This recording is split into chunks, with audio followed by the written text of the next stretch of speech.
A good evening to all you listeners out there. I'm Greg, and you're tuned to WOTR Radio, right here in downtown. A hot evening it is, too, and more of the same ahead. Overnight, we can expect temps around 78, gradually decreasing to 75 by sunrise, and then right back up again to a high of 93 tomorrow with partly cloudy skies and 100% humidity.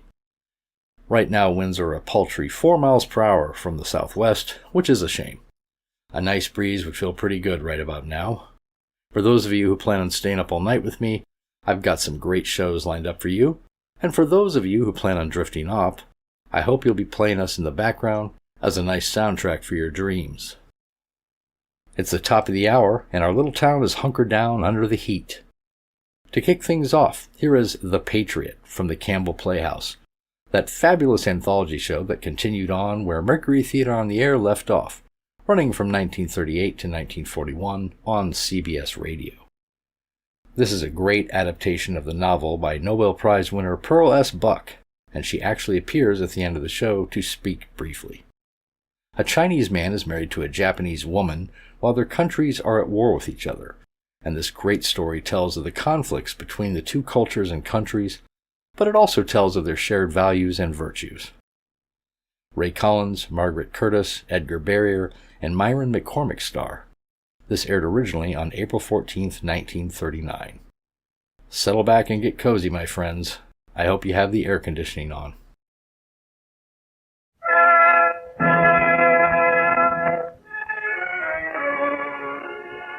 The makers of Campbell Soup present the Campbell Playhouse. Orson Welles, producer. Good evening, this is Orson Welles. Our story tonight is The Patriot by Pearl Buck. It is the Campbell Playhouse selection as the best new book for April, chosen from the publisher's large spring list.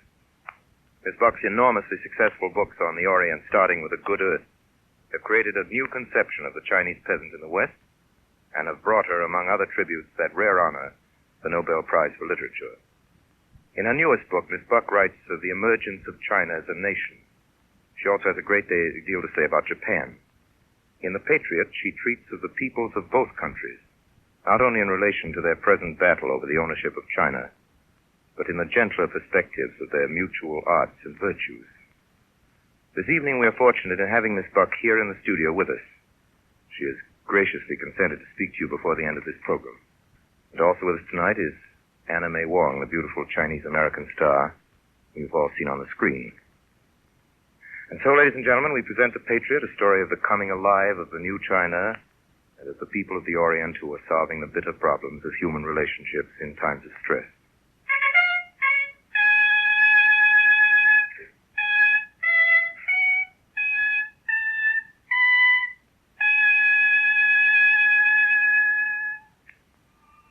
My name is Iwan. My father is the great Shanghai banker, Wu. I'm the youngest of his two sons. But when I was going to the university, I learned of the suffering and privations of my people in China, and I became a revolutionist. It was En Lan, a young student, who converted me and first told me of the brotherhood of young Chinese who were organizing secretly in the schools and in the mills and indeed everywhere in China, arming the poor, teaching them and preparing them for the new order of life, which was to be. Each day when school was over, we met with the others in secret in a deserted classroom. Come soon now, comrades. The things we have hoped for. Every day the new government at Hankow is growing stronger. When the time comes, he will sweep down the Yangtze River. One man. A great man. He? Who is he? Who is it that will come? Who is this great man? Chiang Kai-shek. Chiang Kai-shek. Chiang Kai-shek. When that time comes, comrades, we must be ready. What does it mean to be ready? To be ready means preparing the people, their minds and their bodies, preparing them for the day of their liberation. My father's house was in the European quarter in Shanghai. It was a great square brick mansion built in the French style by a French architect 40 years before. It was not in the least Chinese, but like a wealthy house in Paris with foreign furniture in the huge rooms and thick carpets on the floor. My son? Yes, Father? Come here.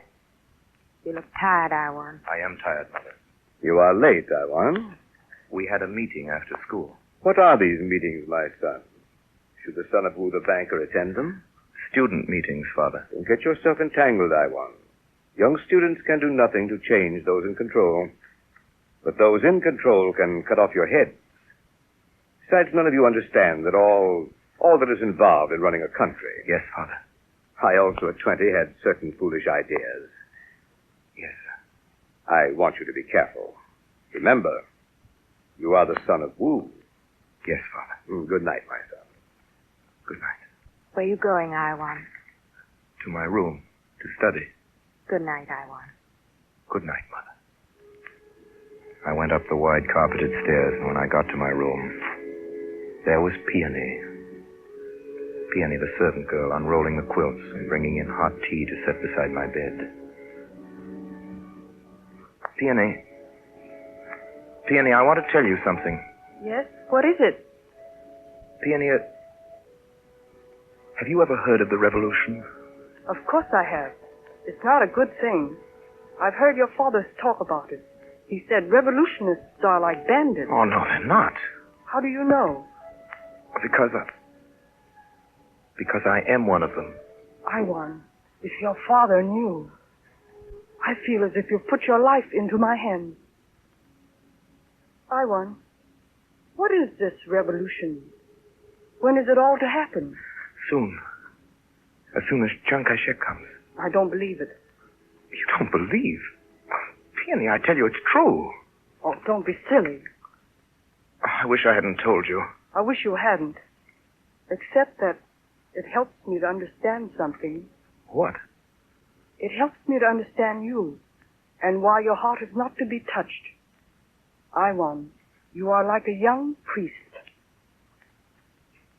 Now, Enlan, the young leader of our movement, learned from me that I had confided our secret to Peony, and he was very angry. He told me I had no business to speak of these matters to a woman and a slave. He said he must go to see her, and that Peony must be threatened into silence. And so it was that he came to see her at my house. This is my room, Enlan. What is this on the floor? That's a carpet. Am I to step on it? It's foolish, but so you can. If I had it, I'd sleep under it. Now, the door is shut. Here we're free. You can say anything you like. And Peony will bring us tea in a little while. Is that your bed? Yes.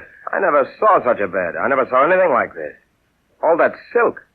What is it for? The curtains. I can't help it. I was born into this house. I don't know anything else. Oh, I'm not blaming you, Iwan. I'm asking myself.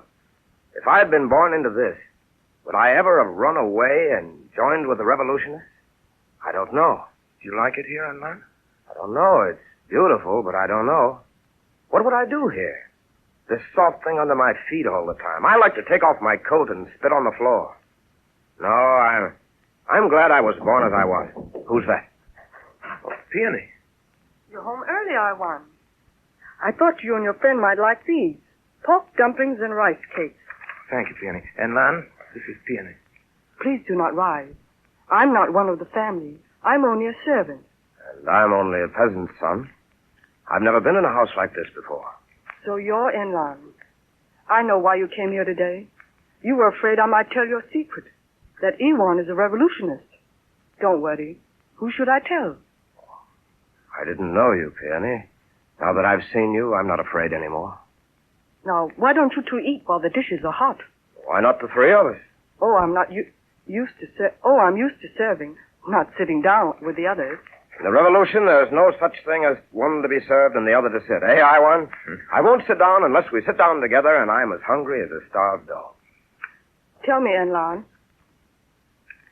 Enlan, tell me more about this revolution.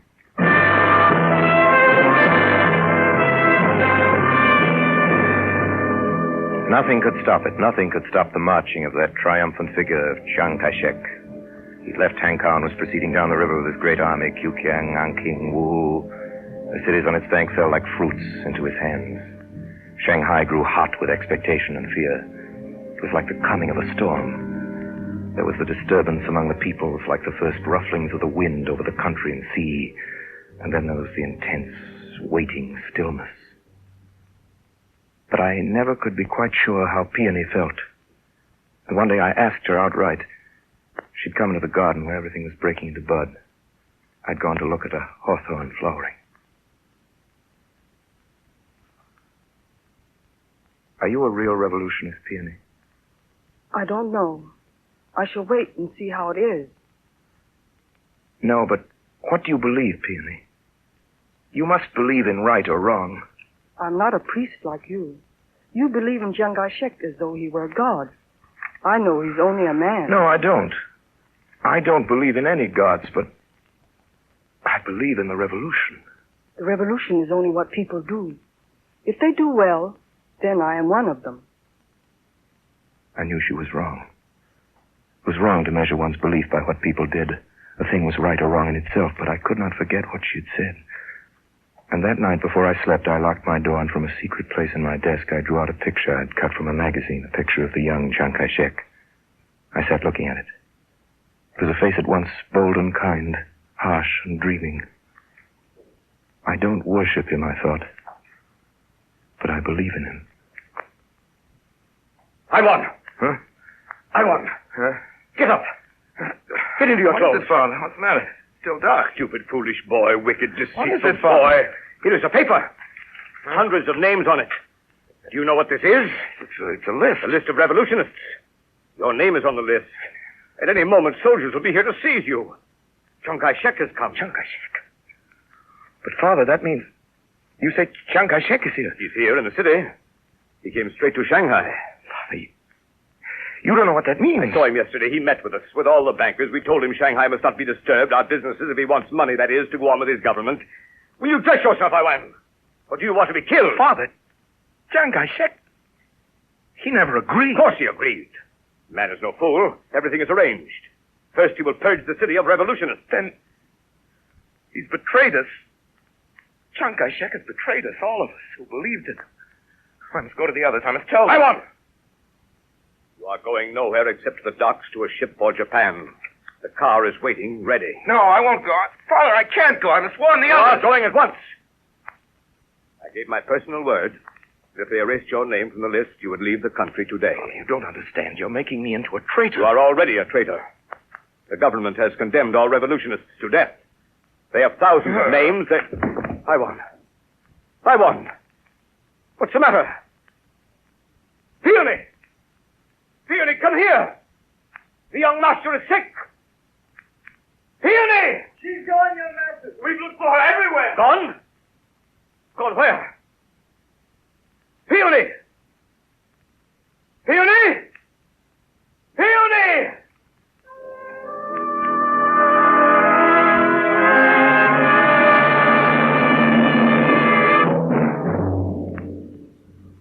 I lay on deck. The ship was moving slowly among small green islands, and to the east I could see flights of Japanese fishing vessels, their sails white against the blue sky. That was the only way to endure my complete helplessness, not to think, not to remember. If only I could have warned Enlan. He was perhaps dead already, shot against a wall, and Peony was gone. I closed my eyes, let nights drift over me and days pass me by. The fourth day we landed at Nagasaki. We won! We won! Are you we won? Yes, if you please. I'm that humble one. We have been expecting you. I am Mr. Muraki's son. My name is Bunji. My father invites you to our house. We drove out through the narrow streets. Then up a hill away from the town, we stopped before a thatched roof gate. Brick wall, tiny red varnished footbridge. Over a stream, a garden. Everything in this garden perfect. Not a leaf on the grass, not a rock out of place in the stream tinkling in little artificial waterfalls. This is where we live. My father's garden is quite famous in Japan. And there is my father now. He is retired. He is growing old. All day he is in his garden. Father? Bunji, you are here? Father, this is our guest. In this house I won. The son of my old friend Wu is welcome beyond any other. It's very kind of you to accept me, sir. I do not deserve it. Your father is my friend, and all we have is yours. You're too good, Mr. Muraki. And you are lucky I won. The cherry trees are about to bloom. You have come at just the good moment. In 6 days, all Japan will be in blossom. Here is your room. See, Iwan, it opens on the garden. And when you are ready to sleep, clap your hands, and a maidservant will spread your quilts on the mat. And no one will come here except the gardeners. It is quite your own. When Bunji had gone, I sat down and looked about me. The house was still. I felt wrapped about in peace. Life here was planned. There were lightness and clarity and absolute cleanliness, and in spite of fragility, a feeling of long-settled stability and a sense that life had been lived here precisely like this, unchanged for generations. For the midday meal, we sat upon silvery mats about a low table facing the garden, Mr. and Mrs. Muraki Bunji and I. The air was cool and fresh. A rosy young girl came in with a tray of bowls. No one spoke to her. She set a bowl in front of each of us and went away. That was my sister. She is shy, and she will not eat with us today because you are a stranger. But she will get over it. Shall I speak to your sister? Is it your custom? My mother says wait until afterwards. She will come in again. Her name is Tama. My mother says she is sorry she cannot speak in your language. She asks if you have enjoyed our poor food. Oh, I like everything. Everything here. I won. Yes, Mr. Moriki. Your father has written me that he wishes you to learn our business. In the morning, you will have a place beside Bunji in the office. Bunji will help you. In the afternoon, you may study or play. If you are not happy, you will tell me. But I'm sure I shall be happy, sir.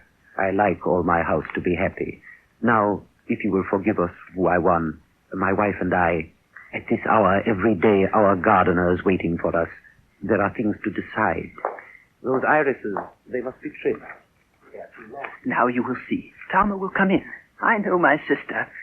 How shall you behave to her, Iwan? Like a modern young man? What was she like? Oh, no, I won't tell you. You shall judge for yourself. Here she comes. Bunji, please. This is my sister Tama. And this Tama is Wu Iwan, our guest, who has come to live with us.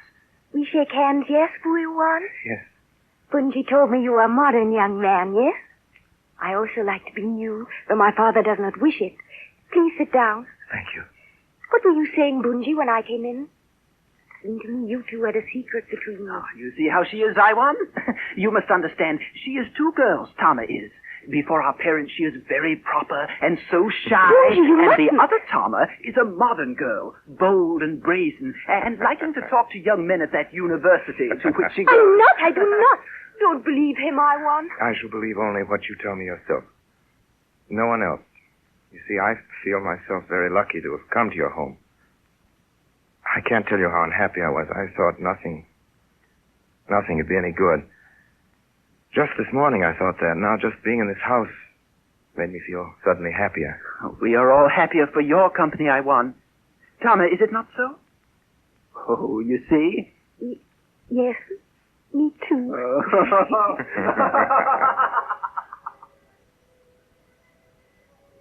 So through 2 winters I stayed on in Japan.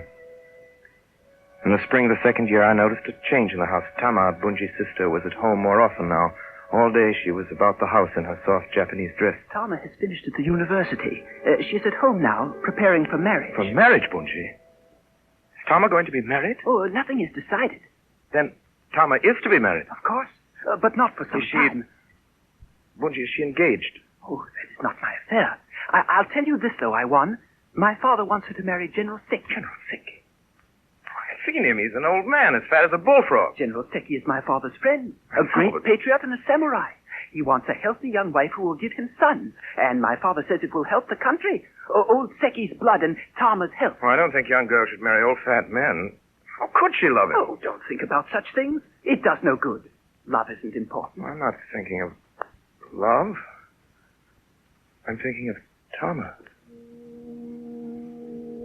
And that day, for the first time, I thought, what if they were the same thing, love and Tama? For 2 years, I'd been living in the same house with her. And in all that time, we'd never once spoken to each other alone. Always, when we were together, there was someone else present, a maidservant or a gardener or Mrs. Moriki herself. And then, one summer's day at the office, Bunji looked up suddenly from his desk and laughed. I want to climb a mountain. A mountain?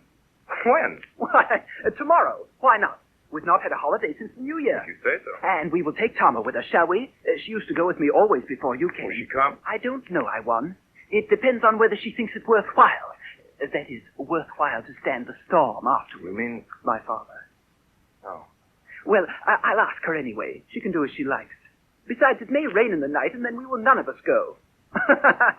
Why do you laugh? Oh, for nothing. I don't like General Seki either. That's why. It was clear moonlight that night when I saw her early in the morning. I felt that all the time I'd known it'd be fine and that she'd come. She was wearing a cotton dress flowered in blue and white like a peasant girl's. We started soon after dawn, like any two brothers and a sister. Hey, Bunji! Bunji! I'll meet you at the stream where it is deep. We'll meet you there. Tama. Tama, have you ever seen such a day? There's not been such a day since I came to Japan. There are not many such days, even in Japan. Nor, I think, in the whole world. It's beyond anything I've ever known. Tama, I want to tell you, I've been trying to tell you. Yes? You mustn't marry an old man. Tama, don't, I beg you. Do you not think I shall marry whom I please? Look, there's Bunji, far up on the rocks already. How slow we are. Bunji! Bunji!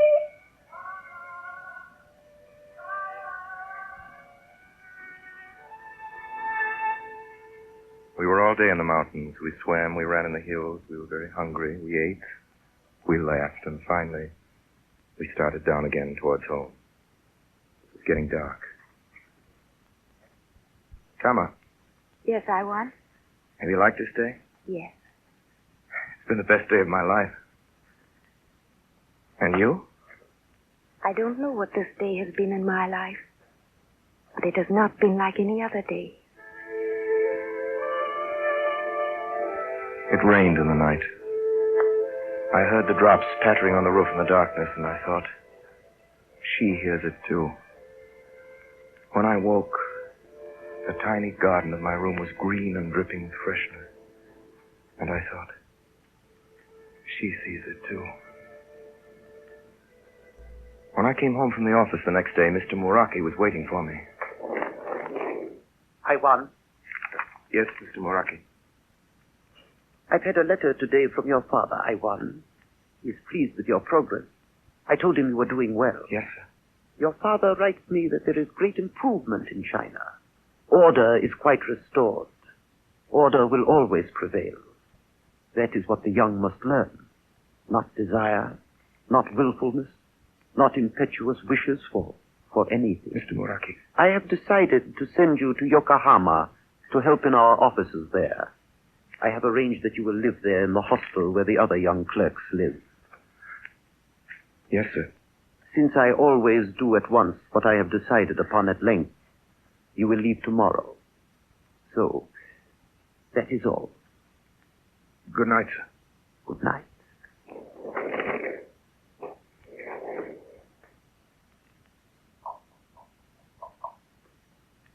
Tama?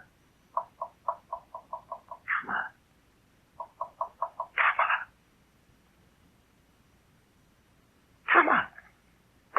Who is it? Tama. I won. Yes. I won't come in, Tama. I'll stay here. But come to the edge of the garden close to me so we can talk a little, please. I'm going away tomorrow. I'm afraid someone will see you. Wait, I'll blow out the candle.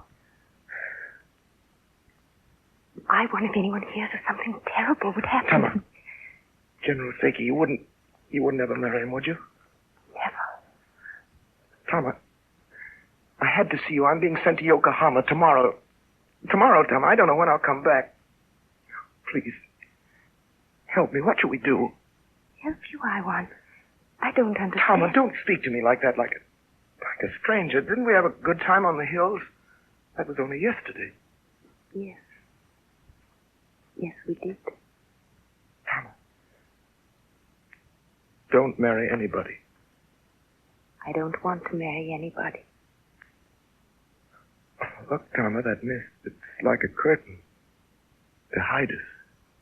Good spirits sent it. I told you I believed in spirits. Fate. We can't hurry fate. Can't avoid it. Do you believe, Tom, in two people born to marry? Yes. Now you must go. I will write to you as soon as you tell me where, and we will meet again. If it is our fate. It is our fate.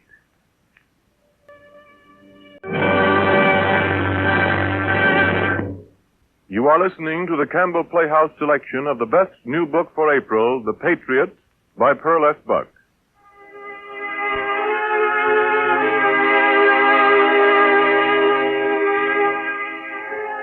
That year in Yokohama was the longest of my life.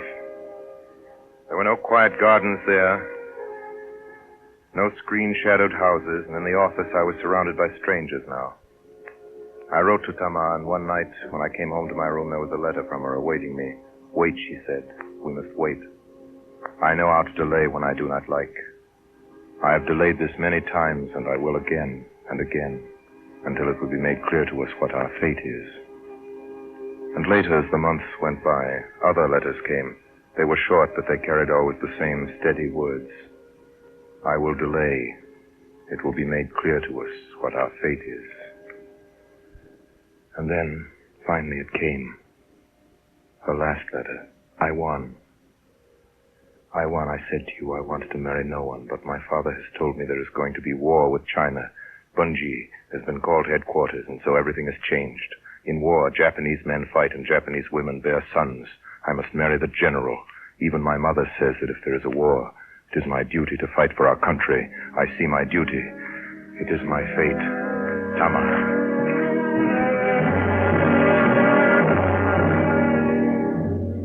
So now I went to an old professional matchmaker. For a fee, the man agreed to go to Mr. Muraki and put forth my request for Tama's hand, according to custom. On the 18th day of the next month, he returned. Where have you been? Did not hear from you. I've been at my business. At my business. There's been a good deal of it.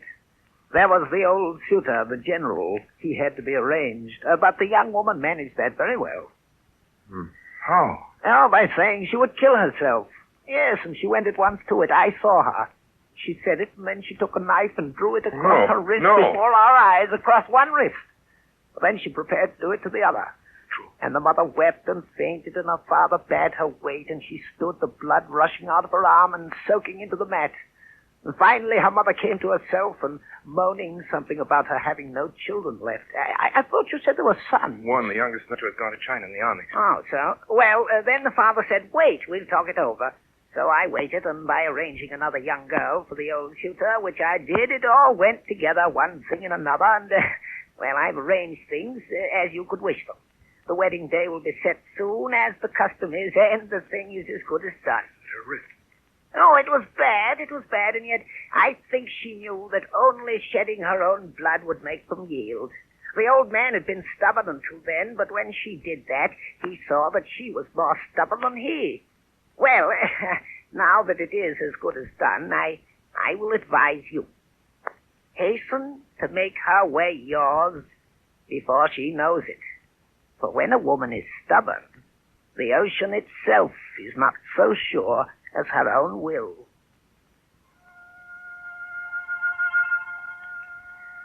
My son, it is with happiness that I learn of your betrothal to the daughter of my good friend, Muraki. I am happy for you. There are no better trained women in the world than the Japanese. You will have a good family life. When a little more time has passed, bring her to China to see. But not yet. The people here have a hatred against the Japanese because of the recent troubles. The Manchurian situation will be adjusted reasonably in the end. Nevertheless, wait a little while before bringing a Japanese wife home to China. Tama, my little wife.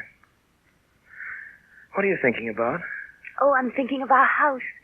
I'm thinking of how I shall arrange everything. I wish we need never go down from this mountain. It's been so safe and so quiet. We've been alone together here, so there were no one else in the world. Tama, Yes. let me see your wrist. Do Japanese girls often cut their wrists to get their own way? It was what my father understood best. When I did that, he knew I meant what I said, that I would marry you. And even if there had been a war, you would have married me. I know you would. No, I wouldn't, Iwan. If there had been a war, I would have married General Seki. Don't you know I said I would? He's a very great general. The Emperor trusts him. But Tama, you must love only me. I do love only you. I shall always love you. Then why do you say if there'd been a war? That would have had nothing to do with my loving you. Iwan, don't you see? As a Japanese, if it's my duty... Tama, I am your duty.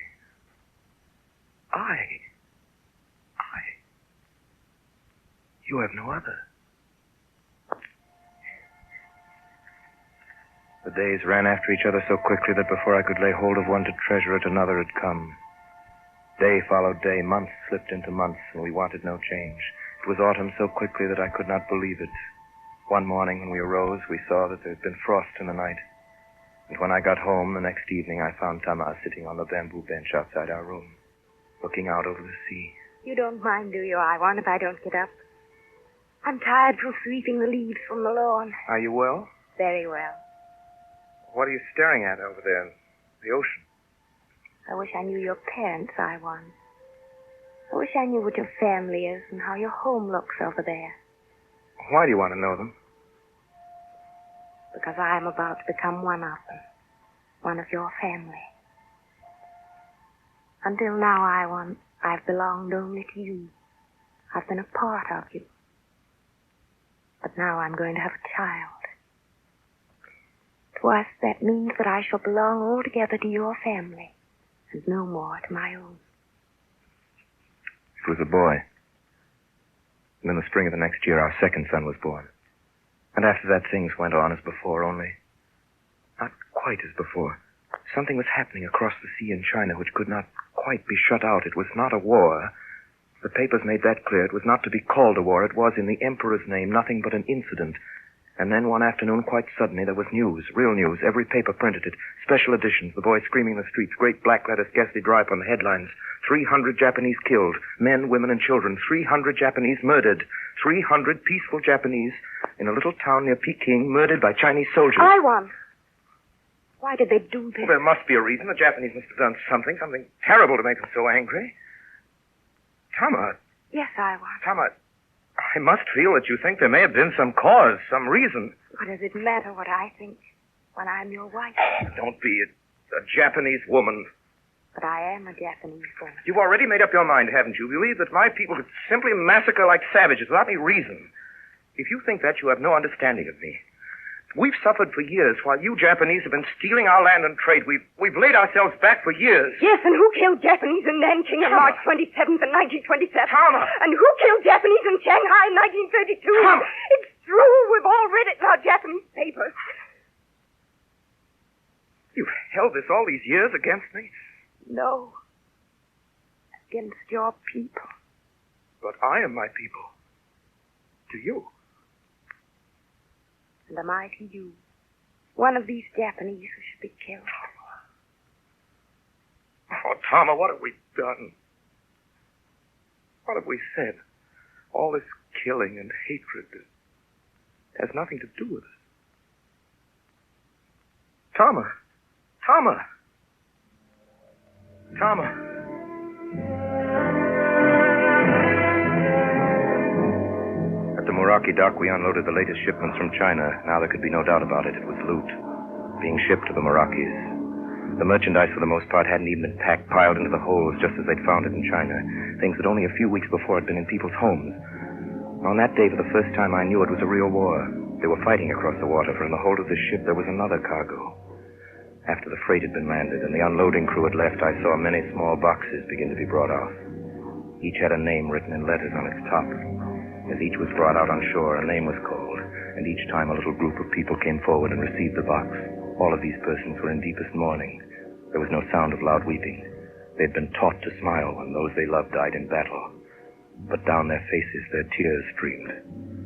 I moved back half ashamed and knocked against an old man standing alone. A box wrapped in his arms, as though it were his child, and looking inadvertently into his eyes, I saw there such patient sorrow that I could not but stammer something about my wonder that there was such patience and no sign of hatred. And to this the old man answered gently. Why should we hate you? You had nothing to do with this. Besides, our people are taught to suffer gladly for our country. The tears burst from his eyes as he said this, but he only clutched the box more firmly. Yes, I rejoice. I rejoice. My only son. And this old man, uttering these words, brought light to me. The dusk, the silence in which I had been living, broken, was gone. I was at that moment recalled to my old self. Yes, to that old self which had been in the days when I dreamed of my country and lived to make her what I dreamed. How these people love their country, the love of country which I saw shining in this old man's face. It was the most beautiful love in the world. How small and selfish was the love of one creature for another. This was a love infinitely larger, a love unto which I wanted to throw my whole self. Had I not known such love? I, Juan, you are like a priest, Peony had said to me. I longed suddenly to lose myself and all my doubts in great sacrifice. I'd never been so happy, I now thought, as I had been in those old days with Enlan. No, not even with Tama and with all her ministering to me. I am one who is happiest when I minister. This is my nature, only I hadn't known it. It had taken the suffering of other people to show it to me, and in my own country how many suffered now. I turned, and the old man went away, but I did not need him anymore. He'd done his work. Fate, that strange fate in which Tama always believed, had used him for the necessary moment, and then had dismissed him. Without thinking of him again, I went back to the goods in the customs house, but all the time, while I listened to the demands of the customs officers, while I watched clerks open the crates, and while I checked one paper after another, my mind and my heart were asking, how shall I tell Tama?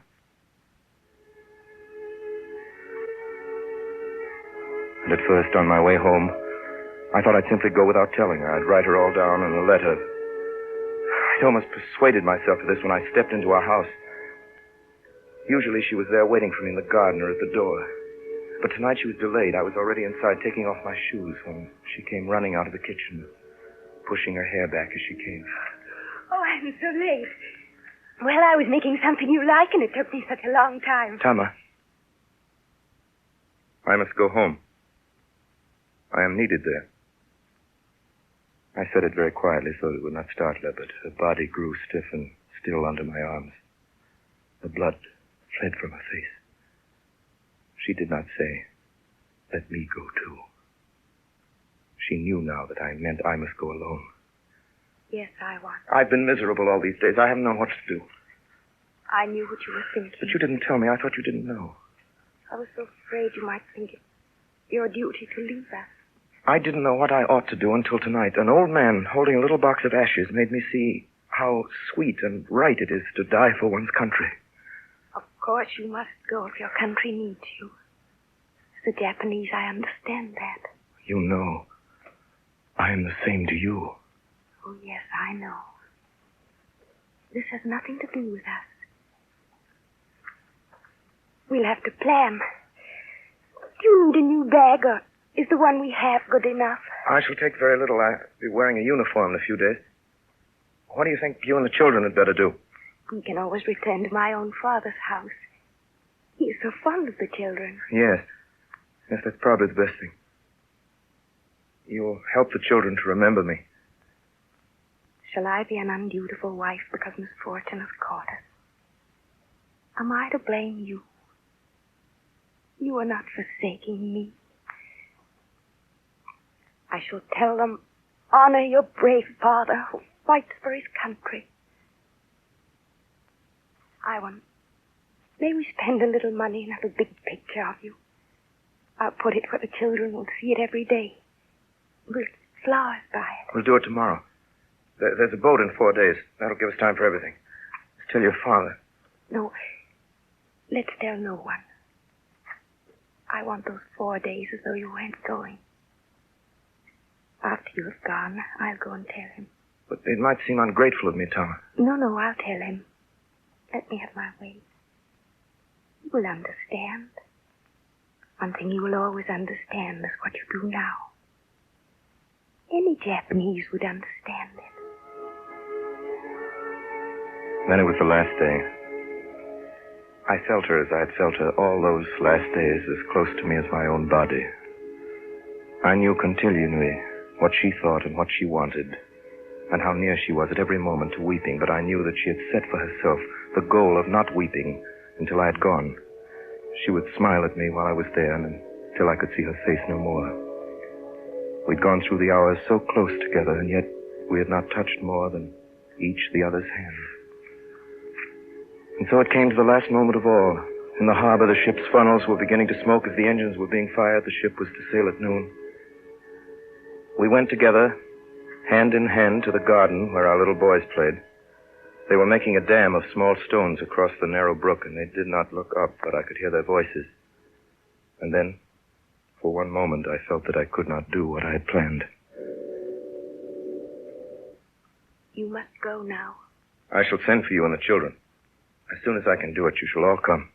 When shall we be wanted?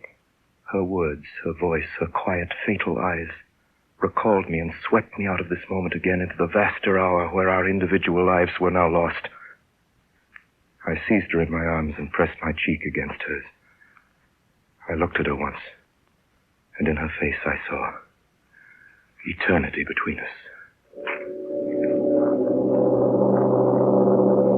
I stepped upon the ship's deck, and at the same moment the gangplank began to move upward. I stood on the deck. I looked out across the water to the hills. Now the ship was moving steadily away from the dock. In a few moments we'd be leaving the harbor. I searched the slope of the hill nearest the sea.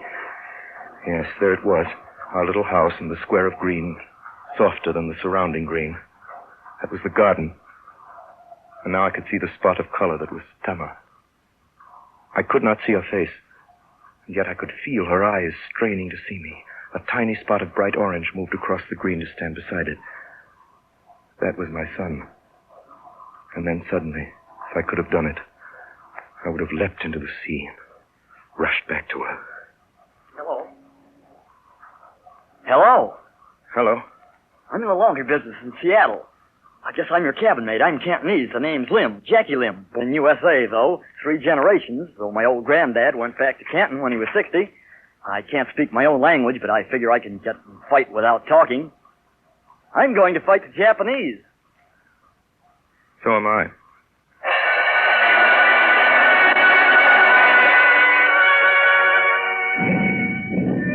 As my ship steamed up the river, I could see smoke rising from the city of Shanghai and buildings with great gaps in their walls. I went to our old house. My father looked old and tired. Iwan. Yes, Father. You say that you have come home to fight for your country. Yes. There are other services than fighting, Iwan. Yesterday I spoke with the Generalissimo, Chiang Kai-shek. I told him my son was returning to fight for China. He wishes to use you. Chiang Kai-shek? 10 years ago, he would have had me shot, me and my friends. Tell me, Father, did any escape? Yes, some escaped. They got away into the interior. Now they have a great army there. It is to them he wishes to send you. When I told him that the son of Wu was ready to fight for China, he gave me these orders for you. Orders? Today, everyone takes orders from Chiang Kai-shek. Gladly. He is a great man. The only man who will save us now from the Japanese. I believe what you tell me, Father. He has arranged everything. There is a plane waiting for you at the airport outside the city. Well, Iwan. Yes, Father. I'm going.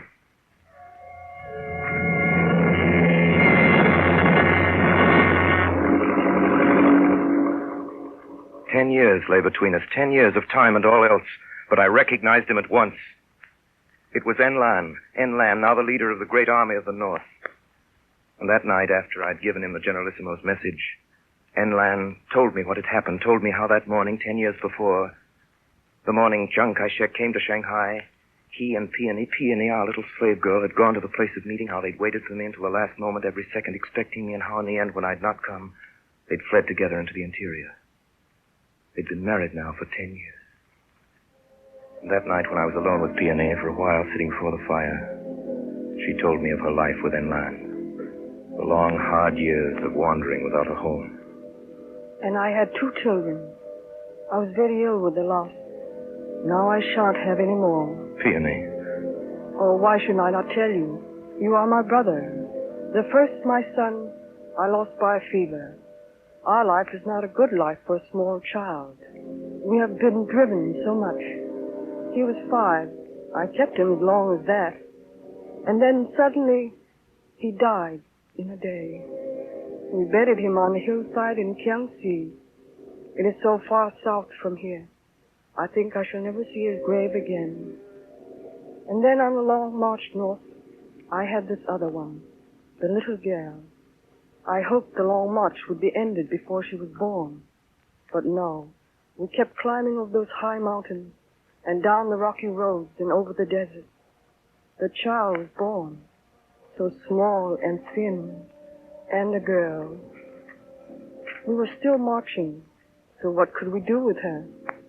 I gave her to a good farmer's wife and left some money for her and told her I would come back. That was 3 years ago. Sometimes I can't be sure if I remember the place or how the woman looked. Peony, did Enlan let this happen? You know him. He thinks only of the cause. Are you sorry you followed him that day? No, of course I'm not sorry. Without him, what would I have been? I followed the 8th Route Army for 3 months after it joined forces with the nationalist government. Then bad news began to come through. Shanghai had fallen. Nanking was occupied by Japanese troops. The heavenly city of Suzhou was no longer ours. And then one day a plane came for me. Chiang Kai-shek had ordered my return to Hankow, far in the interior. Who I want? I'm that person. General List, I'm always ready for you. I come. Who I want? Yes, General Chung. Taiwan, you did your work well in the north. Taiwan, is there anything you wish from me? A few days' leave to go with my father. We will visit our ancestral lands together, which we have never seen. And then? To return to my place in the army, General. Taiwan, I had planned to use you again, but you are married to a Japanese. Yes, Generalissimo. I am. How do I know that you are not a spy? There is no way for me to tell you. I have here letters written to you by your Japanese wife. There was a long silence. I stood there looking at the Generalissimo and he reading my letters from Tama. They were simple letters, full of small things, such as how a certain tree had grown in the garden and how the chrysanthemums he'd planted together had bloomed again, and how a storm from the sea had torn the paper in the lattice to the west, and she and our oldest child had mended it, and how big the boys grew, and how she told them their father was a hero and that he fought for his country, which was theirs too. They were indeed nothing but the letters which any wife would write to the husband whom she loved and who was at the front in any war. Jiro is beginning school.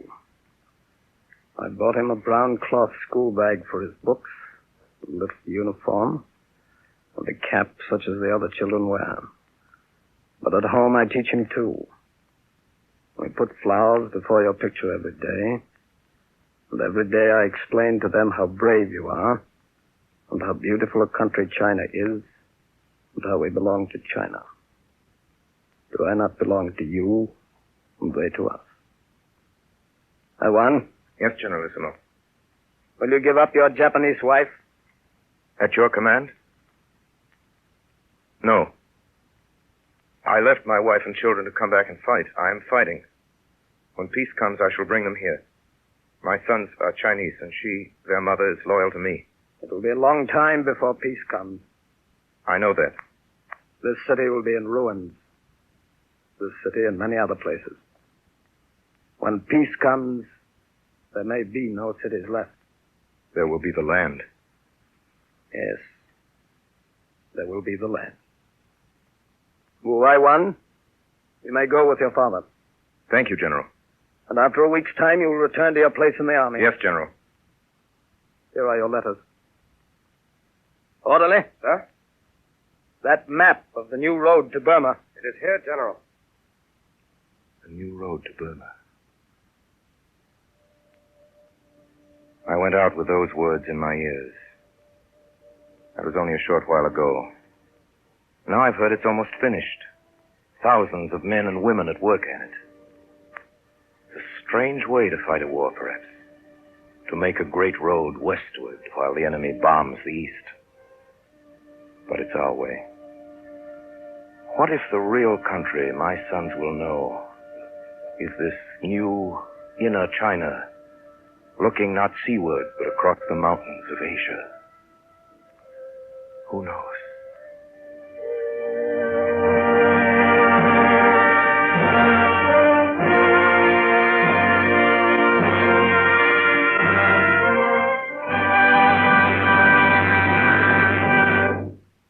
This concludes the Campbell Playhouse presentation of their best new book for April, Pearl S. Buck's The Patriot, starring Orson Welles with Anna Mae Wong. And now, here is Orson Welles.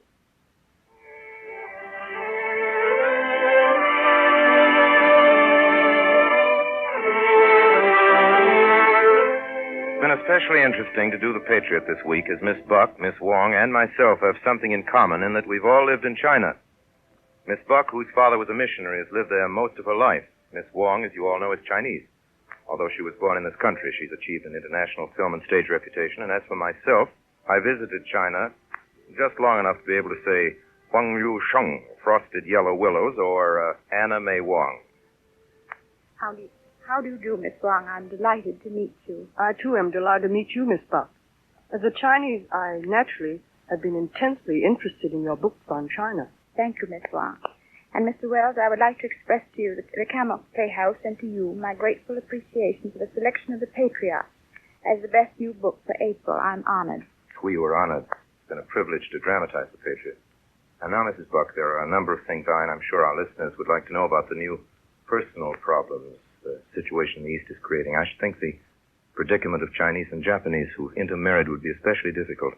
Is it an unusual situation? No, the story I told in The Patriot is a very common one. While I was writing this book, I was also corresponding with a Japanese woman. She told me that the Japanese wives, like Tama, remain loyal to their Chinese husbands and send them off to war with the feeling that this is duty. But then Japanese are trained to a high sense of duty. Mrs. Buck, do you think it's possible to feel sympathy for Chinese and Japanese and at the same time to understand them both? When one has had experience of many wars, one comes to see that the pattern is always the same. No matter who is the aggressor and who is attacked, both are victims and both lose in the end. You intimate in your story that China is looking westward. What does that mean? No one quite knows yet, except that it will certainly mean a China different from the one before the war. The territory which Japan holds is along the eastern seacoast. Roughly, it compares to our own original 13 colonies. It was the stronghold of modern China. In that small strip of territory were China's great modern cities, Tianjin, Shanghai, Nanking, Hankow, and Canton. Here were China's modern men and women, her modern schools and industries. But beyond Hankow is another China, a huge medieval country where people live and think as they have for many centuries. Modern life has not penetrated there. But now a tremendous westward trek has begun. Japan has taken the seacoast provinces, and peasants, merchants, students, teachers, everybody who can move is going west. Their own ancient civilization flourishes in its purest form. In a sense, they are returning to their ancestors, and young China meets old China for the first time face to face. Each, of course, will affect the other profoundly, but how? Who can say? One's imagination quickens. All unknowingly, perhaps, China is hastening the unification of a continent. Thank you, Miss Buck, for the clarity with which you've explained the difficult situation in the Orient. And thank you, Miss Wong, for being with us tonight.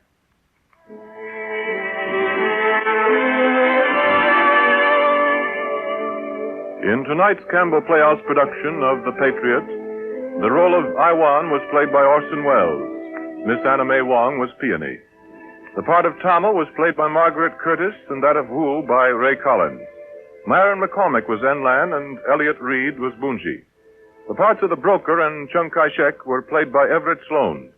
Edgar Barrier played Muraki, and Howard Teichman was Jack Lim. Music for the Campbell Playhouse is arranged and conducted by Bernard Herrmann. And now, Mr. Wells, will you tell us, please, about next week's story? Well, Next week, we'll offer one of the most famous comedies of modern manners, Noel Cowart's witty essay on the ironies and absurdities of modern love, Private Lives. We're delighted to announce that Miss Gertrude Lawrence will be with us in the part she created so brilliantly in London and in New York. So until next week, until Private Lives, my sponsors, the makers of Campbell Soups, and all of us in the Campbell Playhouse remain obediently yours. The makers of Campbell Soups join Orson Welles in inviting you to be with us at the Campbell Playhouse again next Friday evening when that great star, Miss Gertrude Lawrence, will appear with him in Noel Coward's gayest comedy, Private Lives. Meanwhile, if you have enjoyed tonight's Campbell Playhouse presentation, won't you tell your grocer so tomorrow when you order Campbell's tomato juice? This is Ernest Chappell saying thank you and good night. I hope you enjoyed that classic from the golden age of radio, listeners. It's still a balmy 78 here in our little town, coming up on our second hour together.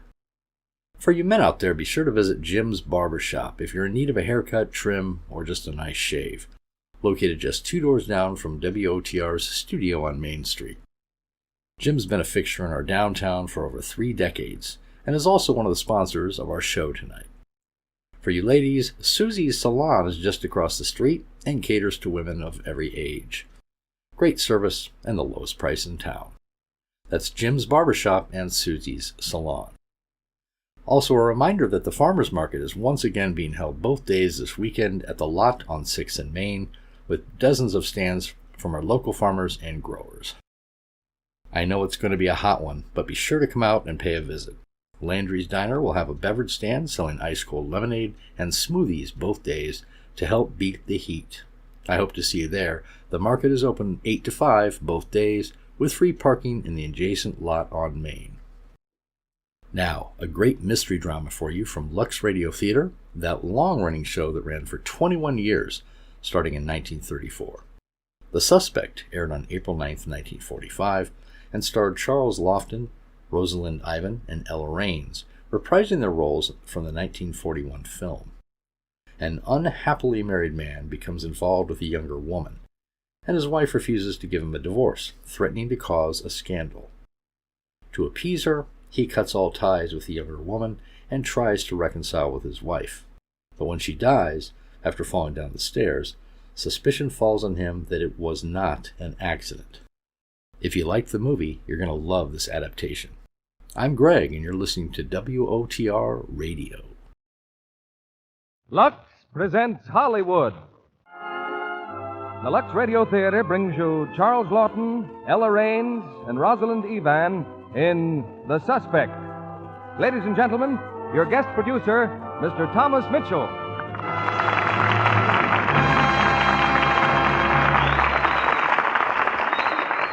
Thank you. Greetings from Hollywood, ladies and gentlemen. 2 nights a week in a veteran hospital not far from here, wounded and battle-worn soldiers gather around a visitor. This visitor keeps them enthralled with magic words, delivered in an almost magic voice, as he reads from Shakespeare, Milton, Shaw, and Dickens. For no one can surpass Charles Lawton in bringing life and warmth and color to the English language. He's standing in the wings tonight, and he's ready to bring us Universal's thrilling mystery, The Suspect, with Ella Raines as his leading lady. You know, the last time Miss Raines was on this stage, about a year ago, we called her a brand new Hollywood discovery. Tonight, we changed that title to an established Hollywood success, a star whose meteoric rise is happily supported by sincere and brilliant talent.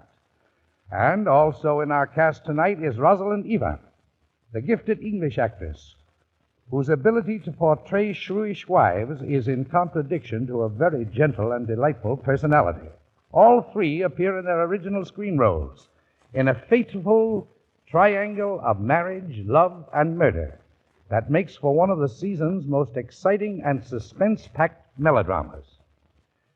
In a minute, we'll take you to London in 1902, but while we're traveling, let's look in at Arabia in 1945. Perhaps you read in a recent copy of Life magazine an account of the King of Arabia's visit to an American destroyer on his way to Yalta. Well, the king brought with him a convoy of small boats carrying cattle, food, and personal belongings just to make sure His Majesty was served in proper Arabian style. But there was one important Occidental touch. One night, after a sumptuous state repast, the king's servants passed among the guests a huge and magnificent metal bowl filled with rosewater. In the center of the bowl, resting on a little island, was the final touch of luxury, a case of Lux toilet soap. We always knew Lux toilet soap was fit for a queen, but we're happy to note that it also to the king's taste. Now, down go the lights, and up goes our coast-to-coast curtain on the first act of The Suspect, starring Charles Lawton as Philip Marshall, Ella Raines as Mary Gray, Rosalind Evan as Cora, and Dennis Green as Gilbert Simmons.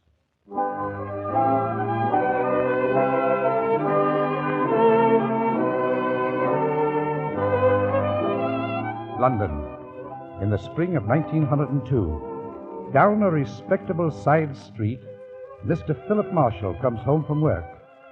His face is lined, his shoulders slightly stooped from years of service to the firm of Fraser and Nicholson, purveyors of tobacco.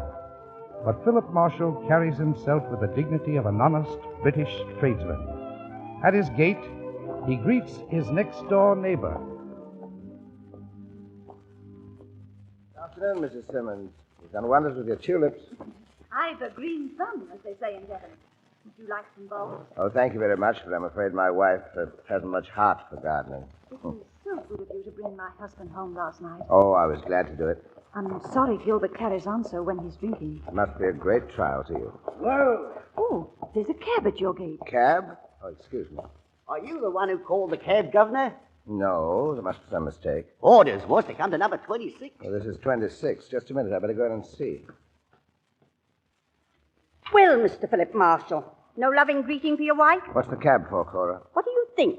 The penny bus is good enough for me. Did John send for that cab? Right as a button, aren't you? That's just what young Hopeful did. He's clearing out bag and baggage, the selfish, ungrateful, good-for-nothing. What did you do to him? What did I do to him?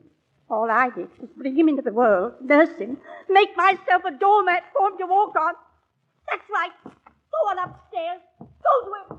And tell him from me that when he leaves this house, he needn't think he can come crawling back. Deserting his own mother, you can tell him. Oh, hello, Dad. Done packing?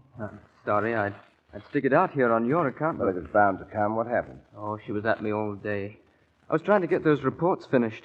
It's been a race at the office, you know, and I'd give my right arm for that job in Canada. Well, she got into one of her rages, grabbed the report and threw it into the fire.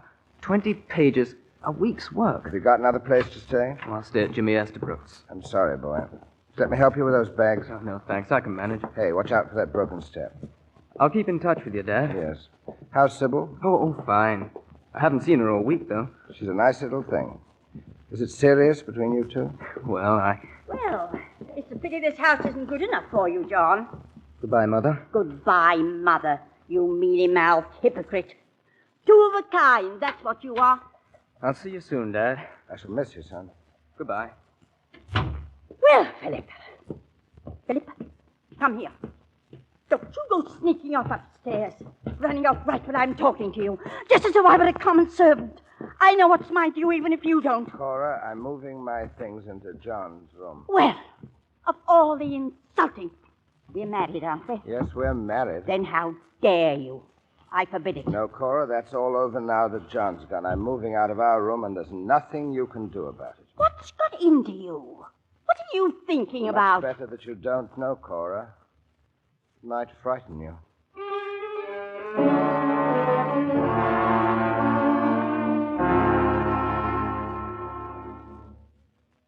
Here's your chain, sir. Excellent tobacco.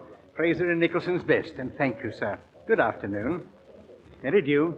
Mary Dew. Yes, sir? Mr. Marshall wants to see you. Go on now into his office right away. Yes, sir. Mary Dew, sir? Come in. Mary Dew, I have a very serious matter to bring to your attention. Yes, sir? I regret to say there's a penny missing from the stamp box. It was 4 sugar bun this morning. And the tuppence yesterday, what was that for? Acid drop, sir. But I'll put it all back on payday. That's what all embezzlers plan to do. But I'm not an embezzler. Yes, but you started that way. It's the first step that counts. After that, it all becomes very easy. 6pence tomorrow, half a crown the day after. Oh, but... Yes, I know you mean to pay it back, but you may finish by paying it back in the Portland prison quarries. Oh, don't send me to the prison quarries, please, Mr. Marshall. Well, not this time, Merridew. Now, stop sniffling. Here, take my handkerchief and wipe your eyes. A young lady to see you, Mr. Marshall. Oh, run along, Merridew. Won't you come in, Miss, Gray. Mary Gray. Miss Gray? What can I do for you? I'm seeking employment. Work? Here? Selling tobacco? I mean office work. I can take dictation. We're quite satisfied with our young men. Why, some of our young men have been with us here for 30 or 40 years. I see. I'm so sorry. I think you might have better luck at a draper's establishment. I've tried. Thank you. Good afternoon. Good afternoon. Oh, Stanton. Yes, sir? Might as well lock up. 6 o'clock. 6 o'clock. The days are getting longer now. Yes, I've got a good mind to walk home. It'll be nice walking through the park at this time of day.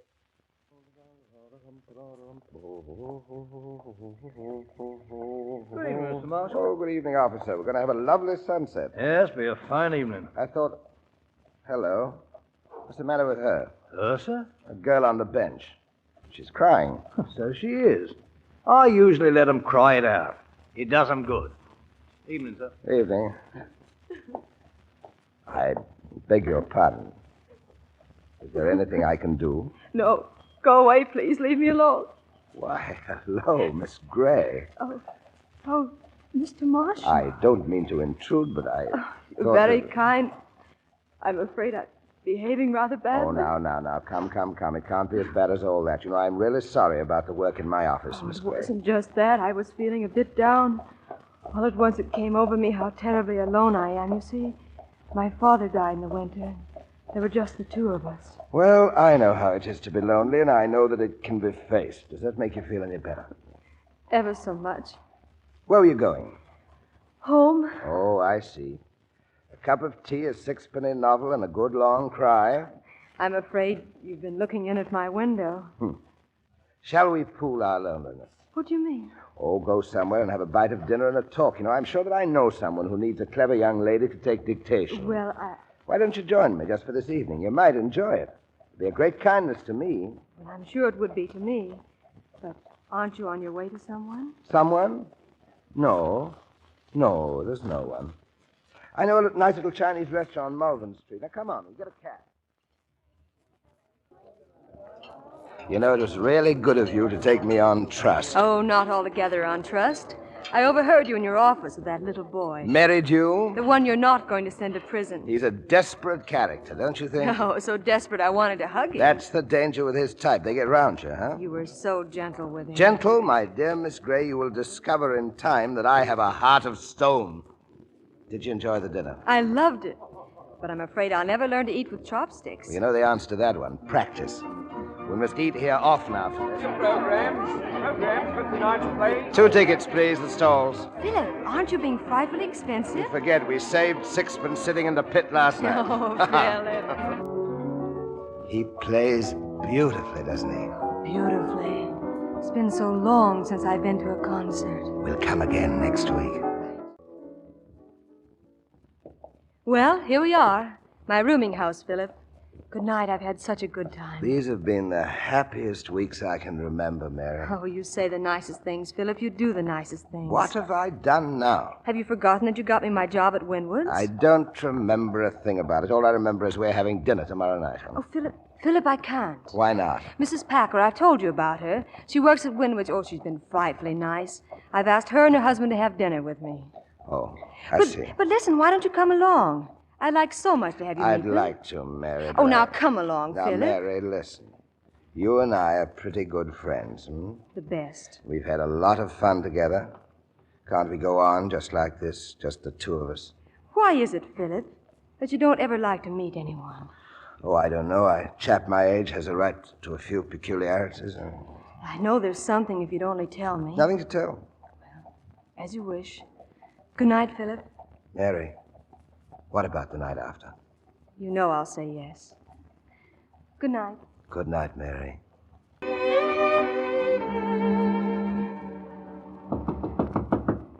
Cora? Cora? You awake? Cora, I know you're not asleep. I saw you lie down from the street. Cora! Oh, it's you, Philip. Come in. Flattered, I'm sure. I'd like the key to my bedroom, Cora. You've locked the door. Where have you been? My key, please. Answer me. You were out with that good-for-nothing from next door, weren't you? Cora, please. Don't try to deny it. I heard him staggering home just now, and you were with him. Yes, Cora, I brought Gilbert Simmons home. I ran into him in front of a pub. He was drunk as usual and causing trouble. And what business is that of yours? Cora, hasn't his poor wife enough to put up with as it is? His poor wife? Huh? What about your poor wife? How much longer do you think I'm going to stand for this coming in at all hours? For the whole street's beginning to gossip, and I'm not going to be made an object of pity in front of my friends, do you hear me? I'm sorry, Cora, if people choose to embarrass Oh, you. not you care. What have I ever done to deserve this? Whatever possessed me to tie myself up to a poor stick like you? Walked through the forest and picked a crooked tree. That's what I did. A fat, ugly, crooked tree. And I don't care if I never hear an ugly voice again. Cora, don't you know the neighbors can hear every word you say? I don't care. I've nothing to be ashamed If of. we could only talk quietly, come to some sort of understanding. Cora, now look, we've never been happy together, not once. In all the years that we've been married. And whose fault is that, I'd like to know? It isn't anybody's fault. Over and over again, we've tried. But when two people are shut up together and they don't love each other, everything they do becomes hateful just because they do it. Oh, so that's it, is it? You hate me. You've always hated me. Cora, I did not say that. Will you please listen to me? All I say is that we've got some good years ahead of us, both of us. Why can't we live them happily, apart from each other? Apart? What do you mean? Let me go, Cora. Divorce? Yes. Divorce? Never in my life have I heard of anything so immoral. Divorce, indeed. Oh, no. I'm not going to be laughed at. A woman who couldn't hold a husband. Just for that, you'd ruin both our lives. We are married, and we'll stay married till death do us part. You hear me? Well, my mind's made up, Cora. If you won't divorce me, I'm going to leave you. Oh, you are you? Well, you just try. Just you try it. I'll go down to your precious shop, and I'll tell your noble customers what sort you are. I knew it was no use talking to you. There's no way out, is there? Oh, yes, there is for you, Mr. Philip Marshall. Out of your shop. Out of your job. Ha! Won't I love seeing their faces when I tell them that their very respectable manager, Mr. Philip Marshall, wants to desert his own wife. And I will tell them, so help me!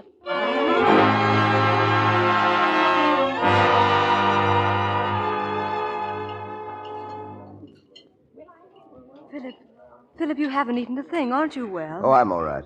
Did anything happen on your way here? You were so late. No. But you're not like yourself tonight. What is it? I've been wanting to tell you all evening, Mary. After tonight, we can't see each other anymore. What did you say? I said we mustn't see each other ever again. Oh. Don't look like that. Philip, we're such good friends. It's meant so much to me. It meant everything to me. Well, then, don't you think I deserve to know? Tell me, Philip. I've behaved very badly, Mary. Do you remember the first time that we met? I told you that I had no attachments and no ties of any kind. Philip, you're married, aren't you? Yes. Wasn't very fair, was it? No. I was afraid you'd never see me again, and I was so sure that my wife would give me a divorce. Won't she? No. This is our last time together. You've risked too much already. But, Philip, please, we're only friends. We're hurting no one. Is there anything wrong just seeing each other? She followed me here tonight, or she tried to. Your wife? Yes. I managed to shake her off finally, but sooner or later she'll find out, and I'm not afraid for myself what she might do to you. I'm much too fond of you, Mary. What a pity this had to happen now.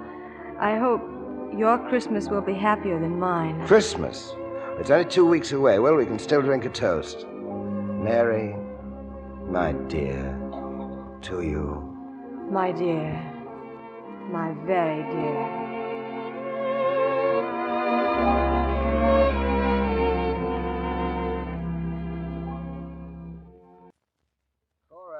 Come here. I've got something to show you, Cora.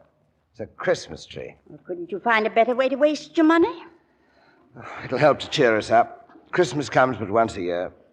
And where will you hang the mistletoe? Mistletoe? What? Aren't you going to kiss me under the mistletoe? You could shut your eyes, you know, and pretend I was somebody else. There's no one else, Cora. No? Wouldn't it be better if we try to make things a little pleasanter? Try to make this place a little more like home? Oh, I heard from John today. He may be going to Canada soon. Always thinking about your family, aren't you, love? No more evenings at the pub. No more office work to keep you out late. A real little family man. You'll help a bit, won't you? There's no place like home, is there?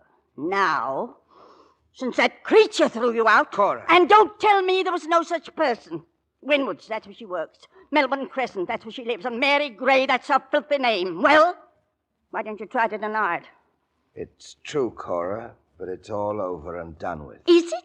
Not for me, it isn't. I'm going down to the filthy shop and show you up for what you are. Cora, no! And I'll do the same for her. I'll go to the house where she lives. I'll go to the place where she works, and I'll let them know the low creature she is. Cora, you're driving me... I'll drive you both into the gutter where you belong. And as sure as the sun rises tomorrow, I'll give her a Merry Christmas she'll never forget. Afraid now, aren't you? Afraid for her. No, not afraid for her. Not for her.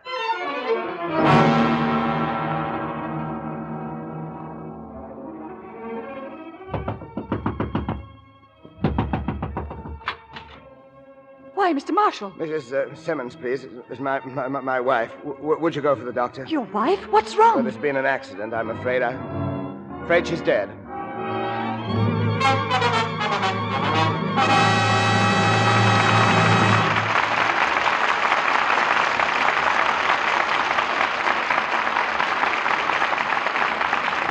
In just a moment, Thomas Mitchell and our stars will return in Act Two of The Suspect. I believe everyone will recognize this game. Gosh, Mary, that's good bowling. Beginner's luck. I'll probably never do it again, but here goes. Oh. Oh, never mind, honey. Gosh, you look cute with your cheeks all pink like that. Say, don't worry about your score. You sure bowled me over. Yes, Lux girls are winners when it comes to romance. Smooth, radiant skin never fails to charm. These clever girls take their complexion tip from Hollywood. They do what famous screen stars do. Depend on active lather facials with fine white Lux toilet soap every single day. Lovely Jean Tierney tells you how she takes her Lux Soap Beauty facials. I cover my face generously with the creamy lather and work it gently in. I rinse with warm water, then cold, and pat my skin dry with a soft towel. It's the way to really lovely skin. It's a fact. Hollywood's active lather facials really do make skin softer, smoother. In recent tests of Lux Soap facials, actually 3 out of 4 complexions improved in a short time. Why don't you try them? Begin tomorrow to give your skin this gentle, cherishing care 9 out of 10 screen stars, lovely women everywhere, find so effective. We pause now for station identification. This is CBS, the Columbia Broadcasting System.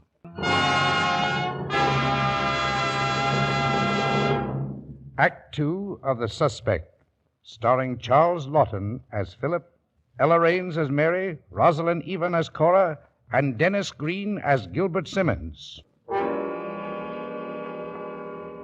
It's several hours later. While the neighborhood buzzes with the tragic news of Mrs. Marshall's sudden death, an early morning visitor fills out a routine report. I've hated to ask these questions, Mr. Marshall, when you're so upset and all. That's all right, Constable. The police department has its regulations. Everything you've told me checks with the doctor's story. The deceased was coming down the stairway. She tripped on the broken step, suffering fatal injuries when her head struck the ballast. Yes. Thank you, Mr. Marshall. That's all I need.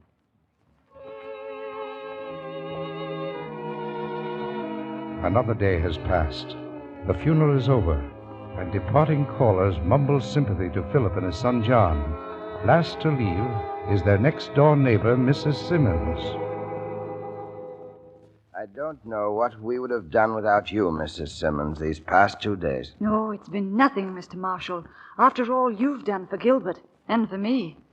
Take good care of your father, John. I will. He looks so tired. Have you slept at all? Oh, I think perhaps I'll sleep tonight. You must. And I've brought you this. It's Dexter's anodyne, a sedative. Sedative? Rather afraid of drugs. Nonsense. Dexter's anodyne. Just 5 drops in a glass of water puts you right to sleep. It isn't dangerous, is it? Not if you're careful not to take too much. Just 5 drops. Try it, Father. It might help you. It's very good of you, Mrs. Simmons. Good night. Good night, John. Good night, Mrs. Simmons. Well, Father? Well, boy? I wish there was something I could do. Oh, I'll manage. You've borne up wonderfully. I'm proud of you. You run along, John. It's getting late. You sure you don't want me to stay? No. I'll get along fine. Poor Mother. I just want you to know, Dad, that you've nothing to reproach yourself with. No one ever tried harder than you. It might rain. You better take an umbrella. Maybe I'd better. I say, Dad, where's your walking stick? You know, the one with the heavy handle? I don't know. I must have left it somewhere. Doesn't matter. Good night, Dad. Good night.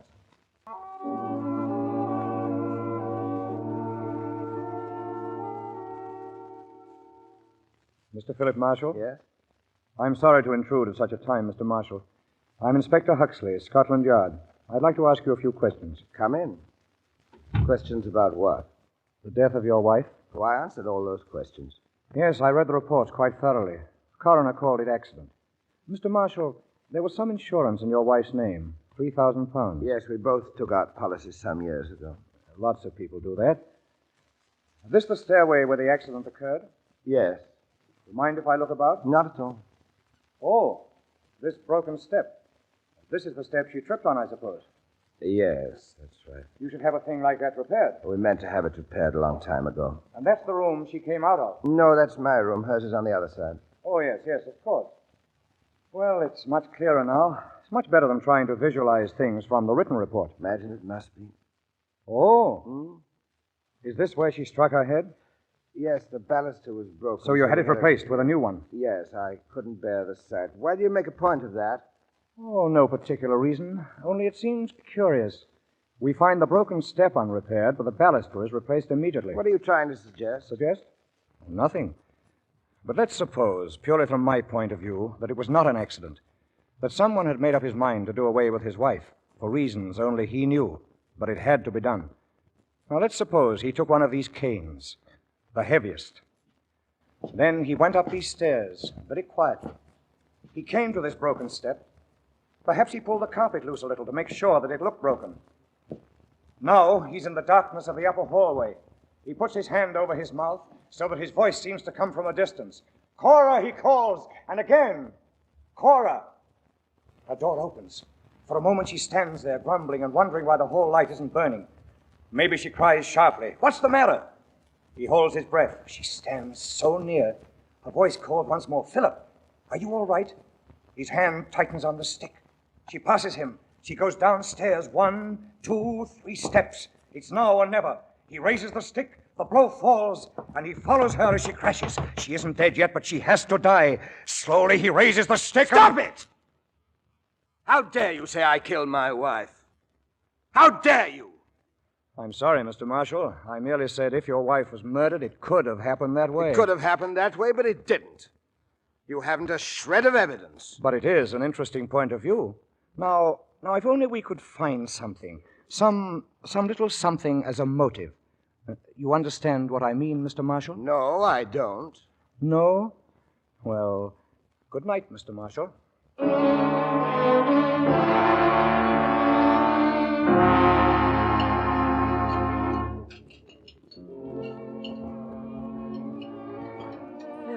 It's been such a long time. A whole month since you wrote me, since you told me of your trouble. I didn't dare to meet you, Mary. Even tonight, I'm afraid they may be watching me. They may have followed me to this restaurant. But can't you see how frightfully unfair it is to let the outrageous suspicions of stupid policemen keep us apart? Mary, I couldn't have you mixed up in this sort of thing. But what are people for, people you love? Can't you see that if you were in trouble, I'd want to share it? Not that kind of trouble. Just to be suspected leaves a mark. All right. Let it leave a mark on both of us. Because I don't intend to let you go again. Mary. With the compliments of the house, sir. our best wine. Well, it's very good to see you again, sir, if I may say so. Thank you. It's very good to be here. Shall I pour it? By all means. This is an occasion. You see, Philip, they missed us. Mary. My dear. My very dear. Good afternoon. You wish to see me? Miss Gray, I'm sorry to bother you at your home. I'm Inspector Huxley, Scotland Yard. I'd like to talk to you about Philip Marshall. Go on. We know you've been meeting lately. In fact, he left you at this doorway last night. How long have you known Mr. Marshall? Since last May. Well, surely you knew he was married, yet you continue to meet him frequently. What are you driving at? What are you trying to find out? It's quite possible that Mrs. Marshall was murdered by her husband. Philip Marshall, a murderer? Nonsense. I think you're making a fool of yourself, Inspector. Well, what you think isn't evidence, miss. But you've admitted meeting Mr. Marshall, and that's very valuable evidence. In finding you, we found the motive we've been looking for. You'll be called as a witness for the Crown, Miss Gray. Not Miss Gray, Inspector. Mrs. Philip Marshall. We were married this morning. Oh, I see. A very shrewd move, wasn't it? A wife can't be made to testify against her husband. You know, it's a very funny thing, but we never thought of that. Didn't you really? No. And it's just coincidence that you silenced the only witness whose testimony might hang you. Philip, must we listen to this? No, we mustn't. Inspector, you're getting rather tiresome with your accusations. We don't intend to listen to them any longer. Is that clear? Well, don't you think that an innocent man might be more understanding? I think an innocent man might behave precisely as I have. Well, I'm sorry. I can't agree with you. Well, then here I am. Why don't you arrest me? I'd like to, believe me. Yes, but you've run into a blank wall. You take my advice and don't beat your head against it. Please understand, Mr. Marshall. I have a job to do. It's completely impersonal, and I might have been wrong about the whole thing. If I have, I'm very sorry. Very well. Let's forget it. May I wish you a most successful marriage and a long one?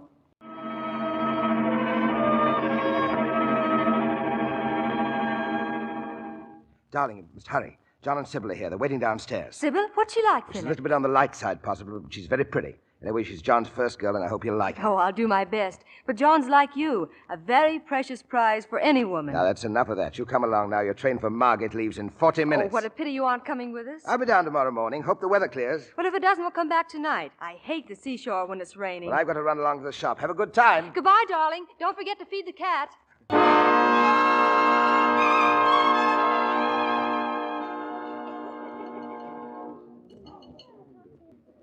Margaret? Margaret! Another cherry tart, please. Another cherry tart, Mr. Marshall, and you on a strict diet? I know, but it's Saturday and my family's at the beach, and I've got to work in a stuffy shop. I need some consolation. Very well, another cherry tart. Oh, hello, Marshall.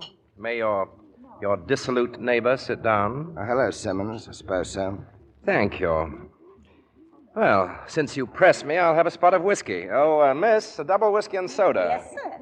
You can forget that cherry tart, Margaret. Oh, don't tell me I've spoiled your appetite. Since you press me, you have. You are not irresistibly drawn to me, are you? No, I'm not. I saw your wife this morning. She said she'd cut her eye stumbling against a door. Well, wives get tiresome at times, you know. I know this. You've got to stop knocking her about. No, it's easy for you to talk with a nice new wife and a very pretty one. All beer and skittles now, isn't it? I'm very happy, if that's what you mean. And by the same token, I'm not. It's your own fault. Oh, I quite agree. It so happens I'm a rotter by nature, a complete rotter. Why can't you get a hold of yourself? You're still young. You've a charming wife. And no money. You couldn't let me have a fiver, could you? Just until my wife's allowance comes due? Not a brass farthing. At least not until you go to work. Work? My dear Marshall, work is for the working man. There, that'll pay for your drink. Goodbye. Thanks. Shopkeeper. Miss, where's that drink? Coming, sir. Changeable weather, isn't it, Mr. Simmons? Filthy. Who are you? Inspector Huxley. Oh, miss, bring the gentleman another drink. Thanks. Are you the police chap who came asking questions after Mrs. Marshall's death? That's right. Who are you stalking now? Your neighbor, Mr. Philip Marshall. I beg your pardon? What was that? Did it ever occur to you that Mrs. Marshall's death might not have been an accident? Do you mind saying that again? You interest me. You don't know how much you interest me.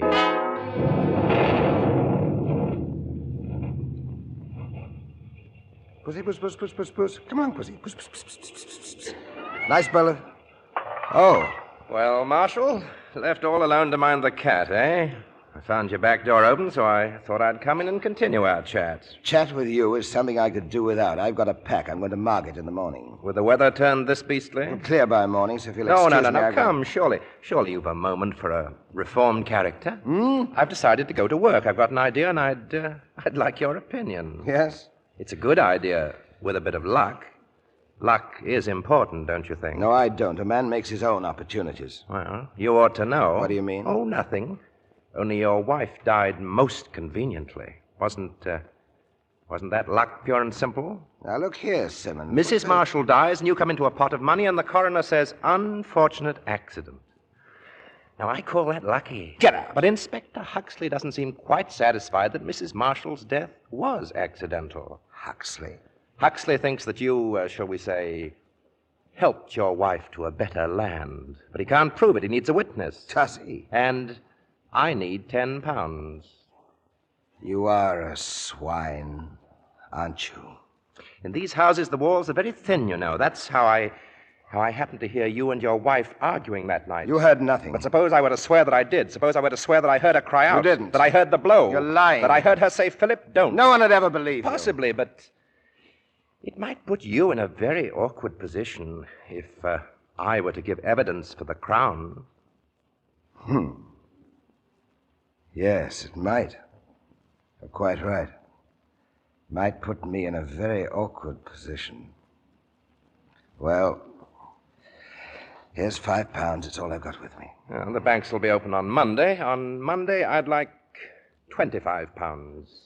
Another 25 next week? I'd think that reasonable. And the week after that, and the week after that. Oh, I'll let you down as lightly as I can. I say, have you got such a thing as a spot of whiskey in the house? Whiskey? Yes. Should be a bottle somewhere. In the pantry. I'll go and fetch it. Now, the bottle. Bring the bottle. You know, Marshal, you're taking this very sensibly. Well, you won't regret it. After all, you've got a lot to lose, even if you do have to stay at home and mind a filthy cat. Marshal! Yes? What the devil are you doing? Measuring out that whiskey? Bring it in here. I'm sorry, I had a little trouble finding it. Here you are. Help yourself. One glass? Aren't you going to have a... Oh, well. Oh, that's pretty foul whiskey. Did it ever occur to you, Simmons, that blackmail might be dangerous? Not if you know your man.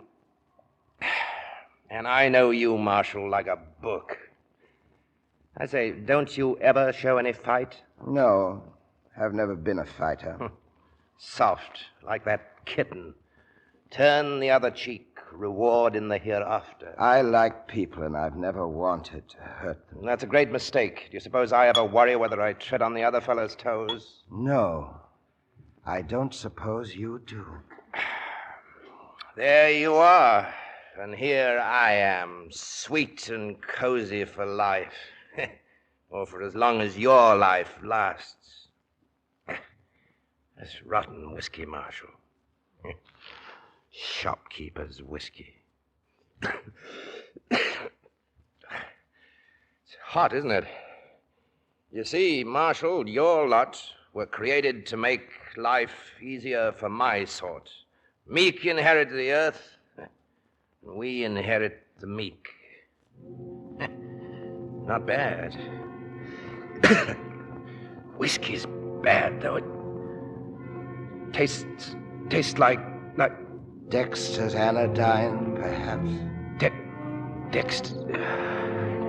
Never heard of it. You're a coward, Marshal.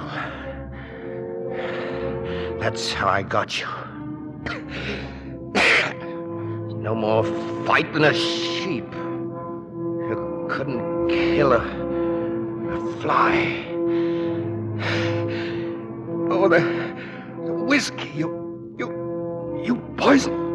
Oh, I can't.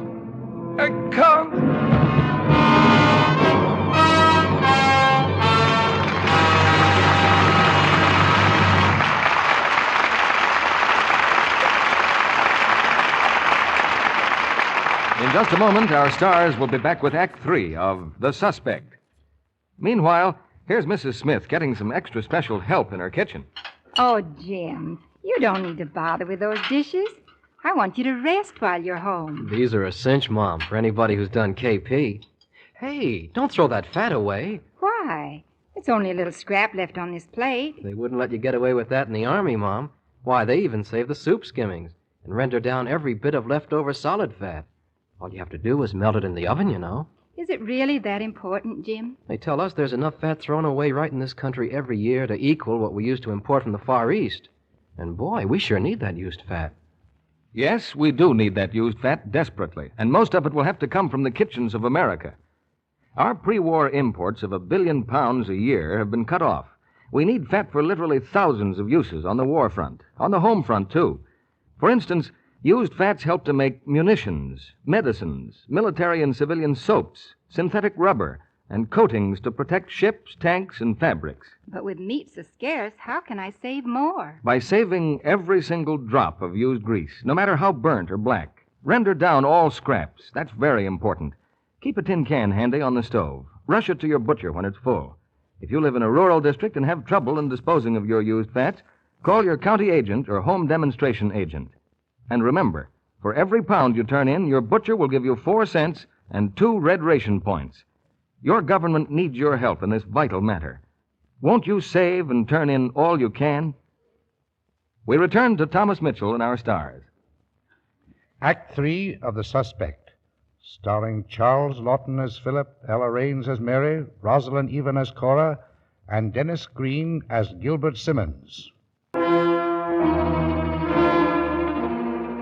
Only a few minutes have passed since the lifeless body of Gilbert Simmons crumpled at Philip Marshall's feet. Calmly and thoroughly, Philip has started to remove all evidence. The whiskey bottle, the glass, the vial of Dexter's anodyne. But suddenly he freezes in terror. Voices he quickly recognizes are clamoring at the front door. Dad! We're home, Dad! We're home, Dad! Dad, we're back! And very wet, Sybil and I are drenched. Hello in there! Dad, let us in. Unlock the door.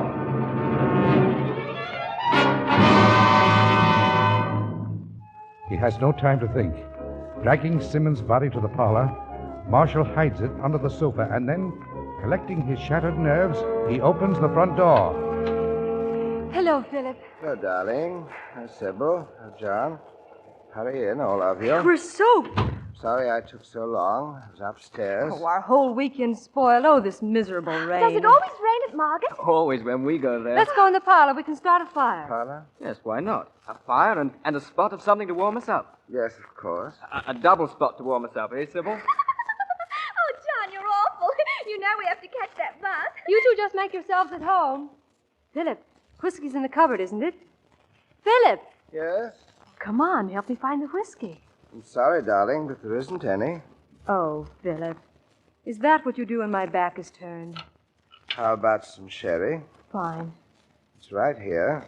It's a shame you had such bad weather. Oh, well, it was lonely without you anyway. Well, we'll try it again before long. Come now, help me take these glasses in. Oh, Sybil, I'm not going to bite you. Come on. Look at those 2 lovebirds on the sofa. Yes, they're... Philip, what's the matter? Nothing. Ah, liquid sunshine to replace the real thing, eh? Sybil? Thank you, Mr. Marshall. John? Oh, I'll share Sybil. No, you won't either. Now, John, there's... What's the matter? Oh, something touched me. Something's under the sofa. Oh, Sybil, what nonsense. Oh, but it did my ankle. What an imagination. Oh, but I'm sure of it. Right, now, don't get excited. Here, let me reach under. John. By Jove, there is. There is something under there.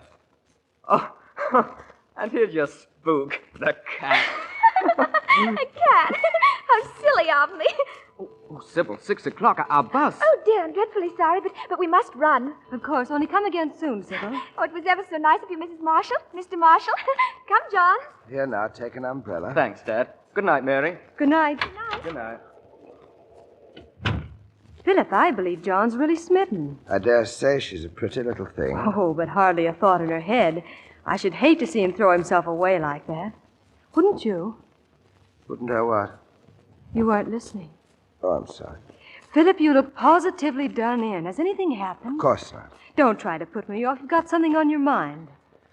Well, as a matter of fact, Oh, come on now. No secrets between us. All right, Mary, no secrets. How would it be if we packed up and went off with John? What do you mean? I mean to leave London, to leave England, go off with John to Canada. Canada? Might be fun, rather. The more I think of the idea, the more I like it. You haven't been happy here, have you? Well, I thought when we had the house done over that you'd forget.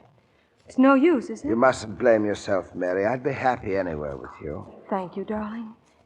Do you want to know something? Nothing would please me more than to leave this house. We'd be much better off any place else in the world. You mean that? Let's go with John. It's a wonderful idea. I'm so happy I could dance. Now, look here, my girl. You're dancing off to bed. You've had a long, hard day. Oh, but I want to clear things up. I'll clear everything up. There's only these few glasses. Now, run along with you. All right, dear. Pleasant dreams. I'll dream about Canada. You won't be long down there. Don't wait for me. I've got a few things to do. Good night, dear.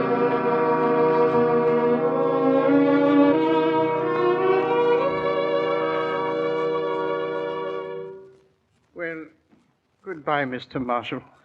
I don't know what the firm will do without you. Well, it's very nice of you, Stanton. You've all been so wonderfully kind with the walking stick and the inscription. Mr. Fraser himself composed it. You're sailing tomorrow, sir? Yes, I can hardly believe it. Well, I expect you're eager to get away, especially now. How do you mean, especially now? I mean, with all that's been going on next door to you. I read in the papers about your neighbor disappearing. Oh, Simmons, of course, it's not the first time that he's dropped out of sight. Been gone a week now, though. My wife's cousin lives in the next street, you know. The police have been there. Who saw Gilbert Summers come? Who saw him go? Who saw him last? I expect they've been seeing you, too. The police? No, not yet. That's odd. And you, his next-door neighbor? You'll say goodbye to Merridew for me, won't you? I'm so sorry not to see him. The lad's on an errand. He'll be heartbroken, but I'll tell him, sir. Thank you. Goodbye. Good luck to all your family.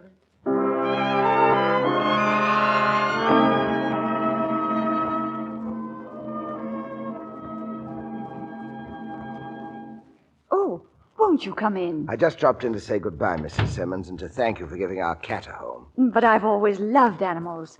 And now that I'm alone so much... Have you had any news of Gilbert? Not a word. Oh, I suppose this latest disappearance is the talk of every gossip in the neighborhood. Well, you know, when you get the police hanging about, it does set a lot of tongues wagging. I wish there was something I could do. You've always been so very kind, but there's nothing anybody can do.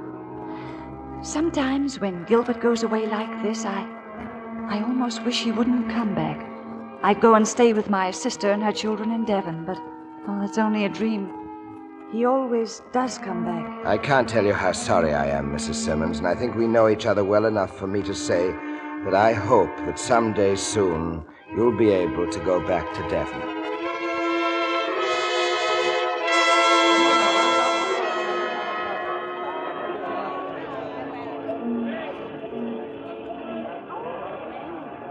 Five more minutes till we sail. I can't believe it. My heart's thumping so.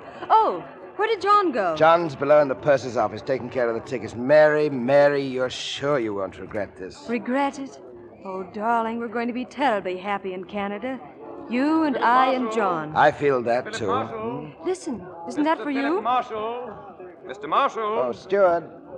I'm Mr. Marshall. Oh, there's a gentleman here to see you, Mr. Marshall. Who is he? What's his name? I'm sorry, sir. Mr. Marshall, it's me. Oh, Mary, dear. Mr. Marshall, I didn't want you to sail, sir, without saying goodbye. Mary, this is my fellow worker, Merridew. I'm very glad to know you. I brought you a present, Mr. Marshall. A present? It's a solvent remedy for mal de mer. Seasickness, Mr. Marshall. I bought it with my own money. That was very thoughtful of you, Merridew, wasn't it, Mary? Indeed it was. We'll take good care of it. And I wish you the best of luck and health, Mr. Marshall. And, you, Mum. And, I'm very much beholden to you. And, Mother says how she hopes I'll grow to be as good a man as you are. Well, I don't know about being good, Merridew, but if you're half as happy as I am. Oh, well, I'd best be going, sir. Merridew, come here. Now, look at me. Would you promise me that you'll be a good boy? Always? And here's a present for you. Oh, thank you, sir. And, Mum, goodbye. Goodbye, Merridew. Oh, here you are. Oh, the ticket's all right, son? We're all straightened out, but the baggage, I never saw so many bags. They're all in your stateroom, and my pullover's in one of them, and I don't know which. I'll help you find it, laddie. Come along. Coming, Philip? I think I'll step down to the lounge and have a drink. Have one for me, too.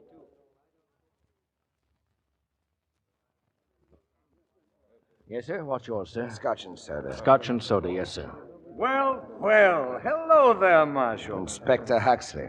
Yes. Turn up everywhere, don't you? Yes, it does seem so. Are you sailing or seeing somebody off? Sailing. Good. Marvelous country, Canada. I came down to see an old friend off, name of Pennyfeather. Hope you meet him. I dare say he'll see to that. What do you mean? Oh, you think he's one of our men? Of course I do. Oh, nonsense. Your wife's death was an accident. The case is closed. Well, goodbye and good luck. Oh, by the way, you seen the afternoon paper? No. That missing neighbor of yours, Gilbert Simmons. What about Simmons? He's turned up at last. You don't say so. Yes. Let's see now. What page is it? Here we are. See? A man's body found. A body identified as Gilbert Simmons of 28 Laburnum Terrace was taken last night from the muddy waters of a canal.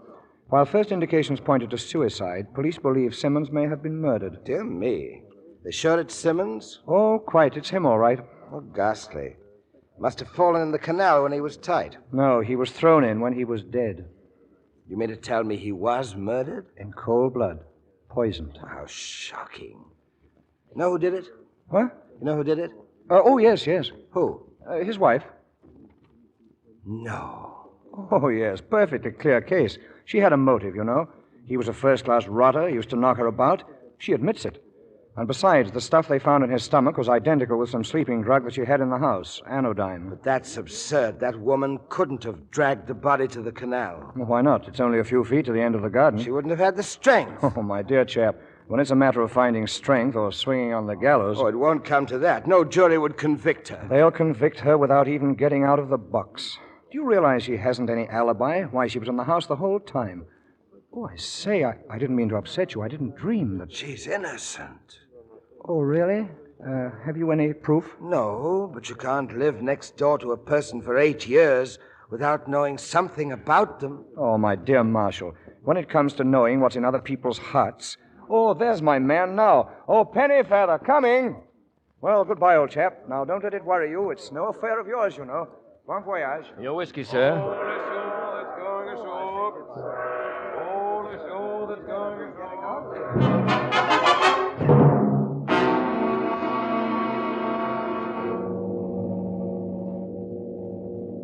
Well, there goes the ship, Inspector, and I must say, begging your pardon, I don't understand your methods. What methods? Philip Marshall kills a man in cold blood, and we let him sail away. Just like that. Well, Sergeant, what else could I do? If Marshall killed Simmons, it must have been because he also killed his wife. He was afraid Simmons would testify. Of course. That's what we hoped for. Yes, but with Simmons dead, we haven't a chance to prove a thing. So he gets clean out of our hands. He never was in our hands. The other way around, if anything. There's only one thing that'll bring him to heel, and that's his own sense of decency. Decency? A murderer? Philip Marshall is not a killer, not by nature. He's a man just the same as you and I. That's the reason I gave him that cooked-up story about Mrs. Simmons. He believed every word. He thinks we really believe she killed her husband. I felt sure he wouldn't let an innocent woman suffer for a thing he did himself, but it looks as though I was wrong, doesn't it? I would have made a bet that you were wrong all the time. Sergeant, you still want to bet? Look. It's him. It's Marshall. My hat's off to you, Inspector. Thank you, Sergeant. Shall I grab him? No. He's getting away. No, he isn't. He thinks he's done a pretty big thing. Let's leave him alone. He'll come to us when he's ready. Just keep an eye on him in the meantime.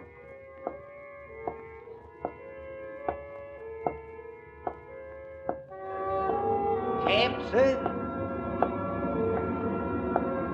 Cab, sir? What? What did you say? Take you somewhere? Take me somewhere. Oh, yes. Where to, Governor? Scotland Yard.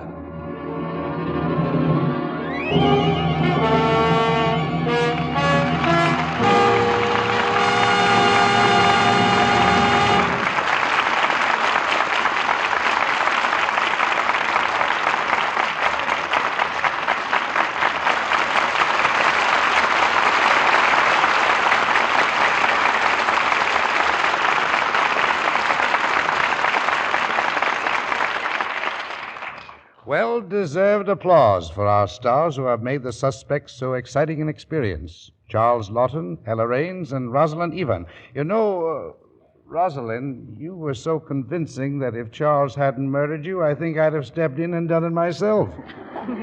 Thank you, Tom. Although it's a sort of doubtful compliment. Actually, Rosalind is a very sweet and sympathetic lady, Tommy. Oh, I'm sure of that. Oh, incidentally, Charles, I hear you lost weight making the suspect. You hear? Wouldn't it be better if you said, I see you've lost weight?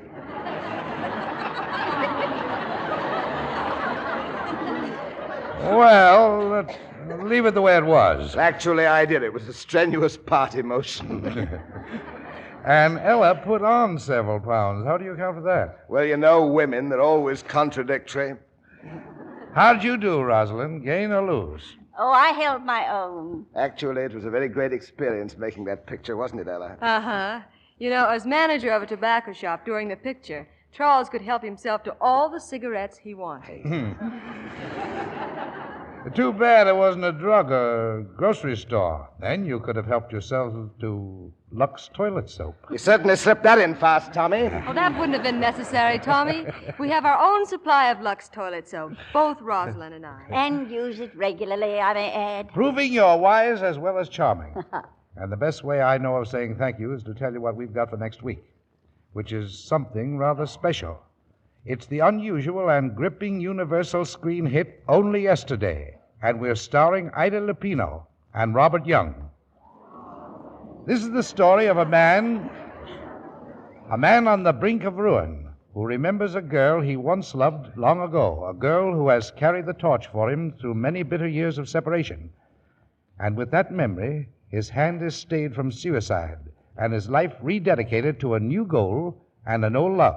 Sounds like a fine play, Tommy. Indeed it does. I wouldn't want to miss it. Good night. Good night. Good night. Good night. And thanks to all of you.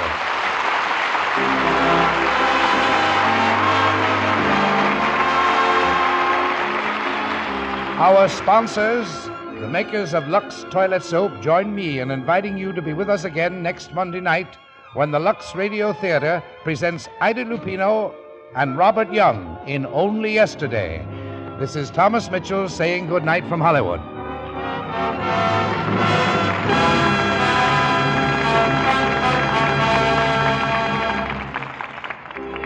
Charles Lawton and Ella Raines appeared through the cooperation of Universal Pictures, producers of Walter Wanger's Salome, Where She Danced.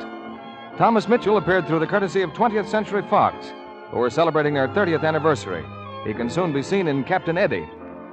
Heard in tonight's play were Dennis Green as Gilbert Simmons, Lester Matthews as Huxley, and Truda Marson, Norman Field, Anthony Ellis, Eric Snowden, Tommy Cook, Alec Harford, Charles Seal, Claire Verdera, Gloria Gordon, and Tom Collins. Our music was directed by Louis Silvers. This program is broadcast to our fighting forces overseas through cooperation with the Armed Forces Radio Service.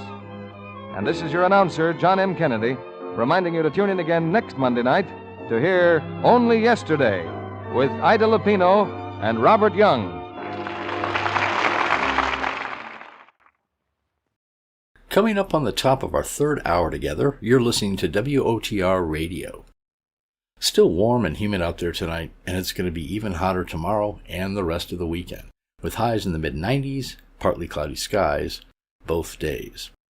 On Monday, temps should start falling once again, to highs in the upper 70s by Tuesday, and thunderstorms are expected for the first half of the week. Be sure to visit the Great Outdoors on Highway 14 just west of town if you still have some planting to do, or if this current heat wave has caused some of your plants to droop. Fertilizer, potting soil, and vegetable seedlings are on sale through next weekend, and there's always a wide variety of perennials and annuals as well throughout the summer. That's the Great Outdoors on Highway 14. I'm Greg, and this is the Nighttime Show. You're listening to WOTR Radio. United States Steel, USS, the industrial family that serves the nation, presents The Hour of Mystery, starring tonight Laurence Olivier. United States Steel Corporation, whose products, identified by the familiar USS label, serve you in your home, your business, and when you travel, invites you to listen to a full hour of mystery, intrigue, and adventure. The first in our series of 13 summer programs. Our story tonight is Journey into Fear by Eric Ambler. Our star is the distinguished English actor of stage and screen, now appearing in New York with London's Old Vic Theatre Company, Laurence Olivier.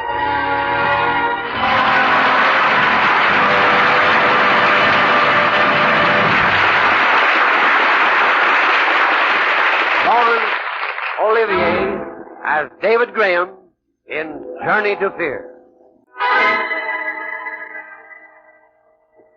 Tell us. I won't. I won't. Listen to me, stupid one. We're not the local police of Gallipoli. We're the Turkish secret police. You've been caught with a knife and 2 guns in the company of a known murderer. Look around at us. There isn't a chance. You will have to tell us. You were hired to kill somebody. Who was it? Tell us. I'll tell. Quickly then. Who was it you were going to kill?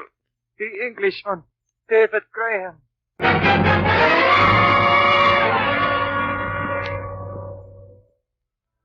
I am David Graham. Shortly after the war started in 1939, my company sent me to Gallipoli on a business trip. I worked hard in Gallipoli for 3 months, but it was very dull there. It was so dull that I took to imagining things. I thought for a while that a man was following me because for 3 days, wherever I went, I caught sight of that same little man with an evil ferret's face. But of course, this must have been all in my mind, because after a while I didn't see that man anymore. Finally, my work was done and I was going home. I went to Istanbul, where I had to wait one night for a train. I dined with Mr. Kopeikin, our Istanbul representative, and after dinner invited into my hotel room for a drink.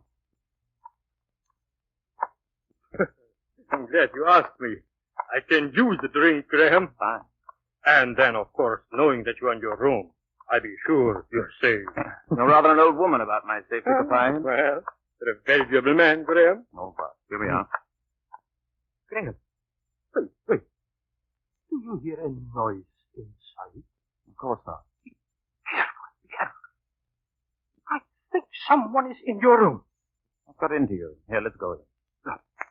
Graham, listen to me. You'll have to open the door, but keep well over to the side. Don't frame yourself in the doorway. Kopeikin, old man, you've got a bad case of nerves. Here. Jump, Graham! Ow! Graham! Turn on the light. Get to the window. Catch it. Stop! No use, Graham. He's gone. Dirty little rat. Oh, the door. Wait a moment. Rather lucky for me you did hear that noise in here, Kopeikin. Are you all right, Graham? Oh, yes. Got me in the hand. Nothing very much. Come, let me bandage it. Come. Thanks. Here, this handkerchief will do. Oh, that's not too nasty. I should thank you, Kopeikin. You probably saved my life. Well, I said you're a very valuable man, Graham. Does it hurt? Huh? No. Oh, there. Oh, I think it's all right. That feels fine. I don't think he got away with anything. I'm sure he didn't. Bags are still locked? There was nothing much.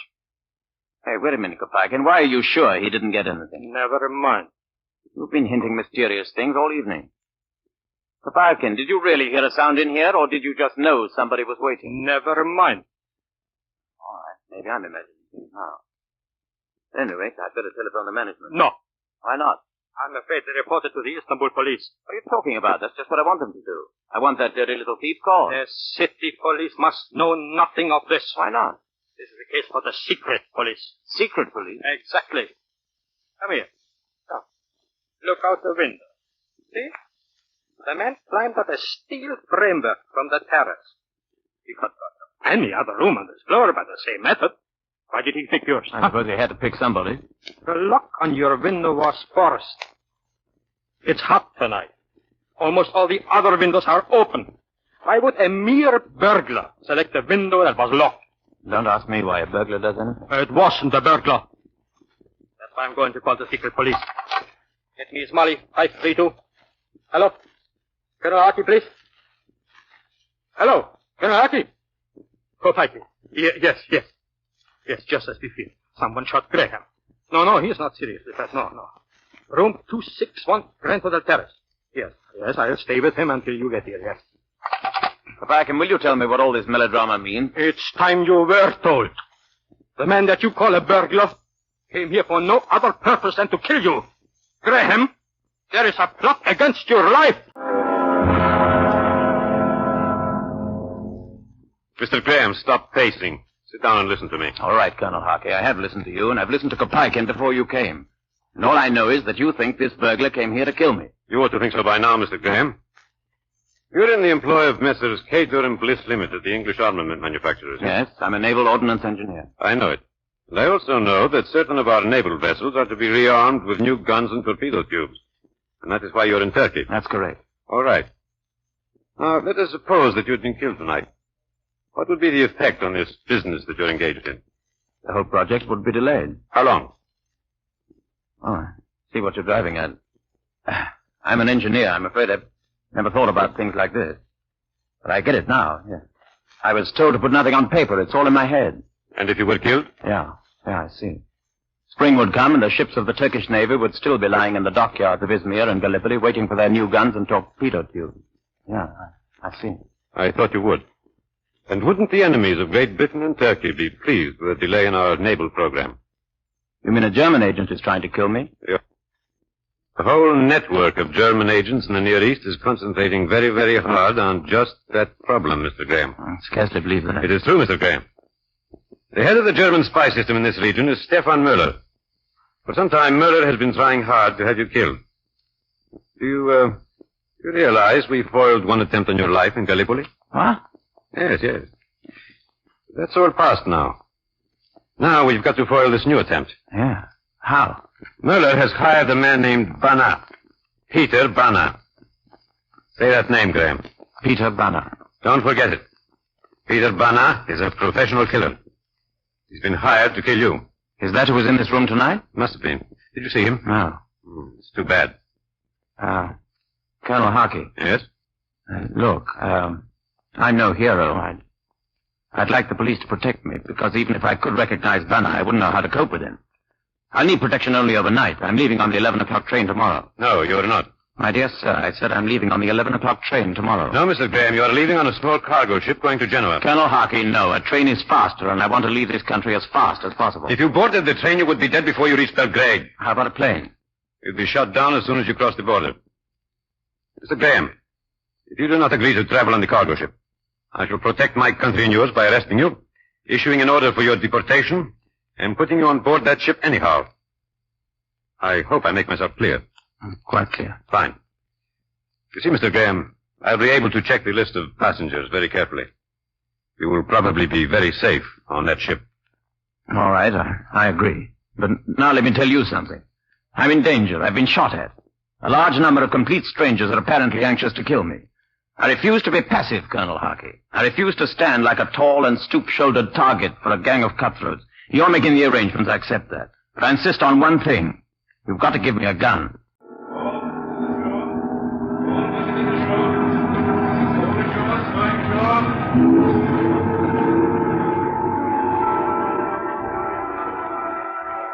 I boarded the ship the next afternoon. As I walked up the gangplank, I could feel things. Bullets, knives in my back. I hadn't slept. Hadn't turned the light out all night. And now as I stepped from the gangplank to the deck of that miserable little ship, I felt alone and alert. I was a traveler, embarking on a journey into fear.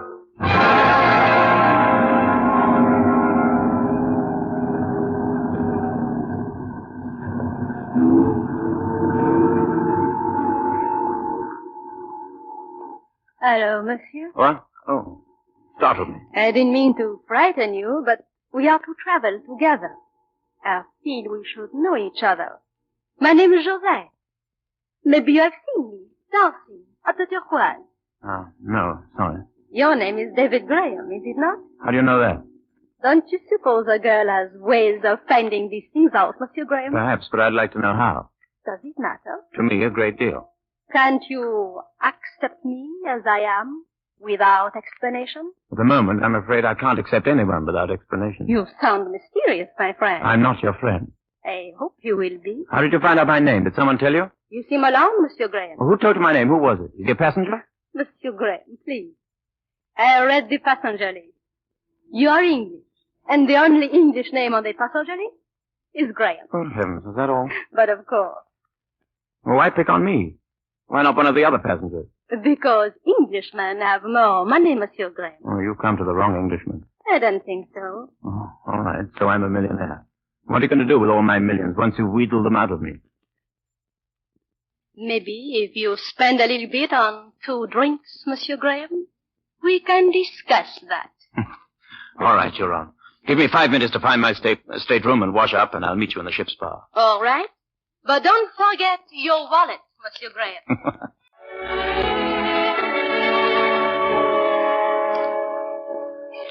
It was the first time I'd laughed since Banner had shot at me in the hotel room. Chaussette had the hard little body and the wise young face of the professional dancer. And I've always had the normal emotions of the average male. I hurried to my stateroom, washed up, was about to leave for the ship's bar when I noticed an envelope fastened to my pillow slip. Mr. Graham, I have checked the passenger list. So far as I can tell, all the passengers are innocent. But we should not underestimate Stefan Möller. Make friends with no one, particularly those who seem anxious for your friendship. Signed, Colonel Harkey. Steward. Yes, sir? Please have all my meals sent to the stateroom. All of them, sir? Yeah, all of them. I will not be leaving here, not for the entire voyage. Very good, sir. And steward.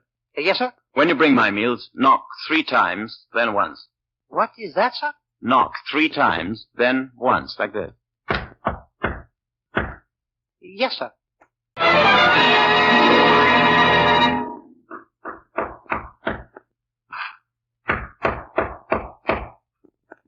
It was not the signal I'd arranged with the steward. I sat on the edge of my bunk, my hands gripping the spread, and my eyes staring at the door. Was it Peter Banner? Was it Chaussette? I took a quiet step toward my suitcase where my gun was. But then I heard a key inserted in the lock. Heard it slowly turning. How do you do? Who are you? My name is Covertly. What are you doing in my stateroom? Please, this is my stateroom. It is mine. Please, it is a double stateroom. It is yours and mine. Oh, there's some mistake here. Colonel Harkey, a friend of mine gave me to understand that I'd be here alone. I'm sorry, I have some influence. An official of the shipping lines arranged for me to occupy this stateroom. I have to find another one. Oh, please. I understand there is no other one, Mr. Graham. I suppose your influential friend gave you my name, too. Naturally. Well, it will excuse me, Mr. Covertly. Oh, I do not want to drive you away. You're not. I'm going to the dining saloon for dinner.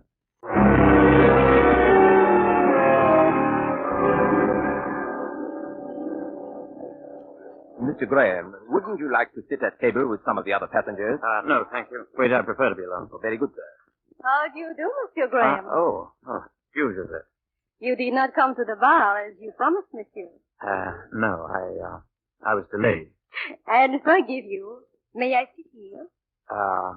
Why? I'm sorry. As a matter of fact, I was just telling the waiter to bring my meal to that table over there. That man sitting alone, he's a friend of mine. What's his name? Don't tell me you didn't see his name on the passenger list, is that? If you'll pardon me, How do you do, sir? How do you do? My name is Graham. May I sit here? You may, Mr. Graham, but perhaps you will not want to. Oh, why not? My name is Haller, Dr. Fritz Haller. I am a German, a good German. And perhaps you, a good Englishman, would not wish to sit with me. Oh, not at all, if you don't mind. Fine, Mr. Graham. Perhaps I am not as patriotic as I should be. I do not feel that because our countries are at war, we should insult each other. I agree with you. Have you been long in the Near East, Mr. Graham? 3 months. You? 3 years. I'm an archaeologist. Are you interested in archaeology, Mr. Graham? I don't know much about it. I was investigating the early pre-Islamic cultures. I found that some of the tribes that moved westward 4,000 years ago preserved Sumerian culture almost intact until long after the fall of Babylon. Oh, indeed. May I sit here? How do you do, sir? Sit down, of course. My name is Haller. This is Mr. Graham. My name is Covetti. Mr. Graham and I have met. We are sharing a stateroom. Not so, Mr. Graham? It would seem so. Mr. Graham and I were talking about archaeology. Oh, I know nothing about archaeology. I am only a tobacco salesman. Really? What company? Bazaar and Company. But I should be most interested to hear about archaeology.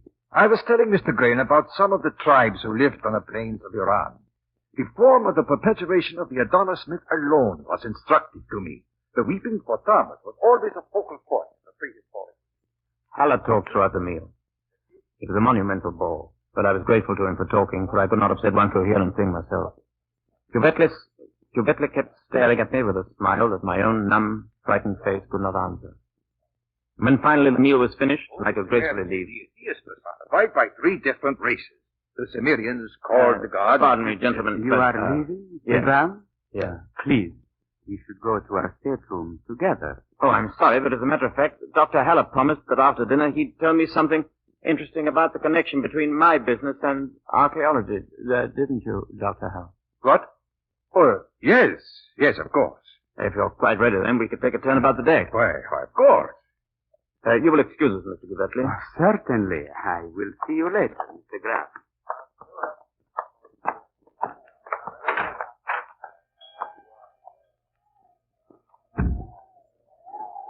Mr. Graham, you lied to Mr. Cuvetli. You made me lie to him. I really don't understand. I'm terribly sorry, Dr. Haller, but I simply do not like the man. I wanted to be rid of him. He is peculiar. For one thing, he is capable of a lie himself. What do you mean? He said he was a tobacco salesman for Bazaar and Company. There is no such firm. Now, Mr. Graham, about the Cimmerian epic.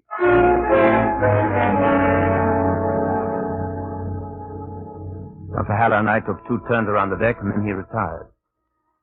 I could not bring myself to go to my stateroom, where Cuvetli, or what was his name, Bana, awaited me. I went to the lounge, but Josette was there. Before she saw me, I backed away and returned to the deck. I walked around and around for hours. The wind rose and the water lapped against the side of the little vessel. And still I did not dare return to my stateroom. If I went there and grew tired, so that my eyes closed against my will, I might never open them. I paced the deck until nearly dawn. Twice I thought I heard someone behind me, but when I turned, there was no one there. Finally, I went wearily down the companionway and across the corridor to my stateroom door. As I fumbled for my key. Please. Oh, let me use my key, Mr. Graham. We both walk all night, eh? I didn't sleep. I lay for hours listening to the snores of Mr. Cuvetli. The ship docked at Athens, and still I lay there while Cuvetli rose and dressed. I am going to visit Athens today. Please, you will come with me, Mr. Graham? No, thank you. Very well. Goodbye, then. Then I slept. It was late in the day when I awoke. As I was dressing, Cuvetli returned from his trip to Athens. Well, Mr. Graham, you should have come with me. Athens is most education. That's so? Yes. Have you met the new passenger? No, I remained here in the stateroom all day. So? The new passenger came aboard sometime during the afternoon. His name is Mivrodopoulos. Huh? And yet, it is strange. What is? Please, you must not think me fanciful, Mr. Graham, but I have the feeling I have met Mr. Mivrodopoulos before, and that then he did not call himself Mivrodopoulos. What did he call himself? Bana. Peter Bana.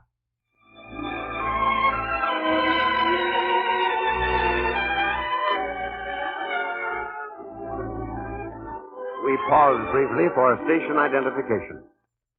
You are listening to the Hour of Mystery, sponsored by the industrial family that serves the nation, United States Steel. The curtain rises on the second act of Eric Ambler's story, Journey into Fear, starring Laurence Olivier as David Graham.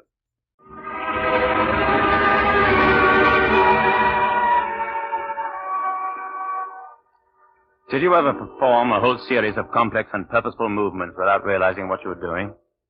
I did. After Cuvetti told me that Peter Banner, the man who had been hired to kill me, was with me on the ship, I pulled on my trousers, put on my socks and shoes, knotted the laces securely, put on my shirt, buttoned it, tied my tie, and put on my jacket.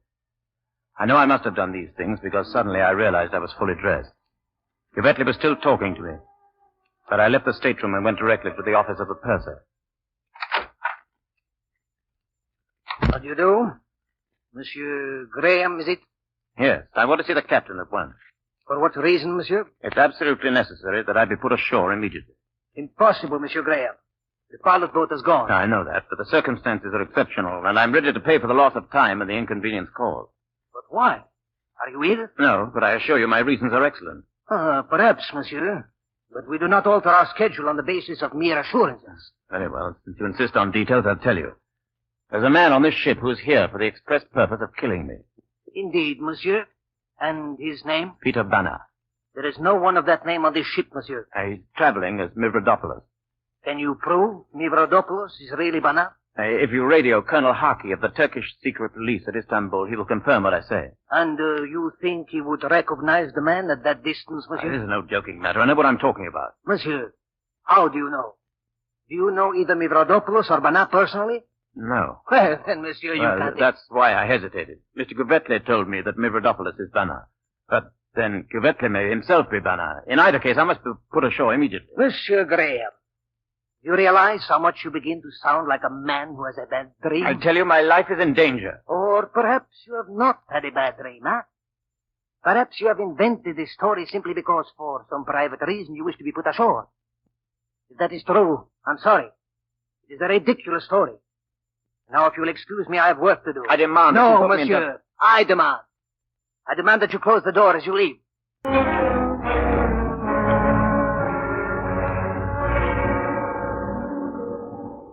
Bartender. Yes, Mr. Graham. Another whiskey and soda. Yes, sir. Well, Monsieur Graham, you even drink alone. Oh, hello, Joseph. You care to join me? I'm not sure. You've been very rude to me, you know. I'm really sorry. Won't you have a drink? Yes, thank you. Vermouth cassis. Vermouth cassis for the lady. Here, will you bring it to the little table over there in the corner? Yes, sir. Come to this. So, we're going to have a tete-a-tete. Oh, be more comfortable. Voila. And now you tell me why you are so nervous. Nervous? Yes, Monsieur Graham. I have seen people who are afraid before. They have a special look about them. Their faces look very small and grey around the mouth. And they cannot keep their hands still. Do I look like that? Yes. And I wonder why. Joseph, have you noticed the bandage on my hand? Of course. I have a bullet wound there. You're joking. No. There are a number of people who, for business reasons, wish me dead. One of them is on this ship. His name is Peter Banner. Then he must be traveling under another name. Yes. Banner is one of those too. Monsieur Graham, you're not joking. No. Then why do you trust me with this information? Trust is not exactly the word, Joseph. If you are not in league with Banner and all the rest, it can do me no harm having you know. You are in league with them. I am not. If you are in league with them, you can tell them this from me. I'm through with waiting. Let them watch out for themselves. The ocean is as deep and cold for them as it is for me. Their flesh is as yielding to the caress of a bullet as mine. Tell Mivrodopoulos that. Tell Cuvetti that.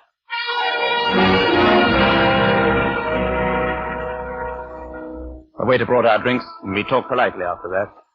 And even flirted a bit. But my mind was elsewhere. I was full of resentment and anger against the men who were waiting to strike me down in the dark. When we had finished our drinks, I excused myself and strode directly to my stateroom. Went in and opened the suitcase. Why the devil? Where the devil is it? The gun Colonel Haki had given me was gone.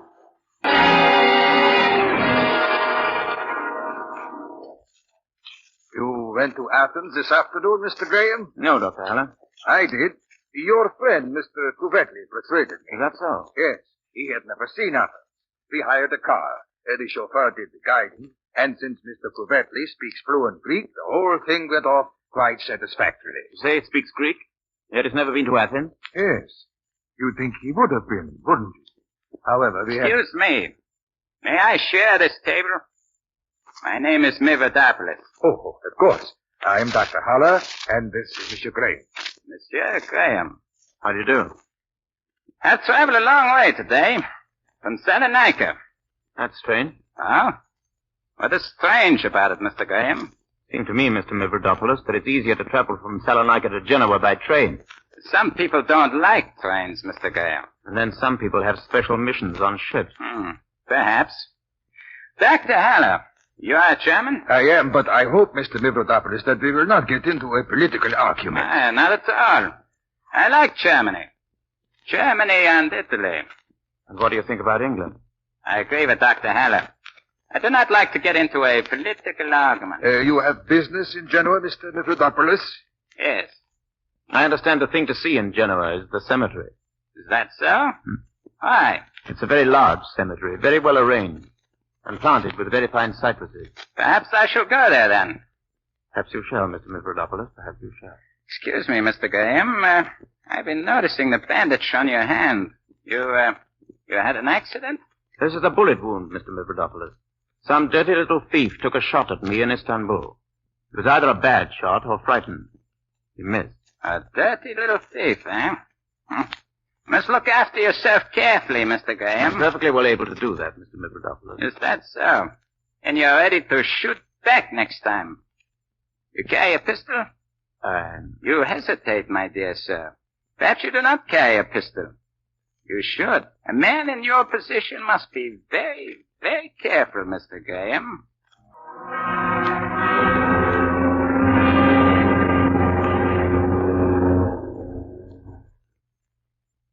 Josette, Oh, Monsieur Graham. I must talk to you. I am flattered. Perhaps you won't be. Remember what I told you this afternoon? I have been thinking of nothing else. I'm afraid for you, my friend. I said I didn't trust you. I know. I'm sorry. Well, I find I have to trust you now. What do you want me to do? Mivrodopoulos and Kuvretli are both in the lounge. I want you to see to it that they stay there. For how long? Give me an hour. What are you going to do? Josette, I can't trust you that far. I understand. We'll hold them in the lounge anyway. Of course I will. Thank you, Josette. You're very good to me. I do not find you unattractive. Josette.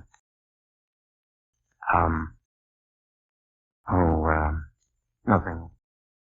If this were only an ordinary voyage, I'd done. Why don't you kiss me anyway? You know everything, don't you?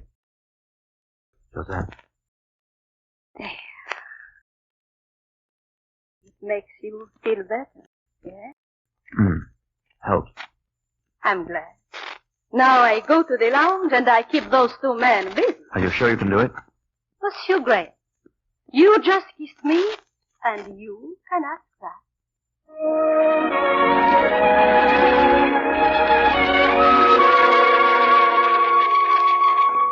I did feel better. I trusted Josette, not because I had any reason to, but because I had to trust somebody. There was a little smile on her face as she turned from me. She walked towards the lounge with the assured bearing of one about to perform a task at which she is expert.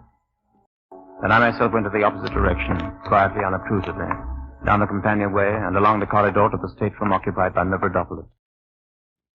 I knocked on the door. There was no answer. I turned the knob. The door was locked.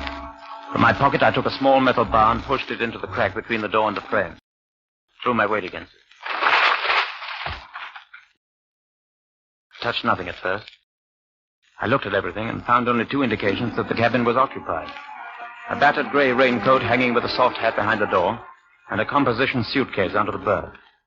I searched the pockets of the raincoat. There was nothing there. I tried the suitcase. It was unlocked. Opened it. Paper-covered novels, brightly colored silk handkerchiefs, a pair of black shoes without laces. Nothing else. Mivrodopoulos was smarter than I was. He carried his gun with him.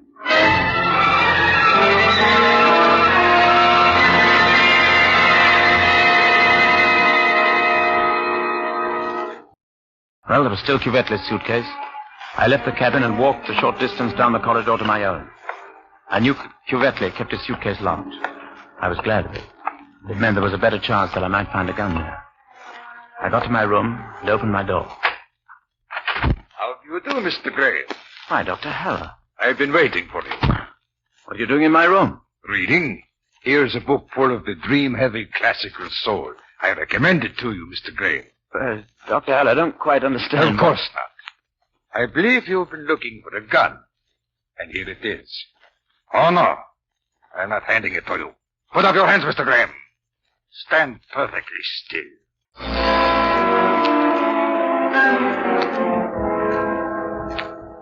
I stood still with my hands raised above my head and looked down past the barrel of the gun into the calm blue eyes of Dr. Haller. I had suspected everyone on the ship of wanting me dead except Dr. Haller. Here was a boresome German scientist, or so I'd thought. Now I had to adjust my mind to the fact that he was a dangerous spy, bent on killing me. For a long time, neither of us spoke. Then... I think, Mr. Graham, that you may sit down now. I stand, thank you. Very well. So you are Peter Banner. I thought from the way you talked to Mivrodopoulos tonight that you realized he is Banner. Oh, then I wonder if your name happens to be Muller. My goodness, I had no idea you were so well informed. Yes, my name is Muller. And I have business to discuss with you. Business? Yes. I like you, Mr. Graham, and yet I am compelled to be offensive. I must tell you that as things stand at present, you will be dead within a few minutes of your landing at Genoa tomorrow morning. How do you mean, as things stand at present? I mean, there is an alternative. I see. A lesser evil. Oh, scarcely an evil. A pleasant alternative. You see, Mr. Graham, I am lily-livered. I admit it freely. So I would like to settle this matter without bloodshed. So would I. You're something of a humorist, Mr. Graham. Now, the only reason we have been seeking your death is that we are interested in delaying the building of torpedo tubes for the Turkish Navy. 6 weeks delay is all we shall need. And they're going to try to kidnap me for 6 weeks? I should say not. There would be inquiries. There would be investigation. You might be released. No, my proposition is quite a different one. Well, make it and get out of here. Suppose, Mr. Graham, that the moment you get ashore at Genoa, a mild attack of typhus should develop. You would be taken immediately to a private clinic where you would be the only patient. You would be attended by Doctors Muller and Bernard. Your illness would last 6 weeks. You mean to say you'd let me go after 6 weeks? Why not? After all, Mr. Graham, you would scarcely dare to tell the truth once you had agreed to this proposition. Is that all you have to say? No.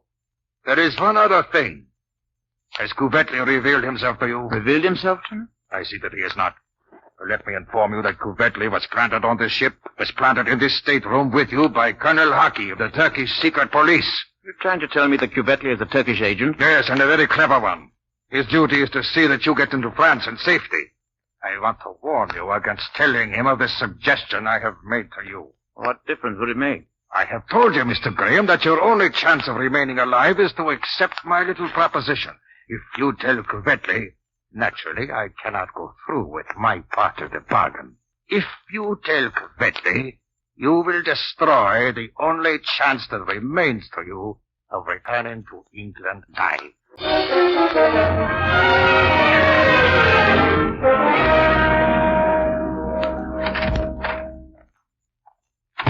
Ah, Mr. Graham.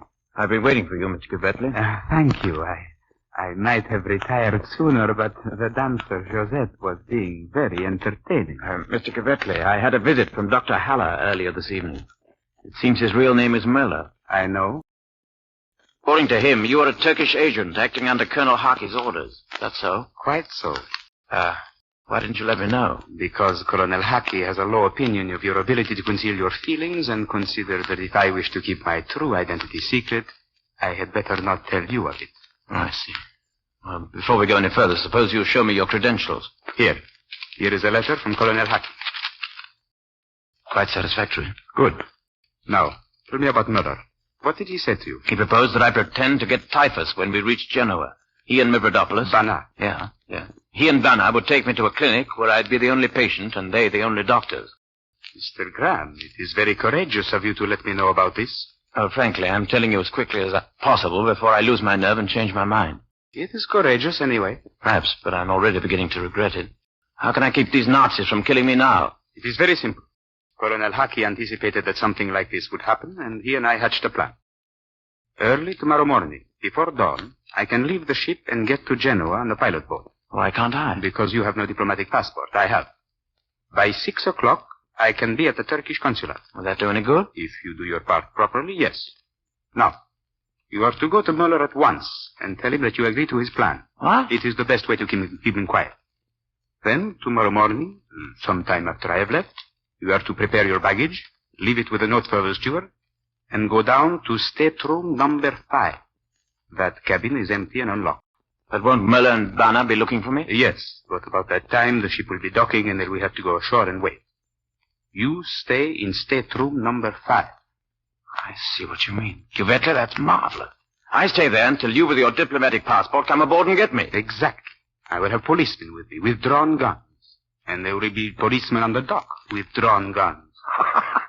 We'll go down the gangplank and Muller and Banner will stand watching us, unable to do anything. That's right, Mr. Graham.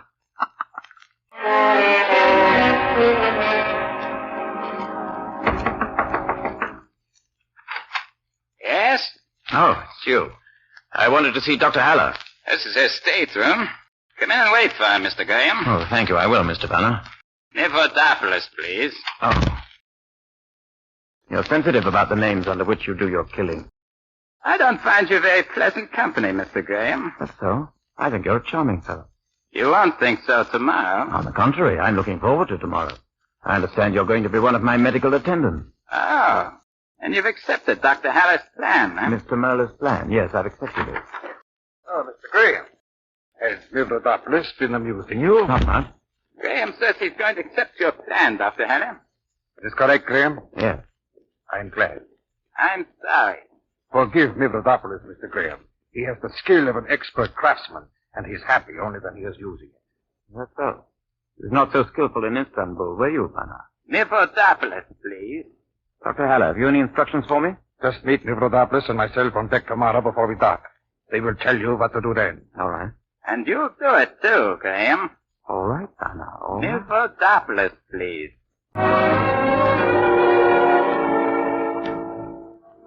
It was late when I got back from my talk with Muller and Banner. Cuvetla was already asleep, snoring, and I looked at him with great affection. This was the man who would go ashore tomorrow morning and return with policemen to rescue me. I got into bed, and I think I went to sleep with a smile on my face. In the morning, Cuvetla had left an alarm clock set for 7:30. He was taking no chances that I would oversleep. I dressed swiftly, whistling a bit. Then I packed my bag, left them with a note for the steward, and proceeded quietly along the deserted corridor to stateroom number 5.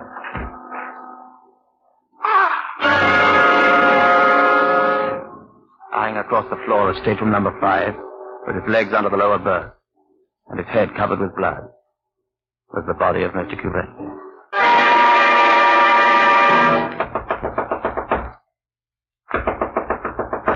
Who is it?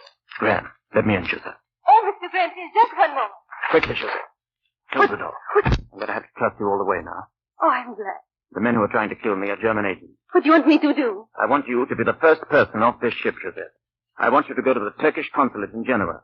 Ask for the consul and give him a message for me. Can you do that? What's the matter? You must remember this. You can't write it down. I'll remember it. Inform Colonel Harkey of the Turkish secret police in Istanbul that his agent Cuvetla is dead. No. Yes. No! Yes. Tell Colonel Harkey that I'm forced to accompany German agents Muller and Banner, traveling with the passports of Dr. Haller and Mildredopoulos. Just one moment, Mr. Grant. Why can you not go into the captain and have these men arrested? Because I was a fool, Joseph. Because I suspected Mr. Cuvetla and told the person that Cuvetla wanted me killed. Under the circumstances, they would think now that I had killed him. I can face the fact. Is there any message? Yes, this is the important part. Tell them that if I do not get in touch with them by 7 o'clock tonight, that I cable my employers to send another man by plane to Turkey to do my work over again. You would be all right. You would get in touch with them. You must. No, Joseph. I'll try to escape, and I shall probably fail. I can face the facts, too. Have you a gun? Haven't even a pocket knife. Then wait. Here. Here's my little revolver. Oh, There are only 3 bullets. I'm sorry. I can't thank you enough, Joseph. They're my enemies too, Mr. Grant. I am French. Use my gun on them. I hope I won't have to. What do you mean? Well, they're taking me somewhere. I don't know where. They say it's Santa Margarita. They say for just 6 weeks. Can you believe them? I don't know, Joseph. It's just a chance that they may be telling the truth. I'll know by the road they take me on. Well, I'd better leave it to your packing. Just like that? Come here, Joseph. Yes. Who's that? When shall I see you again? Probably never. Are you taking the 4 o'clock express for Paris? If I escape? You are taking the 4 o'clock express for Paris. Look for me on it. All right. I am taking the 4 o'clock express for Paris. I shall find you in your compartment. Bye, Joseph. Wow. All right. Au revoir.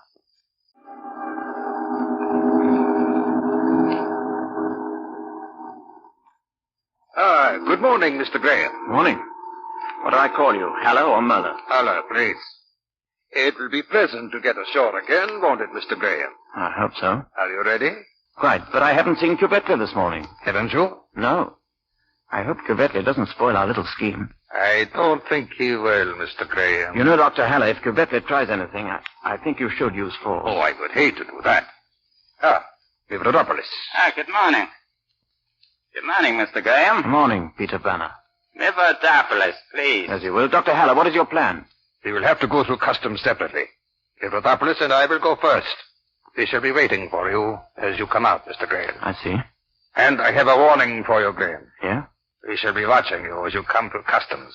It will do you no good, Graham, to tell the customs officials about us. I wouldn't do that. You had better not. We would shoot you down on the spot. Oh, don't worry. I want to get to Santa Margarita alive. You'd like Santa Margarita, Graham. There's a cemetery there, too.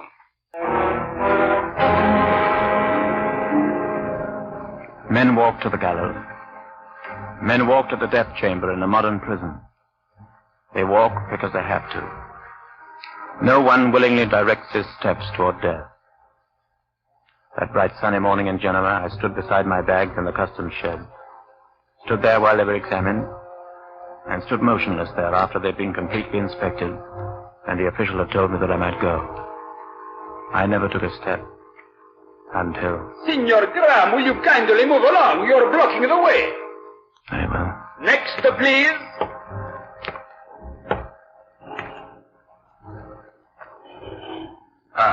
Graham. Hello, Dr. Haller. Hello, Peter Banner. I am glad you have 2 bags to carry, Graham. It will prevent any attempt at foolishness. I'm here. What do I do now? Fall in between Mivrodopoulos and myself. Good. Now, we walk slowly. You see that large American car with the chauffeur in front? Is that going to take us to the hospital? It is going to take us somewhere. Yeah. Let me open the door for you, Graham. No, Mr. Graham. I'll get in first.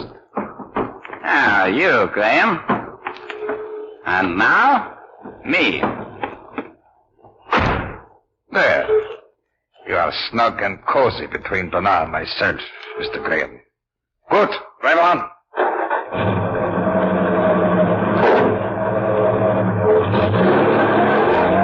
The car was a large sedan. The windows were closed. I stared at the back of the driver's head, conscious of Banner on my right and Haller on my left. We came to a crossroads. Now I would know. Santa Margarita was off to the right. I braced myself for the turn, and suddenly the car turned to the left. Do not try bumping me again, Graham. I'm sorry, I thought we turned right for Santa Margarita. What gave you the idea, Mr. Graham, that we were going to Santa Margarita? You did. You were not so simple as to believe me, were you? No, but I did have a hope. Well, you shouldn't have. Now, Mr. Graham, I have a request to make.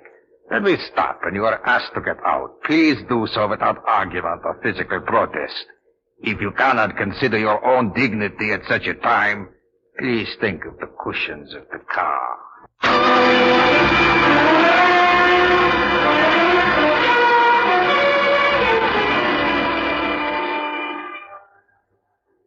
We left the outskirts of Genoa and took a left fork toward Novi Torino. I glanced at Haller. He was sitting back with his eyes closed, a man whose work for the day was done. The rest of the day was Banner.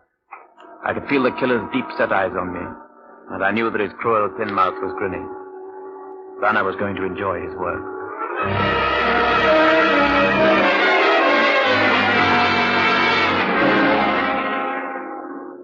Good. Stop the car. This is as far as you are going, Graham. They will kindly make no fuss, Mr. Graham. I make no fuss. Let us get out, then. Wait here, Court. Doesn't your chauffeur like to watch these things?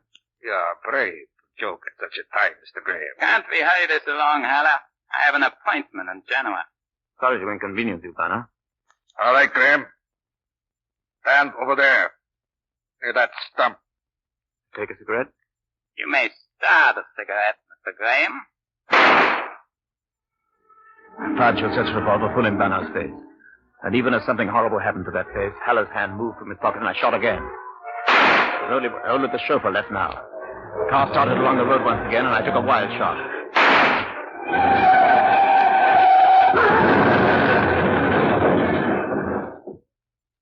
Thank heaven Josette's revolver had 3 bullets.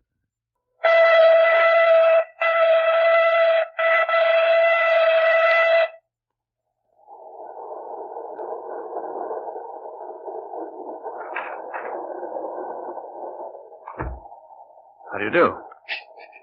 Mademoiselle is asleep. So I see.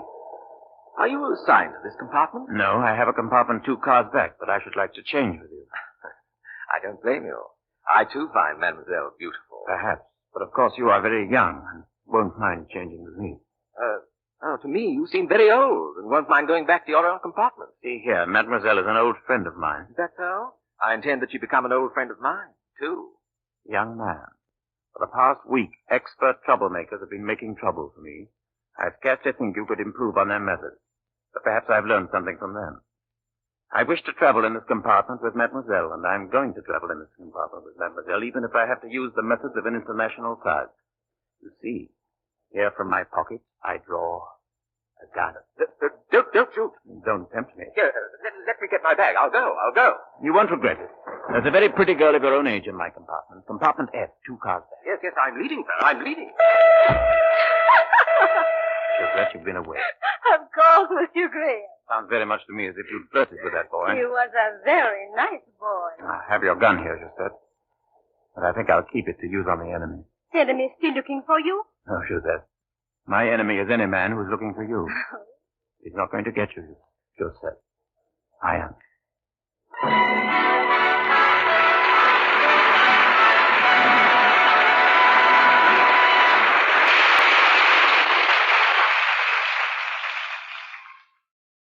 That was an exciting tale of mystery and intrigue called Journey into Fear from the Hour of Mystery, which ran in 1946, sponsored by U.S. Steel, and was known for the famous actors who starred in each episode. In this one, the great Laurence Olivier starred as an Englishman who is in Turkey selling armaments to the Navy, but finds himself the target of an assassination attempt. I hope you enjoyed it as much as I did. Lucky's Ice Cream Parlor is the place to be during these hot, humid days, located on the corner of Pine and Main. In business for over 25 years and serving up the tastiest cold treats in town, Lucky's has free parking in the back and, as always, free samples. Stop into Lucky's this weekend and get something cold and delicious to help you cool off. Also, a reminder that Mayor Stacey Graham will be holding a town open forum at City Hall next Thursday evening at 6 p.m., and everyone is invited to attend. She'll be discussing the latest plans and upcoming projects for our town, as well as taking questions at the end. Now, up next I have a great episode from Theater Guild on the Air, Escape. In this one, a man accidentally kills a police officer while defending a woman wrongly accused of soliciting. Sentenced to 5 years in prison, he manages to escape, and over the next few weeks, manages to find help and understanding from corners that he did not expect. A truly moving story about redemption, hope, and finding goodness in a cruel world. It aired on April 27th, 1947. I hope you enjoy it. This is Greg, and you're listening to the Nighttime Show here on WOTR Radio. United States Steel, USS, the industrial family that serves the nation, presents the Theater Guild on the Air. Our stars, George Sanders and Penelope Ward. Our play, Escape, by John Galsworthy. Produced on the air tonight by the Theater Guild, one of America's foremost theatrical producers. Every day, everywhere, you are served by products of steel. In your home, in your business, in your travel. The trademark of United States Steel, USS, on any steel product is your guide to quality steel.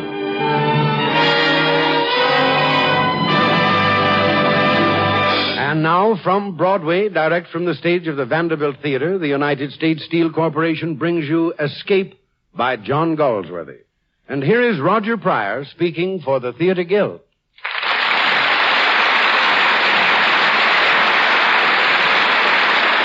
Good evening, everyone. Tonight's play, Escape, was written by one of England's greatest playwrights and novelists, John Galsworthy. And though the setting of our play is England, it might well have been any nation where men live by that imperfect and all too human thing which we choose to call justice. Any nation where the laws that are written on the books sometimes fall a little short of the eternal law of mercy. And now the Theater Guild on the Air brings you John Galsworthy's Escape, starring George Sanders as Matt Dennett and Penelope Ward as Barbara, and featuring Romney Brent as Albert, Everett Sloane as Guard Piper, and Maria Manton as Nancy. I remember how I used to read the newspapers. All the stories of suicide and crime. Old ladies committing axe murders and quiet little grocer's clerks sentenced to hang. I used to think, who are these people? Where are they? Do they live next door? Does one pass them on the street? Somehow, the horror always seems to happen to somebody else. It's never me. It's never anyone I know. I used to read the newspapers and think about that. It seems odd to remember it now, as I sit here, in prison.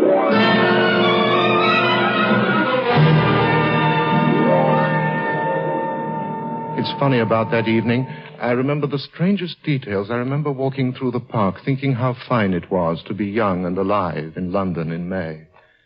I remember the sweet smell of new leaves on the maples. I remember the branches of a tree that look exactly like hands stretched out in prayer. And the girl sitting there on the bench in the moonlight. I remember the cheap little cloth flowers on her hat. Yellow roses they were. Have you got a match? Oh, yes. Here you are. Thanks. Been to the races? Yes. I could tell by the binoculars. I went to the Jubilee this year. Oh. What horse did you back? Every one that didn't win. It's rotten when you don't back winners. Don't you like the horses? They look pretty. Prettiest things in the world. Pretty as women. And a good deal more gentle. You don't like women, that's clear. Well, if you ask me, they've got such a lot of vice to them compared with horses. And who puts the vice into them? I know. You all say men. But do you believe it? Well, I don't know. Don't men put vice into horses? I suppose they do. You can sit down if you like. Thank you. All the same, there's nothing wilder than a wild horse. I've seen them out west in America. There's nothing so wild as a wild woman. Women haven't the excuse of horses. They've been tame ever since Eve brought Adam his tea. Garden of Eden. Must have been something like Hyde Park. Do you come here often? Where else can one go? The cops are so particular these days. What are you? A soldier? I was, once upon a time. Do you work, or have you got money of your own? I've a little money. If I had money of my own, do you know what I'd do? Get rid of it. Just what I wouldn't. If I ever got myself dependent on you men again, I'd shut my lights off. Not like the lady under ether. What's the matter with her? Kept shouting, I don't want to be a free, independent economic agent. I want to be loved. She was wrong. It's not easy for us. I'll tell you, you never get used to playing the canary when you don't feel like it. I always sympathized with canaries. Always expected to sing. Nice of you to sit down and talk. Oh, thanks. Well, it's all secondary education. Here's my address. You might come and see me now and then. Thank you. Well, I've got to be moving along now. I'm due someplace at 10. You don't like me, do you? Yes, as a matter of fact, I do. You're original. Original sin. There are worse things. You can say that again. Tell me, how did you... Cut it out. Why don't you ask the cops? Well, there's something to that. Well, goodbye. Goodbye. All right. That'll be enough. Here, let go of my arm. Who are you? Detective. Now then, quietly and you won't get hurt. I wasn't doing anything. Help, mister! I'm warning you. Don't go raising a fuss. What is it? What is it? I wasn't doing anything. Tell him. Tell him you talked to me of your own accord. I did. I saw her try to detain you. And I've seen her do it before. I don't care what you've seen her do before. You didn't see it this time. You'd better keep out of this. Let the girl go. It's my duty to keep the park decent. I've made no complaint. Don't interfere with me, or I shall take you along too. You can have me if you let the girl go. That's enough now. It's a rotten shame. Drop that girl's arm. All right. You asked for it. I'll just hold the both of you. Let go. You're hurting me. Now keep your hands off me. No, don't fight. The police get the best of it every time. Now, run, I tell you. Please, don't hit him. Run! You would hit me, but... Oh, he hit his head on the iron railing. Oh, I heard the crack. He's not moving at all. Of course he's not moving. I knocked him out. He's bleeding. I told you not to fight. Why did you want to fight for? Here, get his coat open. I can't feel his heartbeat. Quick, before anybody comes, let's go. I can't leave the poor devil like this. Come away. It's awful. Suppose he's dead. We'll find out soon enough. Where does he keep that whistle? What are you going to do? Hey, what are you doing? Don't go blowing that whistle. Don't be a fool. Oh, don't. Please, don't. I remember the wooden paneling of the courtroom. Oak it was. And the jury, the tall gentleman with red hair who kept blinking his eyes. And the judge with one eyebrow thicker than the other. I remember thinking how curious that was. Matthew Dennant, to the charge of manslaughter, the court finds you guilty and sentences you to 5 years in Dartmoor prison. I remember the smell in the corridor of the courthouse, like somebody cooking fish, and the people outside straining to have a look. An Oxford man, that's what they say. They say he went to Oxford, so help me. Manslaughter, indeed. I'd have hung him. Him with his Oxford. And the day was very clear. The sky was blue as old porcelain. The sun shone on the cobblestones. The sun was warm on my back. I remember the way it felt as I waited there for the train to Dartmoor. I stood before the prison door, and there was a light wind from the east, so gentle I barely felt it. And the smell of spring was green and very sweet. All right, in you go.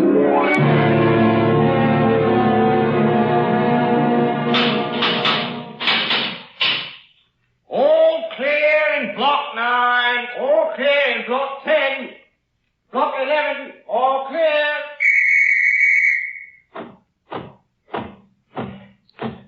Do you know what it's like in prison? I suppose you've seen it in the cinema. The long cell blocks, the iron doors, the great stone walls. Walking in the lines as we march out through damp corridors. No matter how many men there are, a prison always seems devoid of life. I suppose you've read about it in books, and you know about working in the fields. Day after day, the earth turning with the seasons, now the wet, cold mud of fall, now the iron rock of winter. Believe me, neither the books nor the cinema tell you what prison is really like. And that is something you learn after you've come back from the potato fields and eaten your miserable supper and marched back to your cell.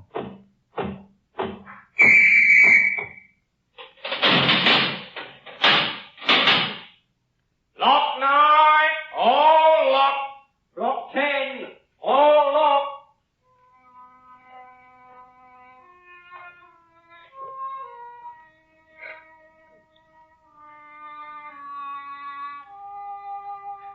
Alone, in the darkness, lying on the cot, staring at the ceiling with sleep always beyond the desperate reach of your fingers.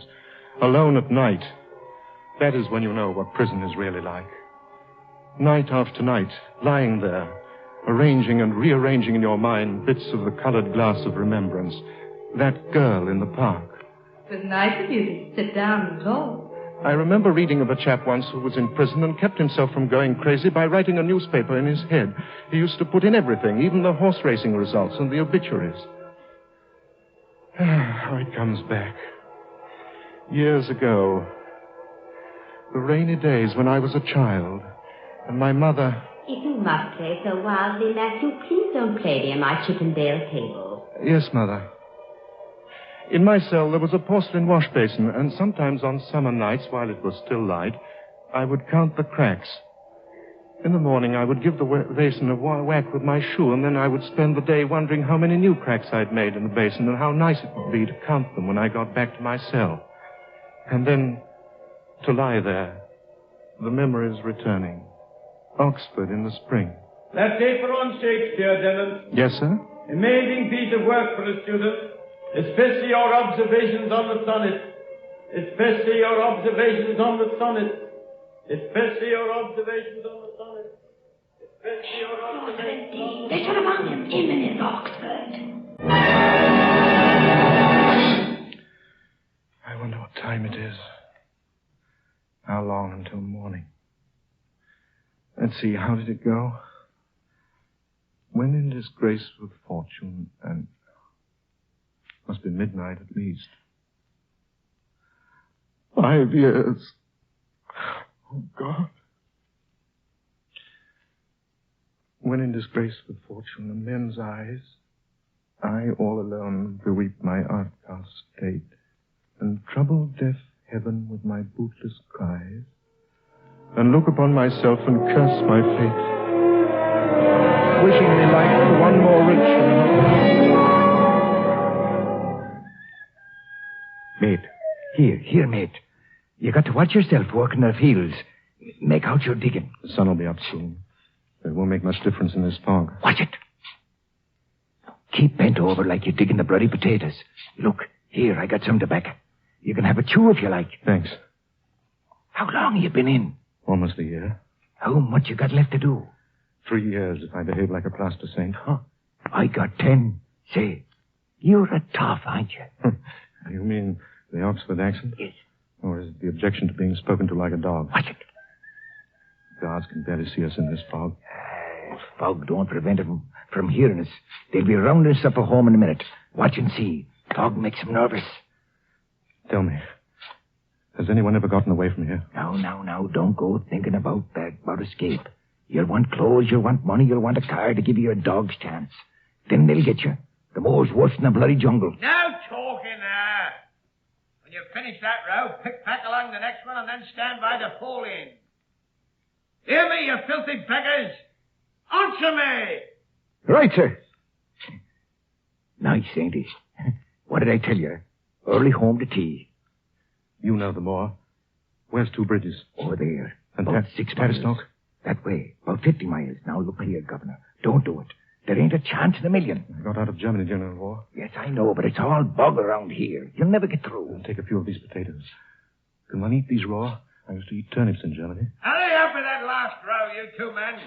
Here, Governor. Take this. Go on. It's a bit of bread. Thanks, Holt. Wish I was coming with you, but I haven't got the pluck. That's a fact. Now, look.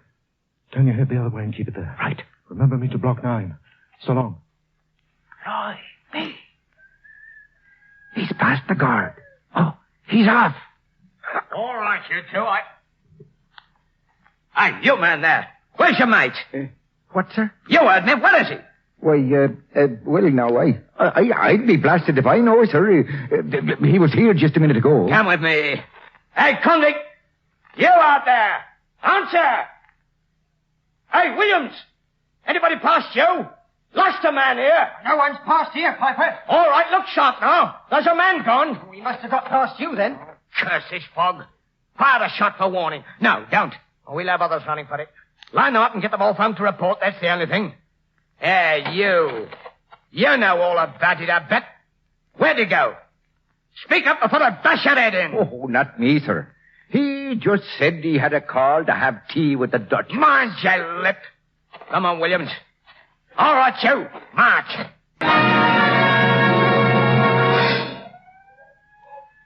I don't see what's the use of making us hide behind this tree guarding this blighted road, Piper. You can't see nothing. I've seen 2 guards get promoted to Captain Wright here for catching a man.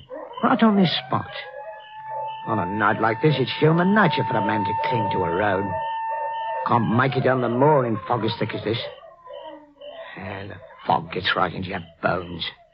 I was telling the missus what was that? I don't hear nothing. They say the fellow was a captain in the war. He's a sporty beggar, Piper. That's the worst sort when it comes to an escape. They run till they drop. Wished I was in bed. A guard's life is no field of daisies. And that missus of mine jabbering away at me night and day. If you had an ounce of guts in here, you'd get promoted to inspector, she says. Sit up there in a nice warm office, she says, and not go chasing around the middle of the night. As if I like standing out here. There it is again. I don't hear nothing. You're jumpy, Piper. Relax. Did you see that cinema down at the Strand? The Catman? That's a Lulu. How do you think he does that roof business? He has springs in his heels. An optical deception, that's what it is. I tell the missus some of these movie blokes ought to be in prison the way they deceive the public. That missus of mine, she says to me, why don't you apprehend a criminal like that Catman? Get yourself a nice promotion. Got a tongue, that woman. Perpetual motion, huh? Shh. Listen. Footsteps. I think you're right. You stay here. I'll move away from the tree. You stay here. Just before he gets to us, I'll throw the light in his face and then douse it sharp. He'll start to run, and then you'll get him. Suppose it isn't him. We'll have to take that chance. Now, get him! I've got him, Piper! Now, you ruddy fool, you got me! After I slipped away from the guards, there was the road through the woods and the fog. Heavy and beautiful fog hiding me. And then there were lights shining very dimly. It was an inn of some sort, and I just couldn't run anymore.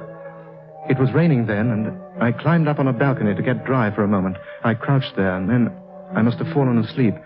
When I woke, it was morning. Through the open window, I could see a lady, a guest at the inn. She was lying in bed. And then there was a knock at her door. Come in. 7:30, Mum. Thank you. Is anything wrong, Mum? No. It's just not very pleasant to be waking up in some forlorn country inn at an unearthly hour. Oh. Your husband says to tell you he's gone for a walk. He says he'll be back at 8. Taking a bath, Mum? Yes. I'll go down the hall and get the water nice and hot. That escaped convict, Mum. They haven't got him yet. No? How thrilling. It's the fog. He's been out for hours. They say it's the young man who killed the detective in Hyde Park that was in all the newspapers. What was his name? Captain Dennant. They'll catch him all right. No one ever gets off. Don't they? Oh, no, it would never do. I should have thought in a fog like this. You see, they got to eat and get clothes. That's where they're caught. This horrible fog. Shall I get up or shall I stay? I suppose I'd better. I'll turn the water on. Thank you. Shall I close the window, Mum? Never mind, I'll do it. Thank you, Mum. Don't close that yet, will you? What do you want? Get out of here. I thank my lucky star for an Englishwoman who sleeps with her window open. There we are. I'll close it for you. How? What do you mean by coming into my room? Don't mind, I'll lock the door. Get out of here. It's quite okay. Really, I'm most frightfully sorry, but... Are you the escape? Yes, Oh, no. I wonder if you'd mind awfully speaking, Pianissimo. I saw the guards coming down this way. What made you come in here? I've been on your balcony for hours. I couldn't see him. The curtains cover the window. I couldn't tell it was a lady. I didn't snore. No, but that's not an infallible test of sex. I didn't either, or you'd have heard me. Do you mean to say you went to sleep out there? I'm afraid I did. Well, now you do know it's a lady, and as you're a gentleman, aren't you going? I'd simply love to, but where? Well, really, I can't tell you. But look at me. What can I do in these clothes? Do you expect me to lend you some? Well, hardly, but I'd be eternally grateful if you'd give me something to eat. This is pretty cool, you know. I ought to ring and hand you over. I know, but you look such a sport. Don't you realize my position? I'm afraid I only realize my own. Look, there's a piece of chocolate over on that table. Would you mind awfully if I had it? I've had absolutely nothing but a piece of bread and 2 raw potatoes since yesterday. Here you are. Thank you. Would it be all right if I drank some water? Of course. You'll have to go, of course. This whole thing is quite silly. That's good. Never had that hunted feeling? No, I suppose I never have. Well, don't. Oh, I'm so stiff. My arms feel as if they're broken. Do you know, you're only 3 miles from the prison. Yes, the first night I meant to get to 2 bridges by morning, but then I saw the lights of the inn, and here I was. I'd been going in circles in the fog. Is that a razor? My husband's. Oh, you're married? Do you know any other way of acquiring a husband? No, it's just that you're quite young. Thank you. Put down that razor, Captain Dennant. There are limits. You cannot have a weapon. No, of course not. But would you mind awfully if I shaved? You see, looking like this, I haven't an earthly chance, even if I could get clothes. I'm a very quick shaver. It takes me 3 minutes. Thank you. I can do it in exactly 32.5 strokes. Have you nearly been caught? Twice I've been within half a mile of the hounds. Hounds? Human. It's really so pleasant to shave again. You can't imagine. Here's a towel. Thank you. Tell me, Captain Dennant, weren't you at college with my brother? He used to talk of a Matt Dennant who was an awfully good runner. Quite likely. I was at school with an awful lot of brothers. What was his name? No, that won't do. Oh, of course. You're quite right. My name was Wilcox. Barbara Wilcox. Oh, Jerry Wilcox's sister. Yes, of course. So odd. The word escaped convict, you never think of them as describing someone you might have known. I really don't see how I can help you. Nor do I, worse luck. I read your trial in the papers. Only sometimes a newspaper account isn't the whole story, and sometimes the law isn't the whole story either. You think me frightful, of course. Do you know how I spent a good deal of my time in prison? Holding imaginary conversations with the respectable. Do you think you're holding a real one now? A little too early to tell. Sometimes the smugness is quite subtle. Takes a while to see it. There's gratitude. I'm sorry. It's just that gratitude isn't an emotion I've had much use for lately. Well, you've been awfully kind, and I don't want to impose on you. What are you going to do? I don't know, make a run for it, I suppose. They've got guards out on the road. You don't know how decent it's been after a year in there to talk. Who is it? The boss waters out now, ma'am. All right, thank you. Do you think she heard us? I don't know. Well, thank you for everything. Which way will you go? Out on the balcony. Wait till the guard's looking the other way, and then make a break. Are you still a good runner? Pretty fair if I weren't so stiff. Oh, no, wait. Now, look here. When I go to my bath, I'll make sure there's no one about. If I don't come back, slip down the stairs. They're almost opposite. In the hall, you'll find my husband's old Burberry coat and fishing basket, rod and a fishing hat. It's a long brown Burberry with stains and flies stuck in the hat. Put them on and go out of the front door. The river's down to the left. Can you fish? Yes? You better then. I can't thank you enough. Good luck. So odd. I was expecting such a quiet weekend in the country. Staying here? No, with my sister at Tavistock. My husband was driving me there. We just stopped here for the night. What are you going to say to your husband? I don't know. I haven't thought about it. Well, he'll be on his way back to London tonight. I suppose what he doesn't know can't harm him. Here. Here's £2. It's all I've got. And take this flask. If you see anyone looking at you, drink. There's nothing gives one more confidence in a man than to see him drinking. By George, I think you're sublime. The bathroom's not on the outside, so I shan't see you go, but whistle Lady Be Good, if you know it. It's the only tune that's gone into prison. If I'm caught, I shall say I swiped everything, of course. Get behind that door. All clear. Goodbye. Thank you. Gone away. Your boss getting cold, Mum. Very well, I'm going. Do you know if my husband's come back yet? No, Mum, he hasn't. I think he went down to... Well. Beg pardon, Mum? Nothing. I was just looking at the fog. It's a lovely fog, don't you think? Nice and thick. Yes, quite the nicest fog I've ever seen. Bring me a big clean towel to the bathroom, will you? Oh, sweet and lovely lady, be good. Oh, what's that? Ah, look. Talk abounds, Mum. They must be after that escaped convict. Look at them go. They've really picked up the scent this time. Let me see. Oh, no. Don't let them catch him. Oh, please, no.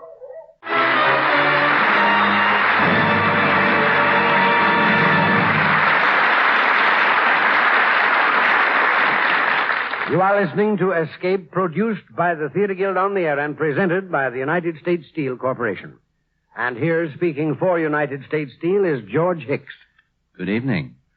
Last Wednesday, as most of you know, new contracts were signed between the principal steel-producing subsidiaries of United States Steel and the United Steel Workers of America, CIO. The workers receive a general wage increase of 12.5 cents an hour. This increase and other employee benefits will add $75 million a year to the employment costs of United States Steel. The signing of these labor contracts proves very conclusively that American labor and management, working together in a spirit of cooperation, can find a way to solve their problems without costly work stoppages or outside interference. I think you'll be very interested to hear what Mr. Benjamin Fairless, President of the United States Steel Corporation, and Mr. Philip Murray, President of the Steelworkers Union, have to say about this peacefully and successfully concluded contract. First, Mr. Fairless, and I quote, "The agreement demonstrates our faith in our employees, and we are confident that they in turn will demonstrate anew that we can count on them for full and loyal cooperation in enabling United States Steel to meet its large responsibilities." And here is what Mr. Murray has to say. "The contract definitely assures peace in the industry for 2 years. It reflects good, decent, sound relationships between management and labor and shows what can be done by labor unions and employers in free collective bargaining." End quotes. I think you, too, will agree that these contracts mark a most important milestone in the progress of labor management relations. The cooperation through which this agreement was achieved will better enable United States Steel to serve the nation. We pause now for station identification. Your station is KECA, Los Angeles. You are listening to the Theater Guild on the Air, presented by the industrial family that serves the nation, United States Steel. And now the curtain rises on the second act of Escape, starring George Sanders as Matt and Penelope Ward as Barbara, and featuring Romney Brent as Albert and Everett Sloan as Piper and Maria Manton as Nancy.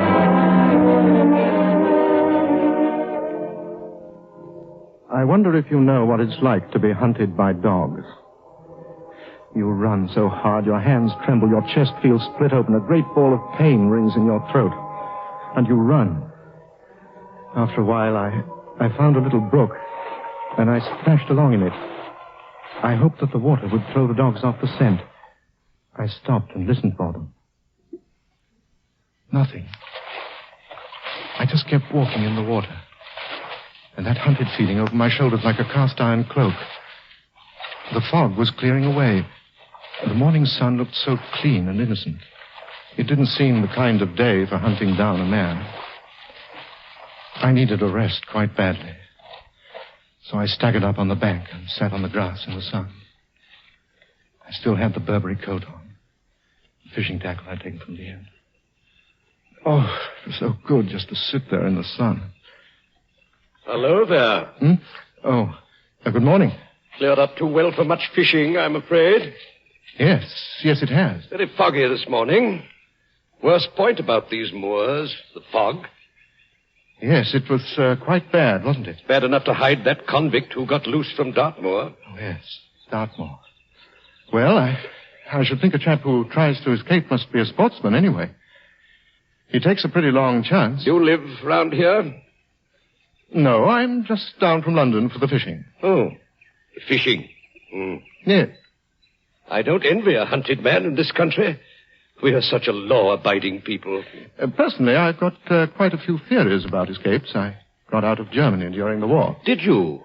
How very interesting. If you want to get thin. I lived 3 days and nights on beets and turnips. Do you know the turnip in a state of nature, sir? A most homely fellow. Only beaten by the beet. Well, I beg your pardon, sir. That slipped out. That convict who got off day before yesterday, a Captain Matt Dennant. Yes, I read his case with some interest. How did it strike you?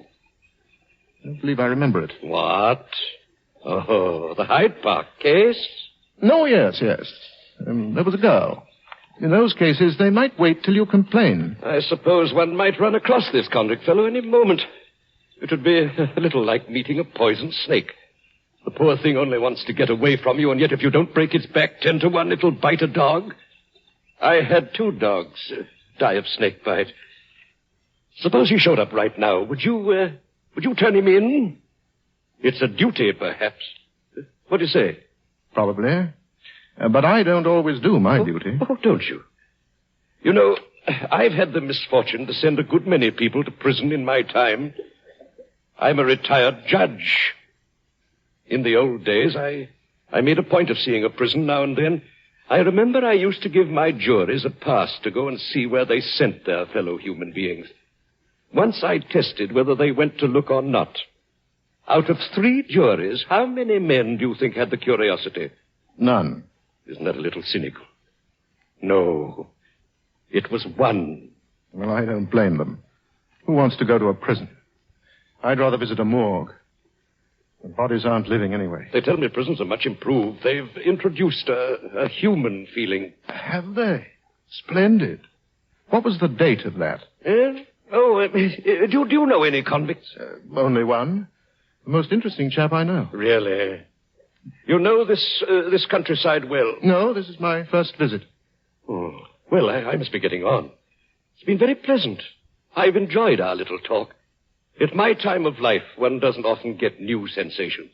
Have I given you any? Well, I don't remember ever having talked before to a prisoner who'd escaped from, Germany. Goodbye, sir. Goodbye, Captain Dennant. Goodbye. I hope you'll have a pleasant journey.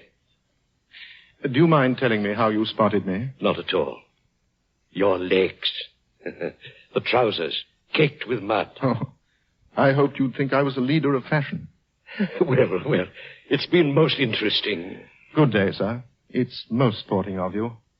For the moment, I feel quite human. You know that's been rather the effect on me. Original sin, I suppose. I'm getting along in years, you know. Someday I might be up before a judge myself. Might come in handy to be able to prove I'd known the meaning of mercy. Thank you. Good day. Good day, sir. For the last time, Albert, I've no idea who could have stolen that old coat of yours. Albert, don't go so fast. Anyhow, the coat was a sight. It was about time we got rid of it. Now, that's all very well for you to say. But I've had to work for every pound I have. I say a coat's a coat, and it has to be bought and paid for. Be careful. Please drive slowly on these country roads. Now, slow up going round this curve. Albert, be careful. There's a car parked on Oh, that's a stupid place to park a car. What's the matter with you? Nothing. Well, you look as though you'd seen a ghost. Albert, that man was having motor trouble. We've got to go back and help him. Confound it, I'm not a mechanic. Albert, please stop and turn back. Oh, all right. Never mind, don't turn. Just wait here a second. Here he comes. He must have fixed it for himself. Now, we'll be late for lunch. You know how frightful a headache I get if I don't eat on time. I say, beg your pardon, sir, but can you direct me to Tavistock? Tavistock? Albert, I dropped my scarf out of the window. It's all right. Sit there. I'll get out and get it. I say. Was that Tavistock you wanted? Perhaps I can help you. Barbara, we'll be late for lunch. Which way did you say Tavistock was? Down the road. Take the turn to the left, about 3 miles. Oh, thank you. Lovely day, isn't it? Yes, it's a lovely day. Much too warm for a burglary. Yes. Matter of fact, I was wearing one myself this morning, but I got rid of it. You've got away. I'm so glad. They're not far behind me. If the guards come, try to stall them, will you? You there. Was there anything else you wanted to know? Oh, no, thank you. Never been to Tavistock, eh? Splendid town. So I've heard. I have some aunts there. Excellent aunt country. Aunt country? Oh, that's good. Well, I must be getting along now. I shall be late for lunch. Seemed like a pleasant enough chap. Have you got your scarf? Come along. Aunt country. Now, what's that coming? Some fool on a motorcycle. Barbara, don't stand there in the road. Look out for that motorcycle. Seen a convict pass? Convict? No, why? You seen anybody? Only a car. I'm Guard Piper from Dartmoor Prison. We're looking for an escaped convict. Tall, brownish hair, blue eyes, long nose. That's him, all right. I don't know, Albert. Perhaps not. That's rather a general description. Besides, he was a gentleman. Gentleman, right. That's the one. Did he speak to you? If he asked the way to Tavistock, we told As a him. matter of fact, he was quite charming. You know, he looked just like an uncle of mine. Oh, did he Yes, now? didn't you notice, Albert, how much he looked like Uncle Cecil from Compton Wingate? An escaped convict, that's what he was. An escaped convict? How much head start has he got? Just a few minutes. Folks he stole that car from half an hour ago don't think he was no gentleman. Well, I better get after him. Well, I like that. You needn't be so upset about it. He was a gentleman. A convict's a convict. You can't play about with the law. The brass of that chap talking about his aunt. You thought it was very funny. You can't play about with the law. Oh, don't be silly, Albert. You needn't get rattled because your nerves are on edge. Well, if I'd known... Oh, yes, of course, if you'd known. Well, you'll have your chance. It looks as if he's coming back. The guard? No, the convict. Awfully sorry to bother you. Is there another way into Tavistock? Look here, you... My husband means yes. There's another way through that side road. Barbara. Now, sir, there's been a guard by here talking to us. I know. He'd have run into me if I hadn't turned off the road into a lane. Nevertheless, the game's up. If you don't mind, I'll take that car. He says it isn't yours. You know that's quite true. But then it isn't yours either. I'll have to ask you to get out of that car. Look here, I've got a brainstorm. Let's all go into Tavistock together. Well, that's better. I thought you'd be sporting about it. You see, if you're with me, I shall get through Tavistock all right, and I'll drop you just on the far side.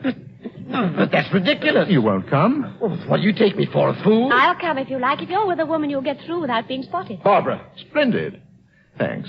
Barbara. Will you get in? Now, look here, sir. I ought to be dragging you out of that car and knocking you down and sitting on your head, if you know what I mean. All right. We'll just try that, shall we? Well, I mean, that's very crude. Look here. As a citizen of England, I placed you under arrest.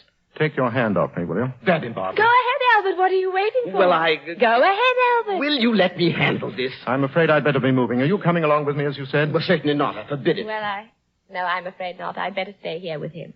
Yes, of course. Well, it's been quite wonderful knowing you. Goodbye. Goodbye. Barbara. Here, stop that fellow. Stop. Stop, come back, you. Go on, my dear. Run after him. It's quite all right. You can't catch him. Well, honestly, Barbara, if you aren't the most... We better be getting along, Albert. Well, he won't get away. Don't you worry about that. The police will get him all right. I'll see that they're told.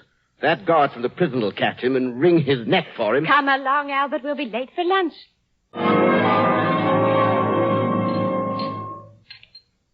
All right, mister. What's yours? Glass of whiskey neat, please. While you're about it, put head on this beer, will you, Tessie? Now, that's what I like about this place. Ain't every pub's got a barmaid. Looks like she ought to be in the cinema. Here's your beer, Charlie. That'll be sixpence. And keep your hands to yourself. Is that the afternoon paper? You mind if I have a look at it? Here. Now, don't go throwing it about. I ain't read it myself yet. Thank you. I ain't seen you around here before. No, I'm just passing through. Here's your whiskey. Thank you. All the goddesses of ancient Greece never brought a man anything more precious. I'll drink this to you, if I may. I don't mind if you do. Thank you. You always pass out that line of stuff about the goddesses. No. As a matter of fact, you handed me the whiskey and smiled at me, and it just came right out. I suppose I've come to value a smile very highly. Would you mind if I look at the paper while we're talking? It's a free country. You say you're just passing through. You wouldn't be staying about for a bit, I suppose. No, I'm afraid not. I'll finish work at 10. Here, what's the matter? Is anything wrong? No, I'm afraid I've got to be getting along. How far am I from Tavistock? Half a mile down the road, but... Thank you. Here you are. Keep the change. Goodbye. Well, blow me ears off. How do you like that, an old pound he gave me? Let's see. He was looking at the paper and his face turned kind of queer and he tosses me the pound and out he goes. Maybe his horse came in last. Here, look at this. That top. It's this picture in the paper. Convict escaped from Dartmoor. A convict. Convict? And here I stood talking to him pretty as you please. Well. Get after him. He's a convict. A criminal with blood on his hands. Get the police. Get the police.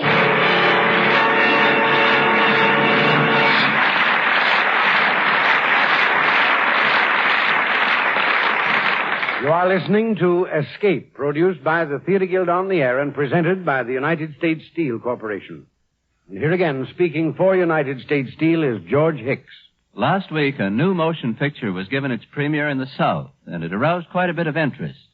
Filmed in natural color, the picture tells the story of a Southern farmer and his struggle against nature. The picture will probably never be shown at your neighborhood theater, but in special showings, thousands of Southern farmers will see and profit by it. That's because Soil in the South, as the picture is called, deals with problems familiar to the South. Dwindling crops, decreasing farm income, and exhausted lands, resulting from years of one-crop farming and soil erosion. And the picture shows how those problems may be solved, explaining how terracing and contour plowing can prevent the washing away of topsoil, how cover crops protect fields against erosion and make them more fertile, and how diversified farming can relieve the Southern farmer of his dependence on king cotton. This interesting and entertaining picture is freely available to all groups of Southern farmers, schools, and civic organizations. Now, perhaps you wonder what this picture has to do with United States Steel. At first thought, steel making and farming seem far removed, but they are not. American farmers depend on steel to do hundreds of jobs, and steel makers depend on farmers for a large part of their sales. United States Steel knows that the more prosperous all groups are, the greater the market for steel. That's just sound business thinking. That's why this picture was made by a member of the United States Steel family. The Farm Products Division of the Tennessee Coal, Iron, and Railroad Company planned the picture, made it, and paid for it in order to bring to the farmers of the South a clear demonstration of how modern farming methods can make them more prosperous. It's the latest step in the Tennessee Coal, Iron, and Railroad Farm Program, which has been going on for more than 20 years and has accomplished a great deal in helping to improve Southern agriculture. This farm program is another example of the service provided by the members of the industrial family that serves the nation. For United States Steel knows that it prospers only as America prospers. You are listening to the Theatre Guild on the Air, presented by the United States Steel Corporation. And now the curtain rises on the third act of Escape, starring George Sanders and Penelope Ward, and featuring Romney Brent, Everett Sloan, and Maria Manton.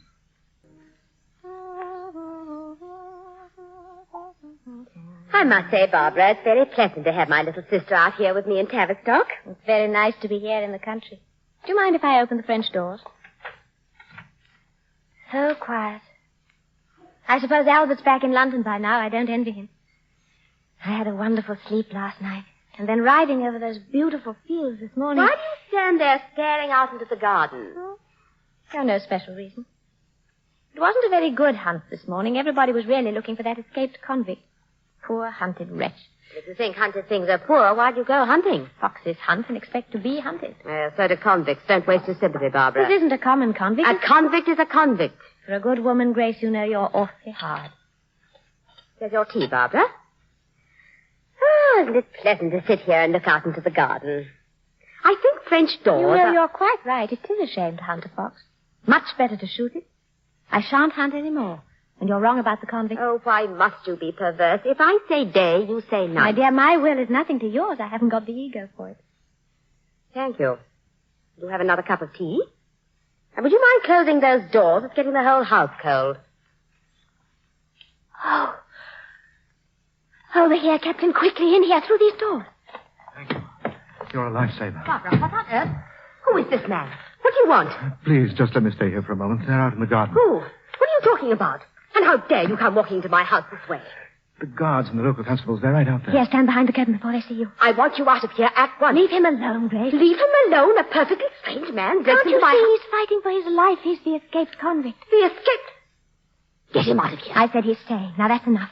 Keep back. One of them out there might see you. This is great of you. Great? To hide a convict? If you'll forgive me for saying so, that makes it greater. To hide an archbishop wouldn't strain one a bit. Please don't blaspheme. Would you like something to eat? Really, Barbara?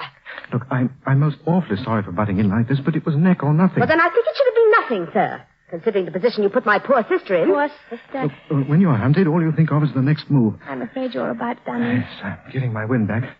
I keep making plans, but it's no good. It's like a battle. You change them before you use them. I suppose you call yourself a gentleman. I really don't know. It depends on whom I'm with. I might be contradicted. Look here. I think I can hide you. Barbara.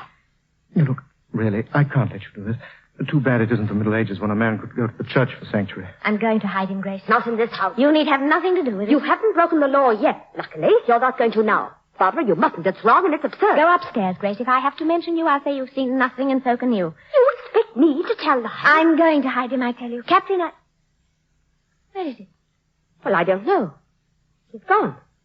Maybe he's gone upstairs. He must have slipped out. Oh, didn't you see him? Yes? Who is it? I beg pardon, miss. We've been trailing an escaped convict. He came through your garden. We've lost him. He's a fair twister. Might be he doubled back. We'll have a look around in case he's hiding here somewhere. He can't be in the house. Well, I'll look anywhere if you don't mind. No, wait a moment. Barbara, let him go.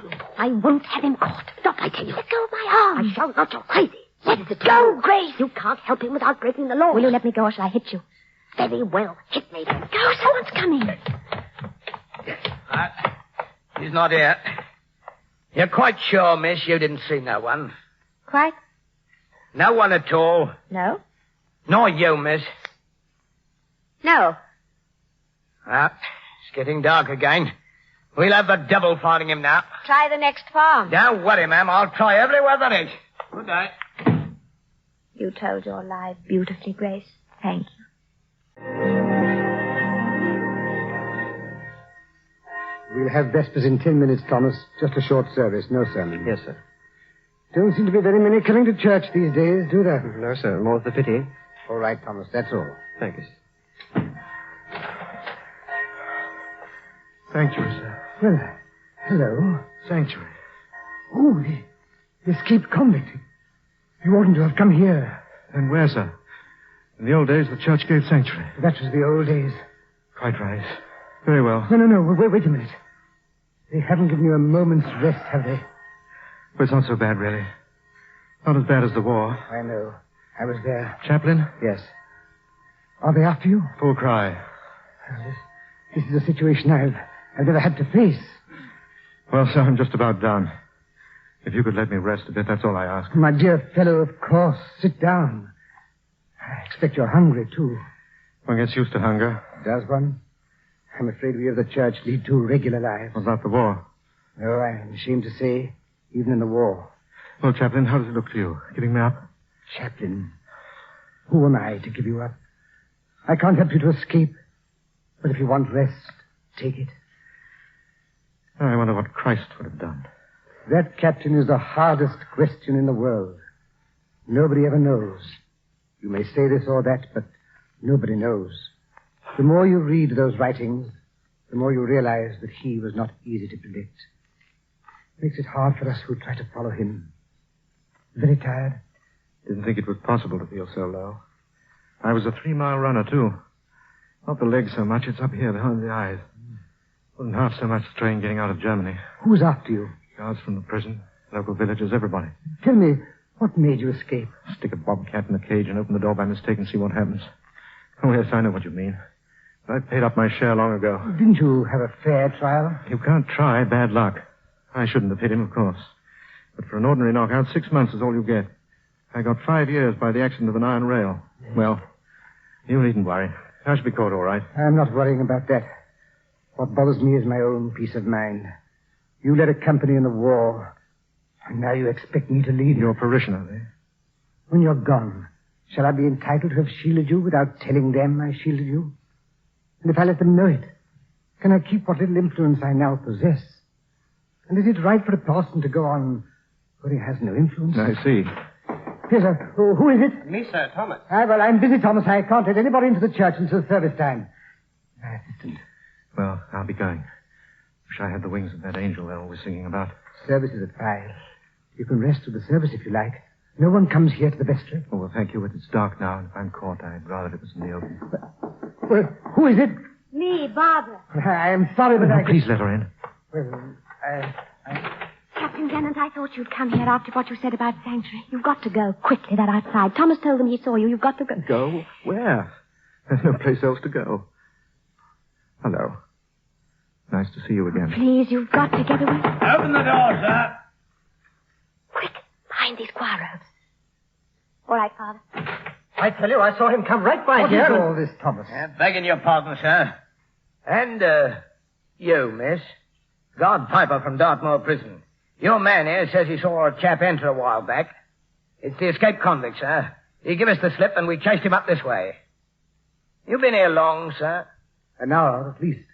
Well, I'll have a look if you don't mind. I don't know whether you have the right to search a holy place. But go ahead, as quiet as you can, if you don't mind. The church is through that door. You can go with him, Thomas. I'll stand here. Yes, sir. Now then, quick. Here, get behind this curtain. Right. Pull it over you all the way. There, that does it. Watch it, he's coming back. Well, he's not in there, sir. He's a proper twisty customer for sure, but we'll get him yet.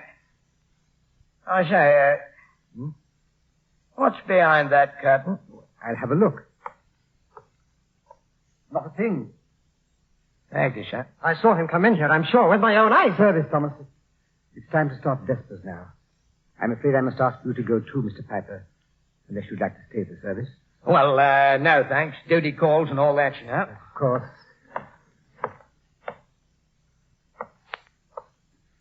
Vicar, you'll pardon my asking, but, are you certain sure you haven't seen this joker?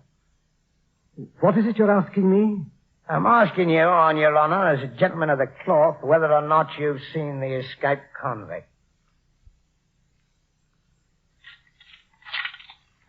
He's answered that question once already, hasn't he? Oh, no. Gotcha right enough at last. Be quiet in this place and go out. You shame God. Well, Forgive me, sir. Oughtn't to have come in here. Well, goodbye, Barbara. Goodbye, Captain Dennett. You know, I'm glad I tried it. I've learnt there's a little mercy in the world as well as justice. Goodbye, Nat. Well, Mr. Piper, shall we go?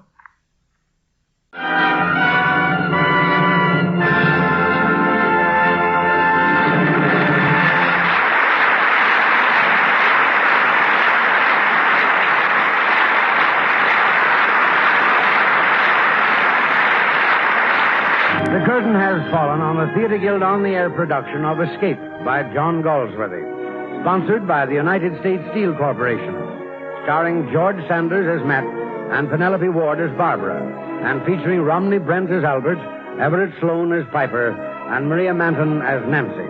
Other members of our cast included Malcolm Keane, Jack Merivale, Edwin Jerome, Elizabeth Fuller, Evan Thomas, Kathleen Cordell, Alfred Shirley, and Elizabeth Eustace. And now, here is Roger Pryor with a word about next week's play. Be with us next week, ladies and gentlemen, when the Theater Guild on the Air brings you the celebrated star of stage and motion pictures, Fred Astaire, with Wendy Barry and Carol Goodner in Philip Barry's wise and knowing play, The Animal Kingdom. And now, here again is tonight's star, George Sanders. Tonight, in war-torn countries all over the world, millions of boys and young men are suffering from hunger. They are confused by propaganda and embittered by hate. Without homes, families, schools, or churches, they are struggling to lead a decent life. Those boys need help.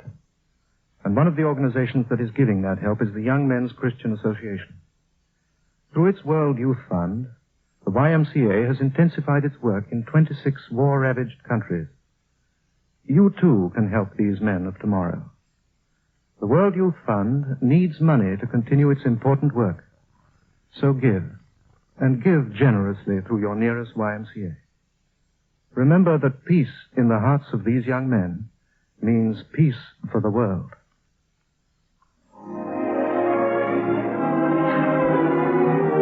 Remember, next week, The Animal Kingdom, starring Fred Astaire with Wendy Barry and Carol Goodner. And remember, too, that the trademark of United States Steel, USS, on any steel product is your guide to quality steel.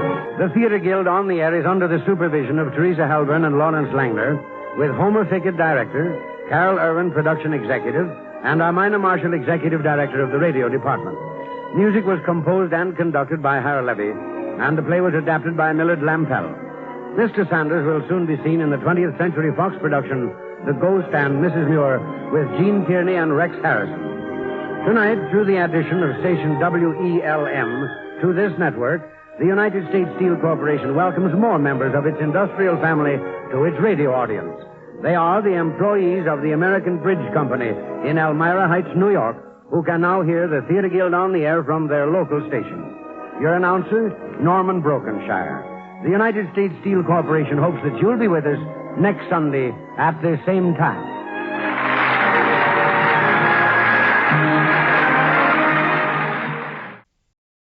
It's coming up on the bottom of our third hour together, listeners, for those of you staying up through the night with me here on WOTR Radio. For those of you off in dreamland, I hope we're still with you in the background. Are you suffering from indigestion, upset stomach, or acid reflux? You owe it to yourself to give McDeed's Soothing Antacids a try. Just one tasty, chewable tablet, and your tummy will feel better in as little as 5 minutes. No more bitter-tasting liquids, no more waiting for a tablet to dissolve in a glass of water. Just chew it, and you'll feel relief fast. Pick up a bottle at one of Drake Drug Store's 2 convenient locations on Hawthorne or Main. Your tummy will thank you. Okay, listeners, I've got a really great show lined up for you next. That classic story, Rope, from the radio show Best Plays, which ran from 1952 to 1953 and was hosted by the renowned drama critic John Chapman.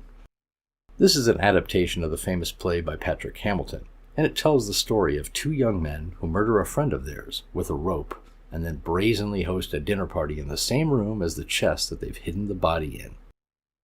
You've undoubtedly seen or heard of the movie Rope by Alfred Hitchcock, which was also based on the same play. This is a marvelous adaptation, and a really well-acted and produced one, with some fantastic acting as well. Enjoy! From New York, where the American stage begins, NBC presents Best Plays with John Chapman. Best Plays, the series of hour-length dramas selected from the outstanding successes of the New York stage. Now, John Chapman, editor of the theatrical yearbook Best Plays and drama critic of the New York Daily News, is here to introduce Herd Hatfield and Victor Jory in Patrick Hamilton's Rope. Mr. Chapman. Good evening. Patrick Hamilton of London is one of the best men at the business of scaring innocent audiences like yourselves. He has a fondness for writing about characters who are somewhat on the lunatic side. Previously on this program, you may have heard Angel Street, But anyhow, you must know it. And you'll remember the sinister Mr. Manningham who tried to make his wife as crazy as he was. This evening's best play is Mr. Hamilton's Rope, which was a Broadway success some years back under the title Rope's End. In Rope, we shall meet some rather weird characters and hear some strange events. The two principal characters in this cat-and-mouse drama about a murder in the usually calm precincts of Oxford University will be played by Herd Hatfield and Victor Jory. Are you ready? All right, we'll begin.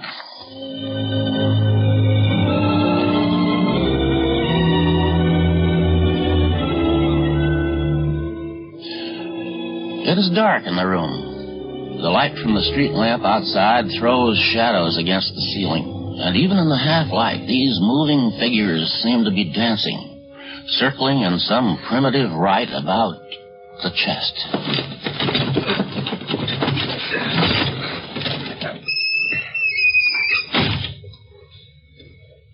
The lock. It won't? Give it to me.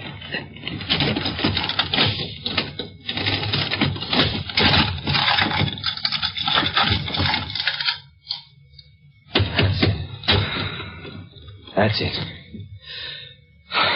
There it is. Closed tight. Stop it. No. Don't put on the light. Steady, Grano. You all right? Grano. Give me a match.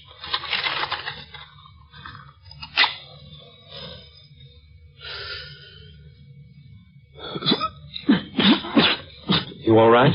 It's time you pulled yourself together.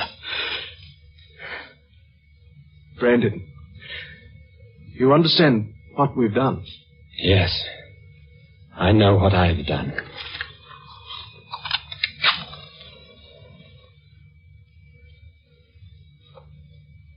I've committed murder.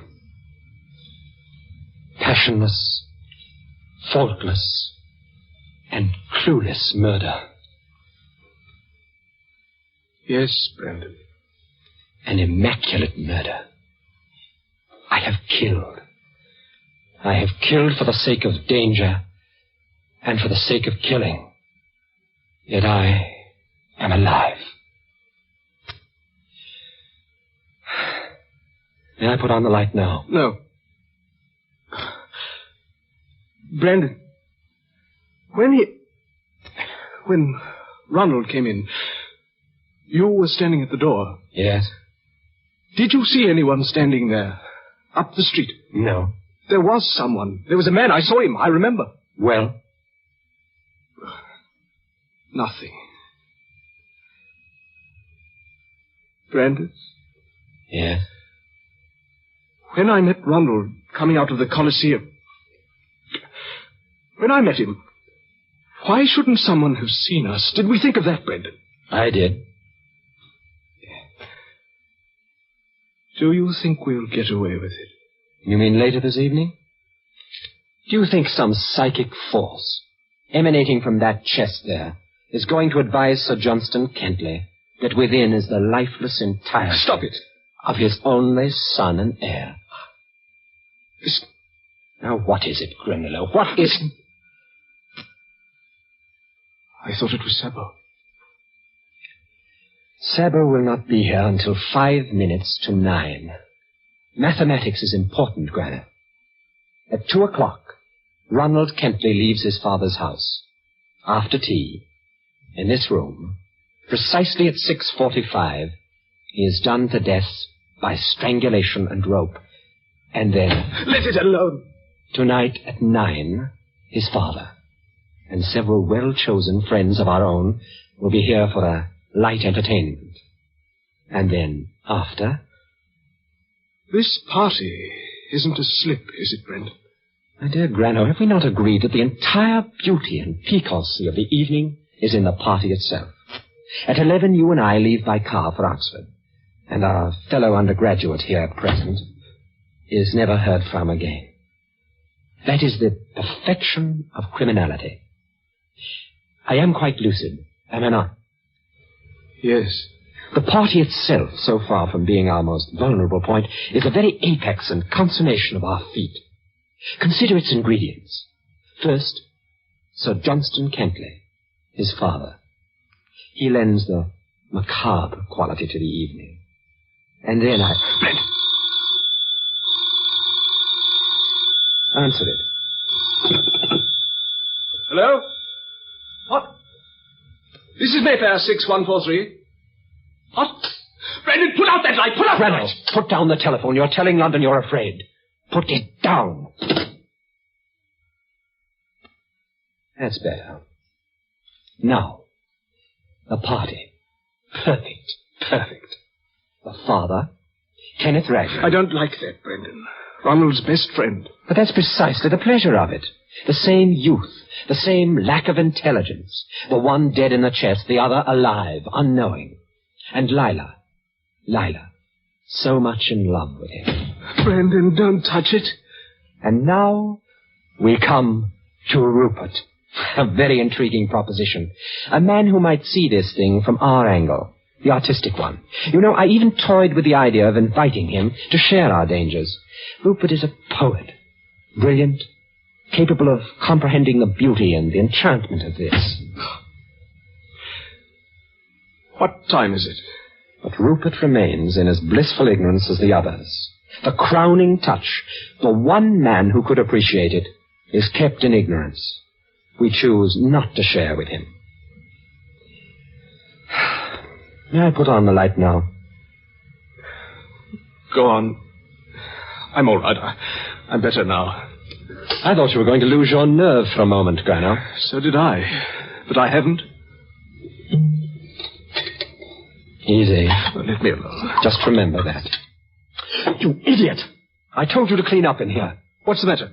Ronald's ticket to the Coliseum. It's caught under this chest here. Help me get it out. It's tearing. Now, wait. I'll lift the chest. All right. How in heaven's name? Granillo, do you realize we could hang on that? Brendan, listen.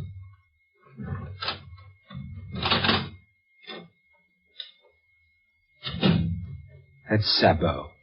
Now quiet yourself and sit down. The ticket. In your pocket. There. In here, Sabot. Evening paper, sir. Thank you. Yes, sir. Grano, you don't want to drink before dinner, do you? But I was... Do you? All right. Excuse me, sir. The table in the dining room, it's covered with books. Yes, you may lay the table here. Here? On the chest.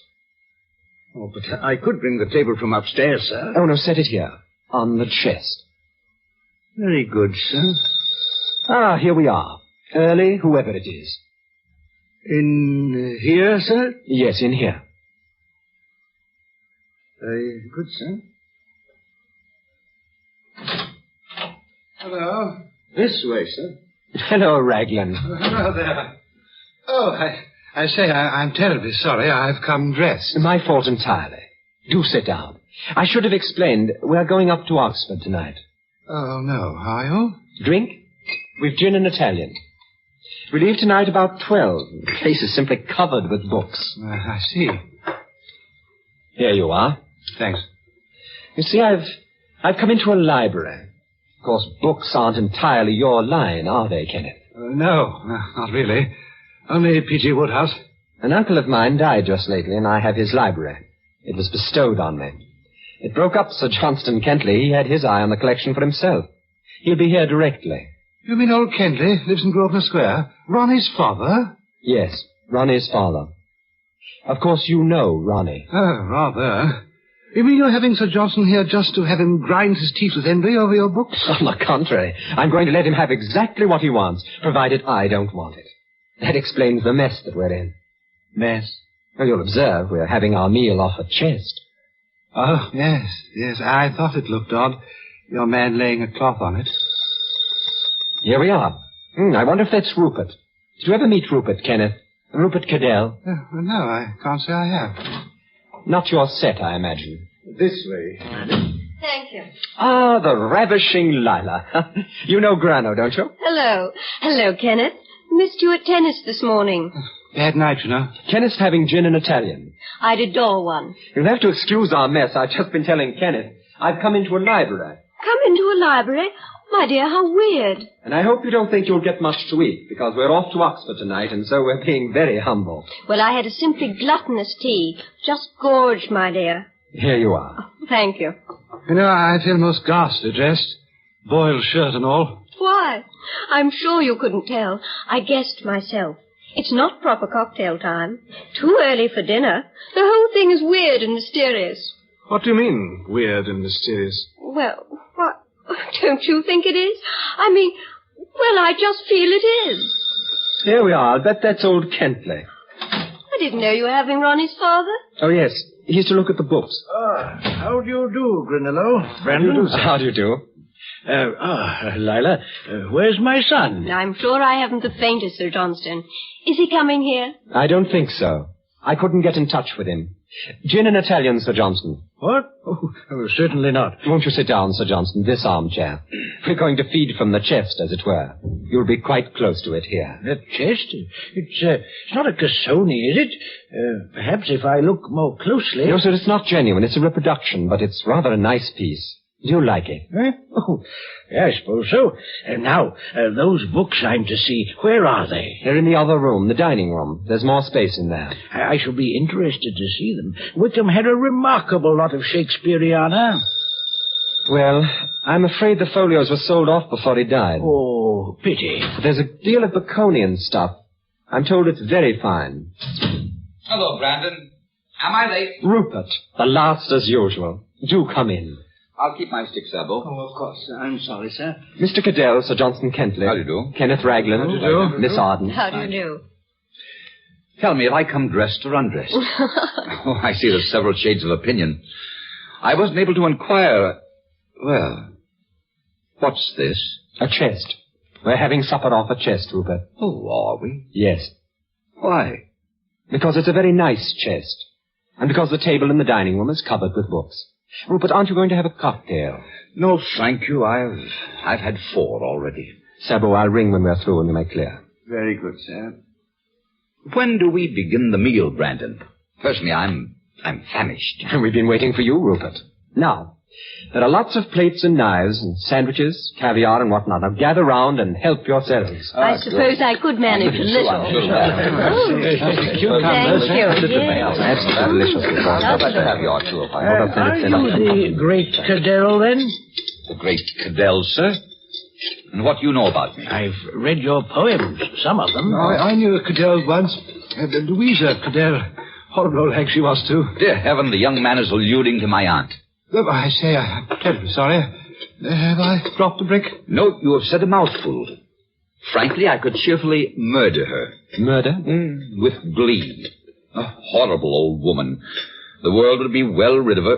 You wouldn't, Mr. Cadell. Why not? You'd be hauled into Old Bailey and brought to justice. I've heard of people being brought to Old Bailey, but seldom to justice. I hope you're not confusing the two. I say you're not one of those people who doesn't approve of capital punishment. Possibly. I approve of murder too much to approve of capital punishment. You approve of murder, Rupert? Of course. There are so many people I would so willingly murder, mostly members of my own family. Furthermore, I have already committed murder myself. How do you get that? You, my friends, have paradoxically a horror of murder on a small scale and a veneration for it on a large. One gentleman murders another in a back alleyway in London for, let us say, the gold fillings in his teeth, and all society shrieks for revenge upon the miscreant. But when the entire manhood of one nation rises up to go slaughter another, lacking even the excuse of the gold fillings, that society condones and applauds and calls it war. Really, Mr. Cadell? I carry my cane as a souvenir of my career of murder.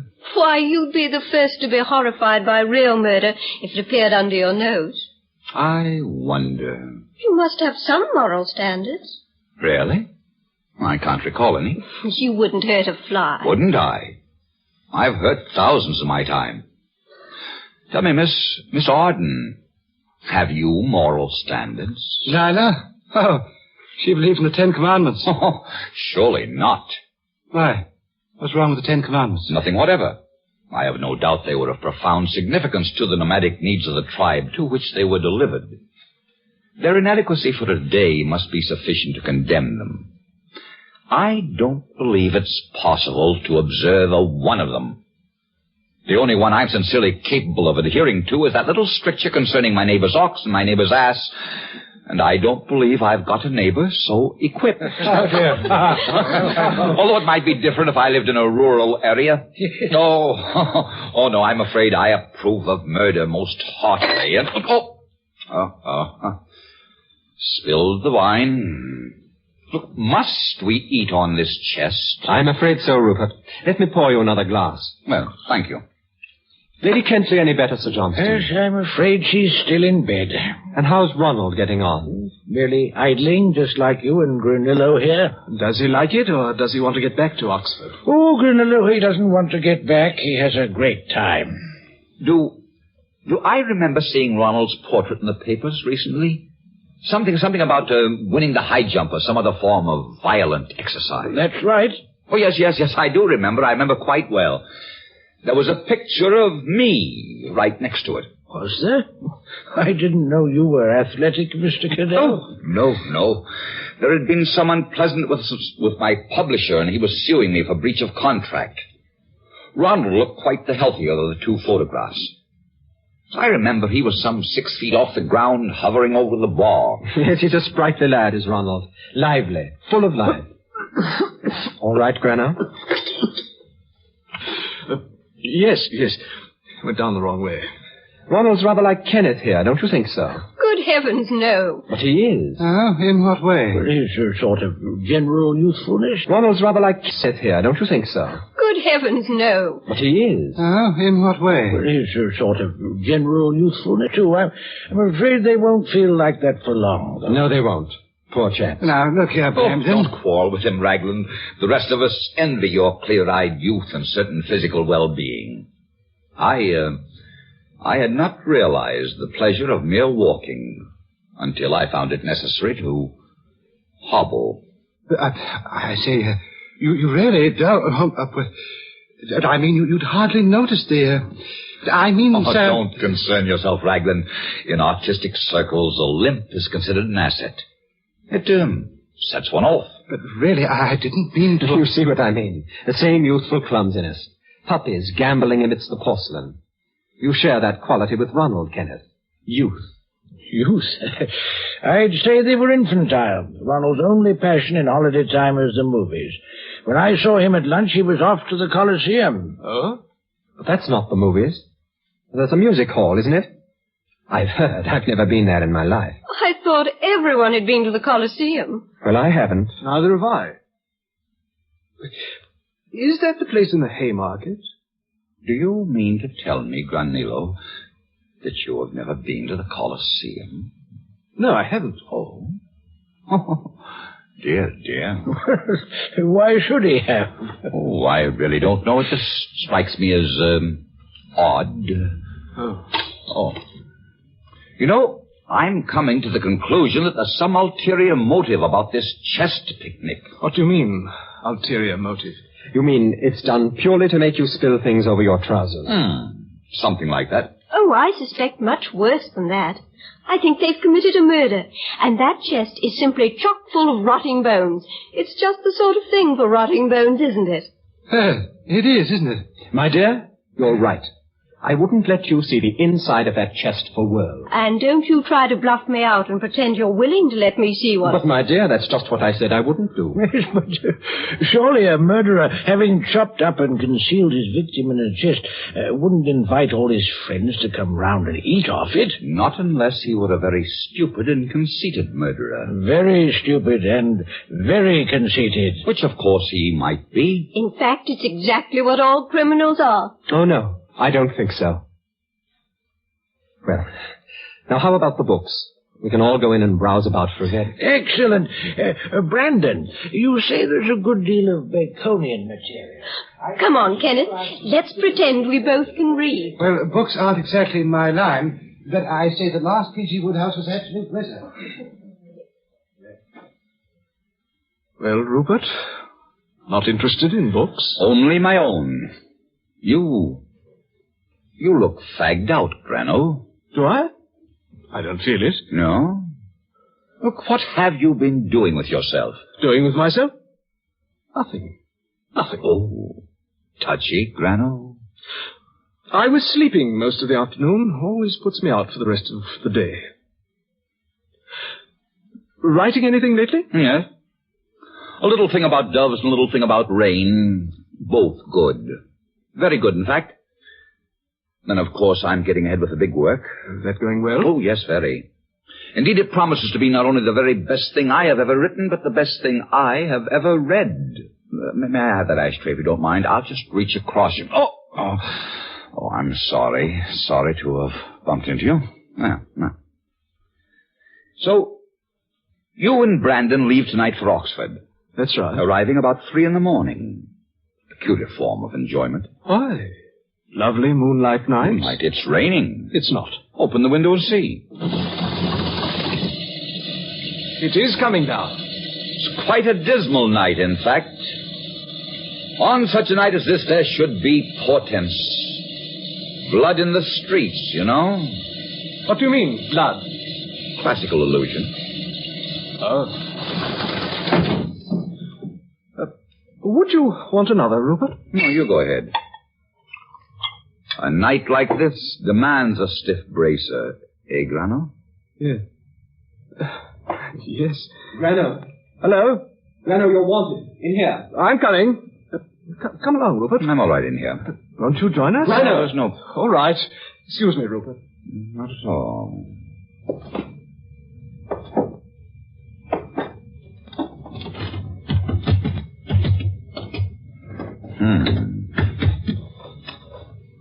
Odd.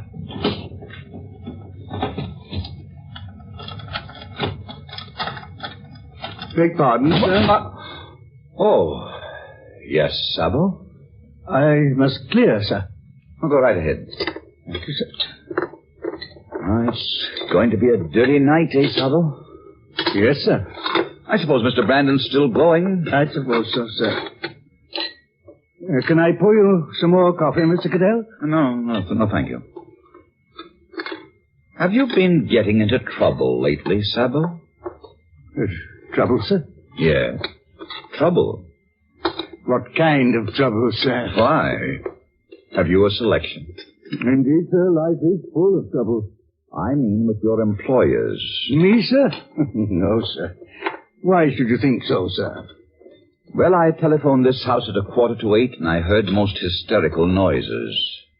Noises, sir? I was wondering whether you were the cause of it. No, sir. I was not here till 8:55. Oh.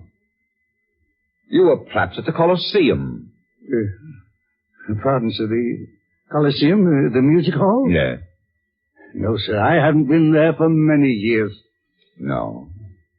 Not lately? No, sir.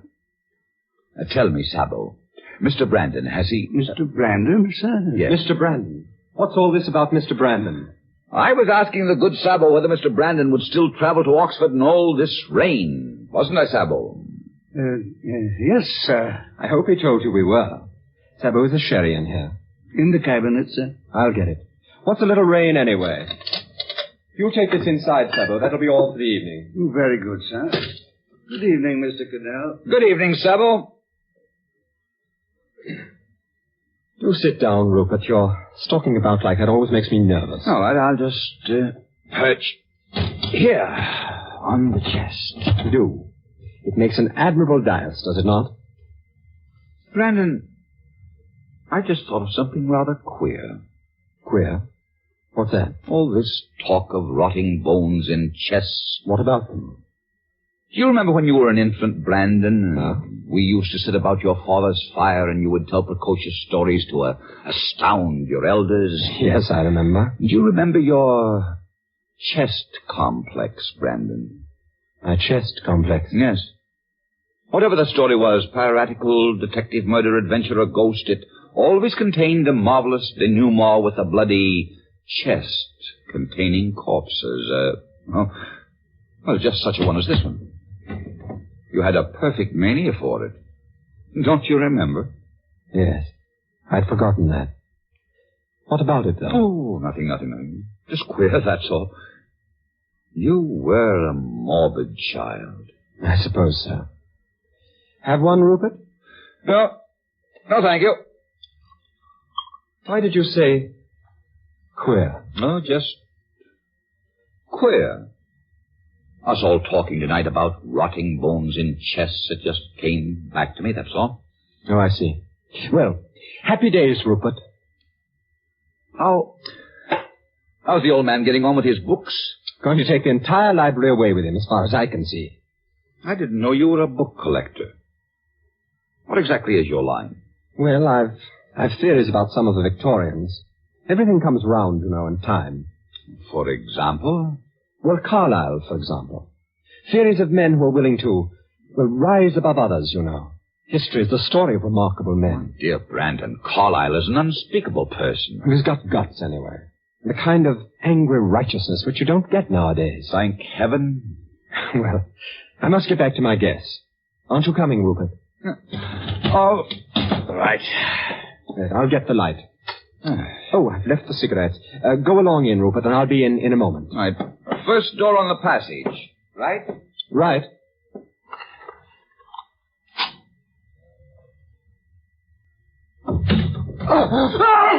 Grano! Grano, what the devil are you doing in here? Turn on the light, Brendan. What's the matter? Tell me what's the matter. I thought it was him. Here, drink this.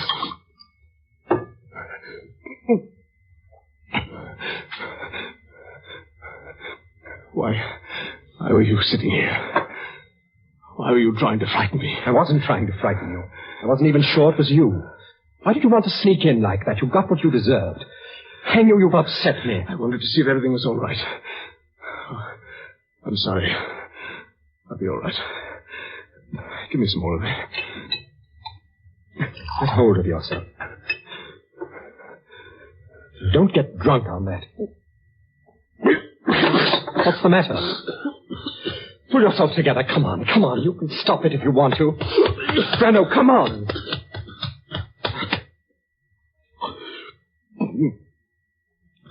It went down the wrong way. Let's go back. Arnold's Coliseum ticket. Not so loud. I haven't got it. Don't be a fool, Grano. I gave it to you. You didn't give it to me. Grano. Oh, wait. My pocket. A waistcoat pocket? No. Trousers? No. It must be. Which pocket was it, Brent? Look again. No. Look in your wallet. You didn't give it to me. I never had it. I gave it into your hand. You didn't. I never had it. I gave it into your hand. See if you got it. I haven't. Look in every pocket. Remember we lifted the chest. It was right here, and I gave it to you. Grano, where is it? Where is it? Hear us. I put it in your waistcoat pocket. Where is it now? Where is it now? Here, Brandon. What have you lost? My temper, Rupert. That's all. I should think so. I heard you pounding on the chest out in the passage. I'm sorry, Grano. That's all right. That's all right. We often have outbursts, eh, Grano? About trifles. Yes. On this occasion, it was a question of a volume of Baconian research which poor old Grano couldn't produce. Odd thing to quarrel about. Yes, but we do quarrel about odd things nowadays, don't we, Grano? We do. Will you join me in another, Rupert? No, thank you. As a matter of fact, I came in here on an errand. An errand? Yes, I wanted some rope. Rope? Yes, luckily I found a piece in the hall in a vase. Just the right length, isn't it? Hello. Here we are. I thought it was coming.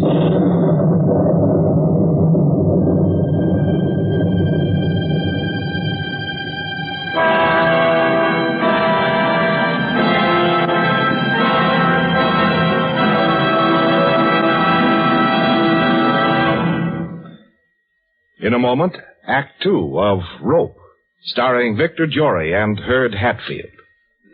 This is NBC, the National Broadcasting Company. You're listening Victor Jory and Herd Hatfield. And here is your host, drama critic John Chapman. It's time to return to our sinister room and the even more sinister chest. An unseasonable thunderstorm has increased the already heavy tension that pervades this room as Rupert continues his offhand cross-examination of Brandon.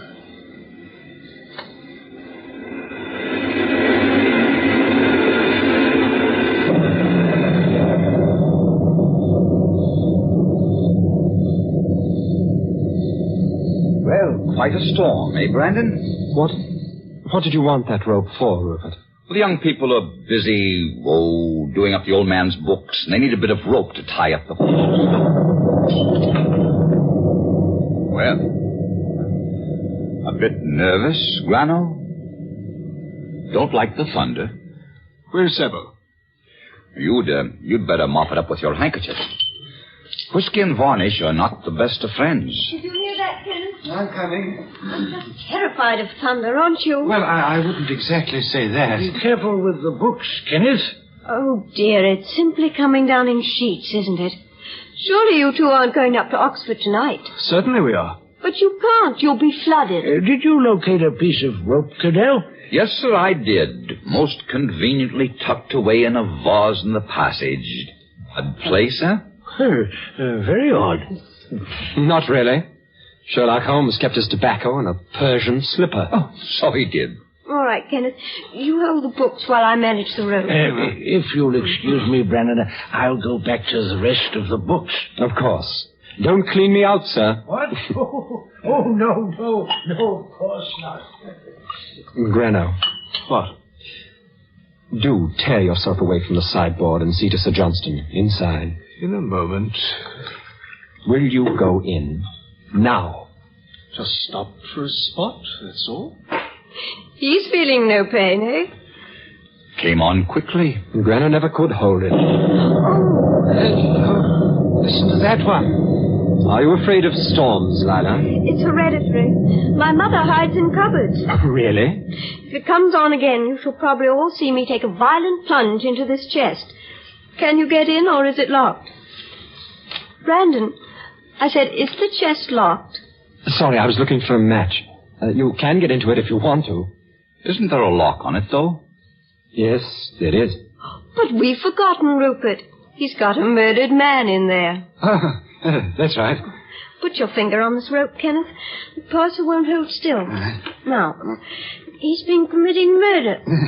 There. Now the rope's right. Isn't that right, Brandon? Ah, Lila, you don't know how near the mark you are. Oh, but I know exactly what's inside that chest. What? A body. A dead body. What sort? An old man. You did him in for the gold fillings in his teeth. I see you've been following me. Let's see. Oh, it is locked, isn't it? A padlock at that. What have you got in it, Brandon? You've told us. Now I'm just dying. Where's the key? In my waistcoat pocket. Well, I shan't rest till I look inside. Hand it over. I'm hanged if I do. But why not? If you're really innocent, my dear. But I'm not. My hands are red with a crime committed less than 3 hours ago. If I had a strong man here, he'd force the key from you. But, I'll be your strong man, Lila. Now then, Brandon, hand it over, or it'll be the worse for you. Come and get it, Kenneth. But I'll give him 10 seconds, eh, Lila? Afraid, Kenneth? Oh, of course not. 1, 2, 3, 4... Brandon! 5, 6... Do surrender. 7, 8... No. 9, 10... Give it here, Brandon. No. What men will do for me? Get away from me, Kenneth. There. Oh, my arm.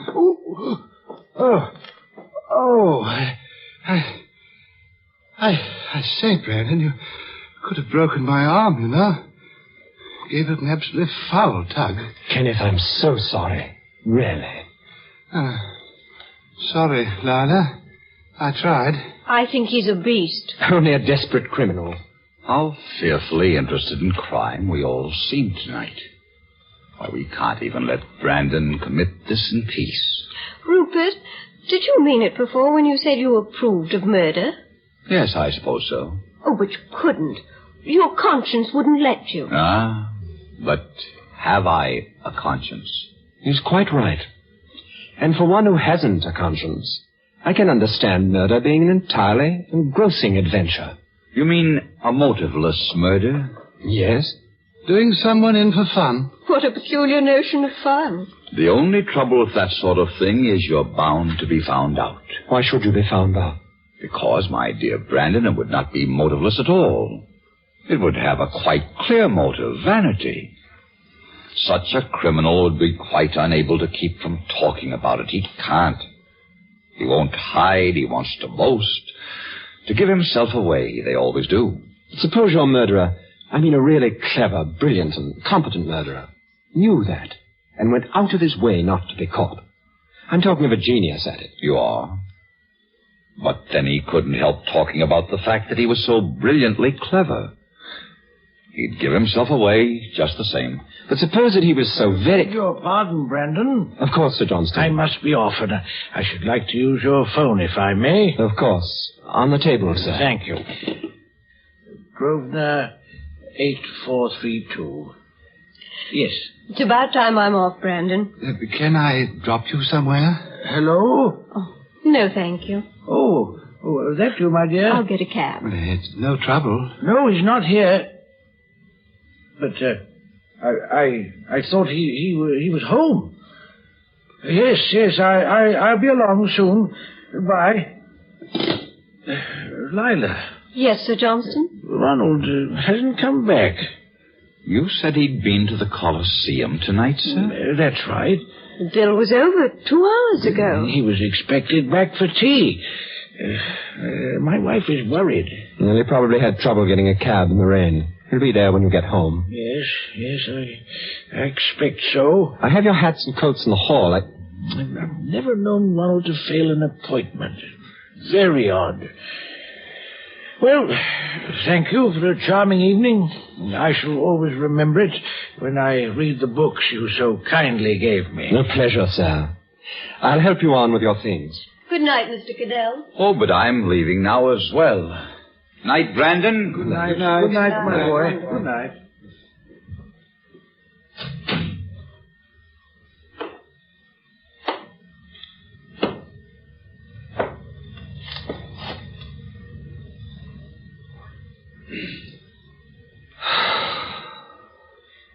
They're gone.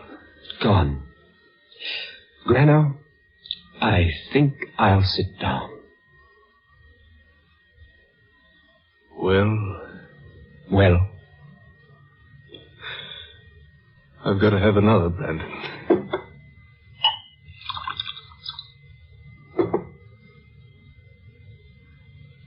I thought he'd got onto it. Who? Rupert? So did I. For a few moments. But that's what gave spice to the evening. He hadn't. You sure he hadn't? Quite sure. I sometimes rather wish he had. If he had been in on this, you wouldn't have gotten drunk, Grano. I'm not drunk. A little blurred, that's all. That's all. What's it? What? Thought I heard something. Oh, be yourself, Grano. I thought it was the bell. Well, what of it? I'll go. Pour me a drink, will you, Grano?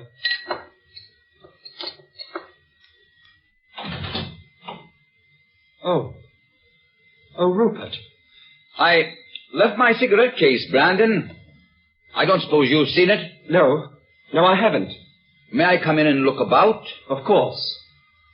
Grano, Rupert's forgotten his cigarette case. As a matter of fact, I thought you might give me another drink. Mind if I sit down? No. Soda, Rupert? A splash. Cigarette, Brandon. Oh, fancy I had the case in my pocket all the time. Oh, here's your drink. Well, would you mind turning off the big light, What's wrong with the light?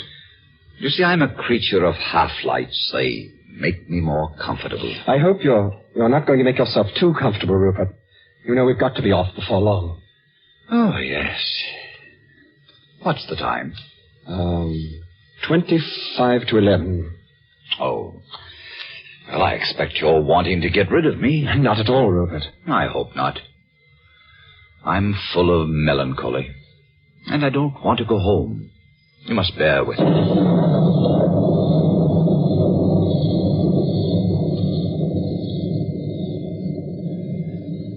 It's been a strange evening.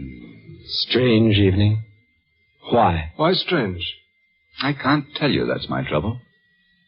I suppose it's the thunder and one thing and another. Thunder always upsets me. Besides, I'm always melancholy at this hour. 25 to 11. It's a curious hour. Did you ever read Goldsmith's Night Piece? No. I can't actually recall it. No. You should.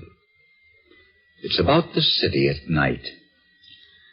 I shall do his night piece up to date one of these days, and I shall make it 25 to 11. It's a wonderful hour. I'm particularly susceptible to it. Why so wonderful? Oh, because it is. I think the hour when London asks why, when it wants to know what it's all about, when the tedium and activity and the folly of pleasure are equally transparent. It is the hour of winking advertisement signs and taxis and buses, traffic blocks. It is the hour when jaded London theatre audiences are settling down in the darkness to the last acts of plays of which they know the denouement only too well. They know that when the curtain's down, it'll be just a question of God Save the Queen, and they'll be bundled out into the chilly and possibly rainy night, where they'll have to fight for taxis or rush for trains or somehow transport themselves home to a cold supper. And the prospect of another day, tomorrow, exactly similar to that which has passed. For others, further horrors are waiting. The nightclubs and cabarets have not yet begun, but they will do so very soon. I could enlarge upon the idea indefinitely. 25 to 11. A horrible hour. A macabre hour. For it is not only the hour of pleasure ended, it is the hour when pleasure has been found wanting. There. That's what this hour means to me, and it has, moreover, been thundery. 25 to 11. Yes, Rupert. But by the time you have finished making your speech, it will be 11 o'clock. In brief, my dear Rupert, you see no earthly object in living. I fear not. Do you? I? Yes. Of course I do. But then I'm interested in things. Why don't you take up exploring, or cricket, or making love, or golf, or finance, or lecturing? Or, as you suggested this evening, murder. What as you say? Murder? Now, Rupert, if you've finished your drink, we've really got a bit of packing to do. Can't be so cruel. It's raining out. Can't I have another drink? Certainly, Rupert, but Grano and I really must pack. Well, can't I stay and watch you? You know, I believe you're a bit blotto tonight, too. I wouldn't be a bit surprised. I'll tell you what, I'll stay and see you off. Pour me another drink, Brandon. You've had enough. Mind your own business. Well, Rupert, it doesn't look as if we'll get off with Grano in this state at all. I'm perfectly sober. Grano. Why does he want to stay and see us off? That's what I want to know. My dear Grano, Rupert has no earthly reason for staying. Come along, Rupert. Finish up now and let me take care of him. Oh, I've got to go then. What do you mean, Rupert? You've got to go.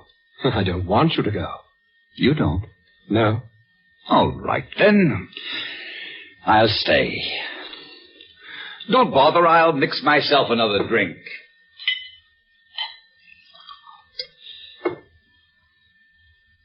You're in a queer mood tonight, Rupert. One has inspirations, you know. Well, cheers. I shan't be long now. No hurry. Mind if I clear? You know, I don't feel like driving tonight after all. No, there's something in the air tonight. Did you notice Sir Johnson's exit? No. What about it? Rather subdued, I thought. And pathetic. Oh, Grano, I believe this is yours. What? This little blue ticket to the Coliseum, I fancy. He's got it. Brendan, he's got it. Hold your tongue, Grano. I believe it came from your waistcoat pocket, Grano. No. It was sticking out, you know, and I acquired it from you shortly after. He's got it.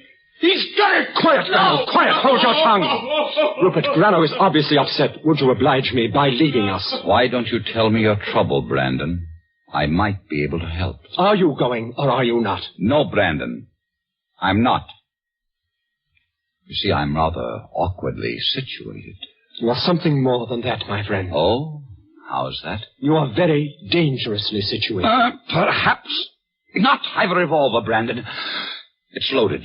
Oh? With the safety off, you observe. I see it. Besides, I have a far greater weapon here. What's that? A whistle. A policeman gave it to me. I think we need a bit of air. And when did he give it to you? Right after I left here. Before I came back for my, cigarette case. He's waiting at the corner within earshot. What do you want from me, Rupert? The truth about this blue ticket and about that chest. The truth? What do you mean? Rupert, if you're hopelessly drunk, you'd better go home. I mean, it's more than suspicion. Brandon, I phoned this house at 8:45 and heard Grano crying there, crying for the doc. Good heavens, what do you suspect? Murder. The murder of Ronald Kentley. Rupert, hear that, Grano. He suspects us of murder. It's too rich. Are you trying to bluff me? Bluff you? You drunken sot. Get on out of here. Blow your little whistle. Bring in your policeman. Get out. Do what you like. What I like? I should like to see inside of that chest. See the inside of that chest. You can see the inside of 50 chests. Now get on out. You're drunk. Possibly, nevertheless. May I look inside that chest? Yes. Very well. I will. Go on. What are you waiting for? Keep back. Sit down. Sit down in that chair. Sit down. Now the chest. It's, locked. Padlocked. What of it? Where's the key? I don't know. Why should I know? Upstairs, I think. Upstairs? Shall I go get it? Stay seated, Brandon, pray. I can shoot the lock off. Must I? Must I? Here's your key. Here. Thank you. Now look, and get what's coming to you. Thank you. Get back in that chair. You'll be sorry, Rupert. You'll be sorry. Sit down.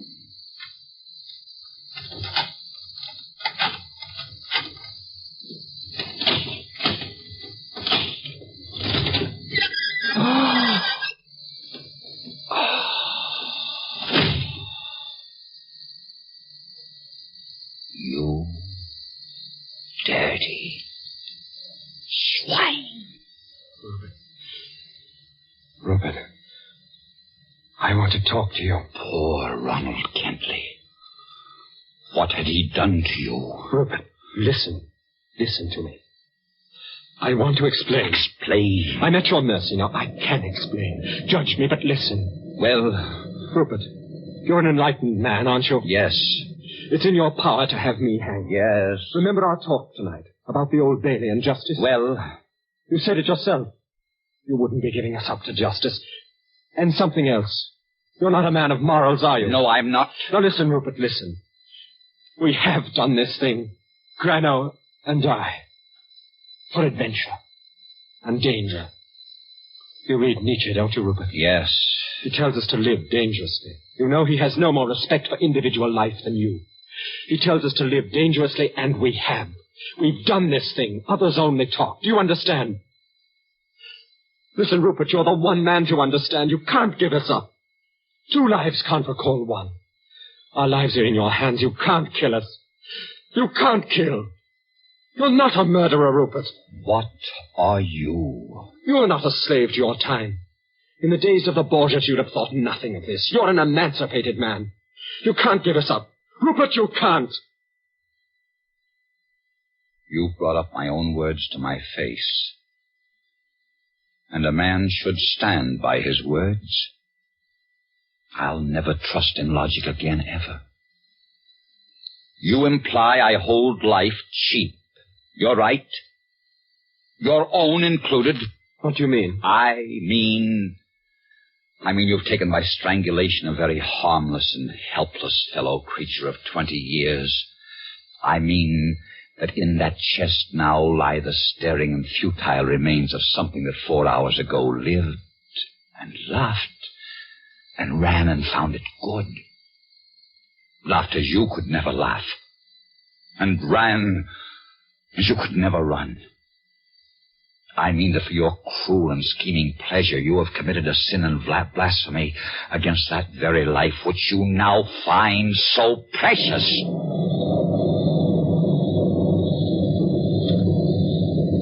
And you have done more than this. You have not only killed him, you have rotted the lives of all those to whom he was dear. You've dragged here his father, an equally harmless old man, and a girl who loved him, and a friend, and played on him tonight an infamous, lewd jest, and a bad jest at that. And if you think, as your type of philosopher generally does, that all life is nothing but a bad jest, then you will now have the pleasure of seeing it played upon yourselves. What are you saying? What are you doing? It's not what I'm doing, Brandon. It's what society is going to do. And what will happen to you at the hands of society, I cannot say. But I can give you a pretty shrewd guess. Rupert! Rupert, no! You are going to hang, you swine. Hang, both of you. Hang!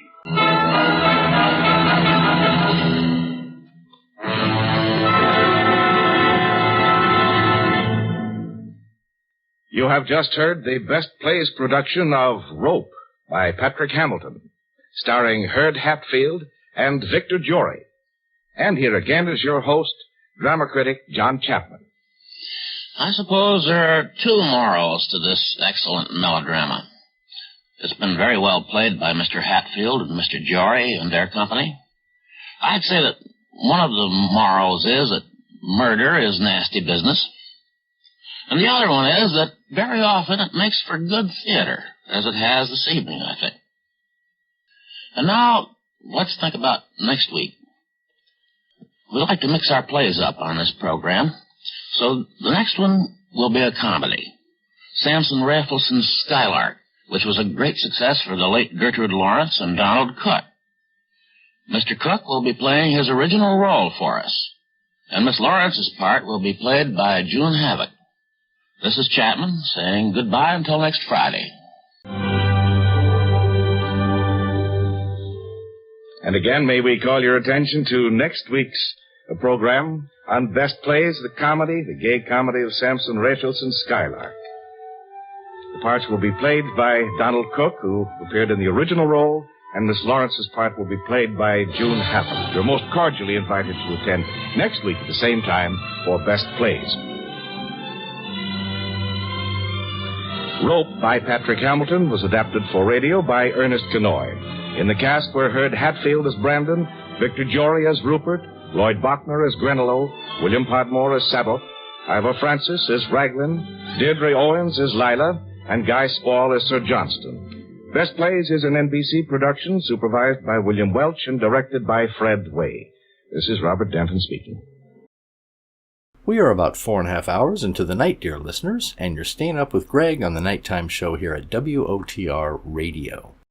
The temperature has dropped a whopping 1 degree since we started, down to 76 degrees Fahrenheit, and I'm using the word down loosely. 100% humidity and hardly any wind, a very muggy night for all of us in our fair little town. Expect highs in the mid-90s tomorrow and Sunday, before temps finally drop with the start of the week to the upper 70s. The Dow is up 50 points today, the Nasdaq is up by 10, and the S&P 500 is down by 25, as the market seesawed back and forth today.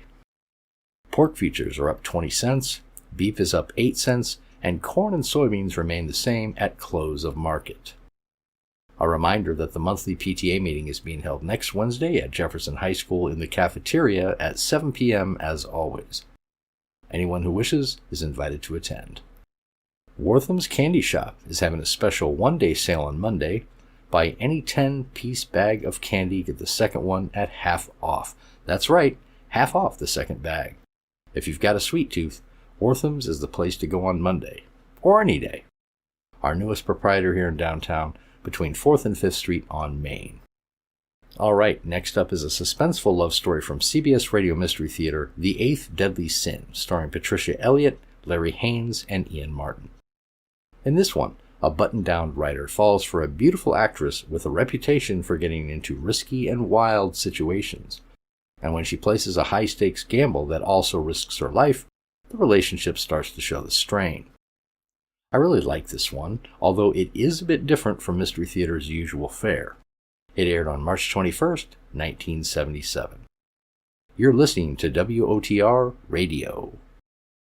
The CBS Radio Mystery Theater presents...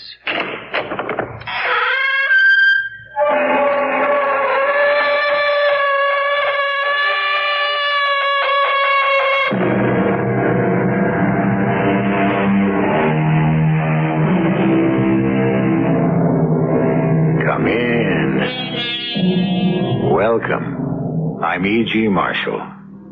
In the listing of the 7 deadly sins, the third one is usually envy. But envy has a sister, jealousy, so very like her twin, and yet in many ways so different. For jealousy is a very special sickness that lies between a man and a woman, and which since time immemorial has caused the death of love. No, Diane, you've got to lead them, like this. You missed too. Yeah, well, that's because you've got me all shook up, Diane. Great. That makes it a good day for the ducks. I didn't want to hit one anyway.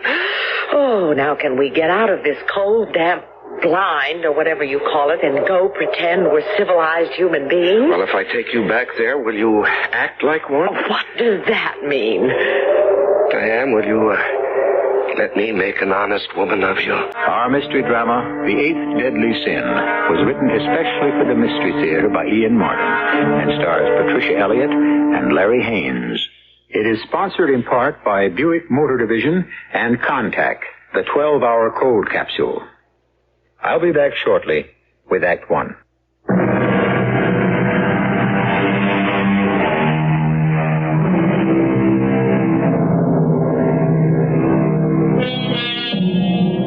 This is a love story, pure and simple. Or come to think of it, not all that pure, and certainly not simple. It concerns two complicated and fascinating people.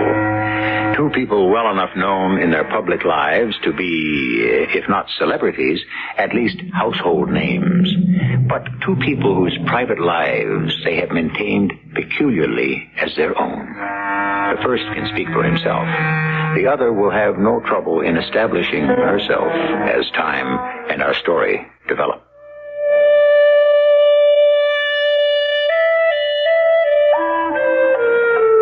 The name is Gary Winter. By profession a writer, by persuasion a wanderer, both of which I work at hard, or did some million years ago. Let me be exact. Some 3 months, 3 weeks, 3 days, and 17 hours ago, I heard the whispering rustle of a taffeta skirt behind me, turned my head, and lost myself forever. On a woman. One woman. A certain woman to the world. But to me, my woman. What makes your eyes so big, Mr. Wolf? You? I plan to gobble you up. You might have trouble digesting me. Yeah, but what a way to die. But why do you have to die? For love? That isn't only outdated, it's antediluvian. You mean there's a chance for me? I mean that nothing bores me more than small talk. Excuse me. Why should I, since I feel the same? You have an urge to say something profound? Yeah. Why don't you and I get out of here?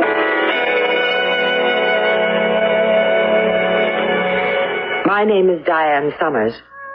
I suppose I'm hardly the most popular woman in America, either with women or with men. Oh, I'm still a successful movie star, but that may be the result of the hate-love syndrome. Men distrust me because they think I want to emasculate them. Women, because I don't conform. I'm too outspoken, and I haven't ever married. The press has built me in the image of women's lib. I don't mind that. I'm all for anything that liberates anyone, including women. But that is a philosophy, not a cause. I don't like straitjackets anywhere. I am a nonconformist. But I'm still a woman looking for a man that I haven't yet found. Or have I? Where are we headed for? Now, there is a monumental question I was just asking myself. I would have never thought of you as indecisive. Oh, I'm not, normally, but, you kind of scared the lymph out of me. What? It's the lymph. One of the body's 3 most important fluids. Blood being the first. Right. But I don't scare that out of you. No, lady. You just make that boil. I make a lot of people's blood boil. Mostly for one reason. Well, just one reason for me. Excuse me. This is where we turn. Turn what? Into my garage. Maybe into a new world for us both. Where we are.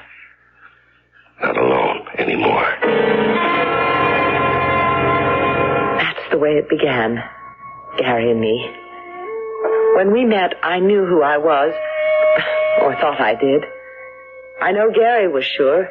He knew who he was, as I had from the first time he spoke to me, the top byline in world coverage.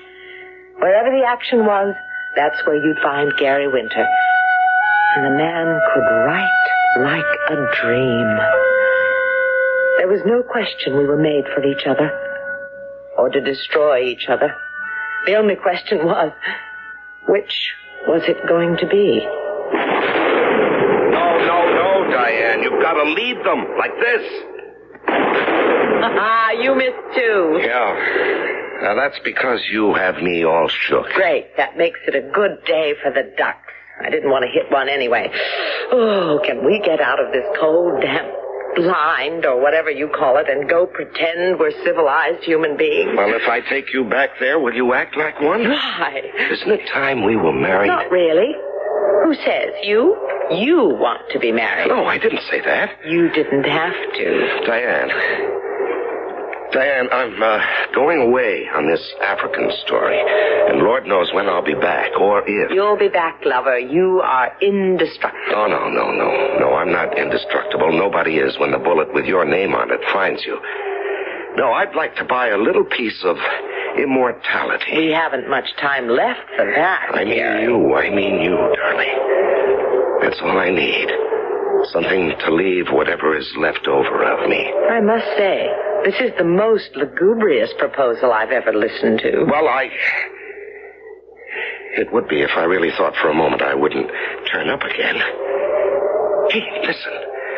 Would you like to go with me? Oh, sure. And break all the contracts I've already signed. Well, why do you have to be famous? Would you love me if I was obscure and ugly? No, that is not the point. It took me long enough to find you. I don't want to go a continent away not knowing whether or not by the time I get back I may have lost you again. Now we're down to basics. Well, why not us like anyone else? Maybe because I'm scared. I don't know if I'm ready.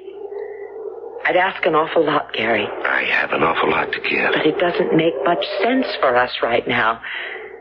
Maybe after you've finished covering your African story and I complete my picture in Italy, we've only known each other a month. Give us time before we make a commitment. I've already made mine. I'm not ready yet. If you'll ever be. Okay? If that's the way you want it. So, Gary went to Africa and I went to Rome. It wasn't exactly a goodbye. Just slow death. There were some letters at first, and then they petered out. Like our affair. Perhaps just as well. So I finished the picture and accepted a 2-week engagement at the Café Louvois in Monte Carlo, where I could sing sad songs and have a love affair safely with every man. While I tried to wipe Gary Winter from my mind.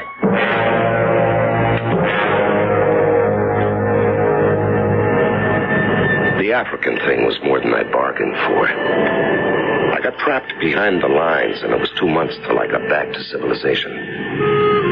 From Dar es Salaam, I called Rome, but Diane was gone. I hopped a jet there anyway. By the time I got to Rome, the hottest human interest story in years had broken. And the first thing I had to do was go interview the man who caused it. So I catapulted from Rome to Monte Carlo and to Diane.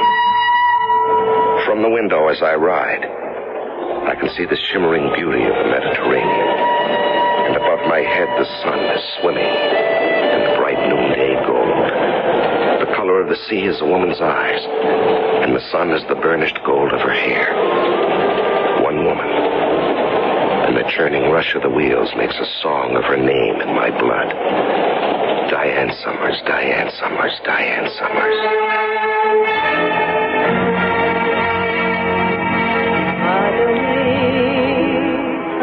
And tonight I'm sitting at the bar at the Casino Louvois in Monte Carlo, listening to Diane sing.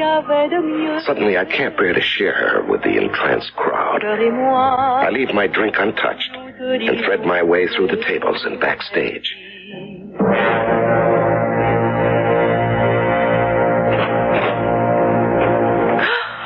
Gary. Diane.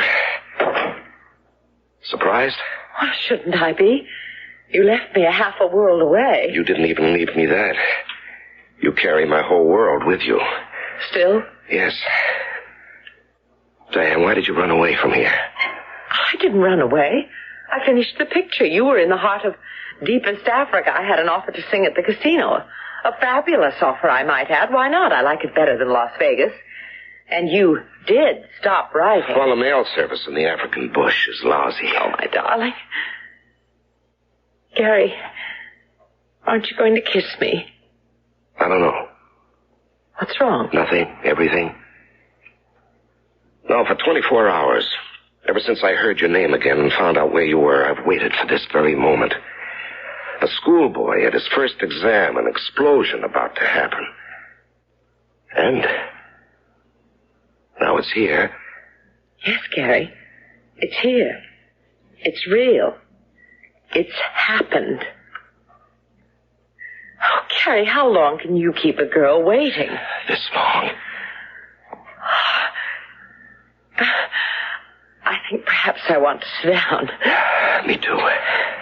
You know, as soon as I got back to civilization, I called you in Rome. No answer from your apartment. I tried to reach the producer, the set. Nothing. Well, the movie was all locked up and in the can. You know how everyone disappears once it's over? Yes, I know.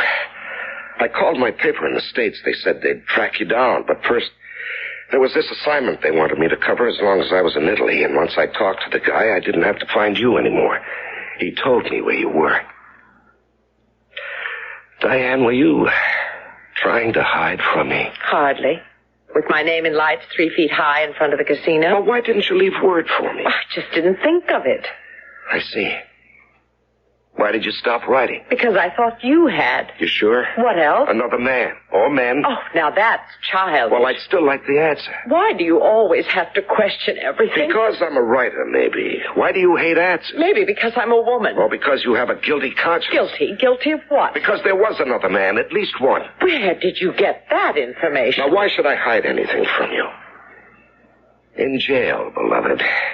Jail? Yes, in a way, you put me there. In search of a man who today is front-page news all over Italy. A man named Francesco Coretti. Francesco? Yes. Now, come on, Diane. Don't act surprised. You know him better than I do. Perhaps. Diane, tell me what happened here in Monte Carlo between... Oh, Gary, really? Do you always have to probe? I don't feel like talking about Coretti tonight. I'm tired. Can't it wait for tomorrow? Yeah, I guess. Like almost everything else about us, it always has to wait for tomorrow.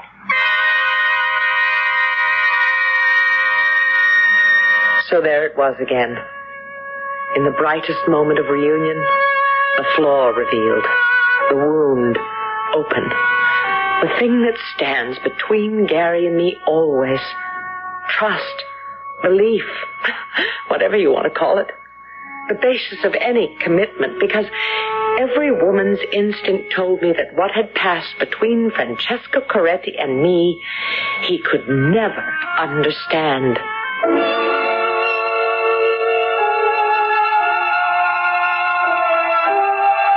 So, after all, in this simple love story, it appears that there is mystery. And why not? For after all, what mysteries are deeper and more complex than those that lie buried in the human heart? I shall return shortly with Act 2.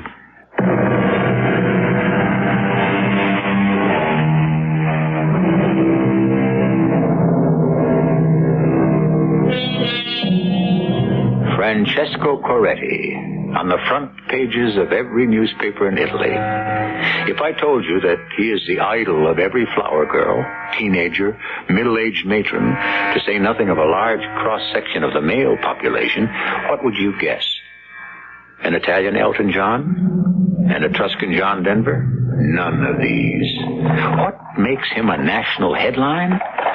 We'll have to go back to our story for that, and Diane Summers. It is morning now, and Gary and I ride sun-drenched in a fiacre, while a sleepy driver and a resigned horse draws us up along the heights above the Mediterranean. It's a beguiling view. Yes. And you are a beguiling woman. Am I? Now, no false modesty, please. You know what you are. I'm the one who doesn't quite know. Can't you take anything at face value, Gary? I don't know. I'd like to know more about Francesco Coretti and you. Didn't he tell you? Some. I'd like to know the rest. Must you know a woman's every secret, Gary? Yours. Would you? Really? My sordid affair with Francesco? Very well.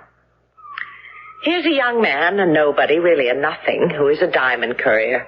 He's on his way to Rome with a pouch full of diamonds in his pocket, worth 3 million francs. He also has an idea, or an obsession, or call it what you will, in his head, that he has a system to break the roulette wheel. So, he stops in Monte Carlo. But the system backfires, and he gambles it all away. Right? Right. Wrong. Oh. Wrong, Gary. Foolish. But under the circumstances, a little magnificent. What do you mean, magnificent? Well, why am I telling this story? You're the one who went after it. I liked his story. Liked it so much, I went to find out more. I talked to Francesco for an hour. He didn't know when he gave himself up that the money had been returned. There is nothing to tell, Signor. I am a thief. I stole. I wish to be punished. Okay, but why? Why did you steal? Why do men do many strange things? For the last 5 years, I have traveled for the firm I work for to Monte Carlo to buy diamonds. Diamonds in Monte Carlo? You must understand the fever of the wheel, Signor. Rings, necklaces, bracelets are pawned for a fraction of their value to try to make up for lost money. I buy them for a slightly larger fraction, only to bring them back to Rome. I should know the fever of the wheel too well, but like everyone else, I watch and I think I have a system. All those years I have wanted to try it. This time, before I used the money to buy the diamonds, I could not resist. And you used your firm's money to gamble? At first, it was only what I could pay back from my savings. If I lost, too bad. And then the fever was on me, and I used for the first time what was not mine. I would pay it back with my winnings. But the wheel refused to smile, so the next night, the second night, I came back to the wheel, and it took all the money till I was penniless. Oh, my. Now, why did you do such a stupid thing? I had my reasons, but it no longer matters.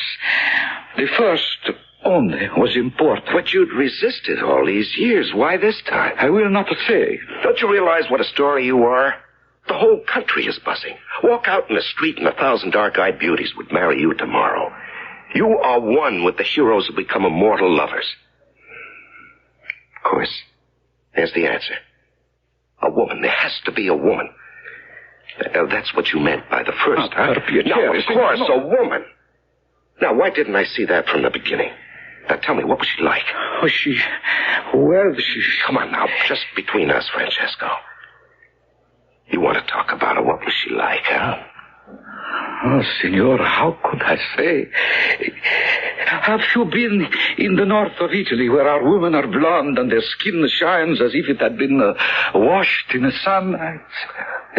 You take all of those women, distill one who is the essence, and they would be drab compared to... I can remember her scent, sharp and yet sweet as the lemon trees which cling to the hills where I come from. I remember it faint and not to be forgot. This was such a woman. Yeah, I can understand. There's such a woman in my life. What is her name? That doesn't matter. Diane, as it happens, but what I... Diane? Yeah. It's Signorina Diane Summers, no? You know? You know Diane? You know where she is? I knew her. And when I did, it was at the Casino Roi in Monte Carlo. How did you know her? Because she was singing there. It was there I went to listen and to gamble for her love. Oh, Signor, do you mind that? Yeah, darn right I do, but that doesn't matter for the moment. Is that where she is? Is she still there? I think so. Do you know what, man? I love you. Because through me you have found the Signorina. Oh, what else? So now you can leave. No, not yet, Buster. Now we've opened the gates, let's see what comes out. Come on now, tell me about Diane. Perhaps now I can. Now we are simpatico. I am a small man, Signor. Oh, not in stature, perhaps, but in life. I came to Monte Carlo with the money to buy the diamonds. That one night I went to the Casino Roi, a little thing, you understand? Mm-hmm. And there was Diane. The club was crowded as she sang, but for me, she sang to me, alone, see? After that, I sent her flowers, notes, telephoned, and all were unanswered. I was... How can I say it? How can I make anyone understand it? Everything was lost for love of her. All right, you don't have to lay it out for me. So when I could not seem to win her, all the time the wheel was spinning, saying, win with me, as you know you can. Win with me, and you can have anything you want. Even her, Francesco. Even her. I should have been concentrating on the game, but somehow I was more conscious that far off she was talking to the owner of the casino, Bragiotto. And I felt that she was talking only of me. It's an intense pleasure to have you here at the gaming room, Signorina. I'm happy to please you, Signor Bragiotto. Always. I wish that were as sincere as it sounds. But it is. After all, you are my employer. Which gives me special privilege. Of course. No. You're making fun of me. All right, I deserve it. I am clumsy with words. I could wish that our relationship were more, intimate. You mean you would like it if we were friends? Yeah. And on that basis... Good. Then as one friend to another, I am interested in the young man who has been losing so heavily these past few days. The one at the center table. Yeah. His name is Coretti, I believe. Non importante. Rich? He has money. And of course, that is all you care about him. What would you, Signorina? It's my business. The money. Is it his own? That, Signorina, is his business. What else did I expect you to say? Sorry. He seems to have lost again. He's leaving the table. Yes, for the balcony. Excuse me, but perhaps I'd better... Let me take over for you and make the gesture of friendship, Signor Bragiotto. They say that misery loves company. You always win. At the table, perhaps, at games of chance. I think what I need is a breath of fresh air. Excuse me? Signor. Huh? What? It's a long way down to the railway tracks, Signor Coretti. You know me? But Signorina Summers... You know me? No, you. Mia Carissima, no, you. Then call me Diane. Diane. And your name? Francesco. Francesco. The mist is very heavy tonight. So heavy one would think you could not see. Ah, yes. There they are. The railroad tracks. Far down. Are you in such a hurry to catch a train, Francesco? I was in a hurry to escape. From yourself? Yes, if you wish it from myself. That's not the way. The only way. When life, honor, hope, everything is gone. I don't think so. A man can always hope. For what? Fulfillment. Excitement in living, the desire to go on, a future with a woman. A woman? Do you mean... Can I... You? Why not? If you wish it. It could be me. But Diane... Francesco. All right now, Francesco. Suppose we sit down together, you and me, and watch the mist drift by, and you can tell me how you lost the money, and just how your life fell apart. And then together, perhaps we can dream a dream to put it all together again.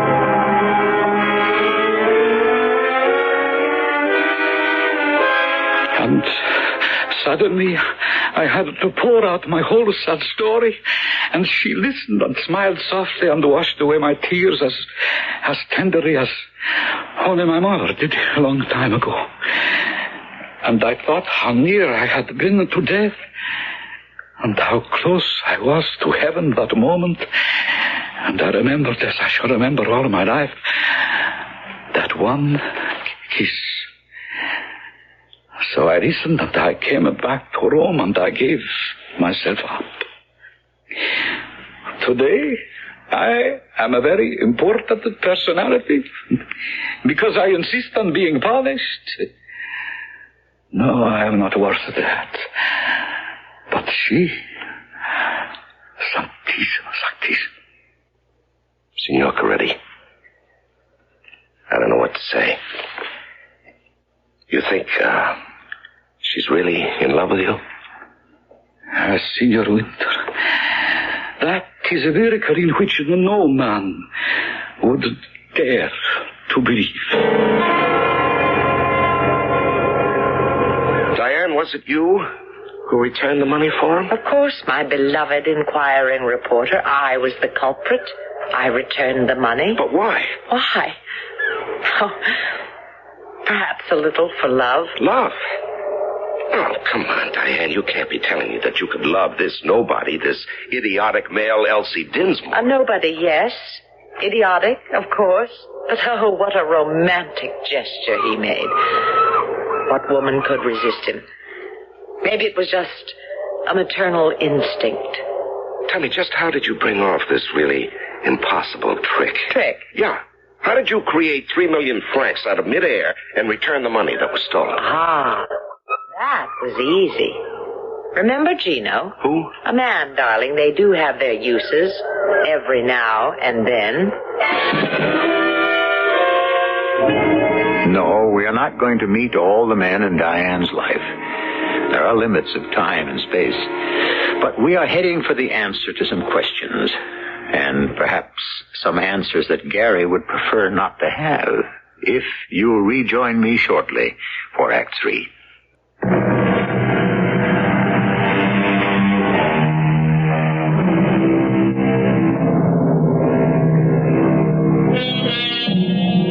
On that headland, magical in the late morning sunlight, warm in the fiacre under a blanket, Diane and Gary should be lovers remet and be lost in each other.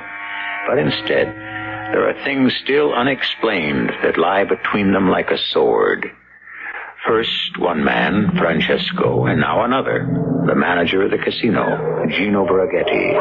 With a sigh, Diane must explain him, too. And he will not be so easy. How does Gino get into this picture? He runs the casino. So? So, that's where Francesco lost the money. Gino was the only one who could pay it back. Oh, sure, great. All you did was ask him to. Well, not exactly. You see, after Francesco left me on the balcony, I sat for a long time watching the mist eddy in the lights of the casino. I thought of what Francesco had done and how wrong it was, and I thought of what I had sent him off to do and how right it was. Or was it? What I really thought to myself on that balcony was how dangerous it is for any of us to play God at any time. And I tried to think of what I could do to correct a silly mistake by an otherwise fine young man. I went back into the gaming room to find Gino. Ah, Signorina Dion. I was concerned over you. It's a bad night to be out on the balcony. The young man, Coretti? If I had not gone out on the balcony when I did, well, the money he lost was not his to lose. It's like war, too bad. Did you know? He had a certain air. No, of course not. Suspect, perhaps. What difference? He came from nowhere, and that's exactly where he'd made his appointment for the future. Nowhere. That isn't exactly true, but it changes little, except... Have you no pity? Where gambling is concerned, only percentages, Signorina. I see. I wonder, Signor, can you conceive of a gamble in which the odds are even? Yeah, possibly. But even then it would be defeated by the unknown factor. Which is? The human one. For example? Well, in a game with you, Signorina, I might be afraid to accept even odds, remembering the human factor. I find you so persuasive, I'm afraid you might tempt fate in the same way.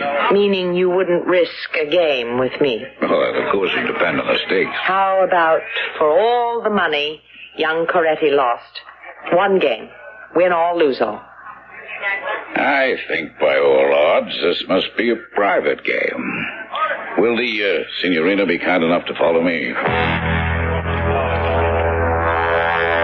This is a small private room for games of no limit. Will you enter? Thank you. It's singularly well appointed for its purpose. Parlor, bath, bedroom, and bar. May I serve you some wine or a drink? Not yet, if ever. Let's consummate our wager first. Oh, by all means. As you see, the apartment has other basic functions. A green baize table, bright lights. What's your preference, Signorina, for our wager?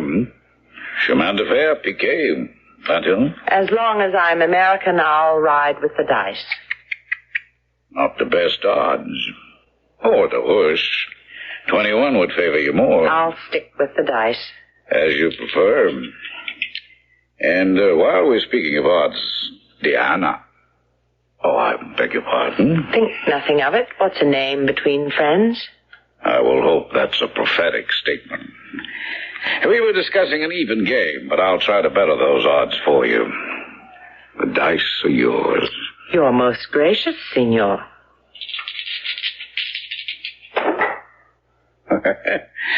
Your odds improved, dear. 5 and a 3. Beyond question. 8 is your point. Allow me? No. I handle my own dice.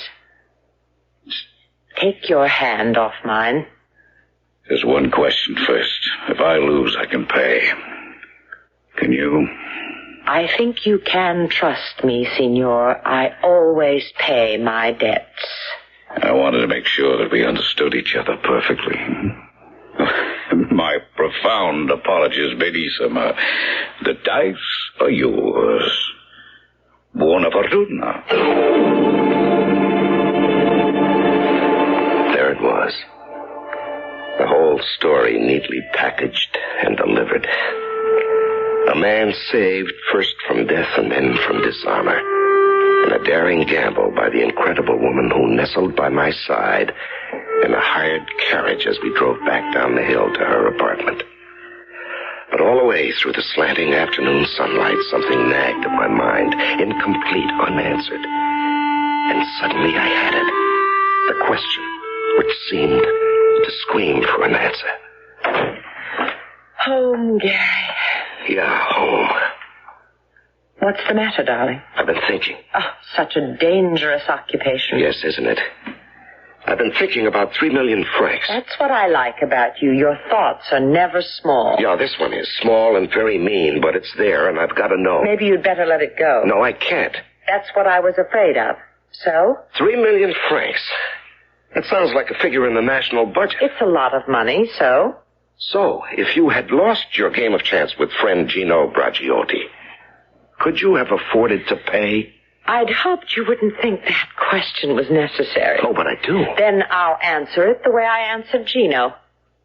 I always pay my debts. Oh, come on, that's not an answer. It's an evasion. What do you want of me, Gary? What are you trying to prove? I want you to level with me. Let go of my arm, Gary. You're hurting me. Thank you. All right. I'll level with you. The debt has been paid, the money returned. The chapter should be closed, but you're not satisfied with the ending. You feel that there's another gimmick, a twist within the twist to make it a story to satisfy you as a writer. That's the whole point, isn't it, Gary? The question in your mind isn't really if I had lost. What you really want to know is did. Isn't that your question, Gary? Did I win or did I lose? Yes, that was the question. I look at Diane, tall and slim and clean. I look in her eyes, and they're sad, infinitely sad. I've hurt her. I've cut right through the shining armor she wears on her soul and plunged a knife right into her heart. But it's too late to draw back. I have to have the right answer. The other I could not take. All right, then. Which? Lose or win? How dare you? How dare you, Gary? Diane. Don't touch me. I want you to go. Go? Yes, just leave and don't turn. Don't ever look back. Why? Because I asked a question, one lousy question? No, Gary, not that. Then what? Because I love you.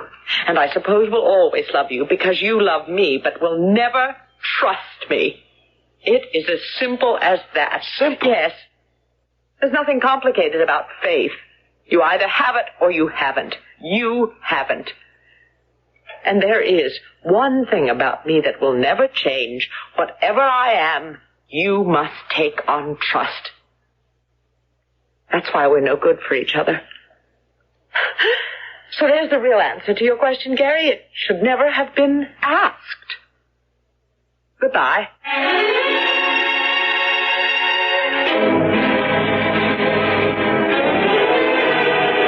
Where does an animal run when it's hurt? I had to drown the pieces of a dream. In the bottom of every glass, Diane's eyes, hurt and accusing. In the mirrors behind the bartenders, 1,000 memories. In the smoke that fogged each bar, a picture of Diane. I stood up so suddenly that the bar stool went crashing to the floor. I didn't notice it, or the startled people, or the grim-faced bartender bearing down on me. Because suddenly I had faith again, because I knew. In the cab to the casino, it was all clear. Sure, I knew how Diane threw money around, was always broke, but there were always her jewels. I mean, who thinks of a woman wearing tens of thousands of dollars worth of jewelry? But Diane did. What you looked at wasn't fake. Like everything else about her, it was real.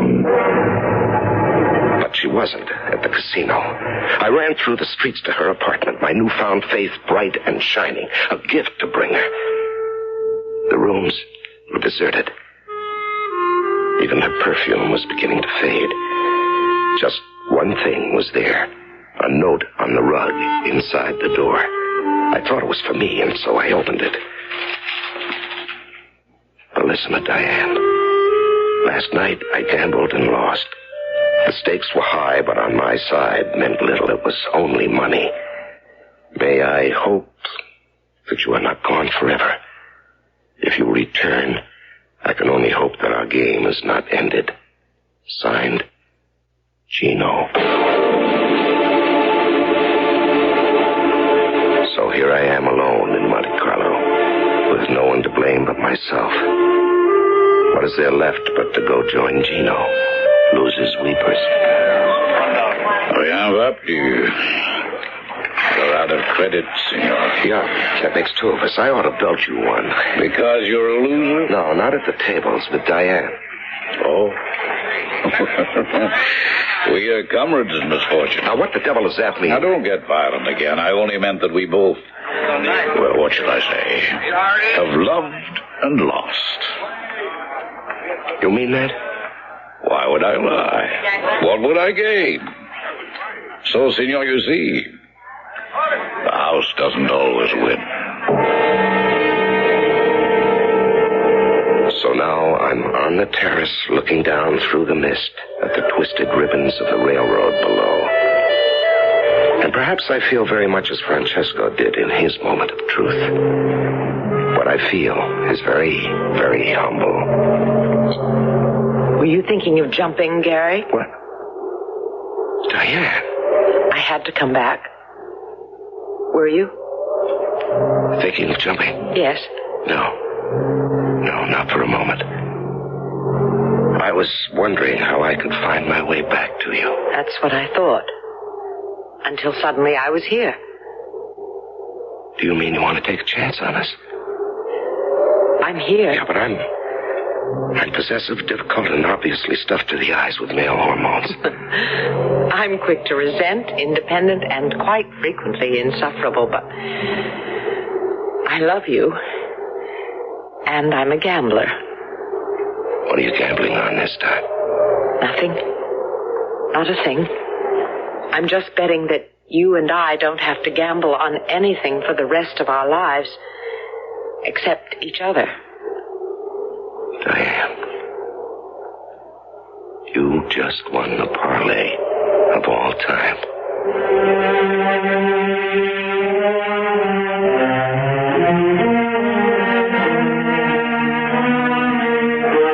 There are many ways this story could have ended. Why should Diane come back to a man who didn't trust her? Is it sensible to suppose that a man as jealous as Gary would suddenly open his mind? That's for all of you to answer. I only hold the mirror up.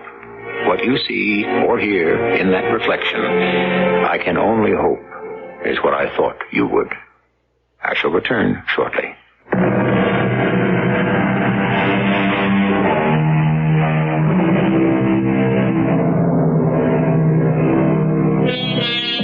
The story of jealousy is as old as time.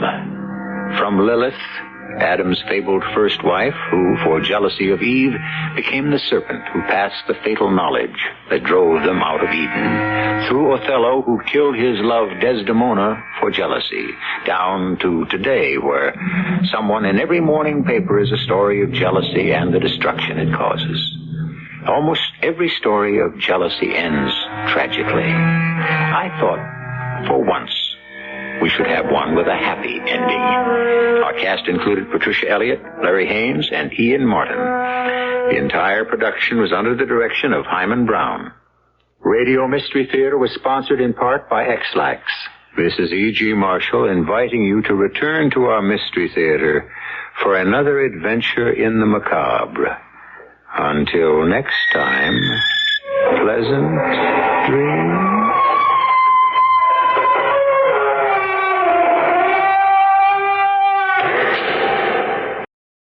Boy, I sure hope you have the air conditioning working, folks, or at least a few very strong fans. Sleeping in this heat and humidity is not very easy, at least speaking for myself. If you are, good for you. I hope you've got us playing on your radio in the background. And if you're like me and you're up all night, then you're going to really find the next show quite interesting.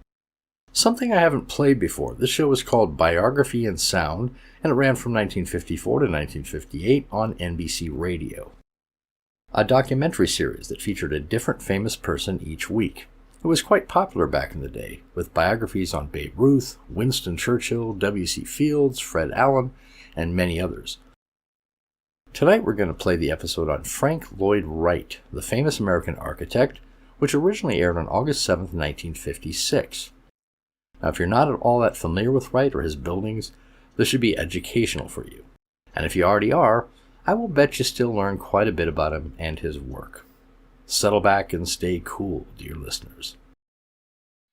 In just a moment, Biographies in Sound. There he is, strutting along the edge of an excavation, dwarfed beneath an earth-moving machine, but still a figure of majesty. See the great tufts of white hair high at the temples, the heavy-jowled, lined face. He wears a flowing tie and cape, and if he weren't so at home among the bulldozers and the cement mixers, you'd guess he was a composer or painter. But you know he's an architect, and you won't have to go far to hear him called the greatest architect in the world. The National Broadcasting Company invites you to meet Frank Lloyd Wright, another in the transcribed series of Biographies in Sound. Our narrator is NBC Washington correspondent Morgan Beatty. Frank Lloyd Wright, the genius with a T-square, has been called the pace-setter of modern-day architecture, the great uncompromiser whose buildings may startle or delight, but always are true to his beliefs. We have viewed this man's work. 3 generations of us have, and some of us have applauded and marveled. And others of us have wrung our hands and accused him of creating monstrosities. Every time he has built a building, we, every man, have had something to say about it. When he built the Larkin building in Buffalo, we called it an eyesore, a space waster. The Imperial Hotel we called just plain ugly. Some of his churches we called unchristian. And some of his homes we said we wouldn't live in them for free. Not only what he has done on his master's drawing board, but nearly everything he has done has upset us, divided us, made us like him more or like him less. Like the hurricane's eye, this grandfatherly man of principle and determination has been the center of an almost endless stream of controversy. It's the way of genius, you say. Well, maybe so. But few men of genius had quite the built-in furor of Frank Lloyd Wright. For instance, there was, for lack of a better title, the Milwaukee Caper. The director emeritus of the Leighton School of Art, Miss Charlotte Partridge, remembers that turbulent affair in 1930. With great enthusiasm, I asked the Wisconsin chapter of the American Institute of Architects to co-sponsor this exhibition and lecture with the Leighton Art Gallery. And also, frankly, to help pay the bills, because we had no money for it. Polite refusals, interspersed with much less polite remarks, surprised and shocked me. Why, one day I was stopped in the middle of a street by a gentleman architect who literally shook a finger in my face. Young woman, don't you know what you are doing? You are ignorant. Very ignorant. But we must have his exhibition. Milwaukee, I thought, needed it. And have it we would. Then came his lecture, The New Architecture. And what mishaps. First, electricity went off the building, and the building was in darkness for 2 or 3 hours. Then a phone call. Don't worry, Miss Partridge, but Mr. Wright has just been arrested because of some debt over money due. Extras on the street. Wright arrested. Atmosphere tense, telephones busy. It was very hectic. But with his usual ability to rise above situations and friends at court, he was released just in time for my small dinner. Next morning, just after I reached my office, in walked Mr. Wright, saying, "Will you please pay me now?" "Why, don't you trust me?" I was a little bit indignant. "Yes, you, but not the others." Not 10 minutes after he left with his check, came 2 policemen to garnish his payment. My glee at saying to them that we owed him no money was much greater than their amazement. However, he was not allowed to move his exhibition out of the gallery for several weeks until after the legal matters had been settled and in his favor. The friends of Frank Lloyd Wright occasionally had the last laugh, but as you can see, it has often been touch and go. One friend Mr. Wright discovered a dozen years after the Milwaukee incident was a Midwest clergyman who wanted to build the Church of the Future. A witness to what happened, Walter Bublitz of Kansas City, one of the lay leaders of the Community Christian Church. Our pastor was that great minister, Dr. Burris A. Jenkins, now deceased, the foremost liberal minister of his day, and his liberal teachings are well accepted as standards today. Mr. Wright was the foremost liberal-thinking architect of his time, and it was quite natural that when 2 such geniuses met, they would fall in love with each other. They did. Mr. Wright prepared final plans, and bids were asked from local contractors. All of them refused to bid because they said they couldn't understand the plan and the then revolutionary type of construction. City authorities said the design was so unusual and different in principle from recommendations in the building code that they didn't see how they could grant a permit. Mr. Wright was asked to explain certain theories and principles in his design, but Mr. Wright refused and said the authorities should be educated enough to figure them out and disprove them if they could. If not, issue the permit. The Code Committee hesitated in granting the permit because the auditorium was designed to seat 1,200 persons, and they were solicitous of the welfare of those persons in such a fantastic type of building. Mr. Wright then urged the committee to proceed with construction without a permit and said he did not think the authorities would chance a court test that would prove the building code inadequate for modern needs. No building permit was ever issued. You're getting the idea. This man Wright is, well, an individualist. He scorns the commonplace, the red tape, the details, the incompetent. He stays away from the crowd, ahead of it, usually, and when the crowd is composed of other architects, he usually stays far away. The architecture of today, the so-called modern architecture, says Mr. Wright, is servile, insignificant refuge, or puerile nostalgia.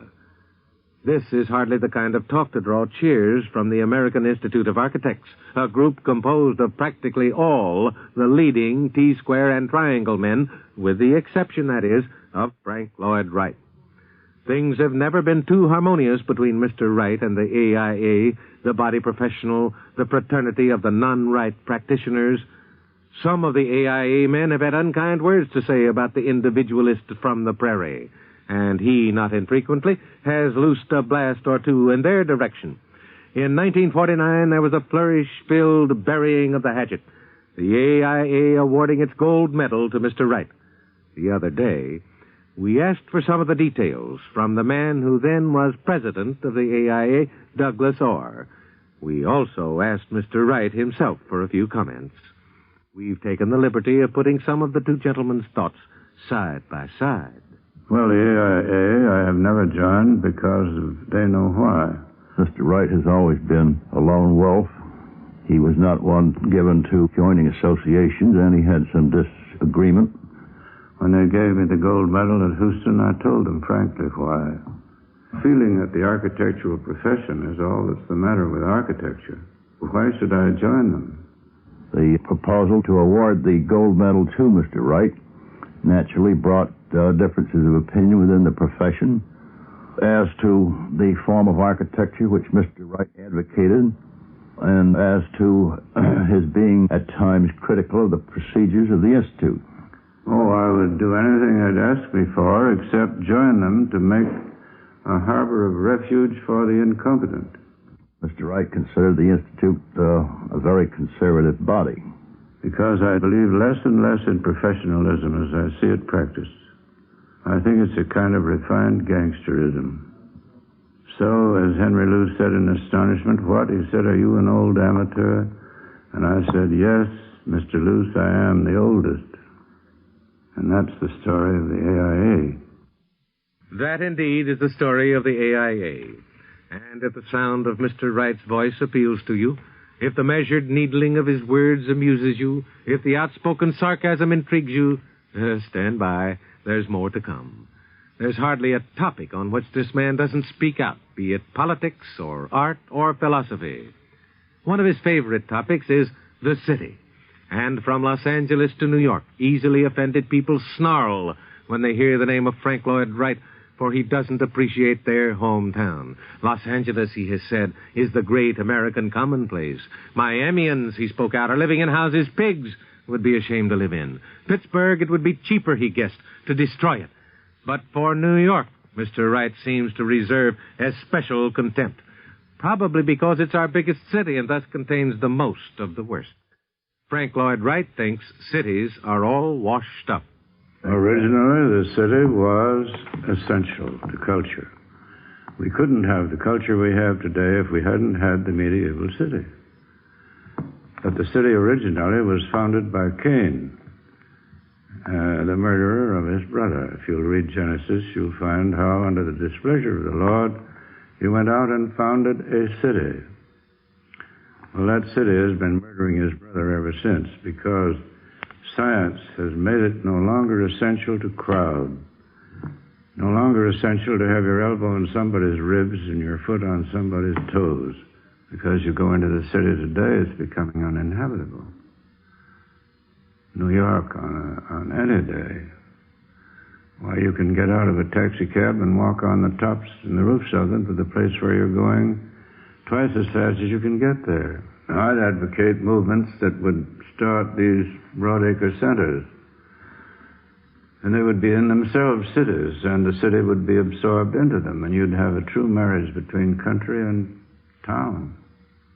You'd have all the benefits of the town in the country, and all the benefits of the country in that town, because the city is a busted flush.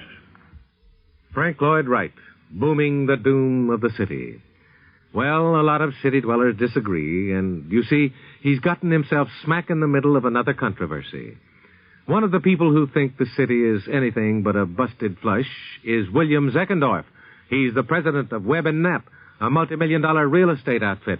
Tycoon Zeckendorf takes issue with architect Wright, says Mr. Wright ought to come back to earth or asphalt.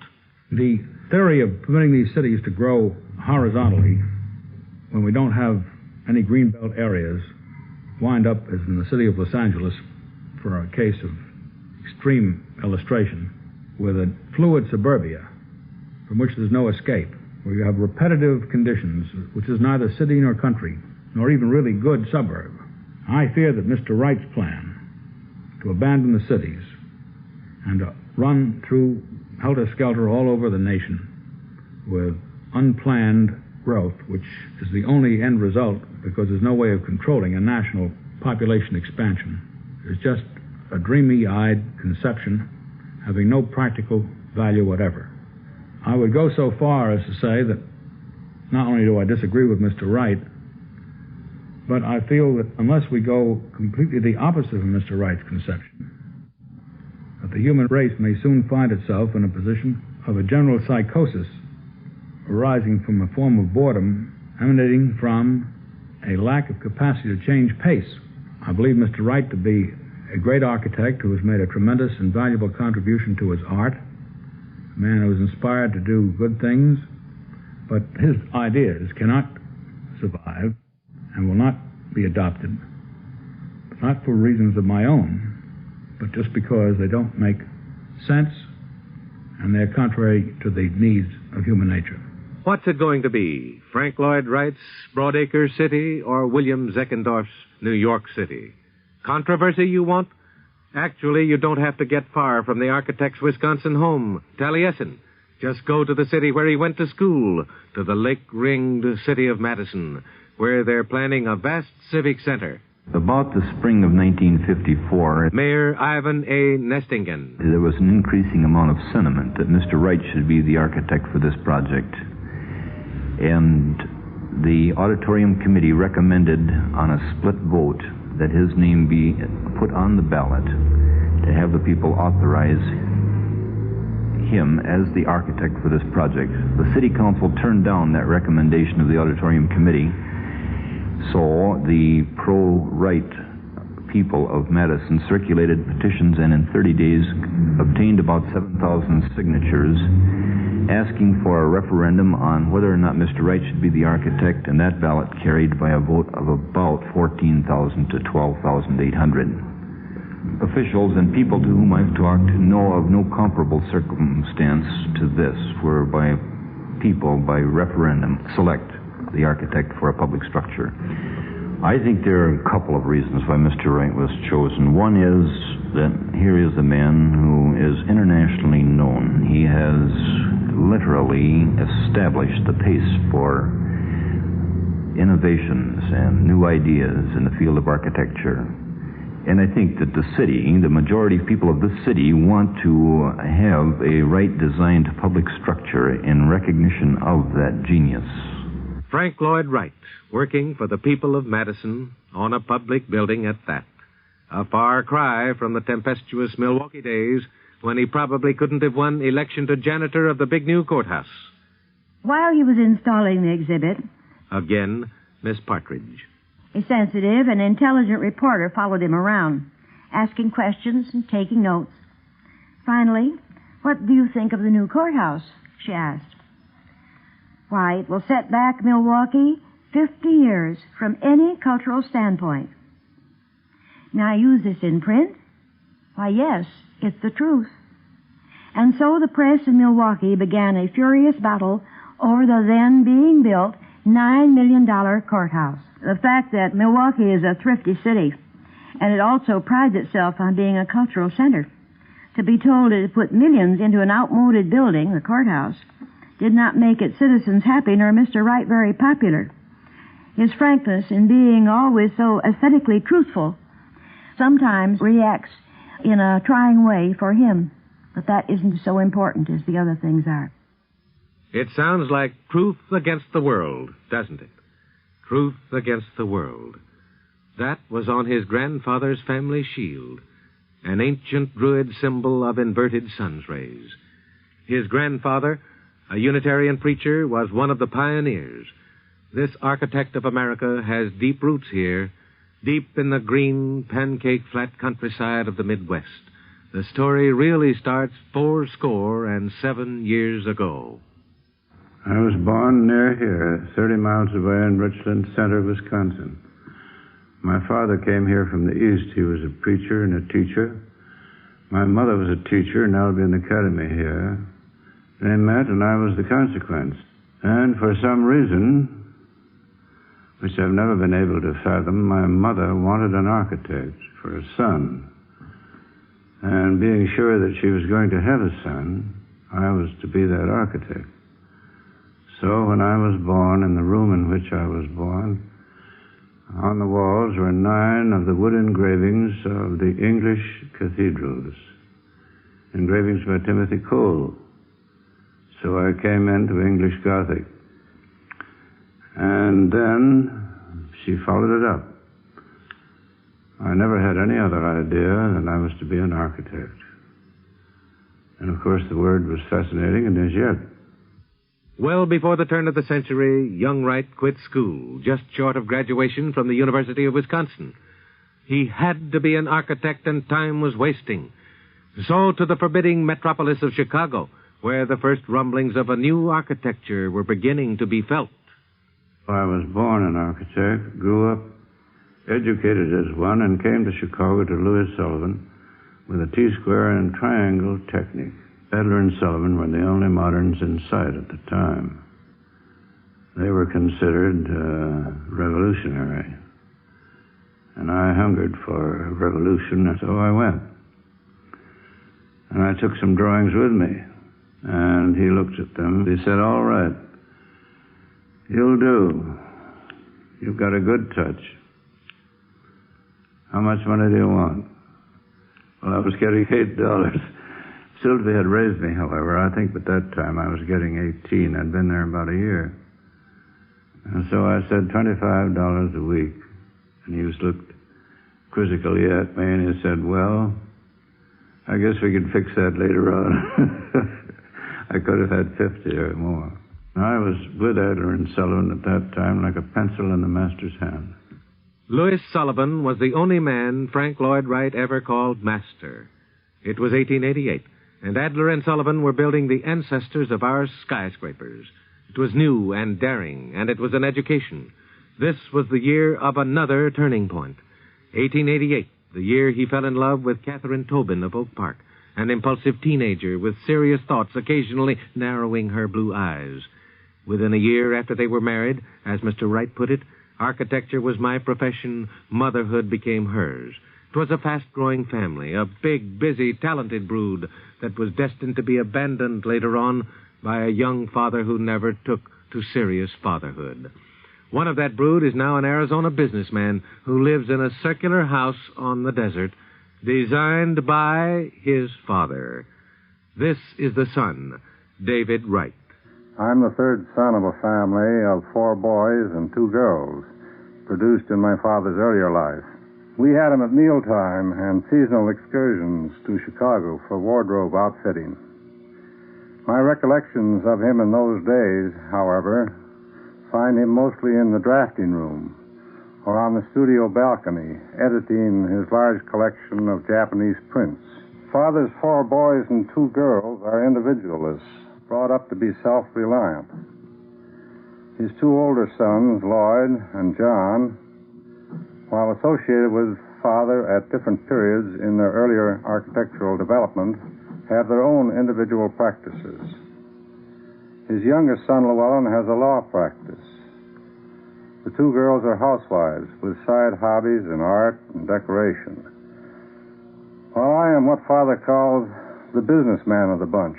Father left the Oak Park home about 1911, dedicated to architecture and not to family, and established his home at Taliesin, Wisconsin. As children and later as adults, we visited him periodically at Taliesin, at least once a year, until we all were widely distributed geographically from coast to coast. The children of Frank Lloyd Wright have a strong affection for him and great respect for his vigor, brightness of mind, and philosophies. These attributes have been a challenge to his children. Of course, his stature as an architect could hardly be an objective for us, but we are very proud to be able to call him Father. Taliesin, a Welsh word meaning shining brow, the name of the Wisconsin homestead, the scene of so much architectural triumph and personal tragedy. After Frank Lloyd Wright left his family behind him, there was another woman. At Taliesin, she perished, as did 6 others. It was murder and arson by a crazed servant. The righteous shrieked, "Justice has been done." But for Frank Lloyd Wright, all there was an aching emptiness. Into his life marched Miriam Noel, a determined woman whose sympathy helped to fill the void. Eventually, they were married. But this union, too, had its tragedy. There were suits against him, property seized, vice charges, jail, finally, divorce. Miriam Noel died soon afterward, her mind and body shattered. Frank Lloyd Wright was the darling of the sensational press, the raw material for big, spicy headlines when he finally met the woman who stands beside him today, Olga Lazovich of Montenegro. They chanced to meet at the ballet, the beauteous Balkan princess and the 57-year-old poet of the drafting board. In 1928, they thrust the harassments, the debasements, the tragedies behind them and married. At last, Frank Lloyd Wright had found happiness.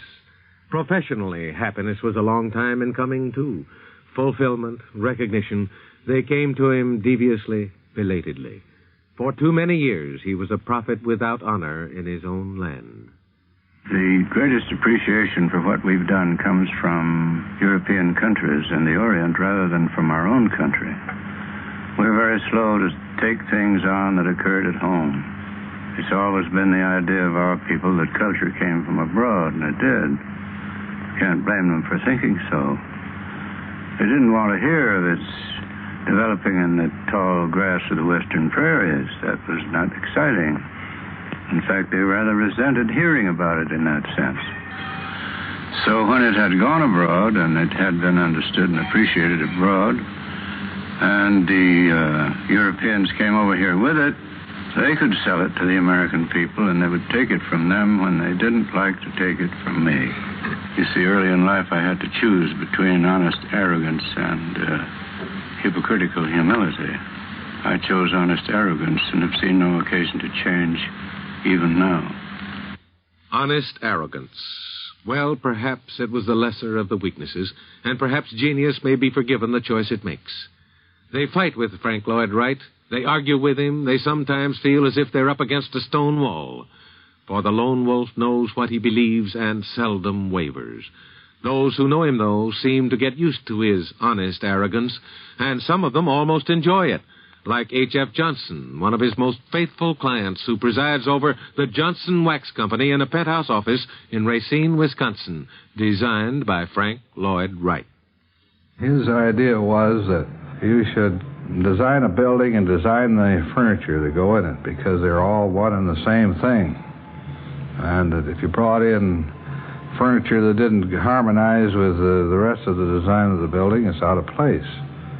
He designed these three-legged chairs here, you know. And I often asked him why he didn't put four legs on, because many visitors come in, they fall off, you notice, as you tip.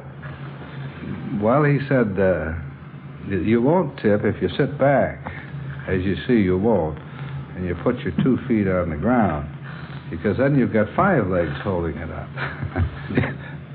If 5 legs won't hold you, then I don't know what will. After our building opening, I was sitting in here at my desk. You notice I've got a skylight up here, and it wasn't more than a couple of days after, and it was a warm day, and the tar leaked through the glass tubes one day, and then the following day it rained, and the rain came through and hit me on the head. So naturally, after having spent quite a lot of money for a building like this, I was pretty much upset about having rain leak in on me. So I called him up and I told him of the condition, and it didn't seem to excite him at all. He just said, well, move your chair over a foot or two. Meet Frank Lloyd Wright. A biography in sound will continue after a 10-second pause for station identification. Frank Lloyd Wright has lived to see his name go into the textbooks and bound for some sort of immortality. He has lived to accept the honors of a grateful world, grateful for the beauty he has given us. But there were long, thankless years when his buildings were ridiculed or just plain ignored. About the time of the First World War, his big break. Mikado decided to build a hotel to entertain or to discharge his obligations to his foreign guests. And he sent a commission around the world to choose an architect. A Japanese architect went with him. I think there were 3 or 4. Now, if they had gone around through San Francisco and had hit America first, they never would have heard of me. But they went around through Germany. And in Germany, they heard my praises sung, and when they got to this country straight, they came to Taliesin. Well, they saw the buildings that I had been building and said not at all Japanese, but would look so well in Japan. So they employed me to come over, and I went. And there they decided to employ me to build a building. The principle of the thing, of course, was steel intention. I was in possession of the secret of that, and I'd been using it so that here was a chance to build a building on which you could pull, which hadn't existed before. So why not make a flexible building instead of one of these rigid things that could ride the quake as a boat rides a wave and come through that way, and it did. Imperial Hotel was a great triumph over tragedy. The building was just open for business when the great earthquake struck Tokyo on September 1st, 1923. This man was there, T. Inamaru, the president of the Imperial Hotel Corporation. The building began to shake like a ship in a storm. Fires were sweeping through Tokyo, and we were in the center of sea of fire and smoke.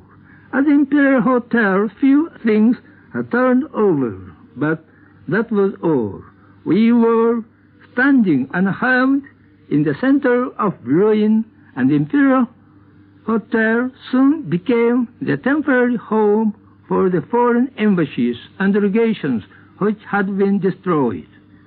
The morning after the quake, the telephone at Taliesin kept jangling. The newspapers, the cables from Tokyo, they said, report the Imperial Hotel a shambles. Any comment? No comment. 10 days later, he found out the truth. A wireless from Tokyo. Hotel stands undamaged as monument of your genius. It had been a bad 10 days. The Imperial Hotel people went around the world to find their architect. Some clients just made a beeline for Taliesin. Others a little bit roundabout. We needed a new office building. Again, H.F. Johnson of Racine. So I went to a local architect and had him draw up a set of plans. They were just like every other office building.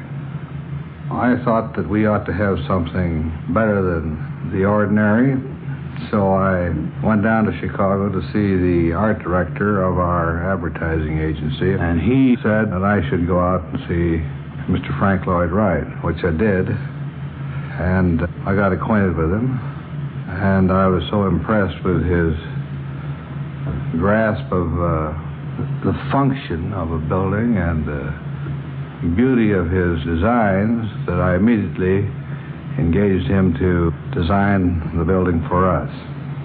He started insulting some of the buildings that we have in our community in the first instance, and that made me sort of mad. And so I tried to insult him back, but it's pretty hard work. And some clients never did get their buildings, like Gerald Loeb, a New York financier. After I knew him for a while, I asked him to design a house for me, which he did. The house was to be built in Reading, Connecticut, which is about 60, 70 miles out of New York on a hilltop. He fit it to me as a bachelor, and it was a perfect fit, but that's why I never built the home. It didn't fit me anymore as a married man, and we never started another one. So that was a great loss in my life. Most architects think of a home simply as a shelter or a place to keep warm or dry or something else. And also it always seemed to me that they sort of think that your vision is limited to looking at the four walls. But Mr. Wright seems to be a great man for feeling the atmosphere of a place. He has an ability to look up and down as well as around. I mean, there are houses of his where he pays as much attention to the floor and the ceiling as he does to the walls. You can't hang pictures on Mr. Wright's walls either, because it would be like hanging a picture on a picture. He really is completely in a class by himself. Among the Wright houses, none has been more widely publicized than the Pennsylvania home of Edgar Kaufman, which straddles a waterfall. This house is known as Falling Water. It's been highly publicized in architectural magazines throughout the world. Blaine Drake, a former student of Mr. Wright. I drove Mr. Wright down there for his discussion with the Kaufmans at Bear Run, and he described to them the way he'd like to see this house built over the waterfall. To me, it was very clear, his description. I visualized it pretty much as it turned out. When we returned to Taliesin, Mr. Wright immediately got to work. Generally, he'd like to have a group of fellows around him watching and talking and have him explain what he'd do. But this time he wanted to be alone, and in one day he designed the complete building, and it turned out exactly as he had described it. He believes that any designer, an architect, should have his idea firmly in mind and know exactly what he's going to do before he does it. He has great talent, but there are other men with talent too, but they often give up the fight. Blaine Drake is one of the architects who grew up at Taliesin, drinking the wisdom of the master, learning his profession under the ruthless dedication of Frank Lloyd Wright. The Taliesin Fellowship. Just what is it? A school and yet not a school. A colony of devoted men and women. A principality whose king is Frank Lloyd Wright. Apprentices they're called, not students. They are, says Mr. Wright, as the fingers of my hand. What about life at Taliesin? A former student remembers. Well, it's quite a wonderful life. John Hill, architectural editor of House Beautiful. The thing that gives it its main strength is the fact that it earns its own way. It's not a paradise where you can just go and dream beautiful dreams. It has to produce, and it does produce, and gets its strength there. It would be equivalent in training to 4 years in college as far as a rounded picture of the arts is concerned. But it's a far more practical training, I think, because it's vital. It's living and going. It's a matter of participation rather than sitting and reading about something. Although you can say it must be a hardship to do kitchen work or weed vegetables or milk cows or something, the fact that Mr. and Mrs. Wright are directly participating in it, too, puts it in a different situation. I think that probably one of the greatest days in my life, although I suffered dreadfully while it was going on, was hoeing corn with Mr. Wright in about 90-degree temperature for hours. Not only was told how to hoe, but kept at it. I can remember things that I learned from him at times like that, just working together at some other job, maybe, that have meant a lot to me since. Some merely come to visit, and they're welcomed, providing they have something to add to the vitality of the place, philosophy or wit or music or art. Author Betsy Barton has been visiting Taliesin about every year. The thrilling thing about the place is that every day is new. I mean, it's never monotonous. It's always different. You never have meals in the same place. The tables are always set differently. The flowers are always different. At Taliesin, you're kind of never allowed to sink back into the half-sleep that most people live in. You're always being kind of jounced into an awareness. I've seen people really completely transformed after a few months there. It's a kind of education for life, really. Mr. Wright still keeps farmer's hours. He makes his own time, so that Taliesin is always run an hour earlier than the rest of the world to save daylight, you see. And it's rather odd to go there for a meal if you're not living there, because you're either, at least I am inclined to be either an hour too early or an hour too late. Right standard time. But it's a place of enormous hospitality. I don't know how they take care of so many guests, and this huge floating population of anybody interested in art or beauty. With the eye of an author and artist, Miss Barton sizes up the man. He's affected everything, right down to drugstores and drive-ins. His ideas have absolutely transformed our society, just as much as Freud's or Marx's or Einstein's, any one of the great geniuses. Of course, he's iconoclastic. I mean, nothing sacred. And it's earthy, old-fashioned American humor, a lot of creative, and all the idols go crashing around. He's inclined to be oracular about almost any subject. Well, it's like being with somebody who has a different kind of consciousness. It's a lofty, visionary point of view that he has, really. Nothing petty. Mrs. Wright keeps feeding encouragement and stimulation into him, and when I've seen him come into the room very, very tired after an interview or broadcast or something, and she will say something to him that shocks him, and picks him up and makes his cheeks red and his eyes sparkle. She is always with him. She supports him and criticizes him and watches his diet. If he's had enough meat, why, she says, "No, Frank, I think that's enough." And he says, "Now, Mother, don't pick on me." And usually he does what she says, finally. What do the experts think of him? In this country, you're liable to hear voices of dissension. But in Europe, his stature is colossal. Wright's influence on world architecture of the last 50 years is definitely the greatest. From Rome, critic, author, editor Bruno Zevi. In Italy, the knowledge of his work conveyed the idea of American democracy much more than all the other propaganda. There is no one in Italy who does not appreciate Wright as the greatest creative mind in architecture today. We were in Venice in front of Santa Maria della Salute. Wright was looking at this church and was thrilled. He spoke about the plastic continuity of the cupola and the basement as a professional art critic could not do better. Then I said, "Mr. Wright, but you are supposed to dislike the Renaissance and the Baroque architecture, and this is Baroque." He answered immediately, "Never mind, Bruno, this is good." This shows how his sensitivity is greater than his theories.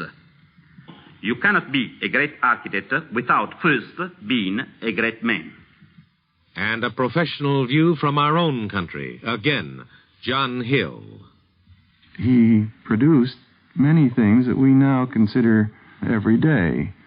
The lack of trim, any unnecessary strips and moldings and so on, recessed lights and light coves, and the big glass areas. The open plan was an effort to get rid of the closed-in confinement of an ordinary box-like room. And one of the means of accomplishing it was by using openings at the corners, say, where you most expect to be confined. And that produced a corner window, which goodness knows is all around us now and quite taken for granted. It wasn't a decision to start using corner windows. It was a decision to make the room seem somehow to be part of more space. The so-called ranch house is often a charming dwelling. And it certainly is in a direct line from his work and represents the rather cautious transition from a conventional house toward one that is free and open. I don't think there's a building built in the last 20 years that doesn't include parts and pieces of his past work. Principles are fine, you say, but if it costs $50,000 to put them into a house, never mind. In 1937, a young Wisconsin newspaper man bet on a long shot, and it brought the genius of Frank Lloyd Wright within the range of a lot more Americans. When we got to Madison, I couldn't find anything that within our price range and our newspaper man's price range that was what we figured would be nice to live in. Herbert Jacobs. So a cousin of my wife's had been out at Taliesin with Mr. Wright and suggested that we have Mr. Wright do something for us. He sketched out something that he thought Mr. Wright might do, and it looked to me as if it's something I didn't want to live in. But he made an appointment for us to go out there, and we went along with that idea. Then on the way out, my wife and I were trying to think, what is it that we can tell this great man, the architect of rich clients, what can we say to him that would interest him in our very small case? So we put it as a sort of challenge. What the country needs is a decent $5,000 house. Can you build one? Mr. Wright told us that we were the first clients that ever asked him to build a low-cost house. He said for 20 years he'd been wanting to build one, but no one ever asked him to. Then he said, "Do you really want a $5,000 house?" He said, "Most people want a $10,000 house for $5,000. Are you willing to give up the things that you have to give up? Tile bathrooms, extra trim, finish, and things like that. Are you willing to give those up?" We didn't know anything about it, and we said, "Sure, it's okay with us." And he had another pet idea that he wanted to put in, namely floor heating, now very general. But at that time, there were no floor-heated residences in this country. The bill I paid was for $5,500, which included Mr. Wright's fee of $450. Mr. Wright is an advocate of the open plan in housing, that is, the removal of the boxes within boxes sort of thing, so that you don't have many partitions. The temptation is to be together much more. I think it does something to you subconsciously. I think it did something to my children. I think it would be nice if a lot more families had that same sort of thing happen to them. Living in that house was fantastically wonderful. The house that Herbert Jacobs built was the first of the Usonian houses. Usonian, a right word meaning the United States as it ought to be at its democratic zenith. Nowadays, Usonian houses may be seen the country wide. You don't need a guidebook. You'll know when you see one. Long, low, part of the very earth. You can practically hear the house boasting, designed by Frank Lloyd Wright. The houses have much to boast about, and so does the architect. At 87, Frank Lloyd Wright is contributing as much as ever to our skyline.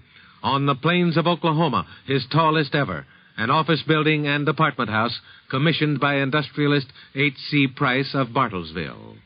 Mr. Wright said that 3 floors was the most inefficient type of office building that could be built, and suggested that, well, first, let me say, we wanted 25,000 square feet of space. And he suggested that instead of having 3 floors with 25,000, we have 10 floors with 2,500 each and make a little skyscraper, which sounded all right. Well, to make a long story short, before we got away from there, between the 3 floors and the 10 floors, we compromised and built 19 floors.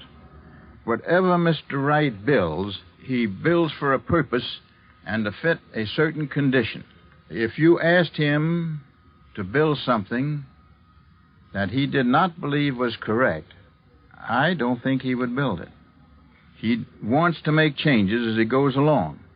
Sometimes those changes are impractical from the matter of time or expense. But at the same time, we have never found him to make a change that wasn't for the better. A skyscraper for Oklahoma.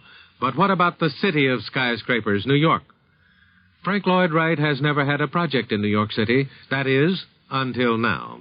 10 years ago, philanthropist Solomon Guggenheim asked him to design a museum that wouldn't be like every other museum. For 10 years, Mr. Wright battled with the city fathers, and interest in the project had ups and downs.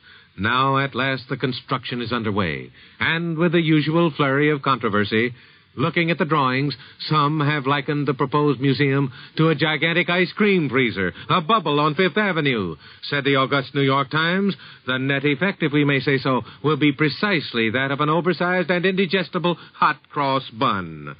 But John Hill takes exception. New York is not exactly what you'd call an inspiration for someone like Mr. Wright, but that building will be a revelation in the museum world. I'm sure of that. The original intent was to show the paintings, they are primarily paintings in the collection, some sculpture, in an environment that people would associate with their home lives. In other words, in a scale that was almost domestic in feeling, to give them a more intimate association with the things they were looking at. So that although it is really one vast room, which you can stroll slowly down and around and through, the paintings themselves will be the main interest. They're lit so that they are the jewels in a rather low-lit atmosphere. Many people have said that they felt the building was going to take the stage away from the paintings being shown in it, but I think it's only because they don't have a clear picture of what it will be like. We'll just have to wait and see how the Guggenheim Museum turns out. But this much is certain. Fifth Avenue, the neighborhood of the elegant Baroque villas, will never be the same. No neighborhood invaded by Frank Lloyd Wright has ever been the same. And that goes for some of his clients as well. Today is a far cry from that disappointing day of dedication in 1943. Walter Bublitz of Kansas City. It was a cold day, and the heating system didn't function properly, and the congregation had to wear topcoats, hats, and gloves. Later, after the system was working properly, we had several days of heavy rain and water cascaded down the inside stairs of the church. But the auditorium has perfect acoustics, and the radiant heatings in the floors, at that time quite revolutionary, has functioned perfectly. The air conditioning that was built into the church was also revolutionary 15 years ago, and today it is a must in church design. Frank Lloyd Wright is a genius and has contributed much to American life. But our experience with him indicated that, like most men of genius, he is egotistical and at times intolerant and non-cooperative in his relations with others, and especially those who might disagree with him. He fights for the right of free thinking for himself, but the other fellow must agree with him or be cast aside. No compromising exists in Mr. Wright's thinking. That sounds like the man we've met, all right. No compromise. Take him or leave him. Florida Southern College in Lakeland took him, and they have reason to pat themselves on the back. Frank Lloyd Wright has been building them a $20 million campus. They consider it a monument to the ages. And perhaps better yet, enrollment has been zooming. The registrar at Florida Southern is Charles Lilly. Most interesting to watch the great architect work, how his eye takes in every minute detail. As he's not by any means a tall man. He's short, chunky, dresses perhaps in a way that some folks might consider a little eccentric. When he's dealing with adults, newspapermen, photographers, the rest of us on campus, he is sometimes accused of being too abrupt. But it's amazing to watch him when he is chatting with students. He never seemed to tire doing things for young people. It's been the young people who keep him young, you know. The apprentices, studious but fun-loving, his children, his house guests. This man we've met is 87 years old. That's the unbelievable part of it. 87 and still indomitable. Still a revolutionary, the pace-setter, the heretic. But what happens to the revolutionary when the war is won? What happens to the pace-setter when the also-rans catch up? What about the heretic when the world accepts him? Till 1939, no American university thought to grant him an honorary degree. Today, Frank Lloyd Wright has a quadrant full of honorary degrees. Even Wisconsin, his alma mater, gave him one in 1954. Someday, perhaps, they'll even be calling him a conservative. For the stormy pioneer of Taliesin, that would be ignominy. And you can bet he'll never really mellow, never stop tilting at those windmills of complacency. There are moments nowadays, breaks from the creative outpouring of the drafting room, when he leans back in a comfortable chair, his surgeon's fingers exploring his watch fob. At last, he turns introspective. Can you see him now at Taliesin? Frank Lloyd Wright, the arrogant prophet, turned nostalgic. Hear this man. He's doing something rare in his way of life. Looking back. Well, so many of my friends have come in here, and also strangers, and looked about the place, and they've wondered why and how it was that a place so full of repose and quiet and in such a peaceful atmosphere there should have been such a turbulent existence. And I can't tell you any more than they. I don't know. Except I know this, that when you're swimming upstream, you're buffeted by all sorts of events, and there may be something coming downstream that's pretty formidable and may get you. Well, it worries me a little to see that the stream seems to be running upstream to quite a great extent.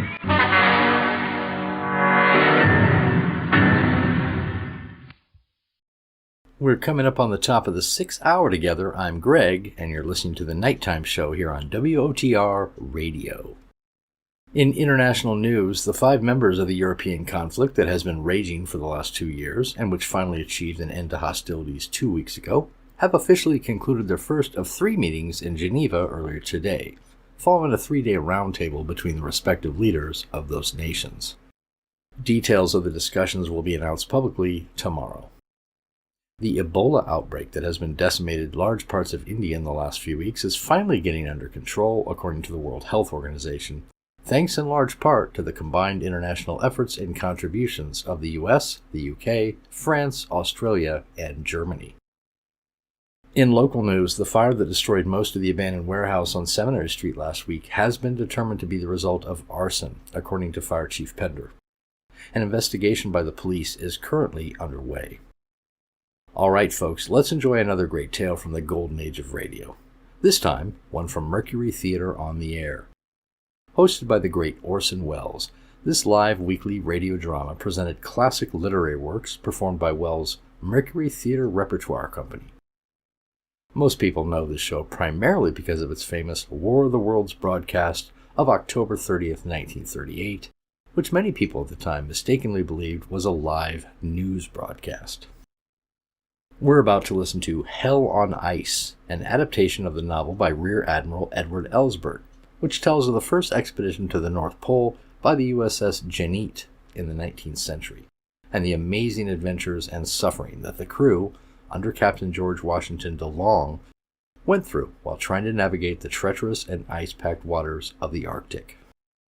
This is a gripping, exciting, and sobering tale, and an amazing adaptation of that book, considering that the book was several hundred pages long, and the radio show adaptation was slightly less than an hour long. The Mercury Theater on the Air. The Columbia Broadcasting System welcomes you to the 14th program in its weekly series featuring Orson Welles and the Mercury Theater on the Air. Tonight, this brilliant Broadway company turns from their cycle of dramatized literary classics to relive for us the stirring adventure of recent history. It is Orson Welles' own adaptation of Hell on Ice by Commander Edward Ellsberg, the gripping story of a disastrous early expedition to the North Pole. My name is Melville. As retired chief engineer of our Navy, fair share of honors come my way. The engines and boilers which drove the Oregon 12,000 miles under forced draft to take a place in the battle line at San Diego were my creation. Since then, I've designed the engines for half the warships that show the American flag. But now, as I look back over my life, I can only humbly hope that the name of George Melville may be a little remembered as one who served under Captain DeLong on the last voyage of the steamship Jeannette. I still read and reread my log of that trip, though the ink's been dry near 30 years. Here's the first entry. July 8, 1879, 3:40 p.m., Pacific Time. Jeannette weighed anchor. Destination, the North Pole. Already below. Already below, Captain DeLong. Ready, Chief? Ready, Captain. Have steam in the harbor. Yes, sir. The Navy had done a thorough job on the Jeannette. They built an extra sheeting around a hull of 6-inch Oregon pine belted down with iron straps and a truss of massive beams across her blockhead. I remember noticing as soon as we were underway, Jeannette wallowed a bit in the waves instead of knifing them clean. But she was a small ship, 420-ton in displacement, 142 foot long, 25 feet in beam, and grossly overloaded with 3 years' provisions and bunkers full of coal. Remember the first roll call on deck? Melville. Yes, sir. Captain Tip. Yes, sir. Ship second in command. 15 years at the China station. A small man with a beard like General Grant. Lieutenant Denenauer. Yes, sir. Denenauer, our navigator. 29 years old. Heavy built. No previous Arctic experience, but served to navigate the fleet around the globe. Dr. Ambler. Yes, sir. Ambler, small but sturdy. High-ranking surgeon. Collins. Here. Jerome Collins, a Herald reporter sent by Bennett for his own reasons as a meteorologist.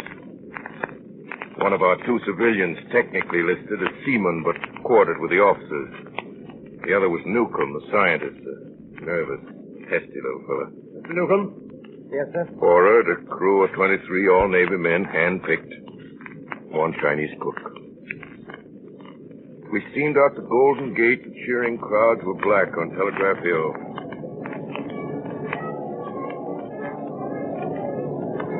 Mr. Melville, the captain wants to see you on the bridge, sir. All right. I'll never forget seeing him on the bridge together. George Washington DeLong.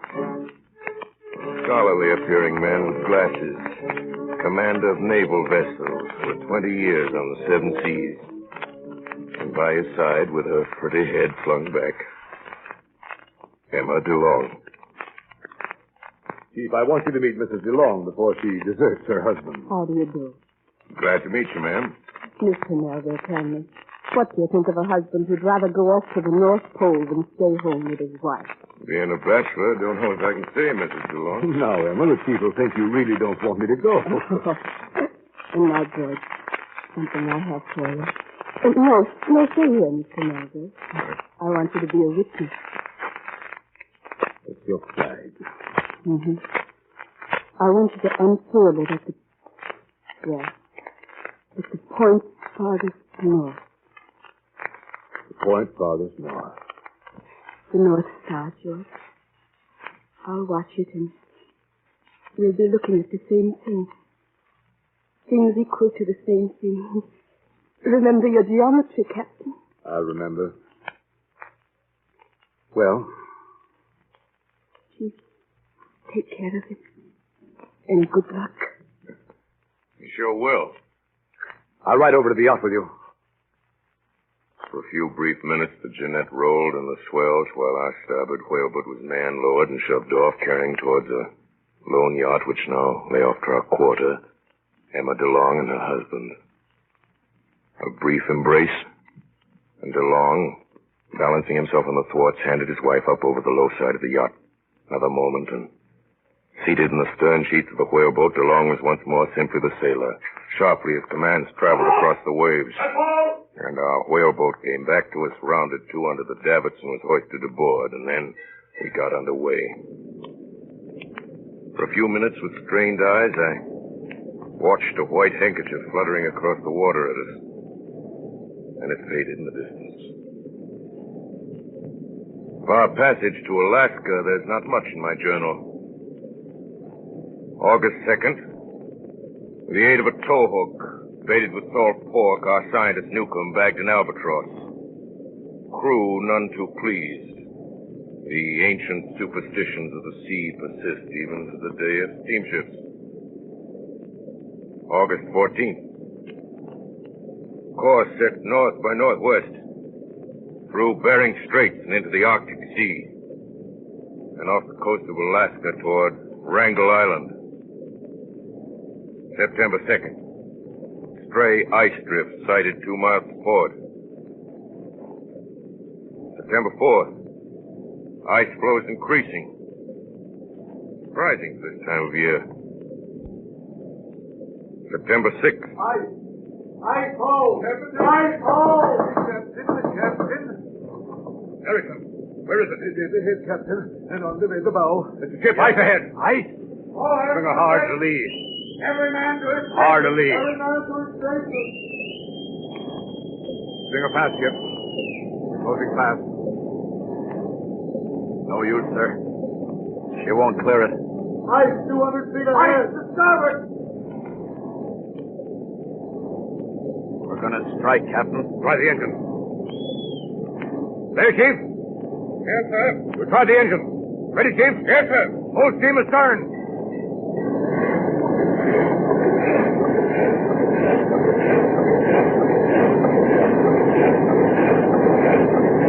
No use, Captain. She's on it.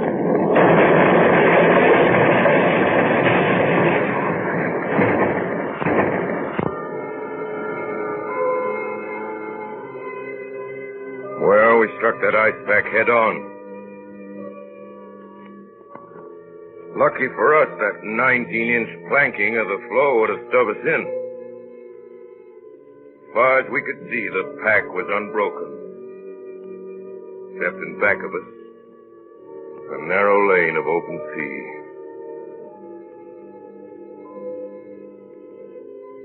Supper that night was a somber meal. Here was ice only 240 miles north of Siberia, latitude 71 degrees, 30 minutes, where it had no business to be at this time of the year. Finally, the captain, chewing earnestly away on his mutton, broke a silence that was almost as solid as the ice pack. Well, Mr. Chip, do you think by morning we'll find a lead through this ice to Wrangel Island? No, Captain. We won't. Seem pretty certain, Mr. Chip.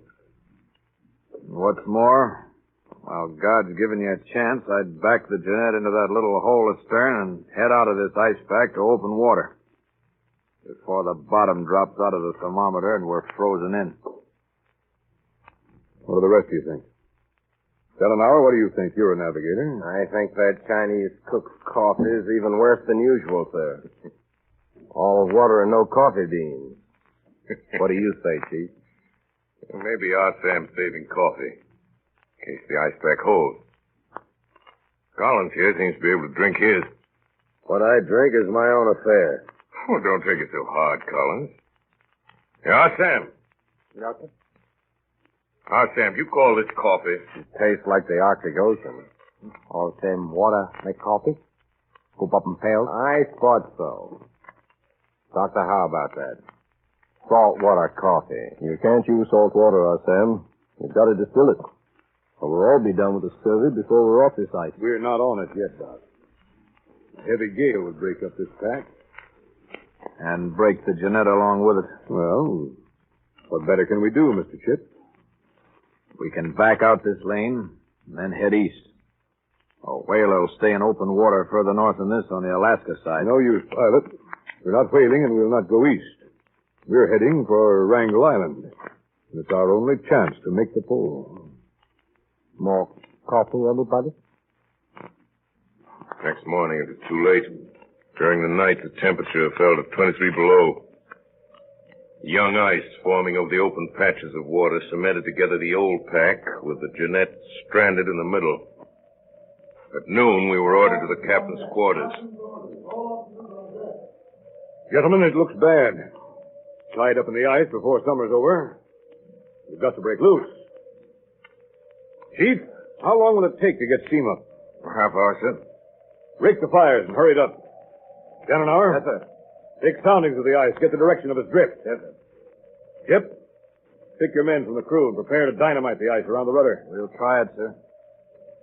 The next 3 hours, we nearly tore the engines off their bed plates and the smoking thrust block off its foundation while the Jeanette rammed, squeezed, backed, and butted her way through the ice.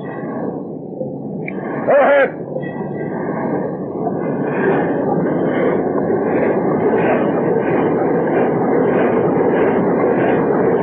Pull astern!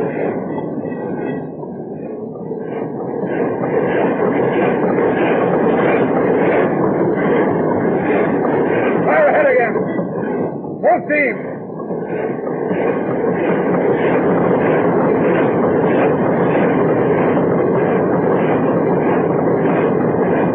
How you, Chief? Taking a terrific beating, we can't plow through. Water speed. I suppose it's bang fires down St. Cole, eh, brother? No, Chief. We won't bank this time. Let your fires die out. Save every pound of coal you can. If the chance comes to move, I'll give you ample time to get up steam. That night, the temperature dropped again. I have before me Chip's entry, which I copied in my journal. September 6, 1879. Temperature 17 degrees. Ice frozen 3 to 7 feet. Drift south by southeast. Starboard list of 9 degrees. Next day, with broken ice piling up all along our side, the captain gave the order to unship the rudder. So the end of the first week found us a rudderless ship, drifting with the ice pack All chance of exploration gone. Stopped at latitude 71 degrees north, which had been reached in these same waters 20 years before by an ordinary sailing ship. Next day, we let the dogs loose on the ice. Late that afternoon, a bear was sighted. Lindemann, Collins, and Dan and I set off across the ice in pursuit. An hour later, the captain came up on deck. That Lindemann most of the crew, Mr. Chip. Lindemann, sir? Well, yes, of course. He has the watch now. Sorry, Captain, but Lindemann's chasing a bear. Must be over a mile away by now. Lindemann gone? Who gave him permission to leave? Was it Dannenhauer? Tell Mr. Dannenhauer I want to see him right away. Dan's gone too, sir. He followed Lindemann after the bear. Who'd they leave in charge on deck? I don't know, Captain. Well, this won't do. Even if we are on the ice, I can't have my crew disappearing from the ship whenever they see fit. That evening, I happened to be in the cabin with Collins. Evening, Mr. Melba. Hello, Sam. Mr. Collins, note from Cotton. All right, Sam. I said all right. Yes, sir. Very well, Mr. Collins. Well, I wonder what's on His Majesty's mind tonight. Hereafter, no one will leave the ship without my permission except in an emergency. A bear is not an emergency. Please initial this and return. George Alone, Captain. There it is, Chief. I'm trapped. What? I'm a newspaper man, not a sailor. Back in the States, my brother warned me I shouldn't ship on this cruise as a seaman. Like a fool, I didn't believe him. Now it's happened. And I'm trapped. What's ailing you, Collins? We're all trapped in the ice. You're no worse off than the rest of us. No, it's not the ice, Chief. The captain. You're all right. You're an officer. But I'm signed up as a seaman. He's got me just where he wants me. Ah, don't be a fool, Cop. Don't you live in the cabin, mess with the officers, muster with the officers? What more do you want? Some gold lace on your sleeve? But look at this order. And delivered by a Chinese cook. That order hits me and every other man on board as much as it does you. That order's aimed at me. But he can't persecute me. I'll show him. I'm covering this expedition for my paper. And when we get home, I'll have plenty to tell about the way Captain DeLong ran this expedition. The truth was that after 2 months in the cabin of the Jeanette, we were beginning to get tired of each other's company. This same day, the captain wrote in his log. Same faces at every meal. The same irritations pricking our nerves. The same routine day after day. No shore leave. No ports to visit. Nothing but endless ice. And no hope of change until next summer, unless a gale breaks up the pack. Drifting willy-nilly 1,000 miles from that pole, which in a blaze of publicity we had set out to conquer.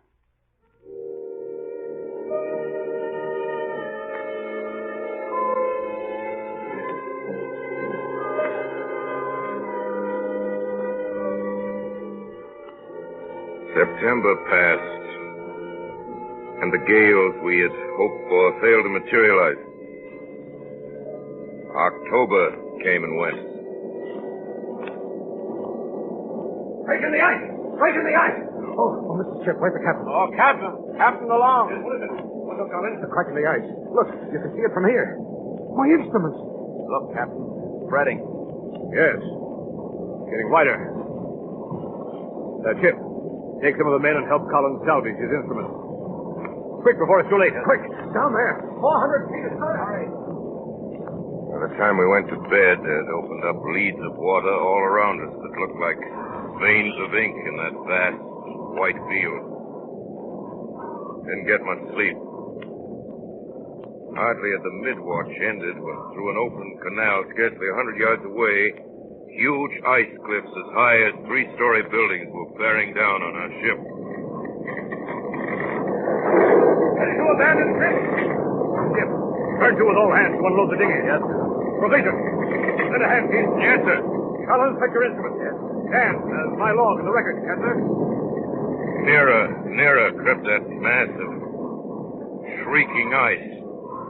Our starboard deck arched up like a cat's back under the strain. Pitch and oakum were squeezed like syrup out of the Jeanette seam.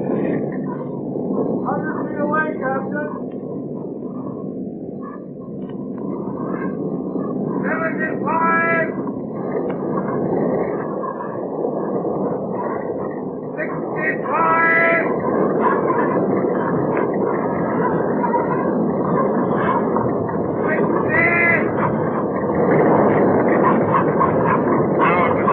50 feet away from us.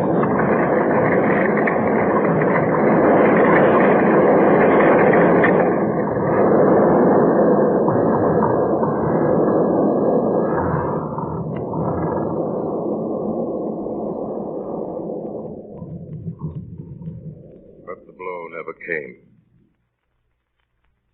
That ice cliff turned on its flank and knifed its jagged path off our starboard side. The floe relaxed its grip, and by morning the deck had straightened under our feet.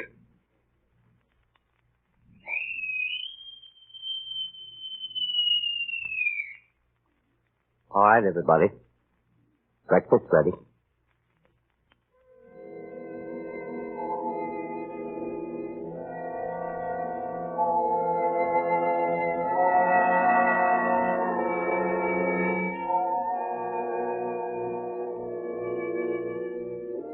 And then began our unchanging round of dreary days. Day and night were now the same. The perpetual dusk of Arctic winter. No hope of escape until next summer's thaw. I turned back the captain's log. He could write in a few words. The rest of us felt and couldn't say. December 1st. On board the Jeanette.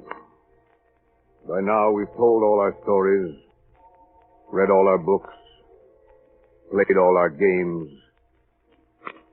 We awake to the same faces, the same dogs, the same ice.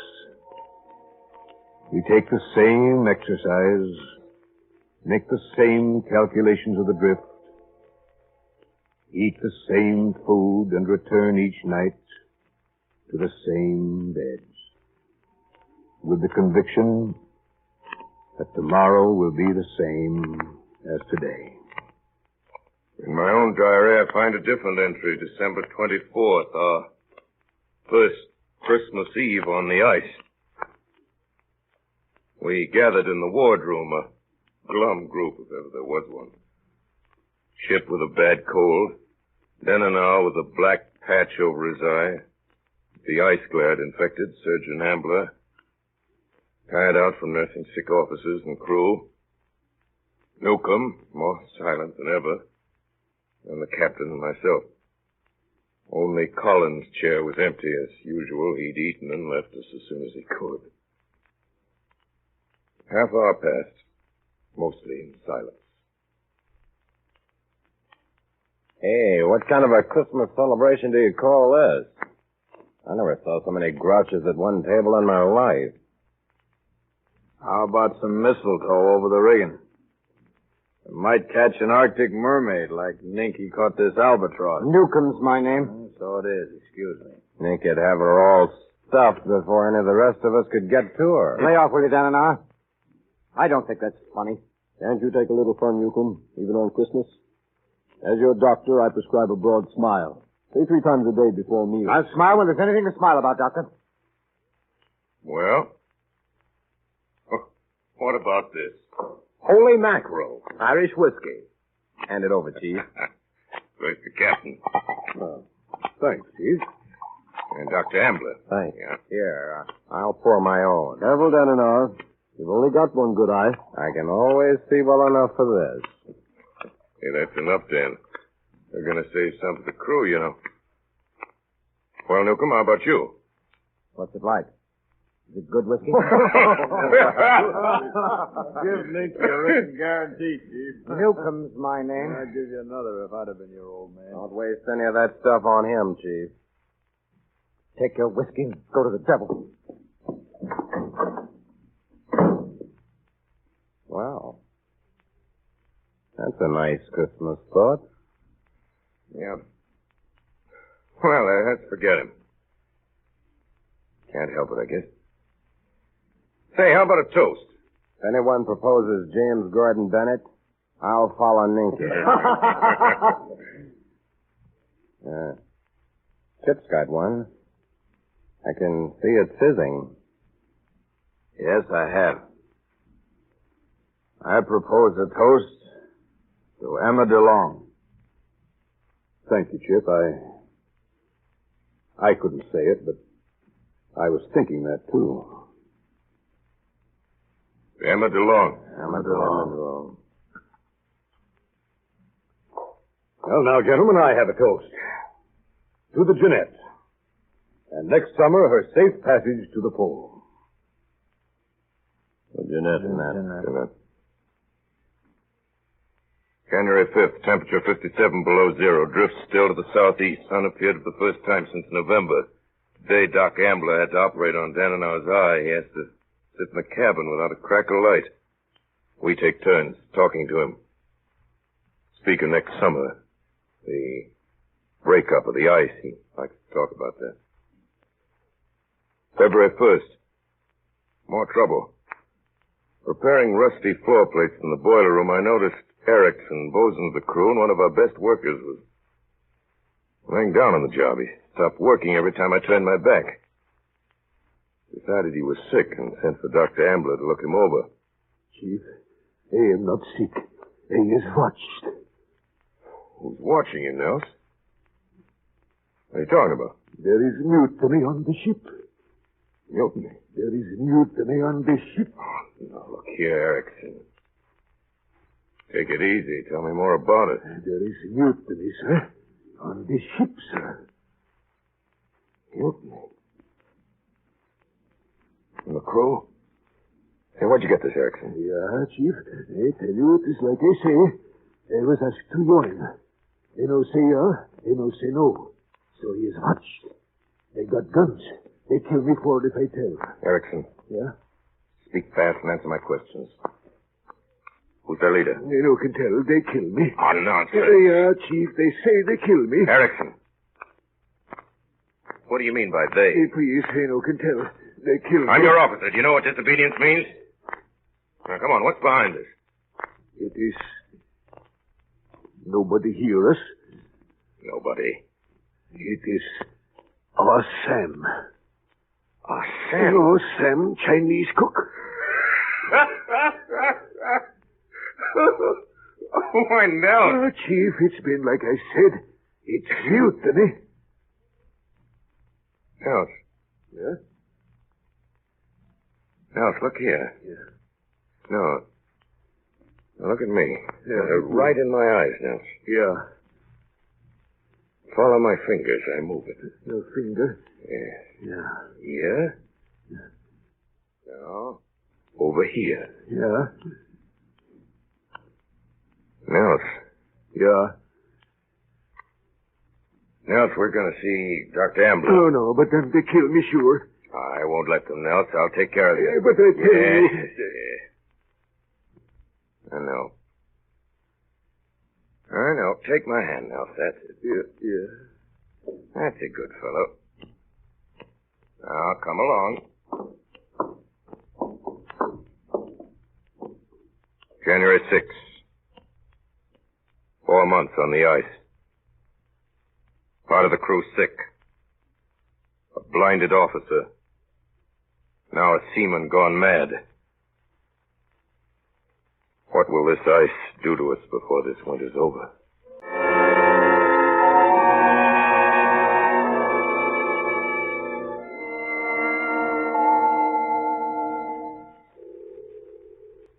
You are listening to a CBS presentation of Orson Welles and the Mercury Theater on the Air in an original adaptation of Hell on Ice by Commander Edward Ellsberg. We pause a moment for station identification. This is the Columbia Broadcasting System. Hell on Ice, Commander Ellsberg's account of the disastrous polar expedition of the Jeanette, Relived by Orson Welles and the Mercury Theater on the Air. On February 25th, after 6 months in the ice, the Jeanette's position was 74 degrees 11 minutes north. We were still drifting, waiting for the thaw to free us.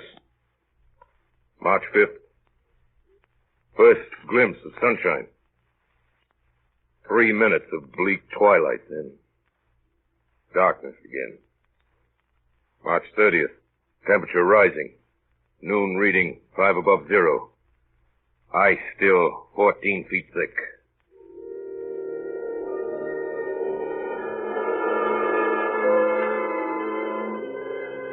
So June ended.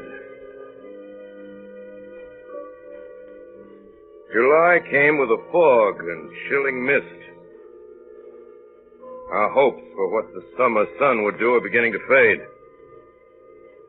Temperature rises, then drops again. We find rifts in the ice at sundown and see them knit again overnight. The day grows shorter and with immense tempers. Half the men aren't speaking to the other half. Collins quarreled with Ambler over the slamming of a door. Mr. Chip just asked Newcomb about an ice measurement he'd taken, and the little scientist wouldn't answer. Since the query was in the line of duty, Chip reported the incident to the captain. Newcomb, I have Mr. Chip's report that you failed to give him an observation. Well? It's in Chip's province to receive that information and enter it in the ship's record. I was going to write it on a piece of paper and hand it to him. Come, Newcomb, let's forget such childish play, and we'll all get along better. Don't I do my duty, sir? Yes. And I'll take good care you continue to. Very well, sir. If I do my duty, I must respectfully continue the privilege of being silent as long as I please. Can I go, sir? Yes. You may go. The captain's entry on the anniversary of the day we first froze in states what all of us knew and none dared say. September 6th. Another winter on the ice. Crew look at me with a mute appeal that's pitiful to see. I know what they're wondering. Will it be another winter? Another year?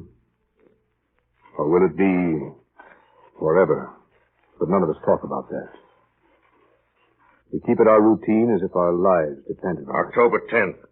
Collins took his time about making his observations today. He didn't report on the ice till 20 past 12. When he finally came out, the captain was waiting for him. Well, Collins, has it required all this time to log your noon observations?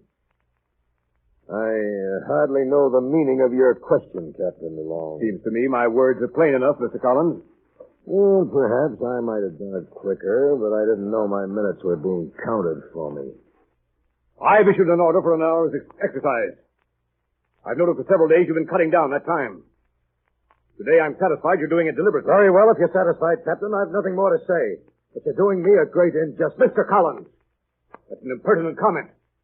I don't like your manner and bearing in talking with me. Well, I don't like the manner you speak to me either. I'm your commanding officer. I'm merely informing you of a breach of discipline. And when you say that, I say it isn't true. I'm making allowances for your ignorance of naval regulations. But I advise you not to repeat that contradiction. When you charge me with violating an order, I deny it, and I'll repeat that as much as I please. Enough, Mr. Collins!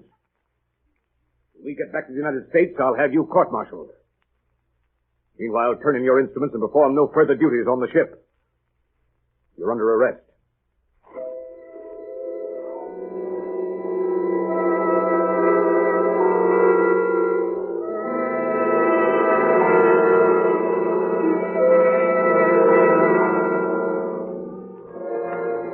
That second winter, the temperature reached 59 below. Scurvy set in. 8 men down with frostbite.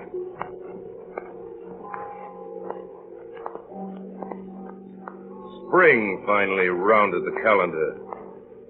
You can call it spring at 10 degrees below zero in the frozen pack. In May, we saw the sun again. June 10th. My watch, 9 p.m. till midnight. 11 p.m. Disturbed by heavy shocks drumming against our hollow hull. Those words were all I had time to write. I remember the captain rushed up on deck. This evening, even at midnight, the sun's above the horizon. We could see about 80 yards ahead. A lead had opened in the pack, some 10 feet wide, with cracks zigzagging across the surface of the ice, moving towards us. Then the floe split wide apart beneath us.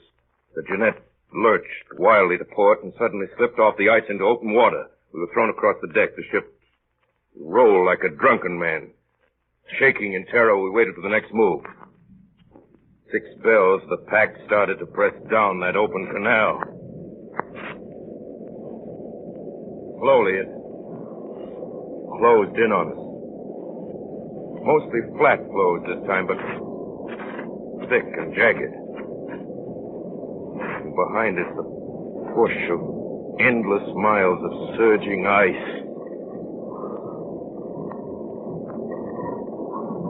On came the pack.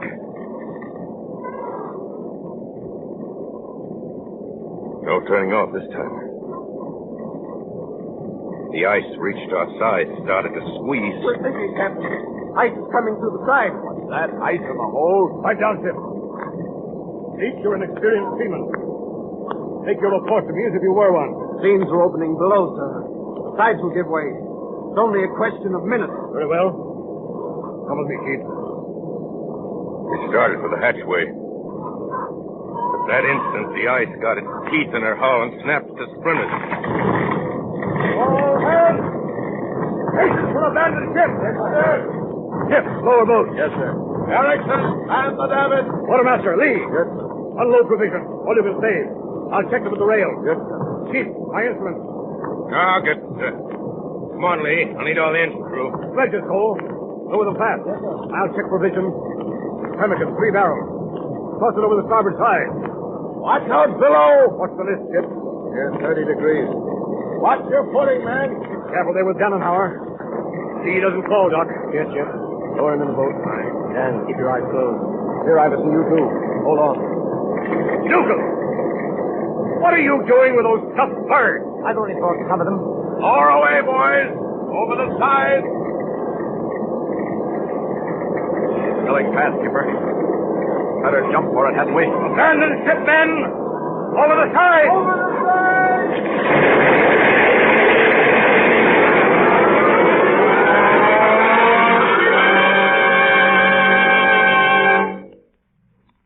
The last to jump was the captain. Scattered over the ice like flies, we watched the doomed Jeanette. She lay far over on her beam's end. The smokestack broke off at its base. A crumbled deck bulged upwards. She slowly rose upright over the pack. The black hull began to slide down through the crack. Her yards banging down on the ice, stripped from the masts. Finally, the top foremost plunged through the ice, and the Jeanette, silent now, slipped down to her Arctic grave. The situation was now desperate. Truly desperate. 33 men cast away on drifting ice floes. Our fate totally unknown to the world we'd left 2 years ago, beyond possible reach of relief. 500 miles away lay the Lena Delta. June 17th, 6 p.m. We made our start, course due south. First day's journey was a nightmare. Men and officers harnessed together, tugging at their far ahead, planting black flags to mark our course. Sledges sinking in weak ice. Men wading through slush up to their knees. Dannenhauer, blind but pulling on a rope, fell in open water. Pulled him out before he went under the ice. Lee and Erickson collapsed in their harness. One sledge used for dragging the sick. Chip, all in, tried to fling himself from the hospital sledge to save us weight, but we strapped him in. Chip cried like a baby at adding to our burden. unloaded and ferried over open water. Dogs drowned as cutter overturned. Only saved Snoozer, my favorite. By morning, reached our 2-mile flag. Tried to get some sleep. On again at evening when the ice firmer. June 23rd. At dawn, the first sledge reached Ambler's 12-mile flag. The men stumbled into camp and lay exhausted on the ice, temperature 34 below. The captain called me into his tent. Well, Chief, what do you think? Ain't hardly enough food to last 60 days, Captain. We've only made 12 miles in 7 days.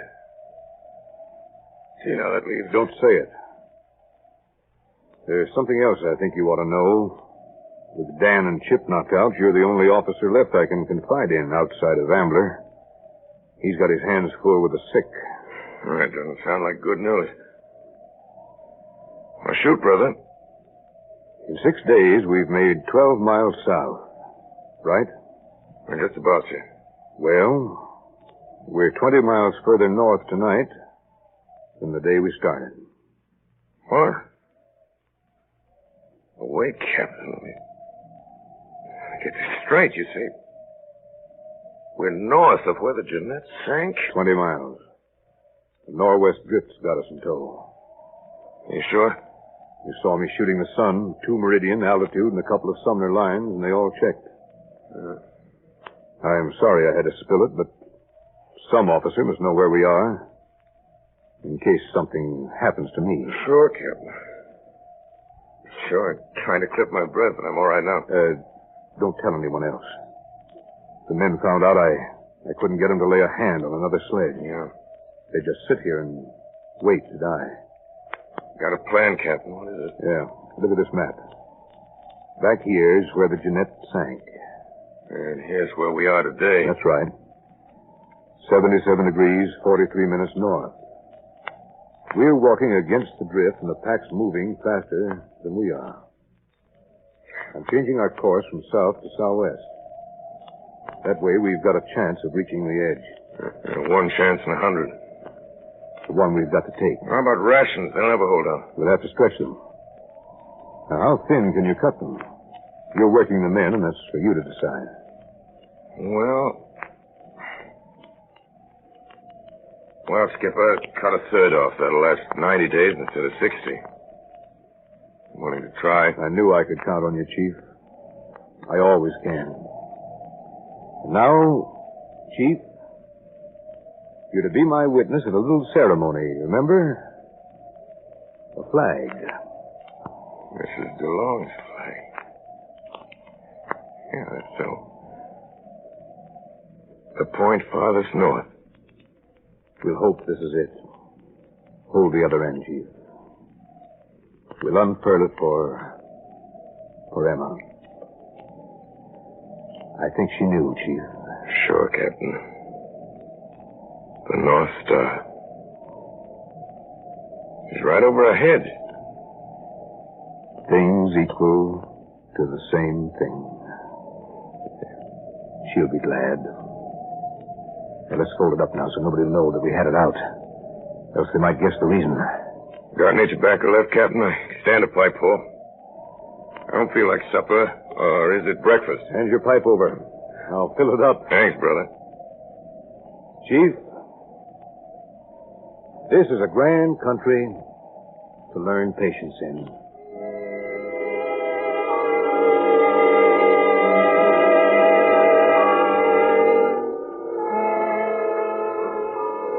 For 91 days,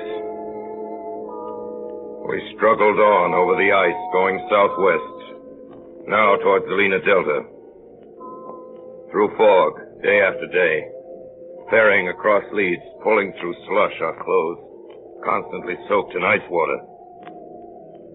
The most we covered in one day was 6 miles, some days not more than 2.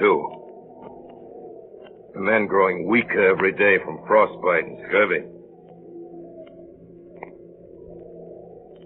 On September 9th, 91 days after the sinking of the Jeanette, We reached the edge of the ice in the open sea. Crawled into camp, and then DeLong mustered his crew, called the roll for the last time.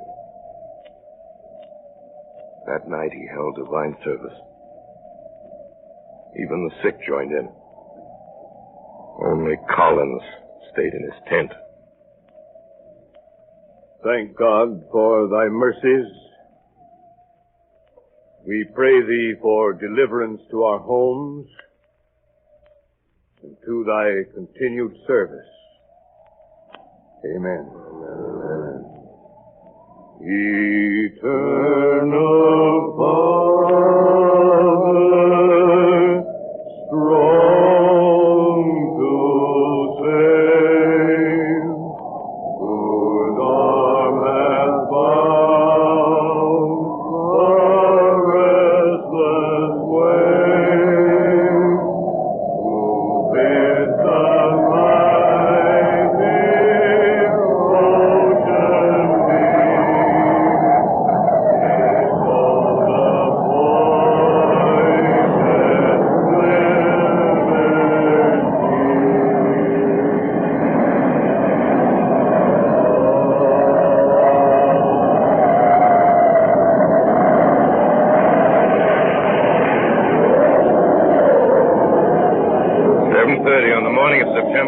We shoved off for Cape Borkin on the Lena Delta. According to our charts, 96 miles of open sea.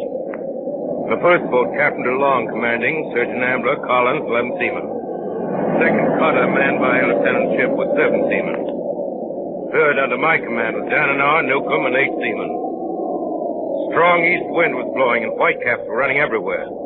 We took in reefs to stay near the other 2 boats. DeLong signaled, and we tried to south sail, but the racing seas combed over our stern. Campbell, hey you! I can't hold back, Captain. Neither run nor smoke. She'll go, Captain. I can't hold her back. Sail away, then.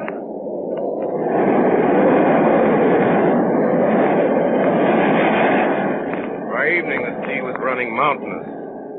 Our little boat rose dizzily to every crest, plunged down in the trough as the wave rolled by. The other boats were falling behind. I glanced back at Chip, 1,000 yards to windward. As I looked, an immense sea swept over his boat, and she broached, lying helplessly broadside to the gale. No boat ever beat a mile dead to windward against such waves. Long before we could even get our boat into the wind on the first tack, the icy waters had ended the agony of Chip and his men. Way astern was the captain's cutter. As night fell, that too faded from sight, and we were left alone.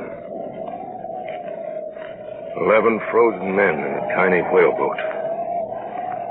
In utter blackness. By morning, the ocean calmed, and in the gray light we saw land less than a mile away and smoke rising. But there was no sign of the captain's boat. The story of the last days of Captain DeLong and his men was pieced together many months later from the captain's diary and the ship's papers that were found in his camp.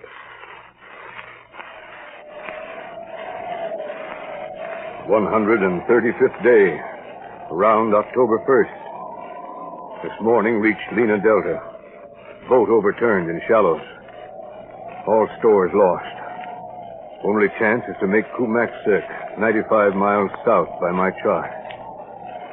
Doctor says some of the men can't walk even a mile. They'll have to. Tonight ate the last of the pemmican. 136th day.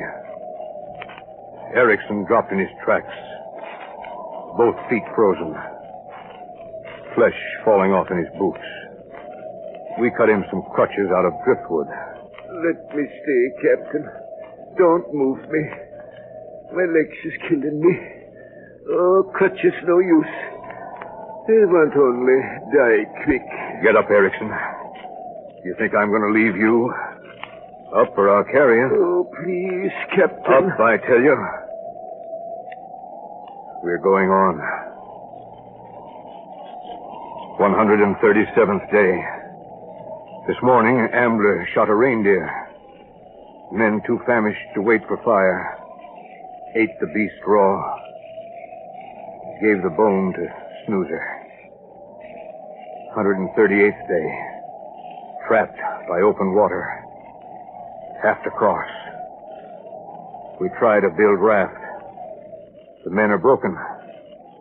Can scarcely lift planks. I drive them hard. What's the matter, Leach? Lashings are loose. There ain't enough logs to float it. Then haul the lashings tighter. Your ship's carpenter. I hauled it as tight as I could. Do as I say. Stop talking back. You won't even let us die in peace. You're not human. Leach, another word out of you, and I'll have you court-martialed. You hear me? Yes, sir. 139th day. Raft completed. Crossed water. Found a deserted fishing hut other side of the bay. Put up overnight. A raging blizzard outside. At midnight, Erickson died. Sea burial. Fired a volley with our last rifle. 144th day. About the 9th of October. Today sent Nindeman and Noros, the two strongest men left, toward Kumak Cirque. They may get through and send help. Today, killed my dog, Snoozer, for food. Dog never whimpered. Too far gone. Men weakening fast. 145th day. Collected driftwood. Built fire. We wait here, hoping. All hands feeble, but cheerful. God help us. 147th day. Still no game. One spoonful of glycerin for food. After supper, all united in saying Lord's Prayer. 152nd day. Alexei dying. Doctor baptized him. Mr. Collins' birthday. 40 years old. Food, willow tea, and 2 old boots. 153rd day.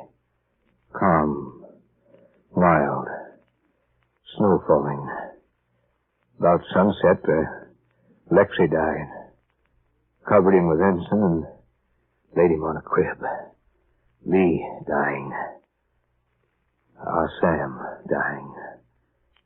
Doctor rubs their hands to keep them warm.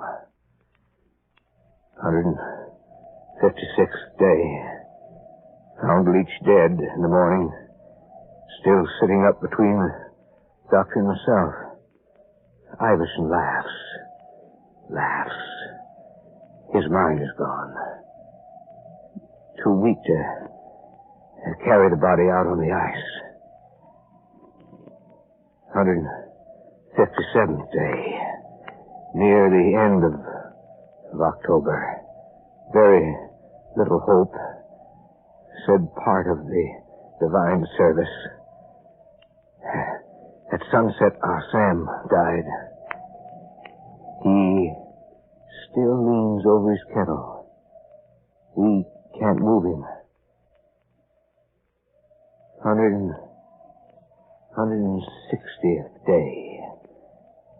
Dressler died during the night. Ambler, now weakening. God, help us.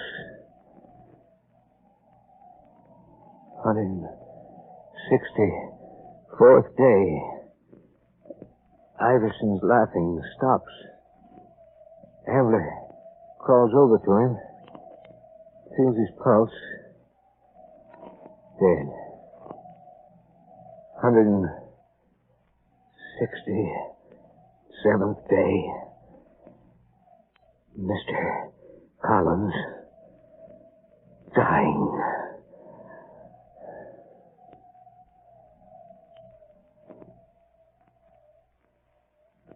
Mr. Collins dying.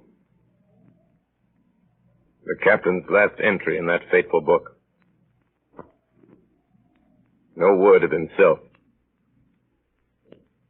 His frozen fingers scrawled their last words. Mr. Collins dying. Months of searching finally brought us to that gale-swept hill. There I made out, stiff and stark above the snow, an upraised arm. The arm belonged to Captain DeLong, half buried in the snow. I figured he'd tossed his journal to safety on higher ground, and his stiffening arm had frozen in that gesture. I was right. The journal was just above, and his face was calm as if his work was done.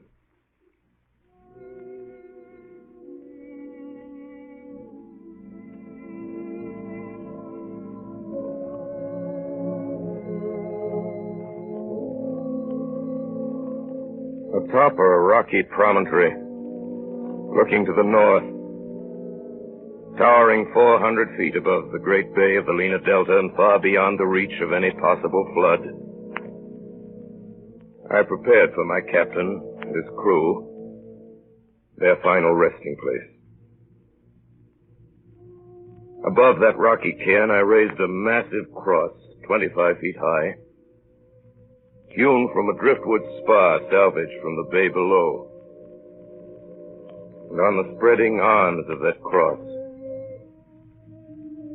I cut the names of those who were to rest beneath it. Then when all was ready on April 6th, 1882, on that gale-swept mountain over the Lena, we buried them. We lifted the thin bodies from the sledges, tenderly laid them out on a bed of snow inside the tomb. Captain DeLong at one end, the others in order of rank. Surgeon Ambler, Mr. Collins, Lee, Cack, Gortz, Boyd, Iverson, Dressler, and last at the other end, our Sam. And then, sorrowfully sealing up the cairn, we left them to their rest. Among the Siberian snows looking out over the Lena's great bay at that desolate cape below, which had witnessed their last agony, and northward across that polar sea which he had valiantly given his life to conquer, DeLong and his men of the Jeannette lay at last beneath a huge cross on the rocky cairn, with the fierce Arctic glares they had so often bravely faced, and the winds mournfully wailing their eternal dirge.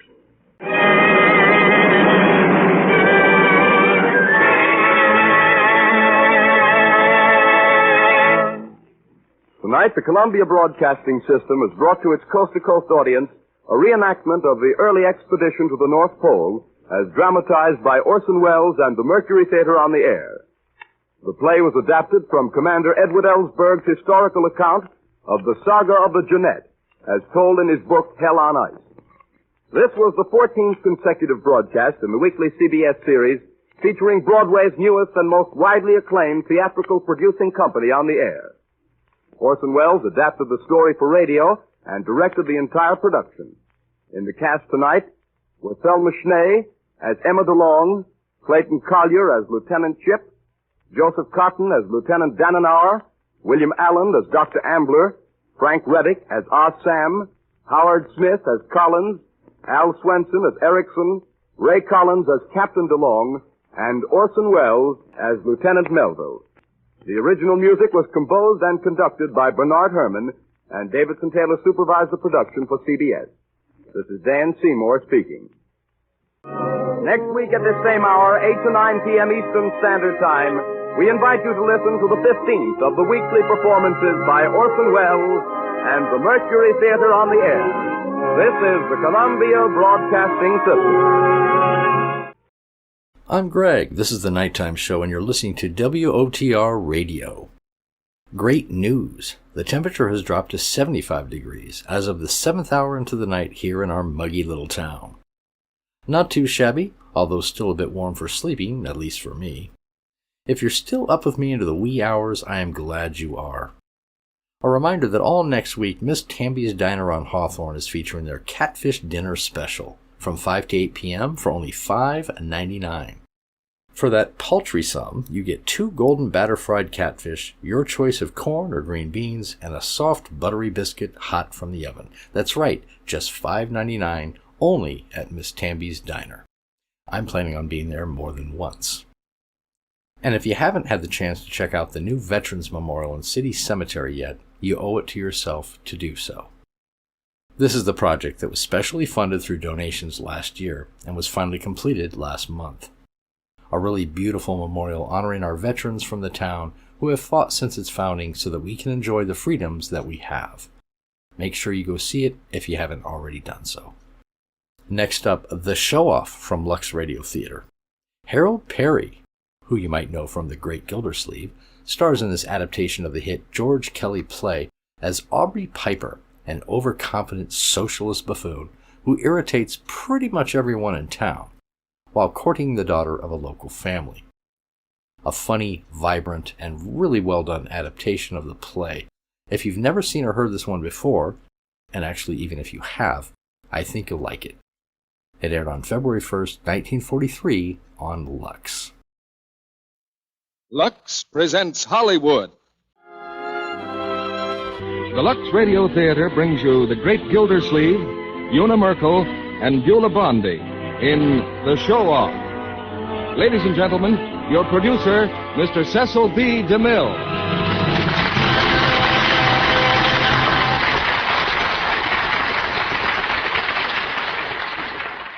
Greetings from Hollywood, ladies and gentlemen.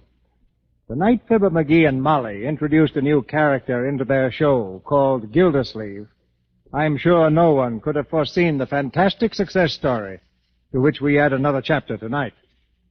Mr. Gildersleeve made a great hit with Fibber and Molly's audience, and soon had a radio program of his own. Then came a series of pictures at RKO. And tonight, we've cast him in one of the great comedy hits of the American theater. It's George Kelly's famous play, The Show-Off. And to show off the great Gildersleeve in a proper setting, we've co-starred him with Una Merkel and Beulah Bondi. You'll find another name on Gildersleeve's birth certificate, Harold Perry to be exact, but Mr. Perry has been swallowed up by Mr. Gildersleeve to the great enjoyment of the American people. In The Show-Off, he plays Aubrey Piper, a gentleman with a talent for getting into trouble. Witness the case of his brother-in-law's invention, which you'll hear more about in just a moment. Some inventors are remembered by everyone. The names of others are lost in the fog of time. The airplane, the electric light, the wireless, any school child knows who was responsible for them. But nobody knows who invented the wheel or who invented soap. Yet someone did invent soap hundreds of years before it reached the level of perfection that's called Lux toilet soap. I leave it to you. How many modern inventions would you give up before you'd do without soap? In research for a picture about Cleopatra, which I made a few years ago, I discovered that she had several ladies in waiting whose job it was to help her keep beautiful. But all the wealth and power of the ancient Queen of Egypt didn't serve her half as well as the queen of any American home is served by a cake of Lux toilet soap. But now the show goes on with the show-off. And here's the first act, starring the great Gildersleeve as Aubrey Piper, Una Merkel as Amy, and Beulah Bondi as Mrs. Fisher.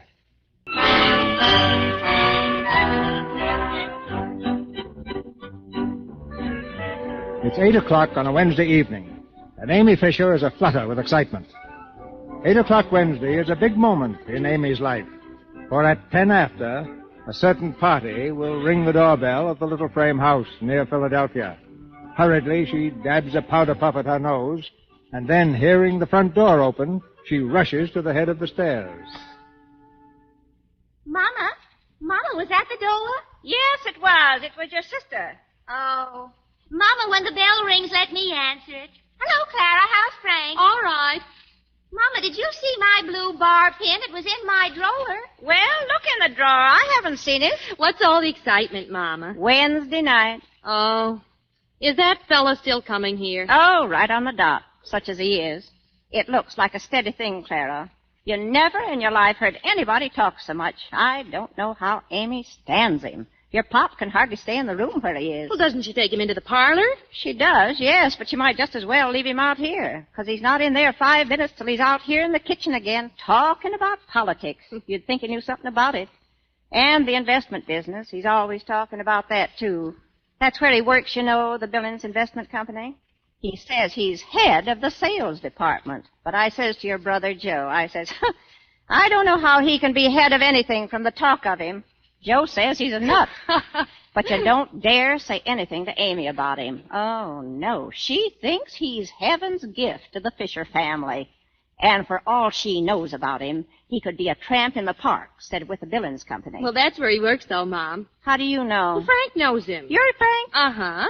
He says he eats his lunch at the same place, there at 15th and Arch. And does he say he knows him? Why, sure. He says he's seen him around there for a long time.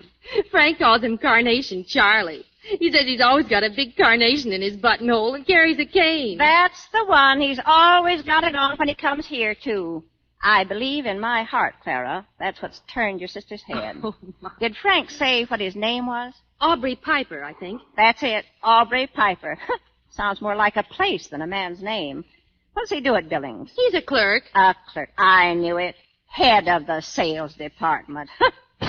Hello, Clara. Oh, hello, Pop. Well, has that nut arrived yet? Not yet, but he will. I hope to heaven he stays in the parlor tonight. I want to read my paper.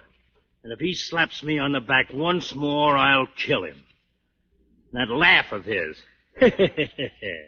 Enough to drive a man crazy. What's that?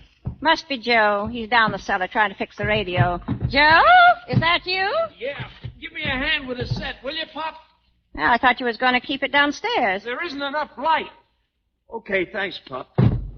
Well, has that screwball come in yet? Well, he certainly is a big hit with this family. Laughing Louie. He's a first-class pest, that guy. Every time I'm working on something, he sticks his nose in it. What are you doing? What are you doing? You know that formula I've been working on to prevent rust? He got his nose into that the other night, too. Next time he does it, he's going to get socked. Oh, there he is now. Amy? Put out the light in here and shut the door. Maybe he'll think we've gone out. Well, I gotta go. Well, go out the back door if you don't want to be here all night. Amy! Goodbye, Mom. Goodbye, Pop. Goodbye. Be quiet now. If he hears a voice in here, he'll pop in here like a jumping jack. Just a minute. Aubrey.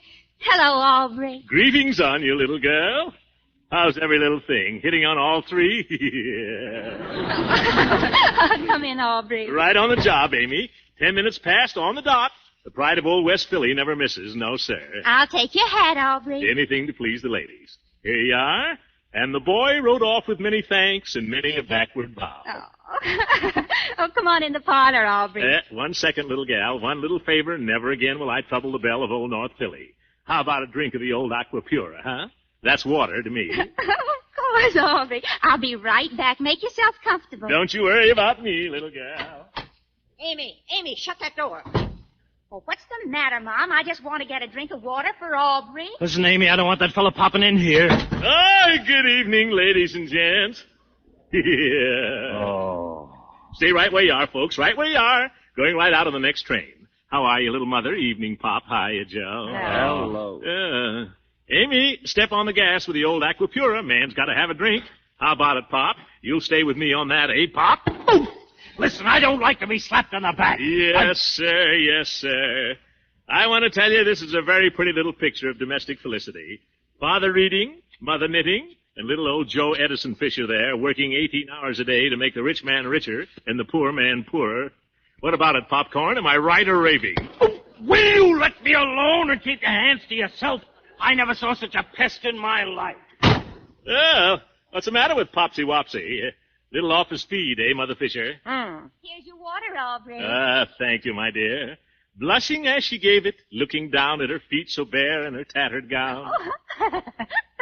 Yeah. How's that, Mother Fisher? Can't beat that little old Willie Shakespeare, now can you? No, sir, I'd like to tell the brothers that little old Shakespeare party shook a wicked spear. Yeah. Well, here's laughter, ladies. And Mr. Marconi, my best regards to you. Ah, very nice indeed. And a sweeter draught from a fairer hand was never quaffed. Oh, you. Well, Mr. Joseph, what are you doing? What are you doing, Joseph? I am fixing something. At it again, eh? The young inventor himself. Well, Mr. Joseph, I want to tell you you're wasting your time. When you're all through, they'll offer you 20 cents for it and sell it for $20 million, take it or leave it, sign on the dotted line. Yes, sir. That's exactly what they did to little old yours truly here.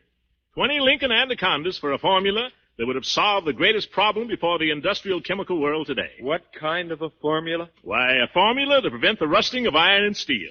A solution of vanadium and manganese to be added to the metal in its molten state instead of applied externally. Where did you hear that? Hear what, my boy? About a rust preventative using vanadium and manganese? Little idea of my own. Yeah. You heard it right here in this room. I was talking about it last Sunday. Oh, you thought of it too, eh? Well, just goes to show you, Joe, great minds run in the same... Oh, shut up. You give me a swift pain. I love that boy. Yes, Mother Fisher, that little boy of yours has got some great ideas. I was speaking to some of the men who work under me just the other day, Mother. I said, gentlemen, the inventive genius in this country is... Where are you going, Mother? I got a touch of the same pain. Good night. Must be an epidemic around here. Oh, Aubrey. Aubrey, let's go in the parlor, shall we? Yeah. You know, Amy, sometimes I get a funny feeling that your folks don't like me.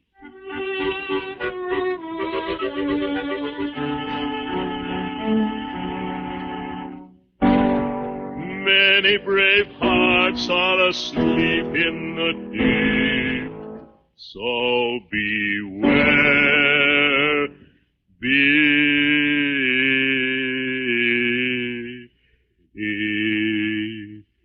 well, little high, I guess.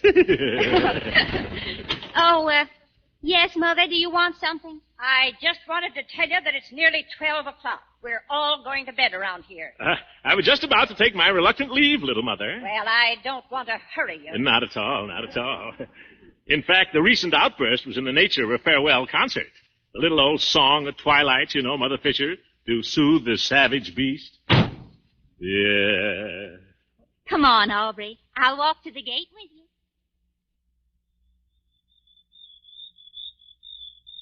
Yes, sir. Yes, sir. It's a beautiful night, all right. Oh, isn't it? Look at that moon up there, Amy. Is that a moon or is that a moon? I say it's a moon. Oh, it's beautiful. Yeah. You know, it's times like this when a man gets to thinking, Amy. Does he, Aubrey? Yes, sir. That old moon up there makes you think a lot of things. A man's got to be pretty careful. Oh. But when a man's knocked around the world like I have, a man gets pretty wise. When a man meets the right girl, a man knows he's met the right girl. Do you follow me? I think so, Aubrey. Amy, you think a married couple can be happy on $100 a week? Oh, Aubrey, yes, I do. Be nice if they had it, too. Aubrey, is that how much you... Well, more or less. Right now, it's a little less. But I'm thinking of putting over a deal, Amy, just between us two, you know. I don't think it makes any difference how much a man makes. I think when a girl cares for a man, loves a man, that's all that counts. The only important thing in the world, or should be, even if he doesn't have a dime, don't you? Well, I got 2 nickels. No. I mean, don't you think about love? Oh, sure. Ever since I was 14, Amy. Yes, sir. It's a little old Cupid dart that counts. And after all, you can't buy happiness, can you? Definitely not. So they say. Well? Well? Amy, what do you think, huh?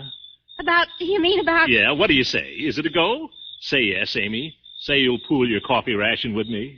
Aubrey, you mean will I marry you? That's the general thought I'm trying to convey. Oh, Aubrey, yes, I will, Aubrey, any time you say. Amy Piper.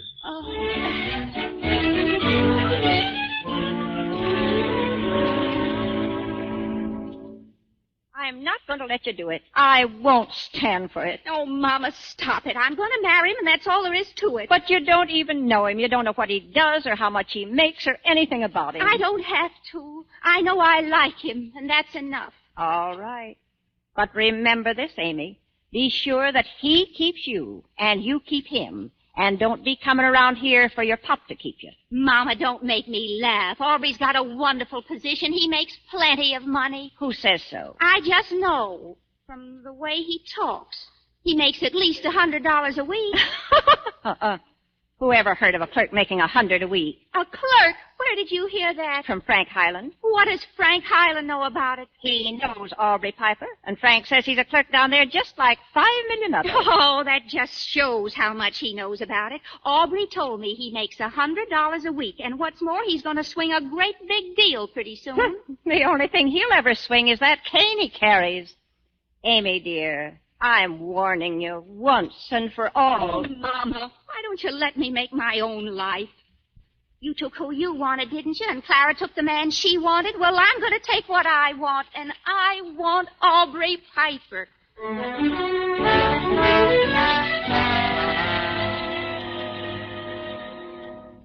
So you'd like a raise, eh, Piper? Well, that's the general idea I was trying to convey, Mr. Williams. What for? Well, the way I figured is this. A man's going to get married. Well, when a man gets married, he's got to have enough to support a wife, right? Right. And I figure about $100 a week, maybe a little more. How much do you make now, Piper? 35. Not very much, Mr. Williams. No, it isn't. But this investment business isn't what it used to be either. Yes, sir, but... 35 is all you're worth, Piper. But, Mr. Williams... From what I've seen of your ability, it's more than you're worth. Yes, sir. Now, would you like 35 or nothing at all? No, sir. What makes you think you're entitled to a raise? Well, You don't have to get married, do you? No, sir. Then put it off for a while. Yes, sir, but That's all, Piper. That's all. Goodbye. Yes, sir. Yes, sir. Hey, Piper. Yes, sir. Yeah. Huh? Look, how did it go? Where did you get the raise? Oh, the raise. Oh, yes. We talked it over, the boss and I. He's going to sleep on it. I hope he has nightmares. Oh, gee, pretty lucky, Piper. Well, there's nothing to it if you got the right approach, Fred. I got in a good word for you, too. Yeah? Oh, gee, thanks. Well, I'll go to lunch now. Got to feed the old furnace, you know. See you around, Fred. Yeah.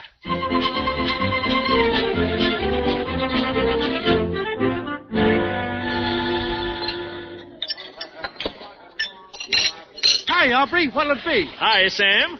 I'll have a ham on rye and a chocolate frosting. And don't spare the ice cream, Sam. 2 scoops? Oh, 2 scoops, sure. What do I care? That's a nickel extra, Aubrey. Slap it in there, Sam. You know Piper, the old sport himself. Sure. 1 ham on, 1 frosted. Scoop it double. Aubrey. Amy, what are you doing way down here? Aubrey, I have to speak to you. Say, I'm glad you came, Amy. You know that deal I was talking about? Well, it didn't go through, honey. I mean... Aubrey, listen. So I was just thinking maybe if we could postpone getting married. Aubrey, I've got to tell you, darling, it's awfully important. I've done it, Aubrey. Done what? I've done it. I've left home. You left... Oh... Oh, I just had to. I couldn't stand it anymore, and I just told Mama. I said, I'm leaving, Mama, and that's that. You told Mama, huh? Oh. Well, I was just going to tell you, Amy. That deal, I mean, where are you going to live? I don't know. I haven't even thought about it. I burned my bridges, Aubrey. You burned mine, too. Oh, well, I guess we better get married pretty soon then, huh? Oh, Aubrey, do you suppose we could? Oh, sure. You just leave everything to me. Oh, Aubrey, that'd be wonderful. And it doesn't really make any difference, does it? I mean, we were going to be married anyway, and, well, you make so much money and all, and, oh, Aubrey, tell me it's all right. Oh, it's fine, Amy. It's fine. Just a minute. Hey, Samuel. Yeah? Cancel that extra scoop, will you?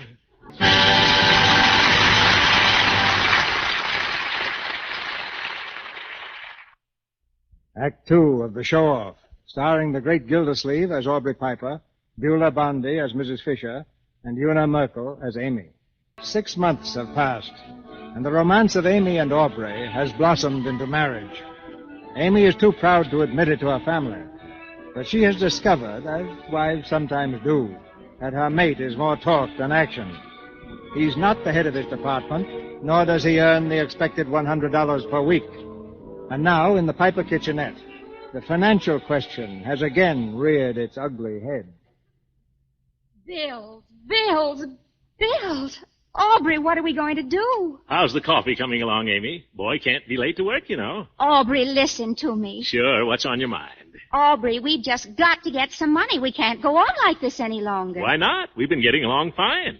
Have we? Look at this. We owe $30 to the butcher, $23 to the grocer, $8.10 to the milkman, and the janitor was here about the rent again. I'll speak to him on the way out. On your way out is right. He's going to throw us out Friday. You mean he's threatened us? Why, he can't get away with that. I'll break the lease. That's what I'll do. How about a piece of toast, honey? Aubrey, he can get away with it. We've got to pay up or get out. All right, we'll get out. I never liked this place anyway. The bathtub gurgles. Have you got any peanut butter? Aubrey, how can I make you understand? Listen, honey, do me a favor, will you? Forget about it. Everything's going to be fine. Is it? How? You just keep your eye on the boy from West Philly, that's all.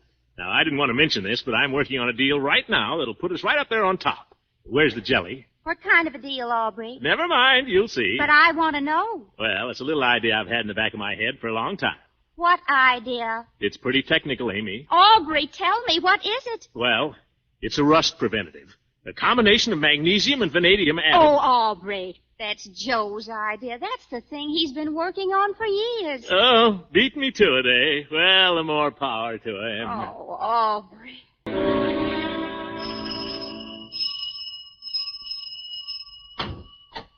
Good evening to you one and all. Hello, Mother Fisher. Oh, hello. It's you, is it?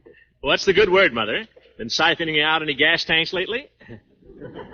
Where's Amy? Is she here? No, ain't she home? No, I just came by there. Well, she ain't been here today. She was saying this morning she thought she'd go out and look for a house today. I suppose she hasn't got back yet. I wanted to take her to the movies. I got the loan of Harry Albright's car. Did you say she was out looking for a house? Yeah, we got to get out of that place we're in.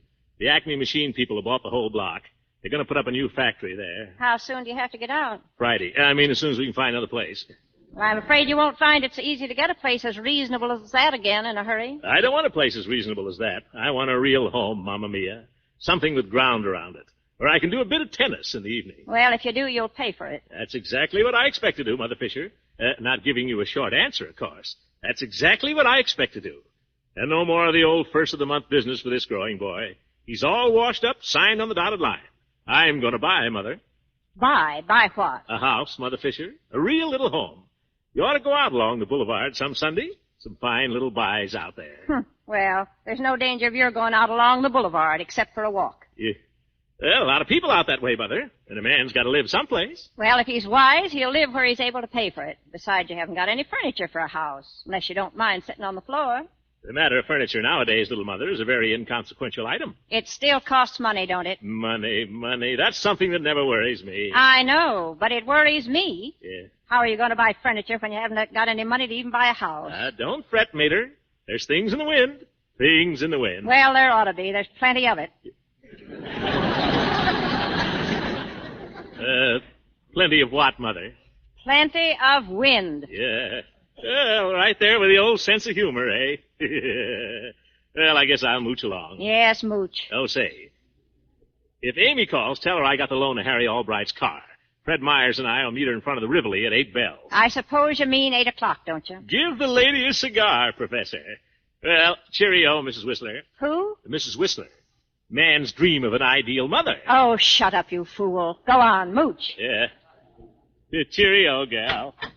Many brave hearts are asleep in the deep. Hello, Aubrey. Well, Jojo the dog-faced boy. How's the lad? Oh, I'm okay, fine. What's the matter, Joe? You look excited. Well, I am, in a way. Look, Aubrey, can you keep your mouth shut about something? You can trust me, Jose. Sphinx Piper, my friends call me. What? Sphinx. Oh. Well, Joe, what's the big secret? Well, I sold it. Sold it? Sold what? My invention, the rust preventative. No. Yeah, I was down at the Miller Grant office all day. I went over the whole thing with him, and we're going to tie it all up Monday morning. Nice work, Mr. Joseph. I hope you got yourself a good slice of the old moolah. I think it's all right. They're going to give me $50,000 for it. 50,000. Well, not bad, not bad. First offer, I suppose. First and last. I'm grabbing it. Don't be a sucker, Joe. Give them the old hard-to-get treatment. They'll come through with twice that. Oh, no, this is too good to fool around with. Anyway, I'm satisfied. You know, we can do a lot with that money. We certainly can. I was talking about the family. Oh, the family. Yes, of course. That's what I meant. But I still think you could get more, Joe. What you need is somebody to go in there and talk to those guys. Somebody to... Cut it out, will you? I'm satisfied. I'm sorry I mentioned it to you at all. Hey, Aubrey, what do you say? Right there, Fred. Well, best of luck, Joe, my boy. Don't forget now. Don't say anything about it. Mum's the word, Joe. Mum's the word.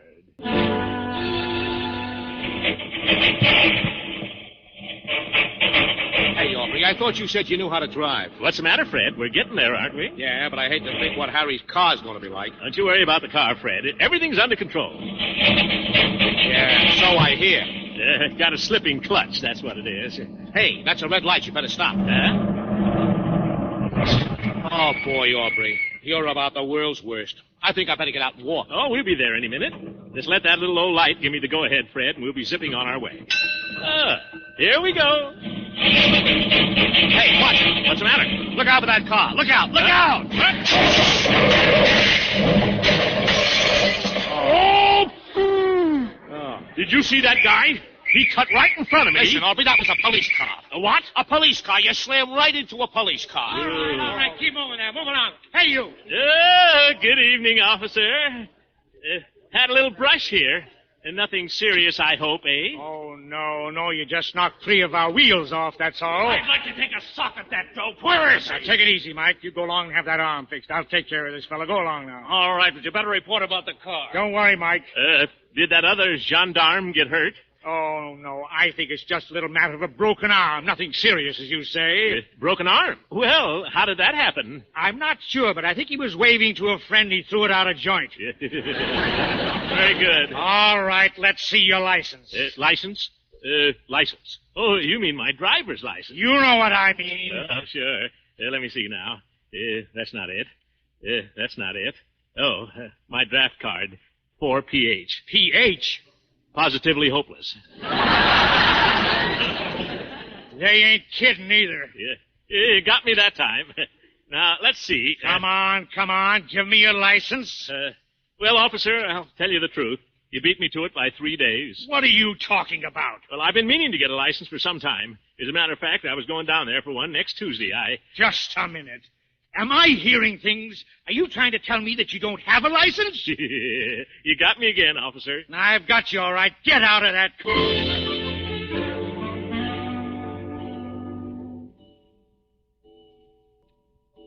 o'clock. I can't understand it. I waited at the movies for over an hour. If he wasn't going to come, he would have called here, wouldn't he? Don't ask me what he'd do. I'm beginning to get worried. He says you've got to get out of that place you're in. Yes, that's what I was doing today, looking around for something. Did you see anything? Oh, I saw a couple of places that were fair, but they want too much money. You're not really looking for a house, are you, Amy? Yes, if I can find one. Aubrey says he will not live in rooms any longer, and he doesn't want to pay rent. He wants to buy. Amy, I thought you had a little sense, but you're nearly as bad as him. You talk awfully silly, Mother. You'd think everybody that was married was living out in the street. Well, that's where a good many of them would be living, Amy, only that somebody belonging to them is giving them a hand. You're everlasting borrowing as it is. Well, I always pay it back, don't I? You do when you get it, but that's not the point, Amy. It's that what you get 1 week don't last you till the next. Oh, Mother, let me alone. If you're trying to make me say I'm sorry I married Aubrey, well, I'm not. I'm glad I married him, and I wouldn't change him for anyone else I ever met in my life. So there. All right, Amy, but someday that man's going to bring trouble on us. I can feel it in my bones. He won't bring trouble. And if he does, it'll be between him and me. You don't have to worry. All right, Amy.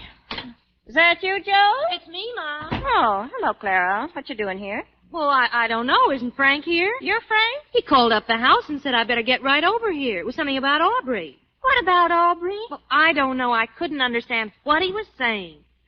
Oh, I hear you moving, Amy. Yes, we are. We want a house. A house? Oh, Amy, if you can't pay your rent where you are, how do you expect to pay more? How do you know I'm not able to pay my rent where I am? Now, don't you start a fight, Amy. Oh, but I'd just like to know what business it is of hers, whether I can pay my rent or not. Nobody's asking her to pay it. Oh, no? Well, your husband's been to Frank Highland twice already to pay it. What? That's a lie. It is not. He's asked him twice and got it, too. Till I put a stop to it. Mama, make her take that back. I won't. It's true. Now, you hush up, both of you. I guess if Clara says it's true, Amy, she must know. And it just goes to prove what I said. Oh, let me alone. I told her that man would start trouble. Well, now, who should arrive? Oh, buenas noches, little mother. Is Amy here? For land's sake, what's happened to you? What's that bandage on your head? Bandage? Oh, yes. Nothing to get upset about. Beginning to rain outside, Mother. Never mind the rain. The rain didn't do that to you. I guess you ran into somebody, didn't you? Don't get excited, Mama. Just a little misunderstanding on the part of the traffic officer. You don't mean to tell me that you ran into a traffic officer? Control now, little Mother. I assure you there's no occasion for undue solicitation. Good evening, Clara. What happened to your head? The veriest trifle, Mrs. Highland. Just a little spray from the windshield. Where's that car you borrowed? Smashed, I guess, ain't it? The car I borrowed, Mother Fisher, is now in the hands of the bandits of the law. The judicial gentlemen who collect fines for motorists by ordering them to go one way and then swearing they told them to go another. Never mind your fancy talk.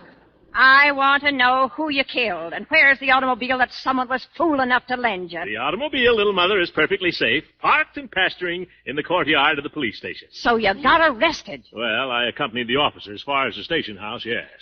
And while I was there, I told them a few things about the condition of traffic in this city. I guess they told you a few things, too, didn't they? Repeat the question, please. Oh, shut up. Yes. What did they do? Fine you? Well, they were all set to find me. But when I got through with them, they didn't have a leg to stand on. So they trumped up a charge of driving an automobile without a license. Did they take the automobile away from you? Nothing of the sort. They simply complied with the usual procedure in a case of this kind, which is to release the defendant on bond pending the extent of the victim's injuries. So there was somebody injured? The traffic cop that ran into me. For heaven's sake, couldn't you find anybody but a traffic cop to run into? I didn't run into him, Mother. You don't understand the circumstances of the case. Well, I understand this much. They can give you 10 years for a thing like that, and it'd just serve you right if they did, too. Borrowing people's automobiles and knowing no more about running them than I do. No time like the present to learn, Mother. Well, you'll have plenty of time from now on if that officer's seriously injured. He was faking a broken arm around there when I left. Oh. It's a wonder to me the poor goof wasn't signed on the dotted line. He ran head-on right into me. Did they take the cop to the hospital? I believe they did. Oh, Aubrey. Aubrey, what happened to you? Well, the little woman herself. Hi, Amy. What is it, Aubrey? Nothing in the world, baby. I had a little mix-up on Broad and Erie Avenue. You didn't get hurt, did you? Nothing but a scratch on the medulla oblongata. Just a little shake-up. He nearly killed a traffic officer. That's how much of a shake-up it was. You didn't, Aubrey, did you? Certainly not, Amy. Your mother's raving. The man's in the hospital. I don't know what more you want. Is he, Aubrey? You think I'd be here if he was? You wouldn't be here only that someone was fool enough to bail you out instead of letting you stay there where you couldn't be killing people. Are you out on bail, Aubrey? They always bail a man in a case like this, Amy. They got my car on their hands. I just got to call around for it Tuesday morning at 10 o'clock. I guess you just got to go down there to a hearing Tuesday morning at 10 o'clock and pay your fine. I guess that's the automobile you've got to call for. How much did they fine you, Aubrey? They didn't fine me at all. They'll do that Tuesday. Yeah, time will tell that, Mother Fisher. How much bail did they put you under, Aubrey? 1,000 berries, Amy. $1,000? What? That's regulation. Little chicken feed for the stool pigeons. Did you say $1,000? That's what I said, Mother Fisher. 1,000 trifles. I wouldn't kid you. You wouldn't kid anybody that'd listen to you for 5 minutes. And who did you get to go $1,000 bail for you? Don't be alarmed, little mother. I saw that the affair was kept strictly within the family. What do you mean? Your other son-in-law was kind enough to come forward. Do you mean my husband? That's the gentleman, Clara, Mr. Francis X. Highland. Oh, Ladies.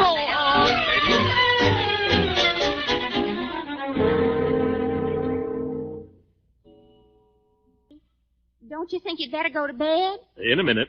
I'm thinking, Amy. Is your head hurting you? I'm not thinking that hard. Besides, it's just a couple of little scratches. Aubrey, what do you think they'll do to you down there Tuesday? Now, don't worry about that, sweetie. Oh, but they're getting awfully strict. What if that traffic cop is hurt bad? Oh, it'll only be a fine for reckless driving, even if they could prove it was reckless driving. Then I can prove it was the officer's fault. So they'll be very likely apologizing to me around there Tuesday morning instead of fining me. Oh, I wouldn't care if they only fined you, Aubrey, because I could go back to work until it was paid. You'll never go back to work, kid, while I'm on the boat. I wouldn't mind it, Aubrey. Not while you're my wife, Amy. I'm the provider around here. You don't think they might do anything else to you, do you, Aubrey? Oh, they might try to take away my license. You haven't got a license, have you? That's where I fooled them. Aubrey, what is it they send them to prison for? Look, Amy, everything's okay. I've got the whole thing worked out in my mind right now. All I've got to do is pay that little old fine, and I'm as free as the air. Why, it's a cinch. How much will the fine be? Well, I can't tell. Maybe that 1,000 berries. $1,000? Where'll you get $1,000? Now, stop it, honey. Look, I'll have that $1,000 Monday. It's a breeze. $1,000 Monday? Sure. How?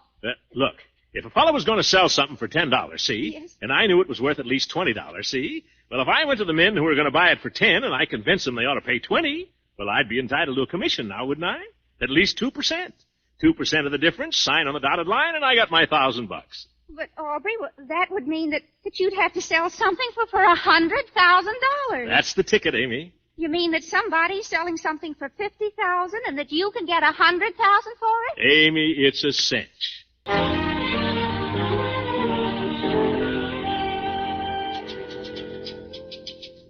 Well, what do you say, little lady? Mr. Miller ready to see me yet? Well, let's see now. You're Mr. Piper, aren't you? That's the name, little lady. Just tell him I'm here about Mr. Fisher's invention. Oh, I told him that already, Mr. Piper. Oh, thank you, little lady. I don't know what I'd do without you. Oh, you go on. No, you go on. Miss Gray? Yes, Mr. Miller? I'll see Mr. Piper now. Yes, sir. That door over there, Mr. Piper. Oh, thank you. Many brave hearts are asleep in the deep, so be... good morning, Mr. Miller. Morning, come in. Piper's the name, Aubrey Piper. How do you do? Sit down. Thank you, Mr. Miller. I've come to see you about the rust preventative. So I hear. Well, where's Mr. Fisher? He was going to be here at 11 to sign the papers. So I came at 10. The signing of the papers can wait, I think. Oh? Are you an interested party in this deal, Mr. Piper? Well, slightly, yes. I'm Mr. Fisher's business advisor. Oh, I see. Well, he's a fortunate young man. Oh, very fortunate. And that's what I like to see, Mr. Miller. A young man getting someplace, pulling himself up by the seat of his pants. Yes, Mr. Miller, it's the American inventive genius that's put this country where it is today. And I'm here to state that every right-thinking citizen has the duty, no, sir, the privilege, of doing everything in their power to help the growing boy along. Am I right or wrong? Shake it up, brother. Shake it up. Just a moment, please. Yes. Now, let's not beat around the bush. I'm a man of a few words, Mr. Miller, and I can see that you are, too. Now, what I like to do is come straight to the point, sign on the dotted line, wrap it up, and take it away. Now, you know what this boy has done. Just one little idea, you say. One simple operation. That's true, Mr. Miller, but we can't pass it off like that. Oh, no. Now, you're a businessman, Mr. Miller. Your time is valuable, and so is mine. So let's settle right down now here. Just what are you talking about? Mr. Fisher's invention. What else? Well, you're a little late. We went all over this with Mr. Fisher last week. We're giving him $50,000 for it this morning. Now you've hit it, Mr. Miller. Right on the old button. $50,000. A paltry, measly, contemptible... Shame on you, Mr. Miller. What's that? Think of it. Put yourself in this boy's place. $50,000 is a very fair price. Not for genius, Mr. Miller. Genius is priceless. And I'm here to stay... Wait, please. Am I to understand that you'd like to call this deal off? Now, Mr. Miller, don't you jump to conclusions. We want you to have this invention, but at a fair price. All right, Mr. Piper, let's have your proposition. Thank you, Mr. Miller. In the first place, we want $100,000 on the line as an advance. Oh, really? A check will do, but cash won't hurt. Number 2, the Miller Grant Company will have to sell it at their own expense. I see. And number 3, we want 1/2 the net on every gallon sold as a royalty. There you are, Mr. Miller. That's our proposition, and a fairer one you couldn't find. Am I right or wrong? Shake it up, brother. Shake it up. Mr. Piper, I'm afraid you're wrong. Yeah. Huh? I said you're wrong. Now listen here. I'll do the talking now. Who do you think you are walking in here trying to bulldoze me out of $50,000? We made a fair price, and we were ready to stand by it. But I don't like the way you do business, Mr. Piper. And you can go back and tell Mr. Fisher that he can thank you for this deal falling through. Now, What was that? The deal is off. We won't give you a lead nickel. Now, wait. I'm sorry, Mr. Piper. Good morning. But you can't do this. Oh, yes, I can. There were no papers signed, and there won't be any papers signed. Now, get out. Mr. Miller, you're making a terrible mistake. Will you please get out? Now, let's be reasonable, huh? We'll come down a little bit. Make it $75,000. I told you I wouldn't... Make it 60. No. 55. No. 53. No. 52. No. 51. No! You're a hard man, Mr. Miller. And just for that, we won't sell it to you at all. We'll take our product elsewhere. And you'll regret this to the end of your days. Just remember, whenever you hear the Fisher-Piper process, that you could have been in on the ground floor and you missed your chance. Good morning, sir. Oh, this is one of my bad days.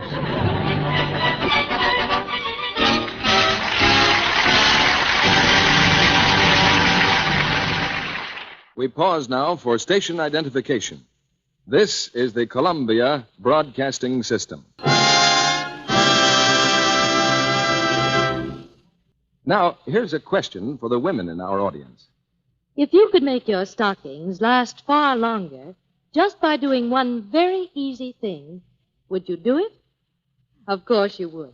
Then listen to this. Recent tests show how to cut down stocking runs over 50%. Yes, a famous laboratory, the United States Testing Company Incorporated, repeatedly washed rayon stockings different ways.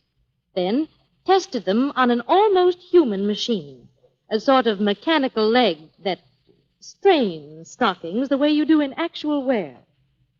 Here's what they found. Washing with new, improved Lux cut down runs over 50%. Yes, the Lux stockings tested on the machine didn't go into runs nearly as easily as stockings washed with a strong soap or rubbed with cake soap. They lasted ever so much longer. You see, new improved Lux saves elasticity, so stockings can take extra strain without breaking into runs so easily. And here's what girls find in actual experience. Why, I got over twice the wear from my Lux stockings. Lux cut my runs almost in half. That means a lot now that stockings are so precious. Better stick to Lux and avoid those enemies of stockings, cake soap rubbing and strong soaps. One special hint about rayons. They need 24 to 48 hours drying time. Get new improved Lux tomorrow. It's in the same familiar box, and your dealer has it right now. Now, Mr. DeMille returns to the microphone. Now the curtain rises on the third act of the show-off, starring the great Gildersleeve, Una Merkel, and Beulah Bondi. It's the morning of Aubrey's trial. In the corridor, just off the courtroom, the luckless show-off stands cracking his knuckles with nervousness. For the first time in his life, Aubrey is scared. With him is his benefactor, the sad-faced, sad-eyed man, his brother-in-law, Frank Hiram. Take it easy, Aubrey. Don't try to tell the judge his business. If he finds you, just keep your mouth shut. I'll take care of whatever it costs. Gee, Frank, certainly is swell of you to stick by me like this. Oh, it's all right. If I can ever do anything for you, just tip me off. Yeah.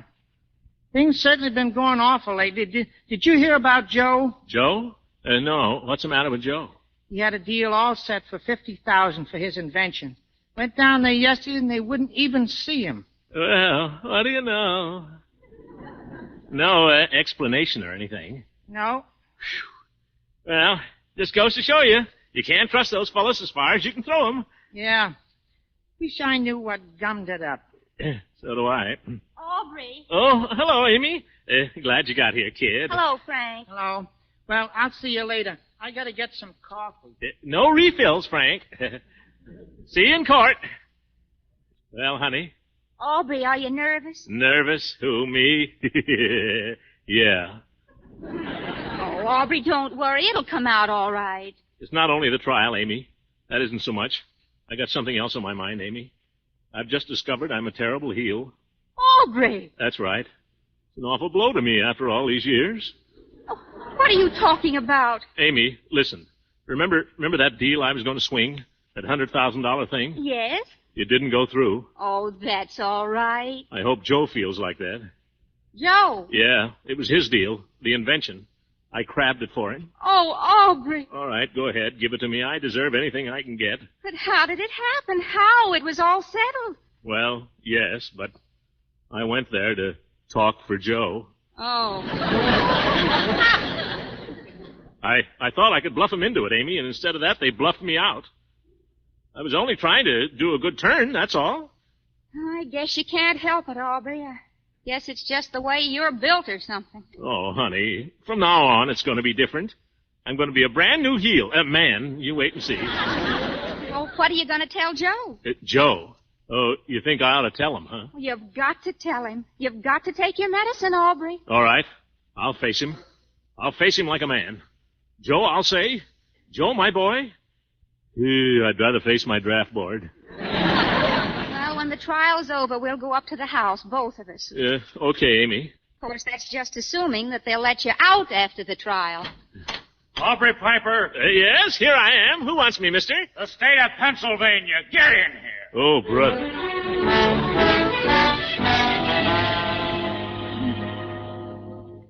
Here it is. Look, Clara, it's in the papers already. About Aubrey? You'd know it was about Aubrey if they didn't even mention his name. Oh, what's it say? Mad motorist fined $1,000. That's him, all right. I suppose Frank had to pay it, too. Aubrey Piper of 903 Lehigh Avenue was arraigned today before Magistrate Lister to answer to the charges of reckless driving, injuring a traffic officer, and operating an automobile without a license. Magistrate Lister heard a plea of leniency and fined the defendant $1,000. Look, there's his picture. Aubrey's picture? Oh, carnation and all. I'd like to get my hands on that fool. I'd tell him a thing or two. Disgracing the whole family. Well, here's your chance. Oh, hi, Clarabelle. Come on in. Hello, Amy. Hello. Well, it's all over. The said and done. Sign on the dotted line. Greetings, Mother Fisher. You're looking very beautiful this afternoon. Pretty as a gangster's moll. Yes, sir. Shut up. What's the matter, Mother? What'd they do to him, Amy? Oh, nothing much. I'll tell you what they tried to do. You keep quiet. Nobody wants to hear what you've got to say about it at all. Well, I told them down there what I had to say about it, whether they wanted to hear it or not. I told them plenty. And then they fined you, didn't they? A little. Yes, they fined you $1,000. It's all right here in the paper. Mad motorist fined $1,000. Is that what they called me? Why, I'll sue them. Let me see that. Not a bad picture, is it? Oh, give me that paper. What do you want to do? Put it in your scrapbook? Oh, Mama, let's not fight about it. We're in trouble enough right now. Let's forget it. Oh, sure. Forget it. Is Joe here, Mama? No, he ain't. Well, Aubrey wants to see him about something when he comes. Then we're going home. I'll go make a cup of tea. Nothing for me, Amy. I couldn't eat a thing. Who asked you to? All right, Mother, all right. Is that you, Paul? It's me, Mom. Oh, come in. You've got company. Who is it? Oh, hello, Aubrey. Oh, hi, Joe. How'd you make out today, Aubrey? Well, I'll tell you. They fined him. He's lucky he isn't in the Hooskow right now. Oh, that's too bad. Joe, listen, I got to speak to you about something. Not now, Aubrey. I'm pretty busy. Yeah, but it's very important, Joe. What could you have to say that's important? You know who he is, don't you, Joe? He's the mad motorist. You cut it out, Mother. What is it, Mom? Right here in the paper, look. Oh, I never thought I'd live to see a thing like this happen. You know, there's something else in tonight's paper, Mom. What? Just cast your eyes on this right here. Well, what is it? Philadelphia youth makes important chemical discovery. Mr. Joseph Fisher of North Philadelphia perfects rust preventative solution. How do you like that? Joe, did they buy that thing from you? $100,000, Mother. They signed for it this afternoon in the lawyer's office. What? Joe? Oh, Joe, that's wonderful. Oh, I'll go tell Amy. Wait a minute. What is all this? Here, read it. Joe, I can't believe it. Let me see that thing. They sent for me to come over there this afternoon about 2 o'clock, and they had their contracts all drawn up and everything. What did you say about $100,000, Joe? Well, that's what they paid for it this afternoon on account. Then they're to market it for me from their laboratories and give me half the net. Net? What's the net? Whatever's left after all expenses are paid. But did they give you any of the money, Joe? $100,000, sure. Not in money, though. Oh, not in dollar bills. No, they gave me a check for it. Well, Aubrey, what do you say? Not bad, not bad. I guess we put it over, eh, Jose? What do you mean, we? Yes, what do you mean, we? Who cut you in on this? Now, Mother, you never know. Oh, shut up. You know, it was a funny thing, Mom. When I first talked to the Miller Grant people, I was only to get $50,000 advance. Then they called it all off. But today they sent for me and said, okay, you win $100,000. And they're getting away with manslaughter at that. Keep still, you. You don't know anything about this at all. I made them think I knew something about it. You made who think? The Miller Grant people. What are you talking about, Aubrey? Do you know? Certainly I know what I'm talking about. I went to see those people yesterday. And what did you do up there? Well, I told them they'd have to double the advance if they wanted to do business with us. And what business was it of yours? Well, I'm Joe's relative, ain't I? Who told you were? Well, he's got to have somebody tend to his business, doesn't he, Mother? He's only a lad. He doesn't need you to tend to his business for him. He tended to his business long before he ever saw you. He never landed $100,000, though, Mother, till he saw me, did he? Well, what did you say to them, Aubrey? Well, Joe, I simply told him I was acting in the capacity of business advisor to you. And that if this discovery of yours was as important as you'd led me to believe it was, they were simply taking advantage of your youth by offering you $50,000 for it. And that I refused to allow you to negotiate further unless they doubled the advance, sold it at their expense, and gave us 1/2 the net sign on the dotted line. Holy smokes. I don't believe it. Well, I certainly have to give you credit, Aubrey. That's the way the contract reads. I told it to him all right from the shoulder. Yes, sir. Well, I'll have to give you a little present of some kind out of this, Aubrey. You'll not give me any present, Jose. Give it to your family. They'll need it more than I will. Joe, is it true what Clara said? Sure it is. Here's the paper. Oh, Joe. But Aubrey gets half the credit. He swung the deal for double the money. Aubrey, Aubrey, it's wonderful, darling. You're wonderful. Everything's wonderful. Nothing at all, Amy, nothing at all. Do you want some tea, Aubrey? Tea? Yes, I might, Clara. And a sandwich. I'll fix you something, Aubrey. Sure, anything he wants, eh, Aubrey? Well, thanks, folks. Can I help, Amy? No, you just sit down there, Aubrey, and rest. Rest? Oh, thank you. Oh, Amy, that newspaper there. Just hand me the financial page, will you? Heaven help me from now on.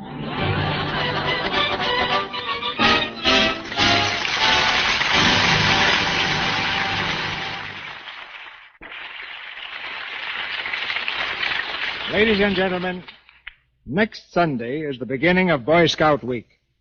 This year marks the 33rd birthday of scouting in this nation, a third of a century of service. Every Boy Scout is working for his country now, helping to win the war.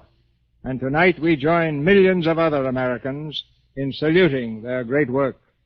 Our sponsors, the makers of Lux Toilet Soap, join me in inviting you to be with us again next Monday night, when the Lux Radio Theater presents Edward G. Robinson, Gail Patrick, and Laird Krieger in The Maltese Falcon.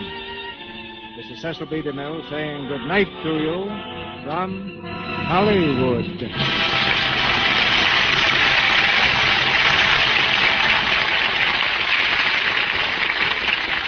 The Great Gildersleeve appeared tonight through the courtesy of the Kraft Cheese Company. Beulah Bondi will soon be seen in the Warner Brothers picture Watch on the Rhine, starring Betty Davis.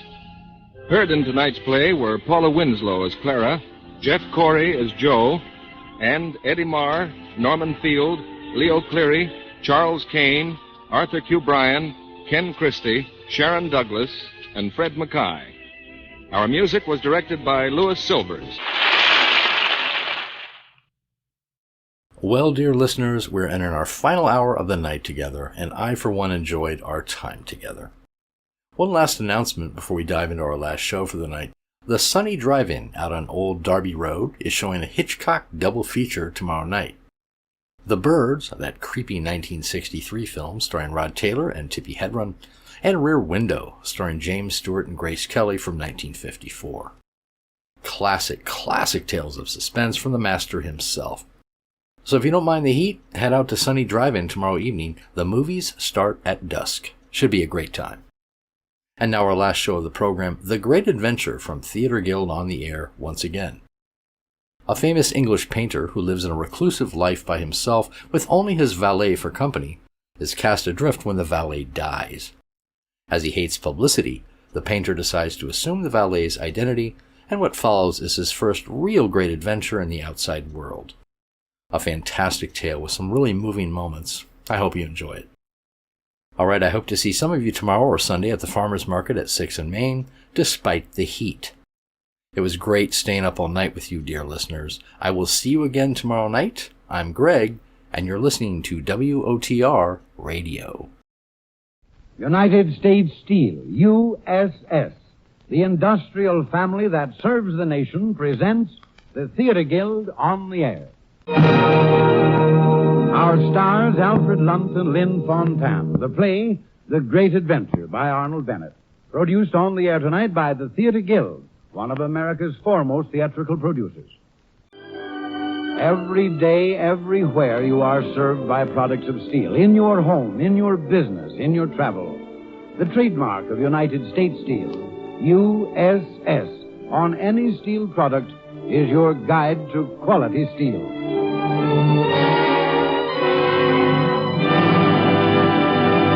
And now, direct from the stage of the Vanderbilt Theater in New York, the United States Steel Corporation brings you Alfred Lunt and Lynn Fontanne in The Great Adventure.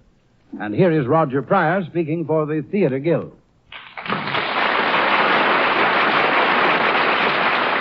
Good evening, everyone. We're honored tonight by the presence of the most brilliant acting team in the theater. Starred in 21 Theater Guild plays, and apparently currently in the Broadway success, Oh, Mistress Mine, Alfred Lunt and Lynn Fontanne tonight are making one of their all too infrequent radio appearances. The play is Arnold Bennett's gay and tender comedy, The Great Adventure, which was a popular novel, a successful play in England and America, and a very well-received motion picture.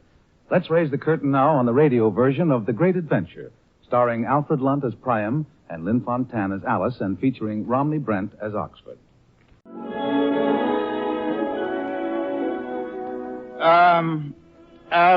Before we begin this story, there's something I must tell you about myself. My name is Priam Farrell. I'm sure you've heard the name. After all, my paintings hang in the foremost museums. They sell for thousands of pounds each, and I've been called the greatest painter since, Rembrandt. But why beat about the bush? Why not paint the facts? Why be modest? Perhaps you're surprised to hear me talking like this. After all, that you may have heard about my shyness, about the way I run away from people. The way I used to dart about Europe like a frightened ghost, hardly ever living more than a month in one place. But I'd like to tell you about that. I love people. I've had several very good friends. There was a farmer in southern Italy, a waiter in a restaurant in Switzerland, and, of course, my valet, Henry Leake. All people I could be at ease with as a human being. But with most people, I'll tell you how it was. I'd meet a girl, charming, delightful, refreshing. I'd be calling myself George, let's say, and the two of us would... Oh, George, you are such fun. What I like about you is you have such abandon. No inhibition.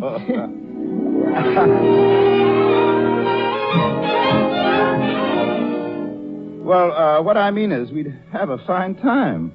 And then she'd find out who I was. Oh, Priam. Priam. Yes. To think that you... Oh, I wonder what you can see in just plain me. Yes, I wonder.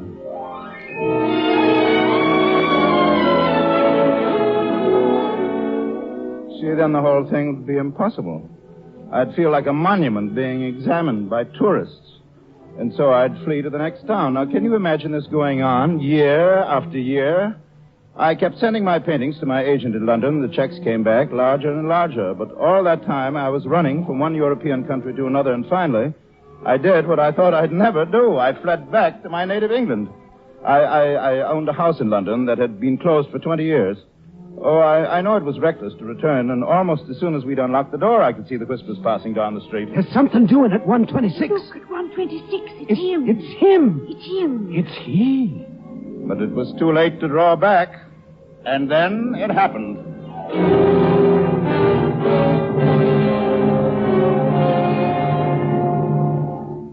Henry Leake, my valet that I spoke of, was just making my bed in the large master bedroom on the second floor when... Oh. Leake. Oh. Leake, good heavens, man, what's the matter? Oh. Oh, you're burning up with fever. Yes, sir. You in pain? In my chest. A chill I caught on the boat. Oh, you're shivering, Leake. Here, put on my dressing gown. Why, my word, you're almost keeling over. Here, get into my bed, quick. Your bed, Of sir? course, man, I can't afford to lose you. You're my protector. Oh. That's it. I've always thought of you as an old scoundrel, Leake, but I don't know what I'd do without you. Oh. Your head feels like a frying pan. I'm done for, I'm afraid, sir. Oh, nonsense. I'll call a doctor, and in no time at all you'll be... Say, how do you call a doctor? I mean, that's the sort of thing you always do. How do you go about it? You ring his doorbell, Ring sir. his doorbell. Oh, yes, that seems very sensible. 2 doors down. Well, I ought to be able to do that. Well, I'd better try it once. Sir, Yes? there's a young lady coming this evening. A young lady? Why, Leek, you old devil. I know your propensities, but you certainly work fast. Yes, sir. Well, I'll attend to her, Leek. I mean, you know that is. Well, you lie still. I'll call that doctor, sir.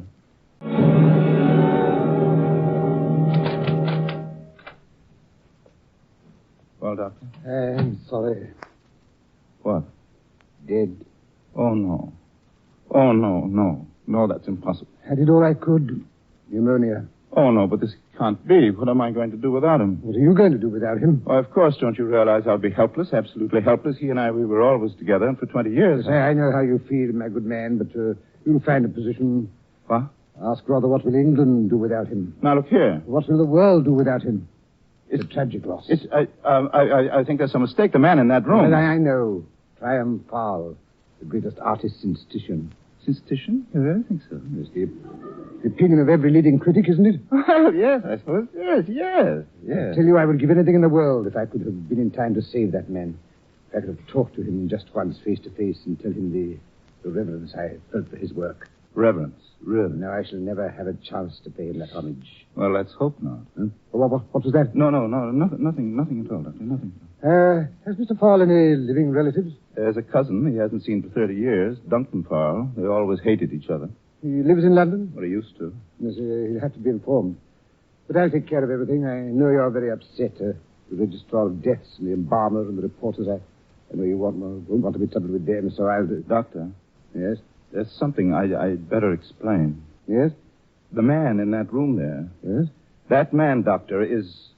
Did you say reporters, relatives, registrar of deaths, embalmers, all those people? Yes, of course. And you'll take care of everything? Yes, I'll be glad to. Now, what were you saying, my man? Never mind, Doctor. Never mind. Thank you.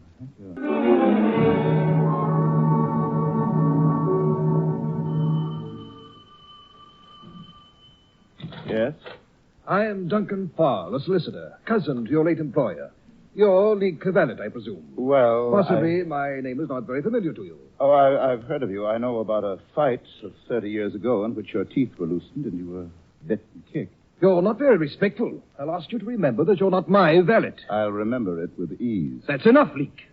Where is the dead man? Upstairs, front room. I'll have a look at him.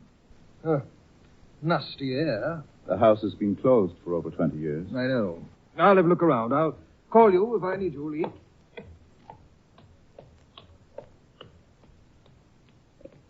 Excuse me. Oh, I didn't see you. Well, the door was open. I thought perhaps you left it open on purpose. No, I hadn't. Oh, you're the lady who... Yes, that's right. This is me. Oh, you're you. Well, I'd known you anywhere. You'd have known me? From your picture, silly. Look, I've got it with me. It's very nice, dear, with the inscription. Me and my master. I could tell right away which was the master, him being so fine and elegant like. Not that you don't have a kind of an air yourself. Dear lady, I'm a little confused. Oh, yes, of course you are. I'm afraid I ought to explain it. I know. You're embarrassed. Don't worry. I won't rush things. You needn't be nervous with me. Nervous? Well, yes, well, you know, there's many people that don't hold with matrimonial agencies. Oh? And what are you to do if you want to get married? You can sit around waiting till eggs are sixpence a dozen again and you'll be no nearer. What is there except a matrimonial agency? Yes, what indeed? Well, if you want to get married, it's no use pretending you don't. No, indeed. So when the agent sent your letter on to me, I was awfully pleased. I suppose you've got dozens. Well, not exactly dozens. Come along, of course you did. You said so in your letter. Here. I've read it so many times I almost know it by heart. Dear Madam, of all the dozens of letters I have received, yours with your description of your comfortable home in Putney moves me most profoundly. As one who has wandered with his master all over Europe for more years than I care to remember, I find myself unutterably lonely. Lonely? And long for just such a cozy nest as you describe. Cozy nest? Yours, Henry Lee. P.S. We arrive on the shores of England on Friday. Will you meet me that night at the above address? I see. Tell me, why did you typewrite it? It seems so sort of, standoffish. Oh, I don't know. Just part of my retiring nature. Ah, Oh, I see. Leek, you come up here, please. My dear lady, this seems to be a rather I inconvenient moment. understand you moving in and all, a man in your position. Yes, exactly, and there's so many things to do. You come, please. Perhaps we could meet another evening at my house, then you could see my little place and see what you think of it. I believe in putting all my cards on the table. There's no funny business about me, there isn't. No, I can see that. I can see you're the kind of man that likes things that way. No pretense and no putting on. No, I believe you're right. Oh, maybe we'll hit it off. I've got a feeling we will, you know that? You do? Yes, well, my address is 29 John Street. 29 John Street, yeah. Yes, and you come as soon as you can, Very won't well. you? You will, won't you? Yeah. I don't mind telling you I'm looking forward to it. Leek! Goodbye. Leek, why didn't you come when I called you? You reminded me firmly that I was not your valet, and I remembered it. You would please show respect for your betters. Is this satchel where my cousin kept his papers? Yes. Where's the key? Do you have it? Yes, I sometimes look after the keys. Well, let me have the key, please. Yeah? By the way, why wasn't I summoned sooner? I suppose he forbade you to call me. Yes. When did this illness begin? Well, when we arrived, he was just making up the bed. Did he always make up his own bed? Oh, yes, always. Ridiculous eccentricity. Did you recognize your late lamented cousin? Of course, people change a great deal in 30 years, but I would have known him anywhere. You have a remarkable memory. This seems to be a copy of his will. He left nothing to you. I expected nothing and need nothing. You will keep a civil tongue in your head. He left most of his money for a National Museum of Modern Art. Museum? Then burial in Westminster Abbey will be a foregone conclusion. Now, wait a minute. A funeral in Westminster Abbey. Now, this is ridiculous. Now, look, I've got to make clear Pete, that... from now on, Brian Powell concerns you no longer. What wages did he pay you?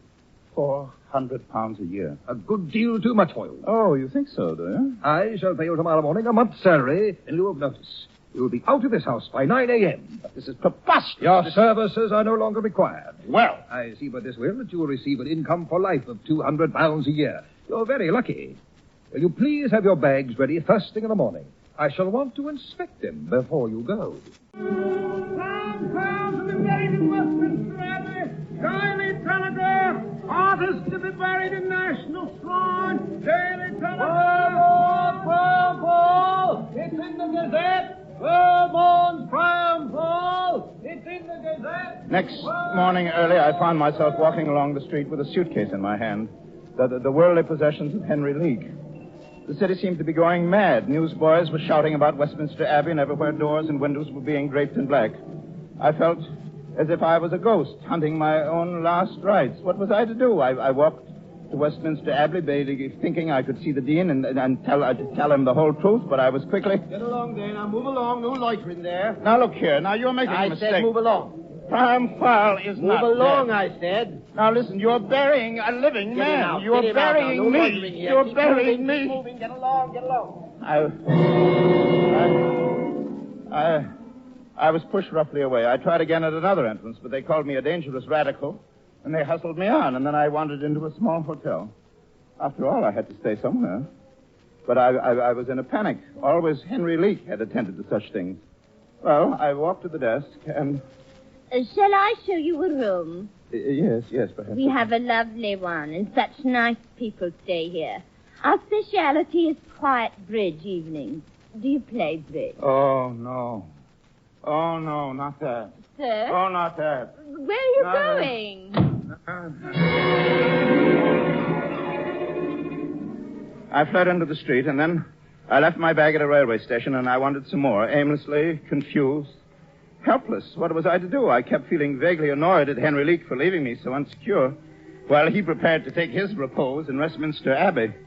Yet all the time I wandered on, a voice kept shining through my confusion. 29 John Street. A voice with the sweetest little Cockney accent.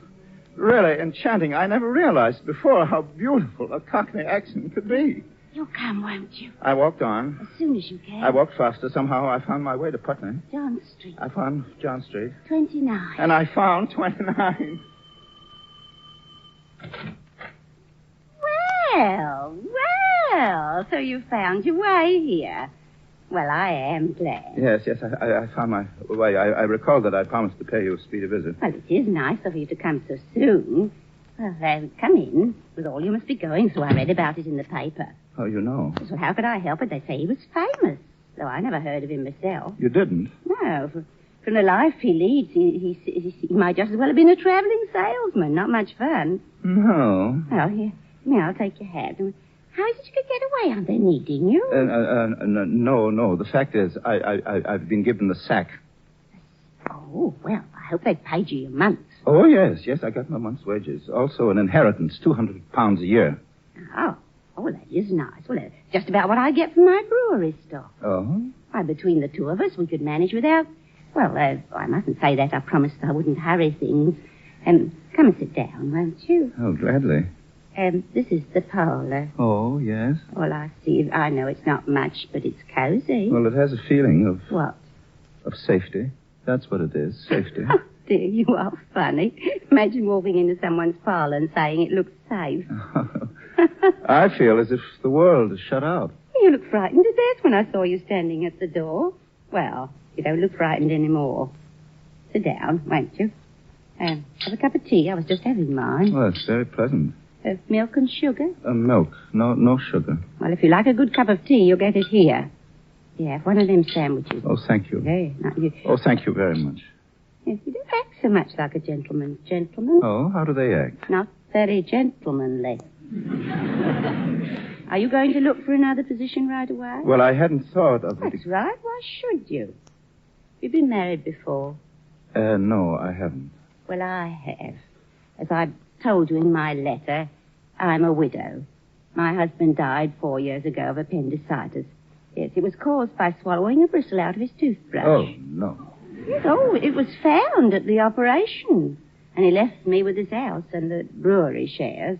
He always said, beer won't fail. That's a very shrewd prediction. But it never has failed so far. Well, good for beer. Well, now, as to my taste, I like a quiet life. Well, that's wonderful. Is your tea all right? Oh, it's perfect. It's marvelous. It's incredibly magnificent. Well, aren't you nice? Well, it's a home life. That's what I like, looking after my home.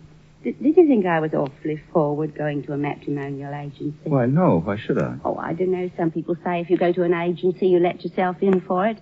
But I say if you marry a man any other way, you don't know any more what you're getting. I never heard of a husband coming with a written guarantee or your money back. No, you? I do suppose women take quite a chance when they marry. Oh, well, what of it? Not as if I was a young girl just starting out. When it comes to husbands, I've been there before. Well, what are you thinking? Well, I was thinking that many problems seem suddenly very far away.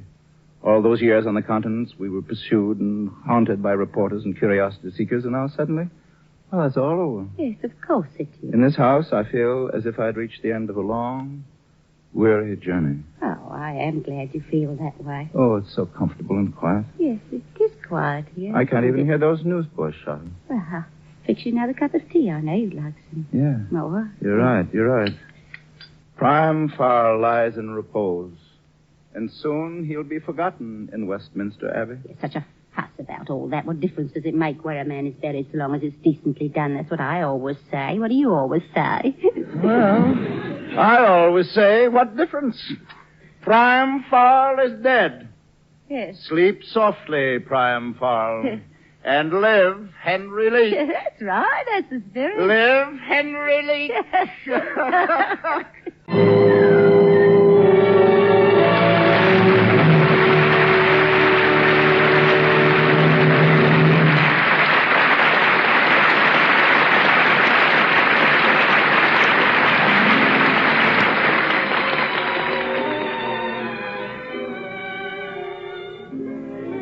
You are listening to Alfred Lunt and Lynn Fontanne in The Great Adventure, produced by the Theater Guild on the Air and presented by the United States Steel Corporation. And here speaking for United States Steel is George Hicks. Good evening. While it's true that most of the 275,000 U.S. steel workers are men, there's one very important job entrusted to women only. That job is the inspection or assorting of the tin-plated steel sheets from which cans are made. Believe me, there's plenty of inspecting to do, for each year United States Steel Corporation produces enough of these sheets to make 12 billion cans for use in your kitchen and your home. It's hard to explain, but somehow women have a capacity for observation that makes them superior to men in this precise inspection service. This was first discovered by pioneers in the tin plate industry around 1900. In 1930, one big plant tried to substitute carefully chosen men. The result was a sharp drop in assorting and inspection output, so the job soon went back to the ladies. Now, this work is important to all of us. Each sheet examined and okayed leaves its plant and moves on to a can-making company from which it emerges as tin cans, most of them to be filled with food for our pantry shelves. An experienced girl minutely inspects and sorts about 10,000 sheets a day. But even though this is exacting work, there's always a waiting list of applicants. For the women who work at this job feel, and quite rightly, that they're doing one of the most important jobs in the steel industry. The United States Steel Corporation shares that feeling with every girl in its tin plate assorting departments. But the corporation trusts her with far more than her daily allotment of plate. It trusts her with the precious reputation of U.S. Steel. And whether the job be inspecting tin plate or a 10-ton length of steel rail, making carpet tacks or bridge girders, U.S. Steel today, as always, puts this same kind of trust in every one of its 275,000 workers. U.S. Steel workers respect and justify this trust. That's one of the most important reasons why, when you buy anything tagged with the famous round USS label, you can be mighty sure the steel is quality steel. We pause now for station identification. Your station is KECA, Los Angeles. You are listening to the Theater Guild on the Air, presented by the industrial family that serves the nation, United States Steel. And now the curtain rises on the second act of The Great Adventure, starring Alfred Lunt and Lynn Fontanne, and featuring Romney Brent as Oxford. Only a week after we met, Henry and I were married. It was shortly after the great funeral in Westminster Abbey. We attended that funeral. We barely squeezed into a corner of the Abbey. And then, a few days later, in a small church in Putney, I became Mrs. Henry Leake. We were very happy. I liked having someone to look after, and he was so grateful for every little thing I did for him. It was so funny and so helpless. Every once in a while, he'd say or do something that made me think he was, I wouldn't say balmy, of course. I wouldn't even think a word like that about my own husband, but special. That's it. I decided he was special. Every once in a while, he'd suddenly... Alice, look. Look at that filthy smokestack. It's beautiful, isn't it? What, that smokestack? Isn't it marvelously hideous? You're all right, Henry. Oh, I want to paint. Well, don't go painting that smokestack, not with the house needing a fresh coat. Now, if I only had some decent brushes. You know, Henry, let me look at you. Oh, what beauty, what brutal loveliness. Well, when he talked that way, I decided it was something he'd learned being with his gentleman so long, so I thought no more of it. And then, when he got some paints and took them up to the attic and began to daub away up there, I didn't think anything of that neither. After all, it's good for a man to have a hobby. And then, one day, he came downstairs with... Alice. Yes, dear? Look, what do you think? Oh, that's very pretty, dear. Is that all you have to say? Well, it's a lovely frame, isn't it? Well, what's the picture? That, my soul, is a painting worth at least 1,000 pounds, more even. Oh, no, dear. You said that about one of your other paintings, the one showing Mr. Kelly's ballroom. Yeah, that's right. By the way, where is that? It was hanging in the hall out there. Well, it was until last week. What do you mean? Dear, well, I didn't like to tell you because the brewery had passed up its dividend last week and I was hard up for housekeeping money. Good heavens, and you talk so much about the value of that picture. Well, I took it down to the corner shop and he put it in his window. And? Well, Mr. Kelly, who owns the ballroom down the street, he saw it and he wanted it on account of his ballroom being in it. Poor man, he always was a bit balmy. You know, he was in an asylum once. How much did he pay for the picture? £2. What? Well, I didn't like to tell you, dear, on account of it not being 1,000. Henry, I was proud of you. We lived on it all week. And no one said anything unusual. Well, why should they? They just said they could tell right off it was Mr. Kelly's ballroom. Alice, I've got to tell you something very important. I am Priam Farrell. Oh. Well, that's nice. Sit down. I'll get you a glass of water. Alice. Well, it's all right, dear. It's all right. Well, what do you mean, it's all right? Oh, it makes no difference. You don't believe me? Well, what's it matter who you are? You're you, aren't you? What do you mean? I mean, you're you. You're what? Aren't you? Why, yes, I suppose I am. Such an extraordinary way of looking at it. Well, it's just common sense. Well, I am I, and you are you. Well, yes, of course. Well, what wisdom you have, my soul. Oh, I like it when you call me that. Well, that's the way I think of you, my soul. Oh, Henry, you must take it easy and not exert yourself too much.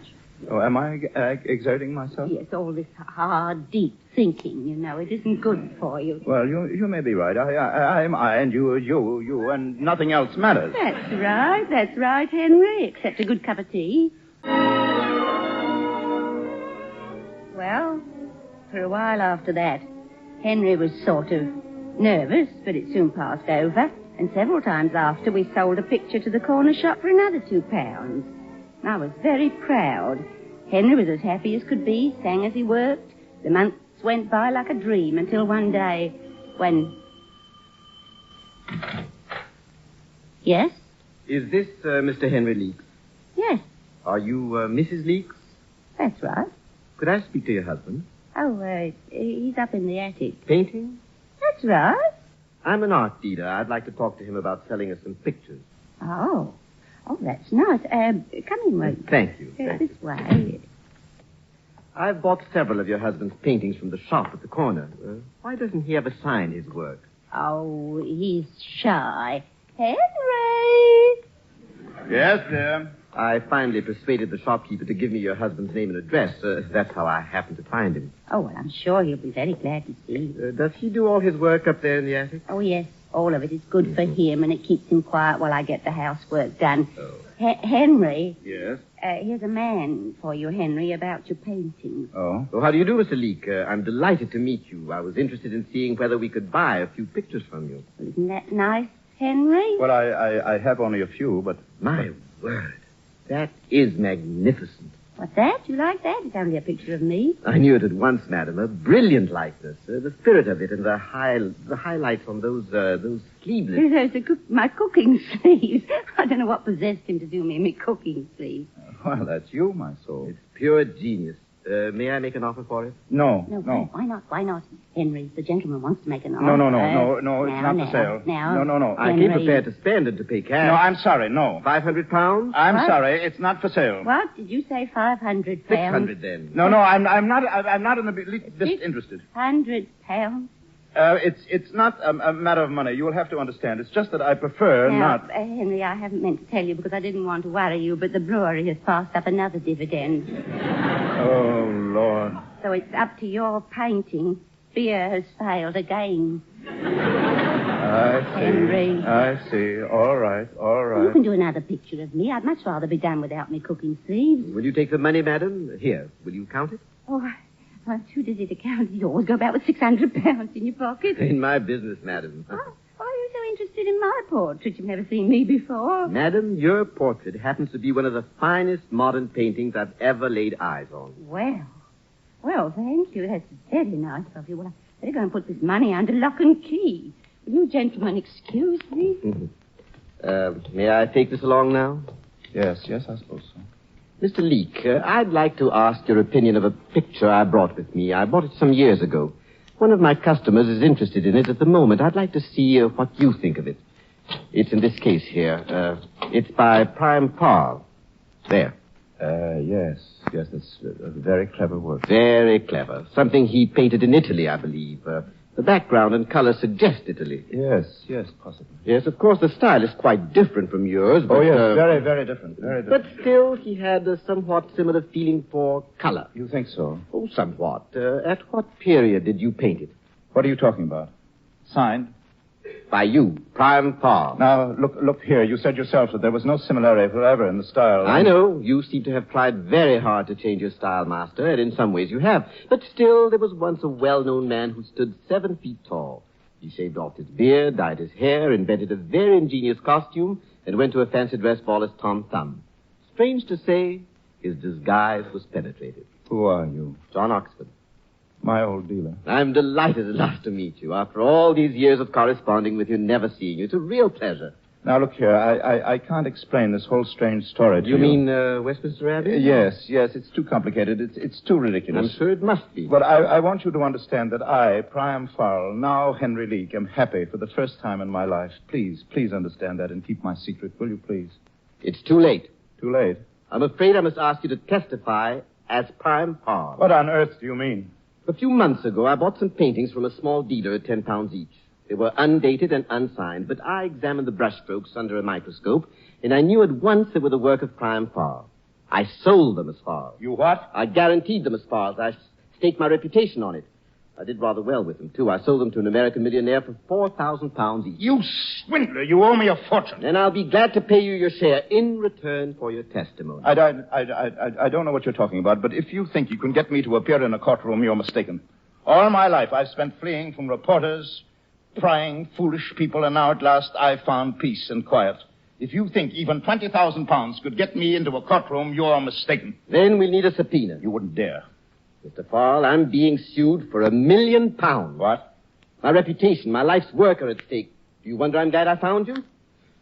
You see, one of the paintings I sold and I guaranteed as Priam Farrell's has been found to have a date on the back, stamped on the canvas, a date 8 months after the death of Priam Farrell. The American millionaire is suing me for £1 million. I must insist you testify to your identity. I won't do it. I demand it. I won't. I demand it. I won't do it. I shall force you. Can't you leave I me alone? demand it. I shall use leave me alone, I every tell you. legal I means value to my force you to obscurity, testify. and I will fight for it to the last ditch. Leave me alone. Now, of course, I didn't know what had happened up there between Henry and that man. All I knew was that the man left looking very stern and angry and pale, and after that, Henry was, so unhappy and fidgety and gloomy. He didn't paint any more after that for many weeks. What he did mostly, day after day, was pace up and down and look daggers until I was scared to speak to him. And now and then, he'd suddenly stop and say, My soul. Yes, Henry. Whatever happens, you've got to believe in me. You'll stick to me. Oh, but Henry, I'm sure nothing could happen that would make me do otherwise. You've got to protect me. You've always done so. You're my haven. Oh, of course, Henry, dear. And that's the way it's got to be, always. Of course, now, don't you strain yourself, dear. You keep calm. Now, lay down a minute on the sofa and let me stroke your head. And after a while, we'll have our cup of tea. Yeah, all right, yes. Sit now. Now, I'll soothe you. Oh, that's wonderful. That's wonderful. You mustn't strain yourself, dear. You'll be getting ideas again, if you know what I mean. You just lay still. Oh, as you touch my head, all the troubles in the world disappear. Well, that's what I'm for. Oh, it's wonderful. It's wonderful. Oh, listen to that newsboy. It's not often they come way out here. It must be something special. I'm afraid it is. You don't suppose it's another love nest murder, do you? No, I'm afraid I know only too well what it is. Oh? I saw the headline while I was out. Who is buried in Westminster Abbey? Art dealer claims Priam Farrell is alive. What? John Oxford, art dealer, claims Priam Farrell is living secretly in Putney. Well, has he got that crazy idea like you had once? Oh, not so crazy, I'm afraid. Oh, is he balmy? No, he's not balmy, my sweet. It doesn't sweet. make sense. No, I know it doesn't, my soul. Now, he hasn't yet identified me as the man he's talking about, but I'm afraid before long the story will be out, and then what'll we do? What'll we do when the reporters come and... Now, be careful. No, Henry, now you lay still. It's only the doorbell. Maybe one of the tradesmen. Oh, I don't know. Now, be careful. Go, Henry, now. You be still, dear. All right, stand back, you. Stand back. Here, you? What do you mean? All right, Mother. Get in, quick. I'm in, son. What do you mean, forcing yourself in like this into a private house? All right, close the door now. Well, we got in anyway. I thought you might try to keep us out, so I couldn't take a chance. All right, Mother. Everything's all right. I'm all of a tremble. Say, what's going on here? Push their way in. You a reporter? Of course I'm not. Why should I be a reporter? I'm a student. And this is my mother. Are you Mr. Henry Leake, sir? Of course he is. I do answer to that name. Oh, dishonorable name. Mother, is this the man? I think so. Do you recognize him as your husband and my father? What in heaven's name? Henry. Don't you know me, Henry?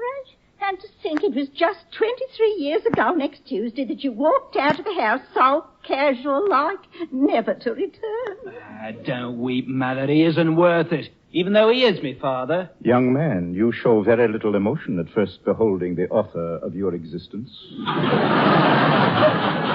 Your flippancy is in bad taste, sir. May I ask, are there any grandchildren?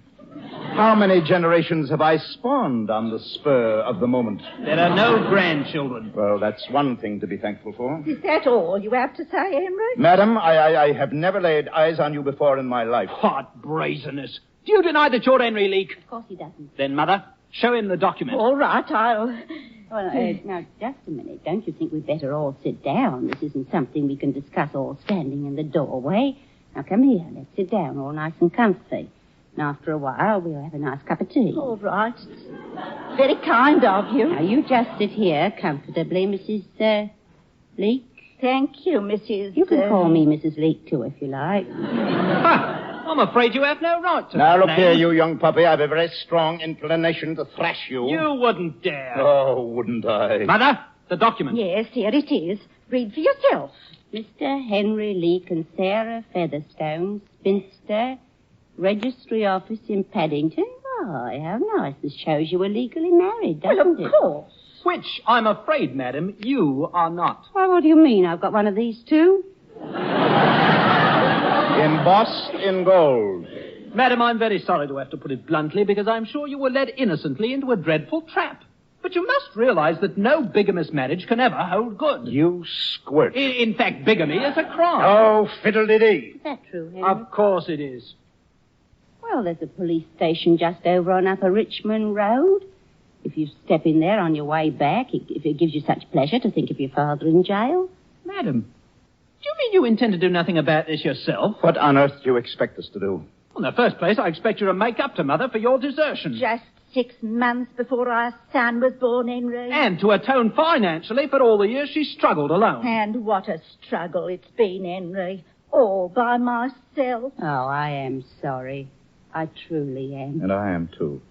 It must have been a terrible thing, but I'm afraid I really have nothing to do with this. This is really not my doing. You blackguard. Madam, do you really think you recognize me? Oh, yes. Aren't you Henry Leake? Of course he is. People do change, but I recognize you. I heard a long time ago that you'd taken a position with that famous artist on the continent. Then I never heard of you again until just now. When we read the advertisement in the paper. Advertisement? What do you mean? Didn't you know? Of course not. An American gentleman is advertising for anyone who knew Henry Leake, former valet to Priam Fall. It's something to do with a lawsuit. So it's beginning. I don't understand all this. Mrs. Leake, would you like to come in the kitchen with me? I want to fix the tea, and I thought we might have a little talk together. I'd like that. And meanwhile, you gentlemen could get to know each other. Gentlemen? Ha! Ha! Yourself. You'll have so much to talk about, I'm sure. Come on, Mrs. Leake. All right, This Mrs. way. Leake. Well, Father, if you've got an offer to make, you'd better make it a good one. There now. Now, you sit down. I'll just hot up the water. Tea'll taste good. I'm a bit shaky. Yes, well, you see, I thought I'd better get you out of the way. Henry's got that look on his face, you know. What look? Well, don't tell me you didn't see it. Well, he's getting it all right. Didn't he used to beat you in the old days? Oh, yes, sometimes. What did he beat you with? Oh, his fist mostly. Sometimes the poker. Oh. Well, he didn't use a flat iron in those days? Oh, no. Oh, dear. Oh, he's getting worse all the time. Oh, I tell you, I live in fear terror of my life. And always when he has that shy, innocent look on his face like butter would melt in his mouth, and when he looks the shyest of all, that's when you've got to proceed with caution. Because that's when you know it's coming. I noticed it just now. You did? Yes. Didn't you see me move the fire tongs out of his way? Oh, dear. If you could only persuade him that he's rightfully yours and get him to go back to you, I'd be so thankful. But we've got to be careful how we do it, or we'll be in peril. Oh, dear. I think perhaps we'd better go. What do you mean you don't want your tea? I don't think we have time. Are you sure? Well, all I've got to say to you, sir, is... Son. What is it, Mother? We've got to go, quick. But why? Don't ask questions. Come. What's the matter? At once, hurry. This way, quick. But what is all this? Come on, son, come on. What on earth did you do to her? I tried something out. I wanted to make sure. Sure of what? Sure that you're prime fall. Oh, you know now. You believe me now. I know you're not that woman's husband. Henry Leake was a wife-beater. Besides, if there's one thing certain in this world, it is that you were never married before you married me, and that I will swear to. However that may be, my sweets. The problem now is this. If I announce I'm prime foul, all our wonderful peace is gone. No. Gone. Henry, maybe it's not that bad. And if I insist I'm Henry Leake, then what about Mrs. Leake? What about bigamy? Oh, dear. What about you? Oh, dear. What Whichever way I turn, I'm lost.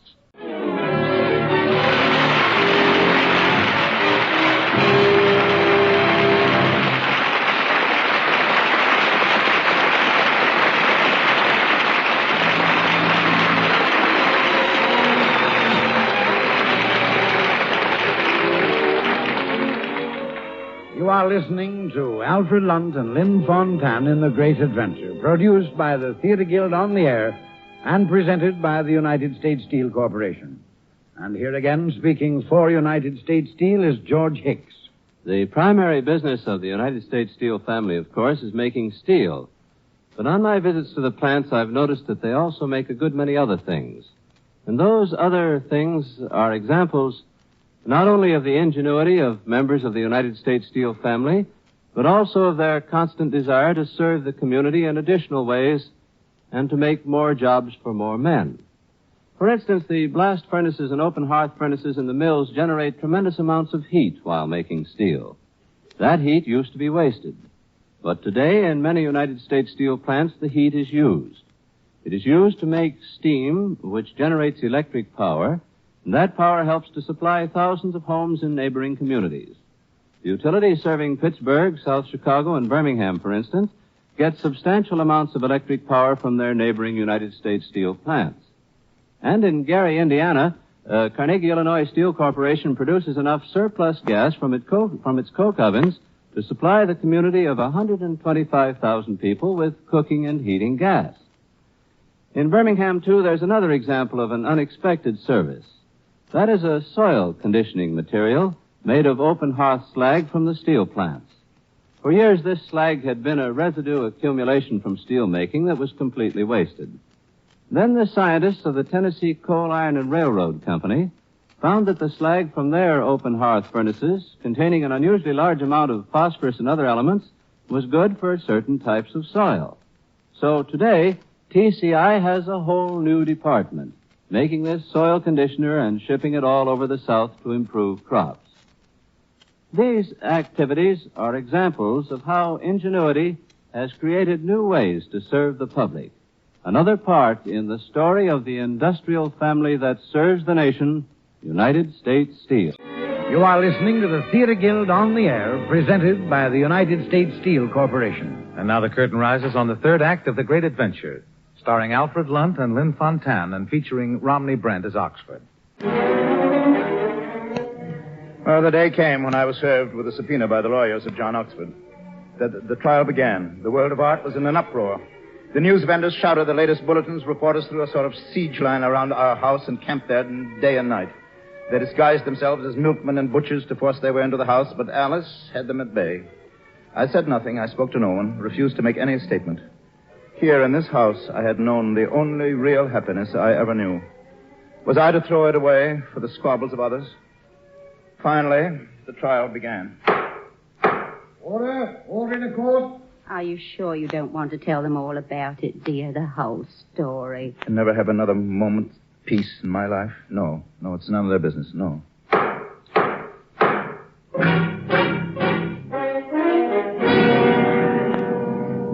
Mr. Witt, you are an American. I am. You're in the habit of collecting paintings by renowned artists. I am. During the spring of last year, did you buy several canvases ascribed to Priam Powell? I did. What was the price? About £4,000 each. You bought these from... John Oxford. What did he tell you about them? That they were genuine falls of unknown date, painted probably a year or two before his death. He guaranteed their authenticity? He sure did. Did you exhibit the pictures as genuine falls? I did. What did you then discover? A date stamped on the back of one canvas convinced me that it was a fraud. Did you find the canvas maker who made the canvas? I did. And his assurances further convinced you? Yes. With what result? I feel that I've been held up to ridicule before the whole artwork. To put it in your American vernacular, are you hopping mad about it? I sure am. That's all. Are you sure you don't want to tell everything, dear? I won't have anything to do with it.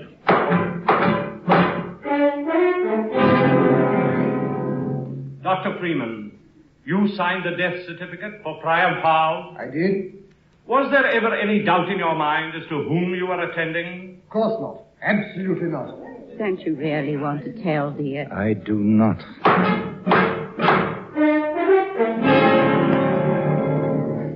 Mr. Duncan Powell, you are cousin to the late renowned Priam Powell? I am. You saw Priam Powell on his deathbed? Yes. You recognized him? I did.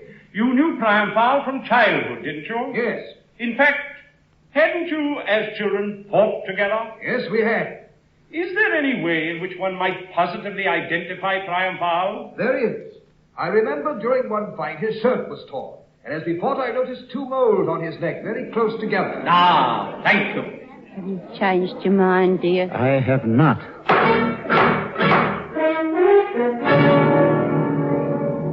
Mrs. Leake, 23 years ago, what event occurred in your life? I was married to Mr. Henry Leake.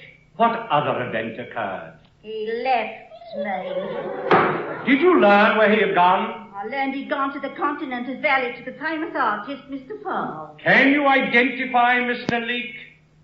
That's him. There. What do you think, dear? Couldn't you change your mind? No.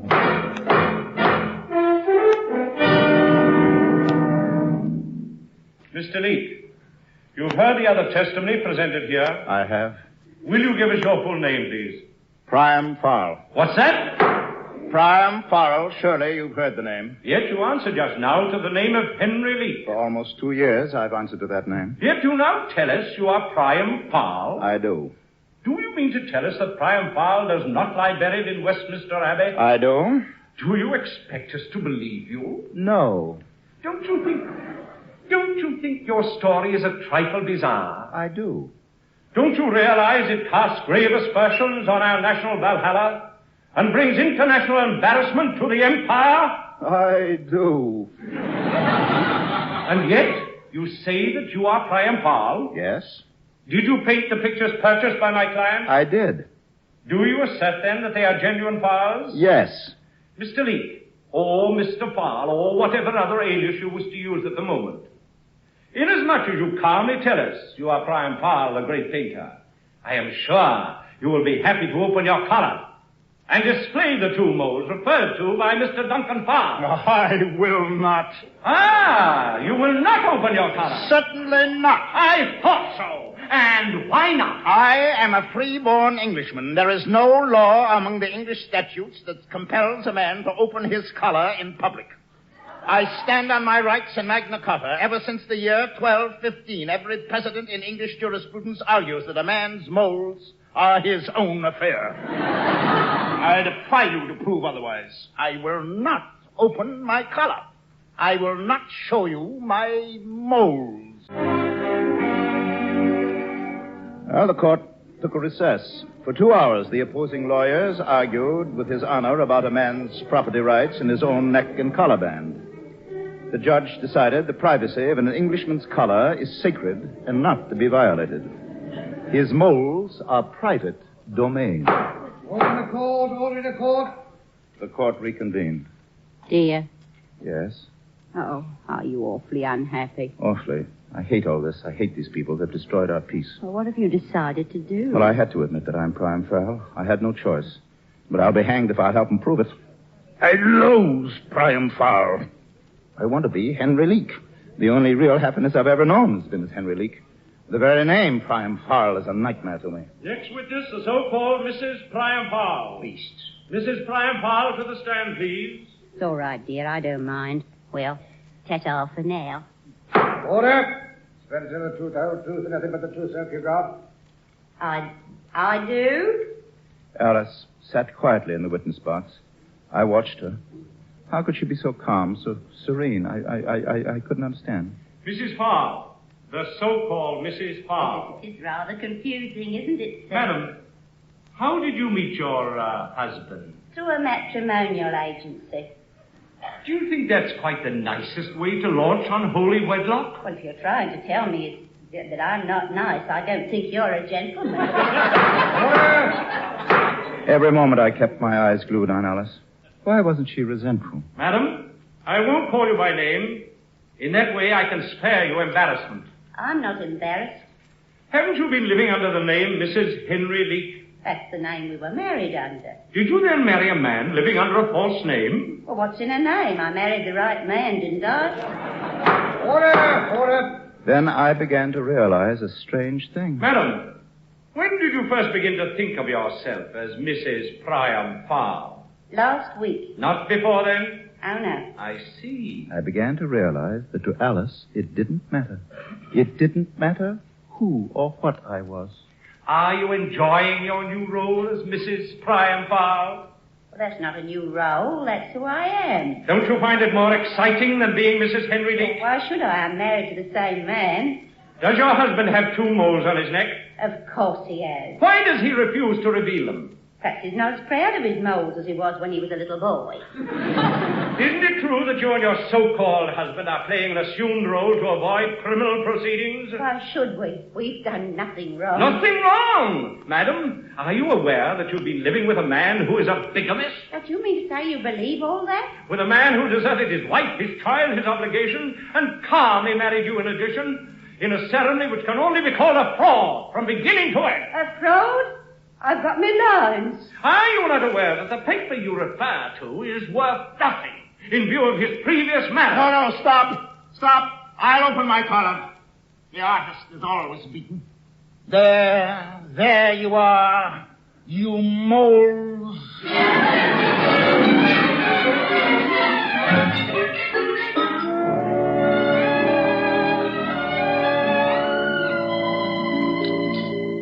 More tea, dear?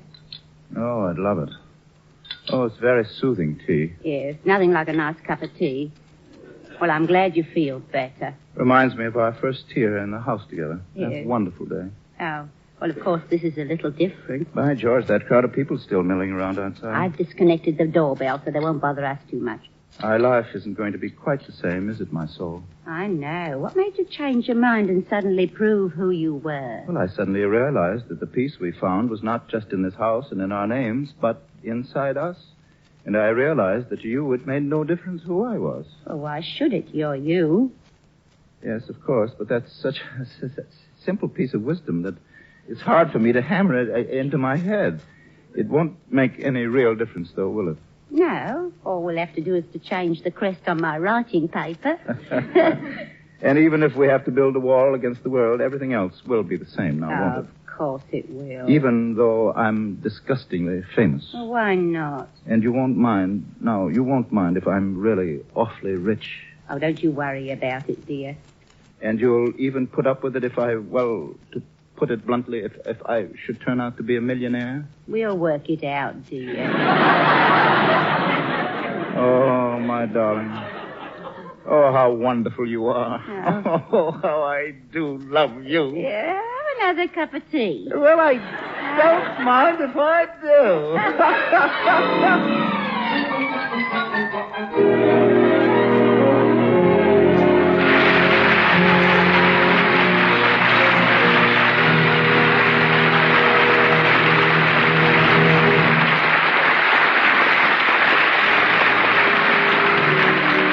The curtain has fallen on the Theatre Guild of the Air production of The Great Adventure by Arnold Bennett, sponsored by the United States Steel Corporation, starring Alfred Lunt and Lynn Fontanne, and featuring Romney Brent. Other members of the cast included Roland Winters as Leake, Alfred Shirley as the Doctor, Dwight Weist as Duncan, Marjorie Mott as Mrs. Leake, Elliot Reed as Henry Leake, Robert Chisholm as the lawyer, Barbara Weeks as Sophia, and Donald MacDonald as Witch. And now, here is Roger Pryor with a word about next week's play. Next week, ladies and gentlemen, be with us when the Theatre Guild on the Air presents that hilarious comedy, The Male Animal, by Elliot Nugent and James Thurber. Starred will be Elliot Nugent himself and Paul Douglas. star of the current Broadway hit Born Yesterday and well-known sports commentator. Be sure to listen next week when the Theater Guild on the Air brings you The Male Animal. Remember next week, The Male Animal by James Thurber and Elliot Nugent. And remember, too, that the trademark of United States Steel, USS, on any steel product is your guide to quality steel. For the first time tonight, our many listeners in the state of New Mexico are hearing the Theater Guild on the Air directly from stations located in their own state. The United States Steel Corporation takes great pleasure in welcoming radio station KTRC in Santa Fe, the capital city of New Mexico, which opened its new studios today with a reception honoring the Theater Guild on the Air, and which joined the network with the broadcast of our play tonight. We also welcome stations KOAT in Albuquerque and KGAK in Gallup and KFUN in Las Vegas, which likewise have recently joined the American Broadcasting Company. The Theater Guild on the Air is under the supervision of Lawrence Langner and Teresa Helburn, with Homer Fickett, director, Carol Irwin, production executive, and Armina Marshall, executive director of the radio department. Music was composed and conducted by Harold Levy. The play was adapted for radio by Eric Barnow. Your announcer, Norman Brokenshire. The United States Steel Corporation hopes that you'll be with us next Sunday at this same time.